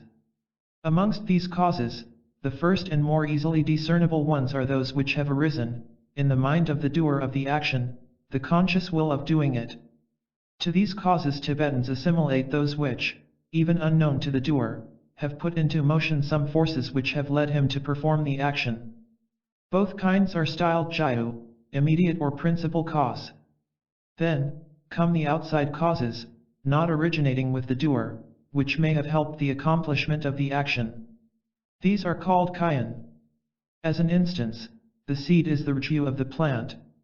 The soil and the various substances which exist in it, the water, air, sun, the gardener who has sown the seed, etc., etc., are Kyen, pronounced Jyu and Kayan. The remote causes are often represented by their descendants. In Tibetan rigs, as an instance, the milk is present in the butter or cheese, the seed is present in the tree born from it. Tibetans freely use these illustrations. These descendants are the present conditions which exist as the effects of bodily or mental actions which have been done in the past, but not, necessarily, done by the doer of the present act himself. So, when concentration of thoughts is mentioned here below as the direct cause of a phenomenon, one must remember, first that, according to Tibetan mystics, this concentration is not spontaneous but determined, and secondly, that beside this direct apparent cause, there exist, in the background, a number of secondary causes which are equally necessary to bring about the phenomenon. The secret of the psychic training, as Tibetans conceive it, consists in developing a power of concentration of mind greatly surpassing even that of men who are, by nature, the most gifted in this respect.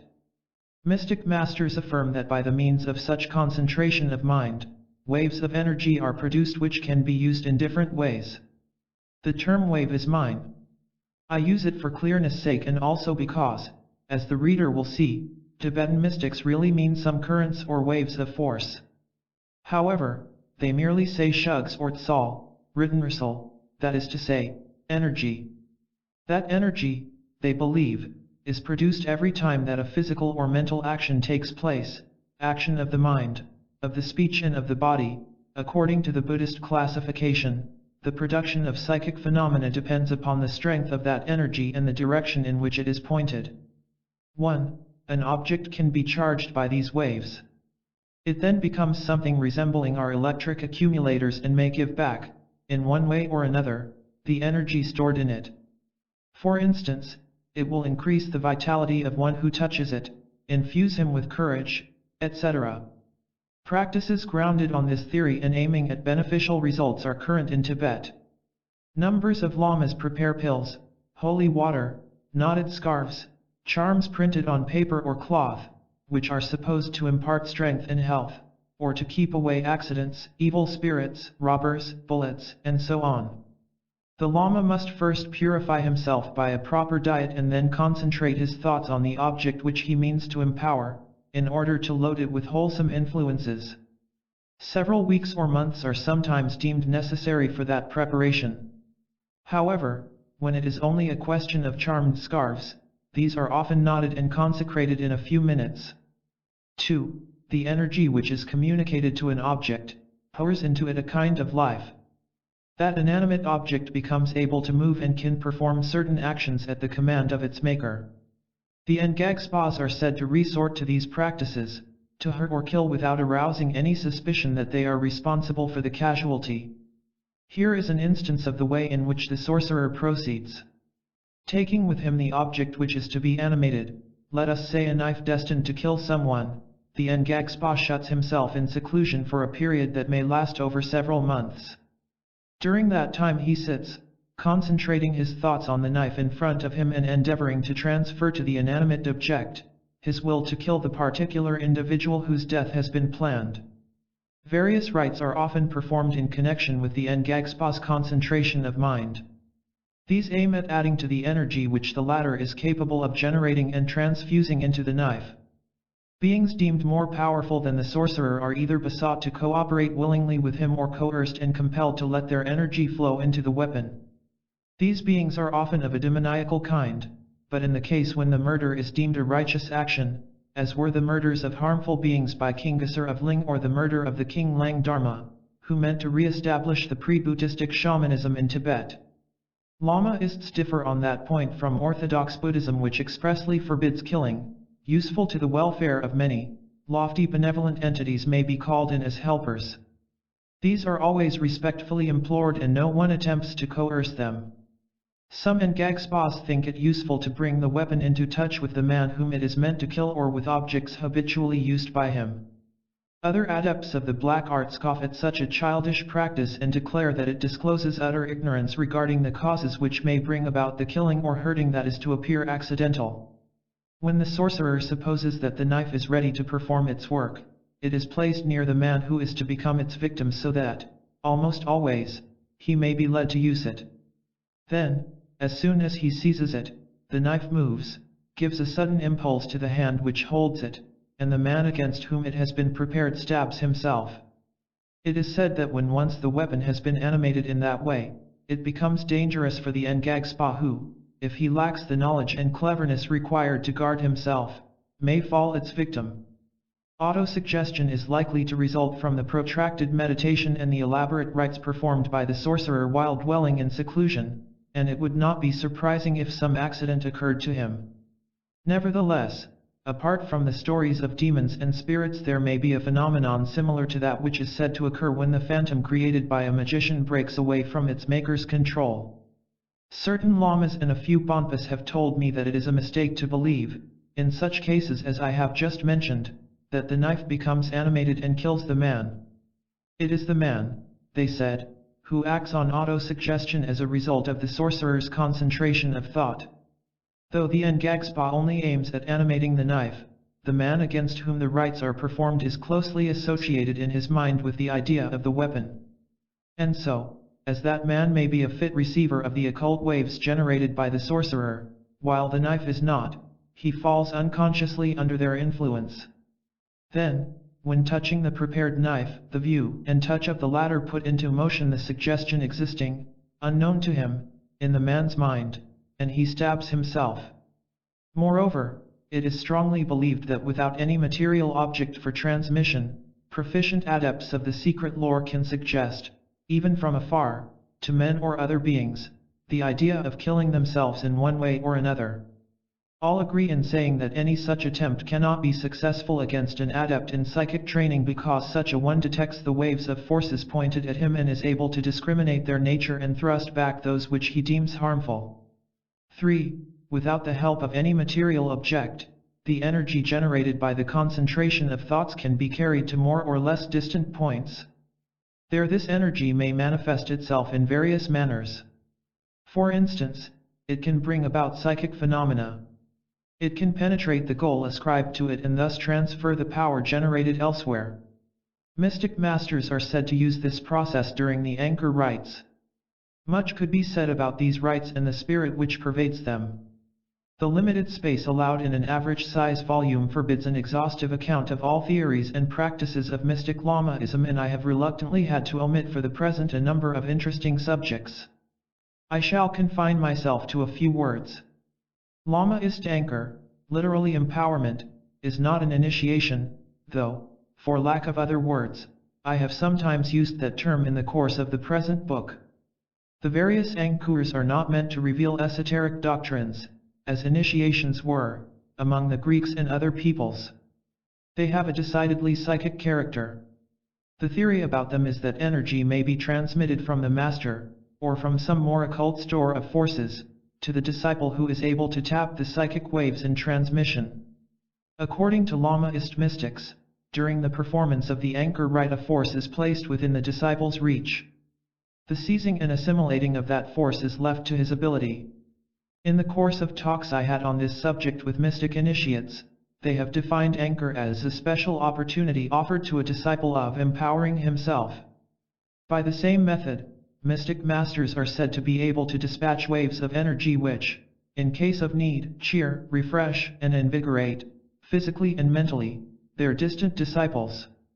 The process is not always meant to enrich the goal to which the waves are directed. On the contrary, sometimes when reaching that goal, these waves absorb a portion of its energy. Then, returning with this subtly stolen spoil, they pour it into the post from which they have been sent forth, and in which they are reabsorbed. Some magicians, it is said, gain great strength or prolong their lives by incorporating this stolen energy.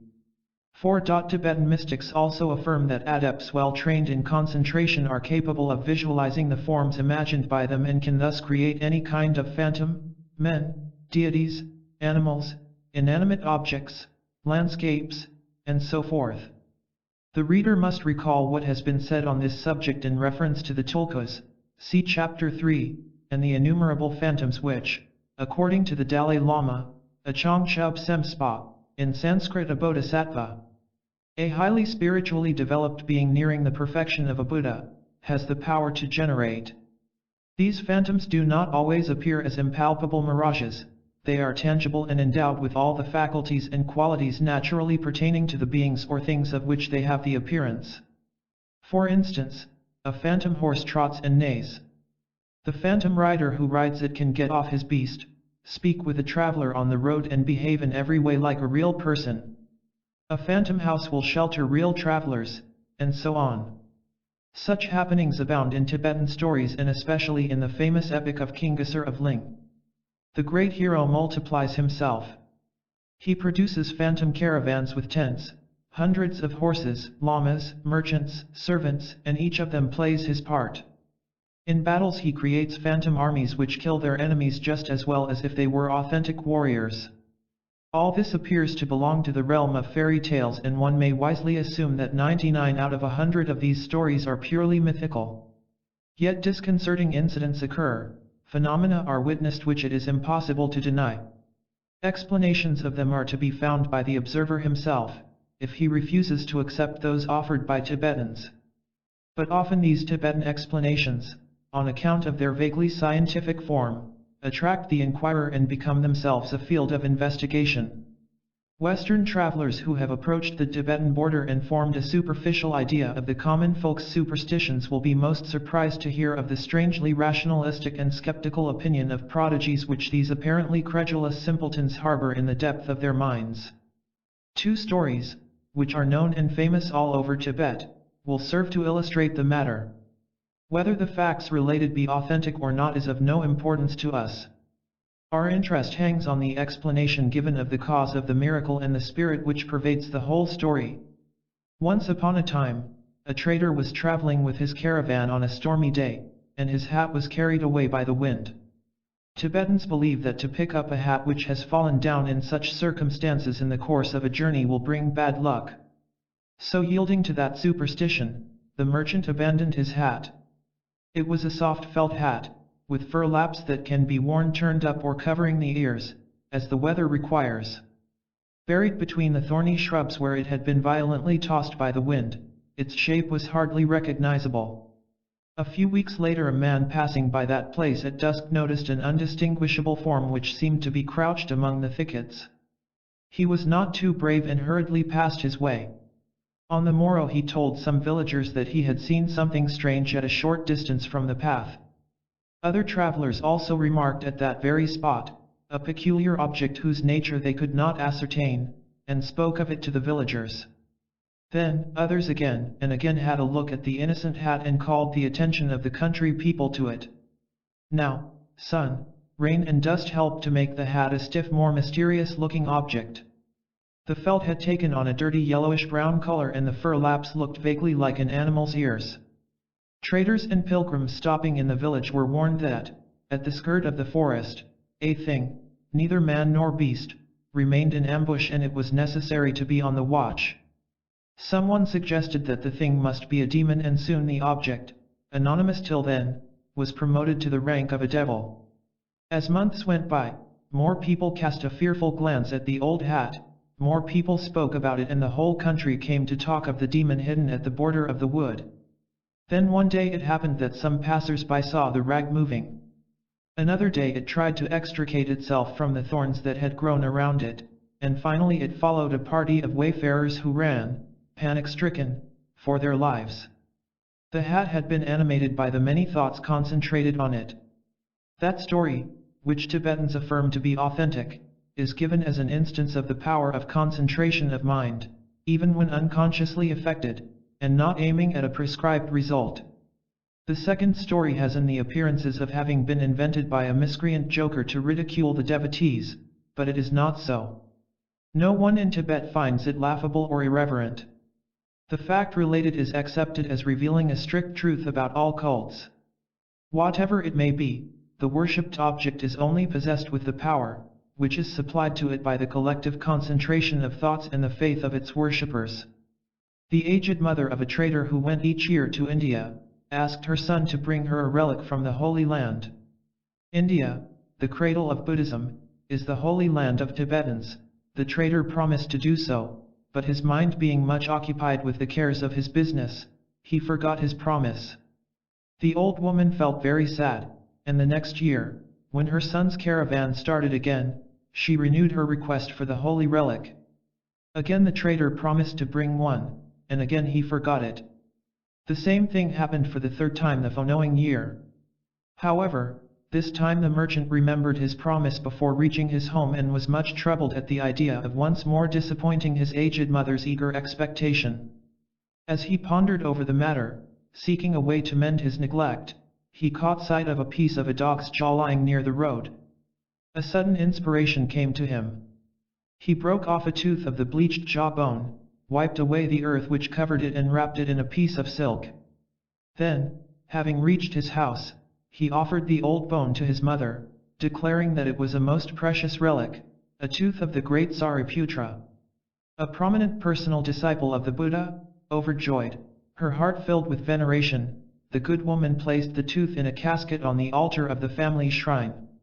Each day she worshipped before it, lighting lamps and burning incense. Other devotees joined in the worship, and after a time rays of light shone from the dog's tooth, promoted holy relic. A popular Tibetan saying is born from that story, Mos Gusyot Na Kai I So Oditong. Spelled Mos Gusyot Na, Kai I So Hot Frung, which means if there is veneration even a dog's tooth emits light. Once more we see that Tibetan theories about all phenomena are always the same at heart. All are grounded on the power of the mind, and this is only logical for people who consider the world, as we see it, to be but a subjective vision.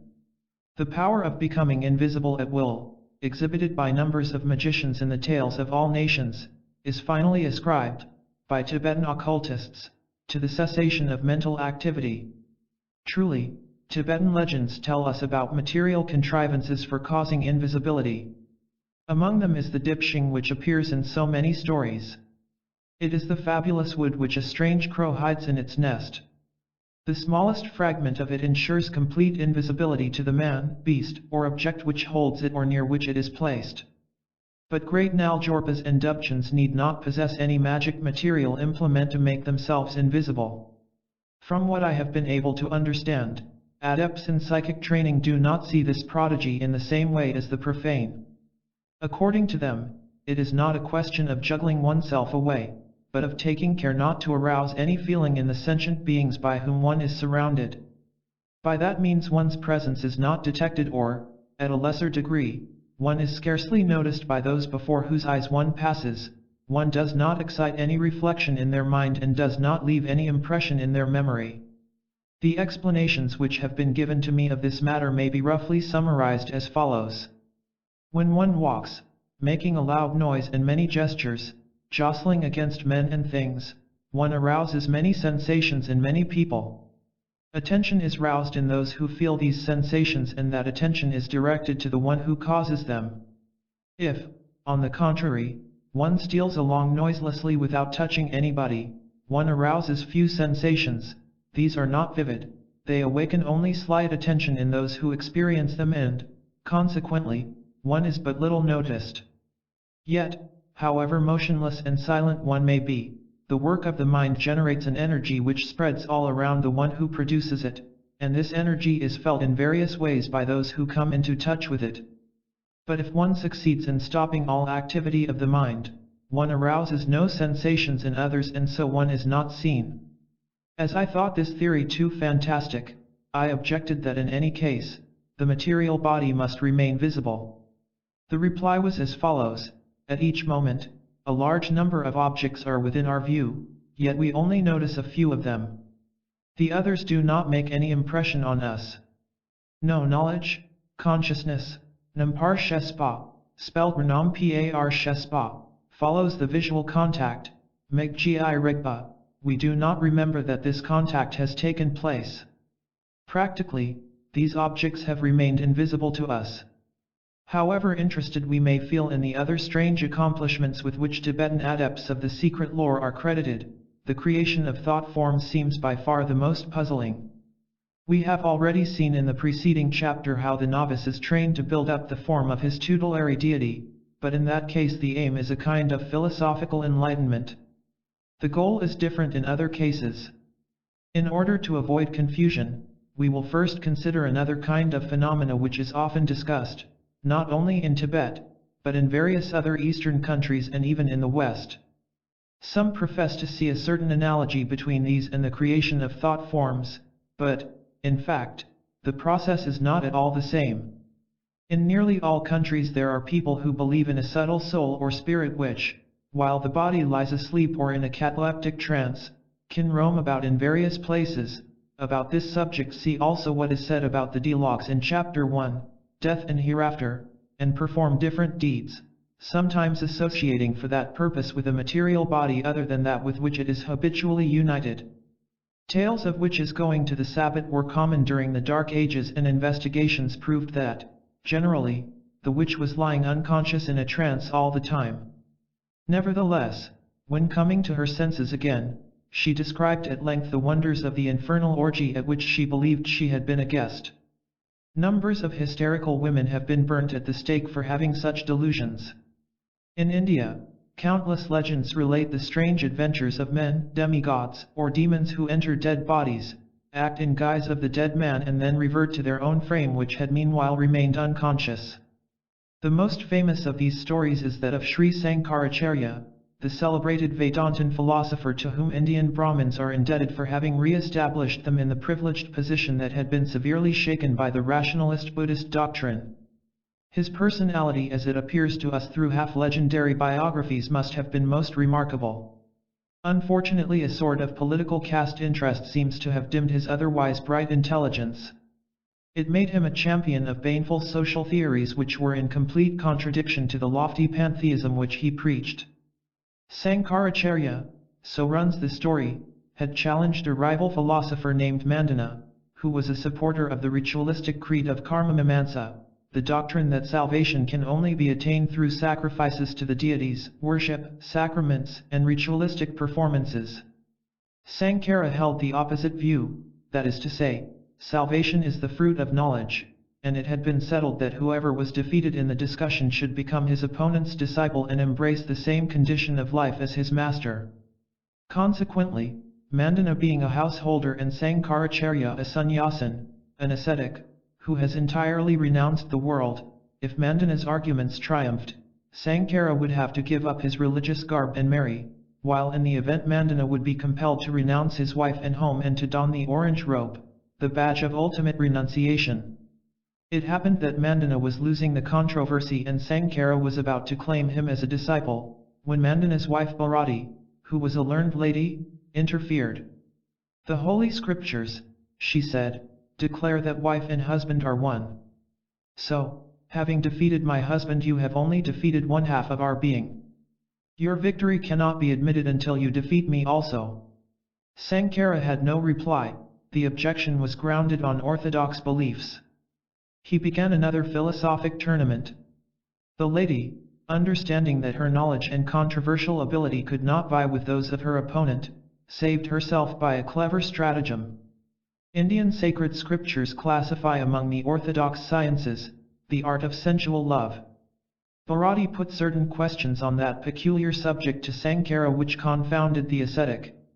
He excused himself for his ignorance by saying that he had been absorbed since his youth in philosophic meditations, and, as sannyasin, being a strict celibate, women and all things connected with them were utterly unknown to him.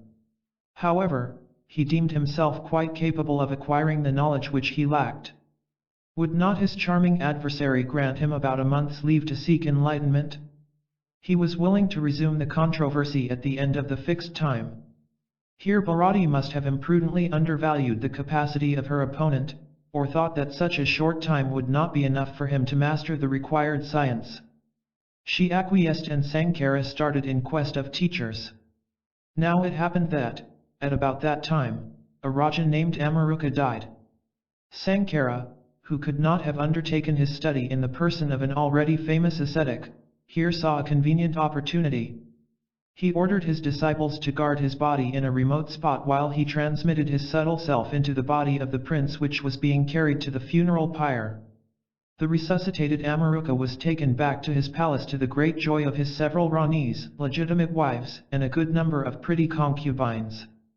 Sankara showed himself a zealous scholar, pleasantly astonishing his spouses who had been somewhat neglected by the late elderly Raja. The ministers and councillors noticed, also, that since his resurrection their lord's intelligence had astonishingly increased. This clever ruler appeared altogether most unlike the dull Raja whom they had known for years. And so the women of the palace and members of the state council began to suspect that the spirit of some powerful Siddha, a man who possesses supernormal powers, was using the body of the late Amaruka. Fearing that he might leave it and return to his own proper abode, they ordered a search to be made for an abandoned body in some remote spot and decreed that if any were found, it should be burnt immediately. As for Sankara, he had become so wholly engrossed in his study, that he had entirely forgotten his personality and had no desire to reintegrate the ascetic philosopher's body that he had left in charge of a few disciples. When their guru did not return at the appointed time, the disciples felt rather uneasy, and on hearing of the search they were thoroughly terrified. They ran quickly to the Raja's residency, gained admittance before him and sang a philosophic song which Sankara had composed. This aroused the Guru's memory. His spirit sprang out of the Raja's body and swiftly entered his own, which had just been discovered and was already placed on a pyre to be burned. Having thus completely mastered his subject, he confronted Bharati once more and astonished her by his superior knowledge. The lady had to admit she was defeated. This tale could easily take its place among those of Boccaccio. Yet, for hundreds of years, it has been popular amongst Sankara's followers without their seeing anything silly or shocking in it. However, they are apparently beginning to realize that the story is not very creditable to the memory of their teacher, and some of them have declared that it was invented by certain simple-minded zealots. For us the story is valuable as a piece of information. It shows that the belief in the passing of some subtle self from one body to another, and even in its roaming about disembodied, was current in India. Such belief was not infrequent in Tibet, where the translation of the self from one body to another one is called Trong Jug, spelt Grong Jug. Possibly the theories regarding Trong Jug have been imported from India. Milarespa, in his autobiography, relates that his guru Marpa was not taught the secret of Trong Jug by his own teacher Narada, but when already old, made a journey to India to learn it. It is to be noted that believers in the translation of an ethereal self or double, generally depict the body from which it withdraws, as remaining inanimate. Here lies the essential difference between that supposed phenomenon and the apparitions, voluntary or unconsciously created, of a tulpa, spelt sprulpa, magic, illusory creations, either alike or different from its creator.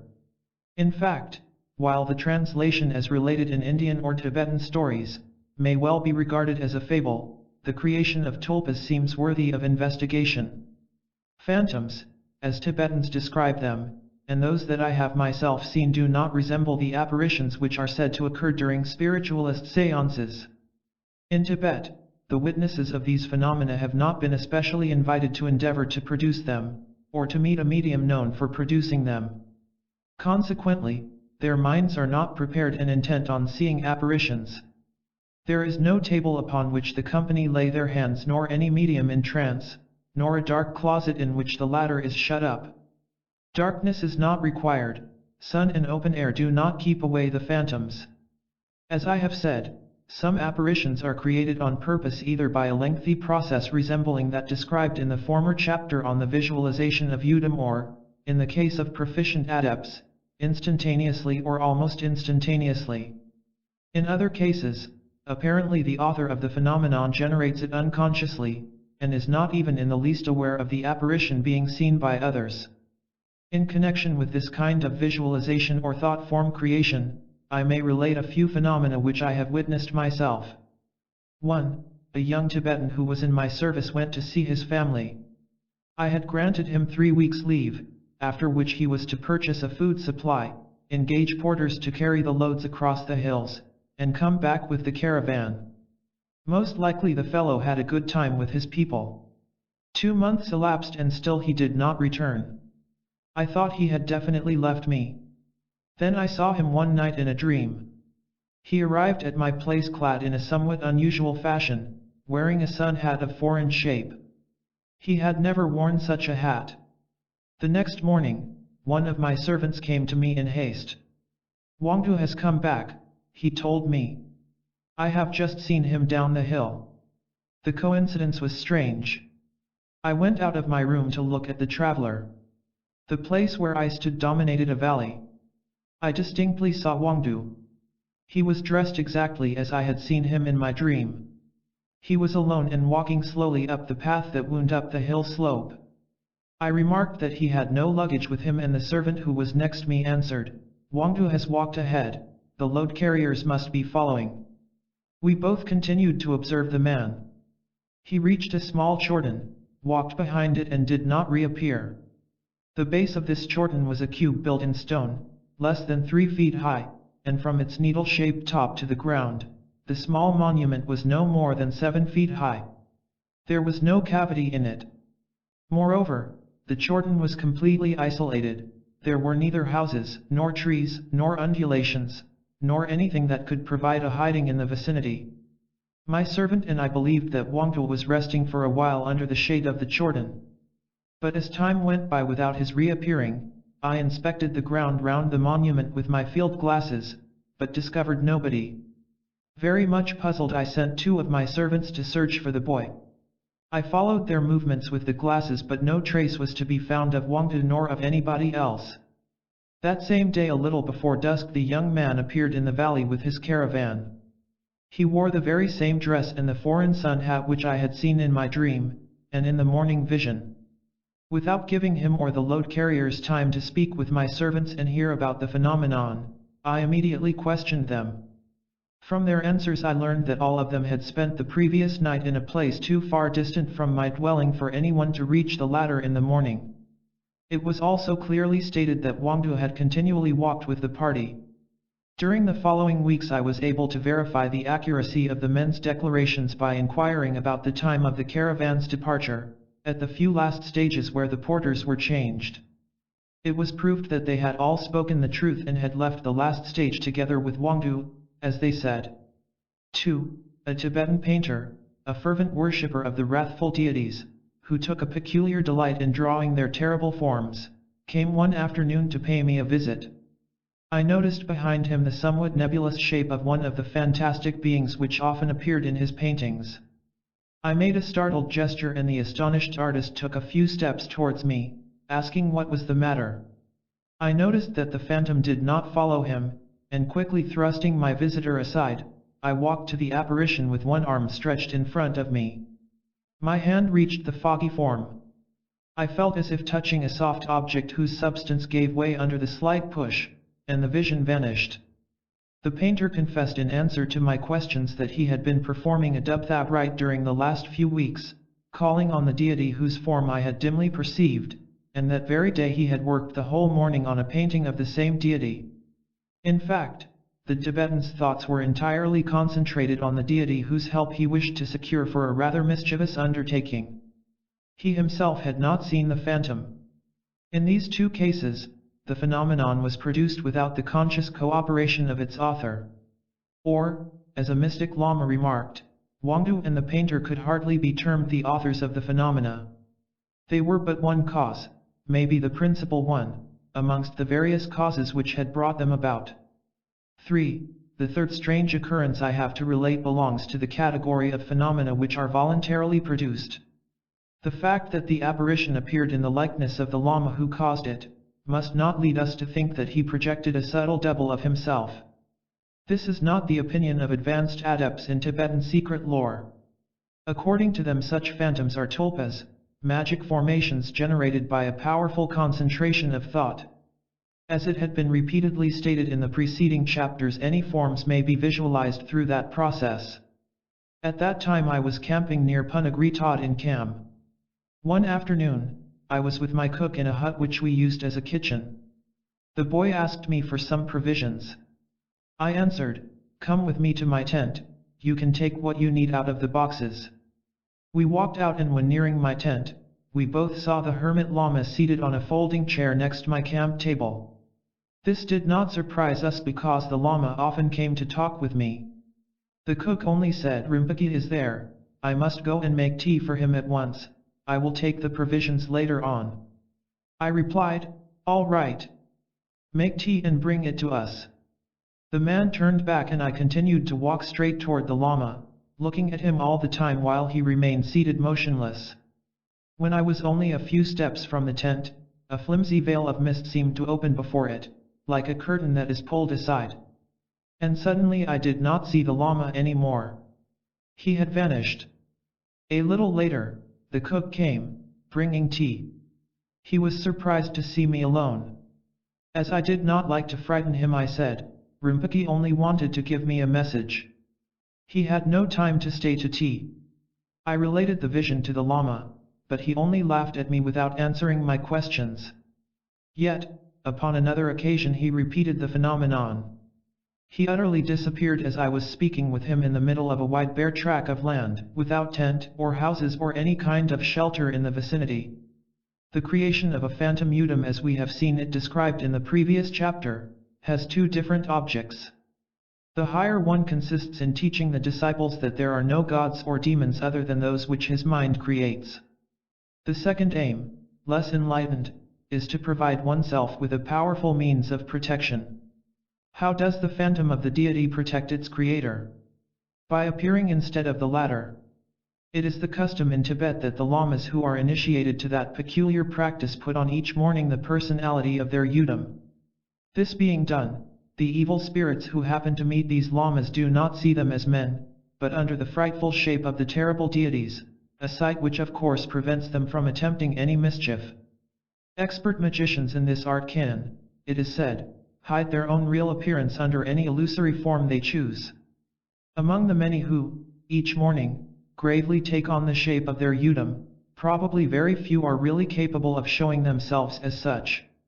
I do not know if they succeed in duping the demons, but they certainly do not create any illusion to human eyes.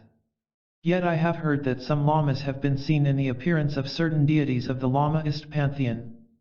Incited by many wonderful legends regarding the power of ancient Tubthebs to create tulpas, a small number of Ngagspás and lamas endeavor, in great secrecy, to succeed in that peculiar branch of esoteric lore. However, the practice is considered as fraught with danger for everyone who has not reached a high mental and spiritual degree of enlightenment and is not fully aware of the nature of the psychic forces at work in the process. Once the tulpa is endowed with enough vitality to be capable of playing the part of a real being, it tends to free itself from its maker's control. This, say Tibetan occultists, happens nearly mechanically, just as the child, when his body is completed and able to live apart, leaves its mother's womb. Sometimes the phantom becomes a rebellious son and one hears of uncanny struggles that have taken place between magicians and their creatures, the former being severely hurt or even killed by the latter. Tibetan magicians also relate cases in which the tulpa is sent to fulfill a mission, but does not come back and pursues its peregrinations as a half-conscious, dangerously mischievous puppet. The same thing, it is said, may happen when the maker of the tulpa dies before having dissolved it.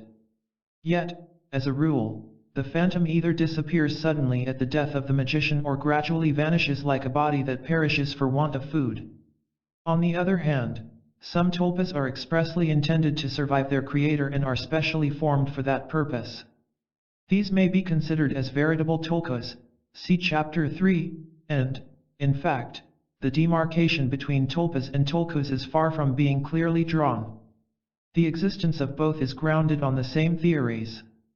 Must we credit these strange accounts of rebellious materializations, phantoms which have become real beings, or must we reject them all as mere fantastic tales and wild products of imagination? Perhaps the latter course is the wisest. I affirm nothing. I only relate what I have heard from people whom, in other circumstances, I had found trustworthy, but they may have deluded themselves in all sincerity. Nevertheless, allowing for a great deal of exaggeration and sensational addition, I could hardly deny the possibility of visualizing and animating a tulpa. Besides having had few opportunities of seeing thought forms, my habitual incredulity led me to make experiments for myself, and my efforts were attended with some success. In order to avoid being influenced by the forms of the Lamaist deities, which I saw daily around me in paintings and images, I chose for my experiment a most insignificant character, a monk, short and fat, of an innocent and jolly type. I shut myself in Psams and proceeded to perform the prescribed concentration of thought and other rites. After a few months the phantom monk was formed. His form grew gradually fixed and lifelike looking. He became a kind of guest, living in my apartment. I then broke my seclusion and started for a tour, with my servants in tents. The monk included himself in the party. Though I lived in the open riding on horseback for miles each day, the illusion persisted. I saw the fat Drapa. Now and then it was not necessary for me to think of him to make him appear. The phantom performed various actions of the kind that are natural to travelers and that I had not commanded. For instance, he walked, stopped, looked around him. The illusion was mostly visual, but sometimes I felt as if a robe was lightly rubbing against me and once a hand seemed to touch my shoulder. The features which I had imagined, when building my phantom, gradually underwent a change. The fat, chubby-cheeked fellow grew leaner, his face assumed a vaguely mocking, sly, malignant look. He became more troublesome and bold. In brief, he escaped my control. Once, a herdsman who brought me a present of butter saw the tulpa in my tent and took it for a live llama. I ought to have let the phenomenon follow its course, but the presence of that unwanted companion began to prove trying to my nerves. It turned into a day nightmare. Moreover, I was beginning to plan my journey to Lhasa and needed a quiet brain devoid of other preoccupations, so I decided to dissolve the phantom. I succeeded, but only after 6 months of hard struggle. My mind creature was tenacious of life. There is nothing strange in the fact that I may have created my own hallucination.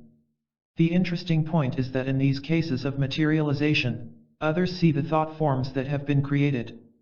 Tibetans disagree in their explanations of such phenomena. Some think a material form is really brought into being, others consider the apparition as a mere case of suggestion, the creator's thought impressing others and causing them to see what he himself sees. In spite of the clever efforts made by the Tibetans to find rational explanations for all prodigies, a number remain unexplained, perhaps because they are pure inventions, or perhaps for other reasons. A Tibetan generally admits that highly advanced mystics need not die in the usual way, but may dissolve their bodies when and where they like and leave no traces.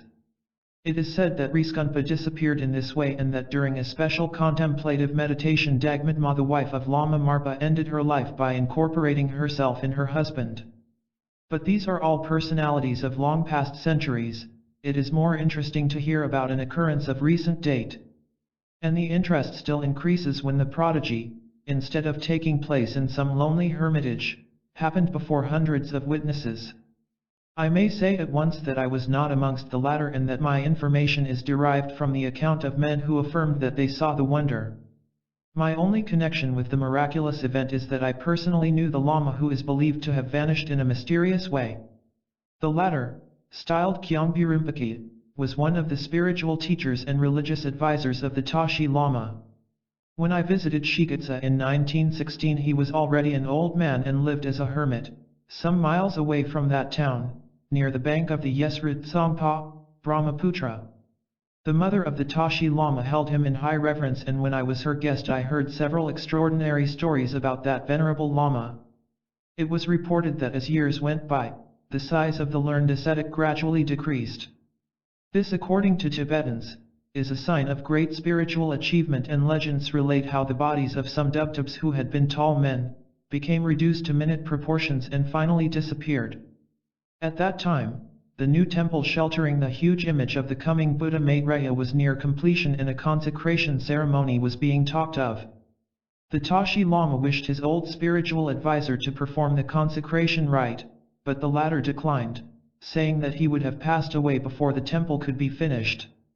To this the Tashi Lama replied, it is said, by beseeching the hermit to delay his death till he had blessed the new building. Though such a request may astonish the reader, it is in accord with Tibetan ideas regarding the power which high mystics possess, of choosing the time of their death. The hermit promised to perform the consecration. Then, about 1 year after my visit to Shigutsa, the temple being ready and a day appointed for the Rabnis, I abbreviation of Rabdin Spa, spelled Rabdin Spa, to consecrate new buildings, images, etc., solemnity, the Tashi Lama sent a beautiful sedan chair and an escort to Kyongpi Rinpoche to bring him to Tashalumpo's Gompa. The men of the escort saw the Lama sitting in the chair. The ladder was closed and the porters started. Now, thousands of people had gathered at Tashalumpo, the large monastery next Shigutsa, for the religious festival of inauguration. To their utmost astonishment they saw the Lama coming alone and on foot. Silently he crossed the temple threshold, walked straight towards the giant image of Maitreya until his body touched it, and then gradually became incorporated with it. Some time later the sedan chair with the escort arrived. Attendants opened its door. The chair was empty. Many believe that the Lama has never been seen again. The occurrence was odd enough to hold my attention, but my interest was deepened by the fact that I had been acquainted with its hero and the initial circumstances that led up to the prodigy, that is to say with the request of the Tashi Lama regarding the consecration of the temple, and further because the place where the wonder is said to have happened, was familiar to me. I burned with the desire of going to Shikatsa, to inquire about the Lama's last days, and discover his tomb, if he was really dead. But when I heard of the bizarre miracle I was at Lhasa in disguise, and neither Yongden nor I could have kept up our incognito in Shikatsa, where we both had a number of acquaintances. To be unmasked meant to be immediately escorted over the border, and I intended, after my stay at Lhasa, to visit Samye Monastery, and several others, in southern Tibet. Also to tour the historical ground of the Yarlung province. This compelled me to renounce any attempt at investigation. Yet, before we left Tibet, Yongden managed to put some discreet questions about the Shikatsa wonder to a few men who seemed capable of holding somewhat enlightened views on the subject. Unfortunately, the event was already several years old. Great changes had taken place in Tsung, the vast territory of which Shikatsa is the capital, since that time, and more than one prodigy had been related in connection with the Tashi Lama's flight to China. See, my journey to Lhasa. Moreover, the political atmosphere was not favorable to Tsung. Men of rank had become exaggeratedly reserved about the least thing which could be interpreted as exalting the exiled Tashi Lama and those who were near to him. Nor did they dare increase the prestige of the Maitreya temple, whose erection, according to the public rumor, had aroused unfriendly and jealous feelings at the Lhasa court. We gathered the following opinions. 1. The Lama had created a phantom of himself which appeared to have entered the sedan chair, and then acted as has been told in the temple of Maitreya. This phantom had vanished, as its master wished, when touching the image, while the Lama may have all the time remained in his hermitage. 2. Or Kyongbi Rinpoche had been able to produce, from afar, a collective hallucination. 3. Some suggested that the Lama was already dead when the miracle took place, but had left behind him a kind of phantom of his creation, which he sent to Tasha Lumpo. 4. I also remembered that a disciple of Kyongbi Rinpoche had told me that, by the means of certain kinds of concentration of mind, a phenomenon may be prepared in connection with a peculiar event which is to take place in the future. Once success is obtained with the concentration, the process goes on mechanically, without further cooperation of the man who has projected the energy required to bring about the phenomenon. It was even said that this man is, in most cases, completely incapable of preventing the phenomenon which he had planned to take place at the appointed time. The energy generated, which has shaped itself in a certain way, is now beyond his control. Much more could be said regarding psychic phenomena in Tibet, but the account of a single inquirer cannot be very complete, especially under the difficult conditions in which researches must be pursued in that country. I earnestly wish that my account may awaken in some scientists, more qualified than myself for such work, the desire to undertake serious investigations of the phenomena which I have briefly mentioned in the present book. Psychic research may be guided by the same spirit as any scientific study.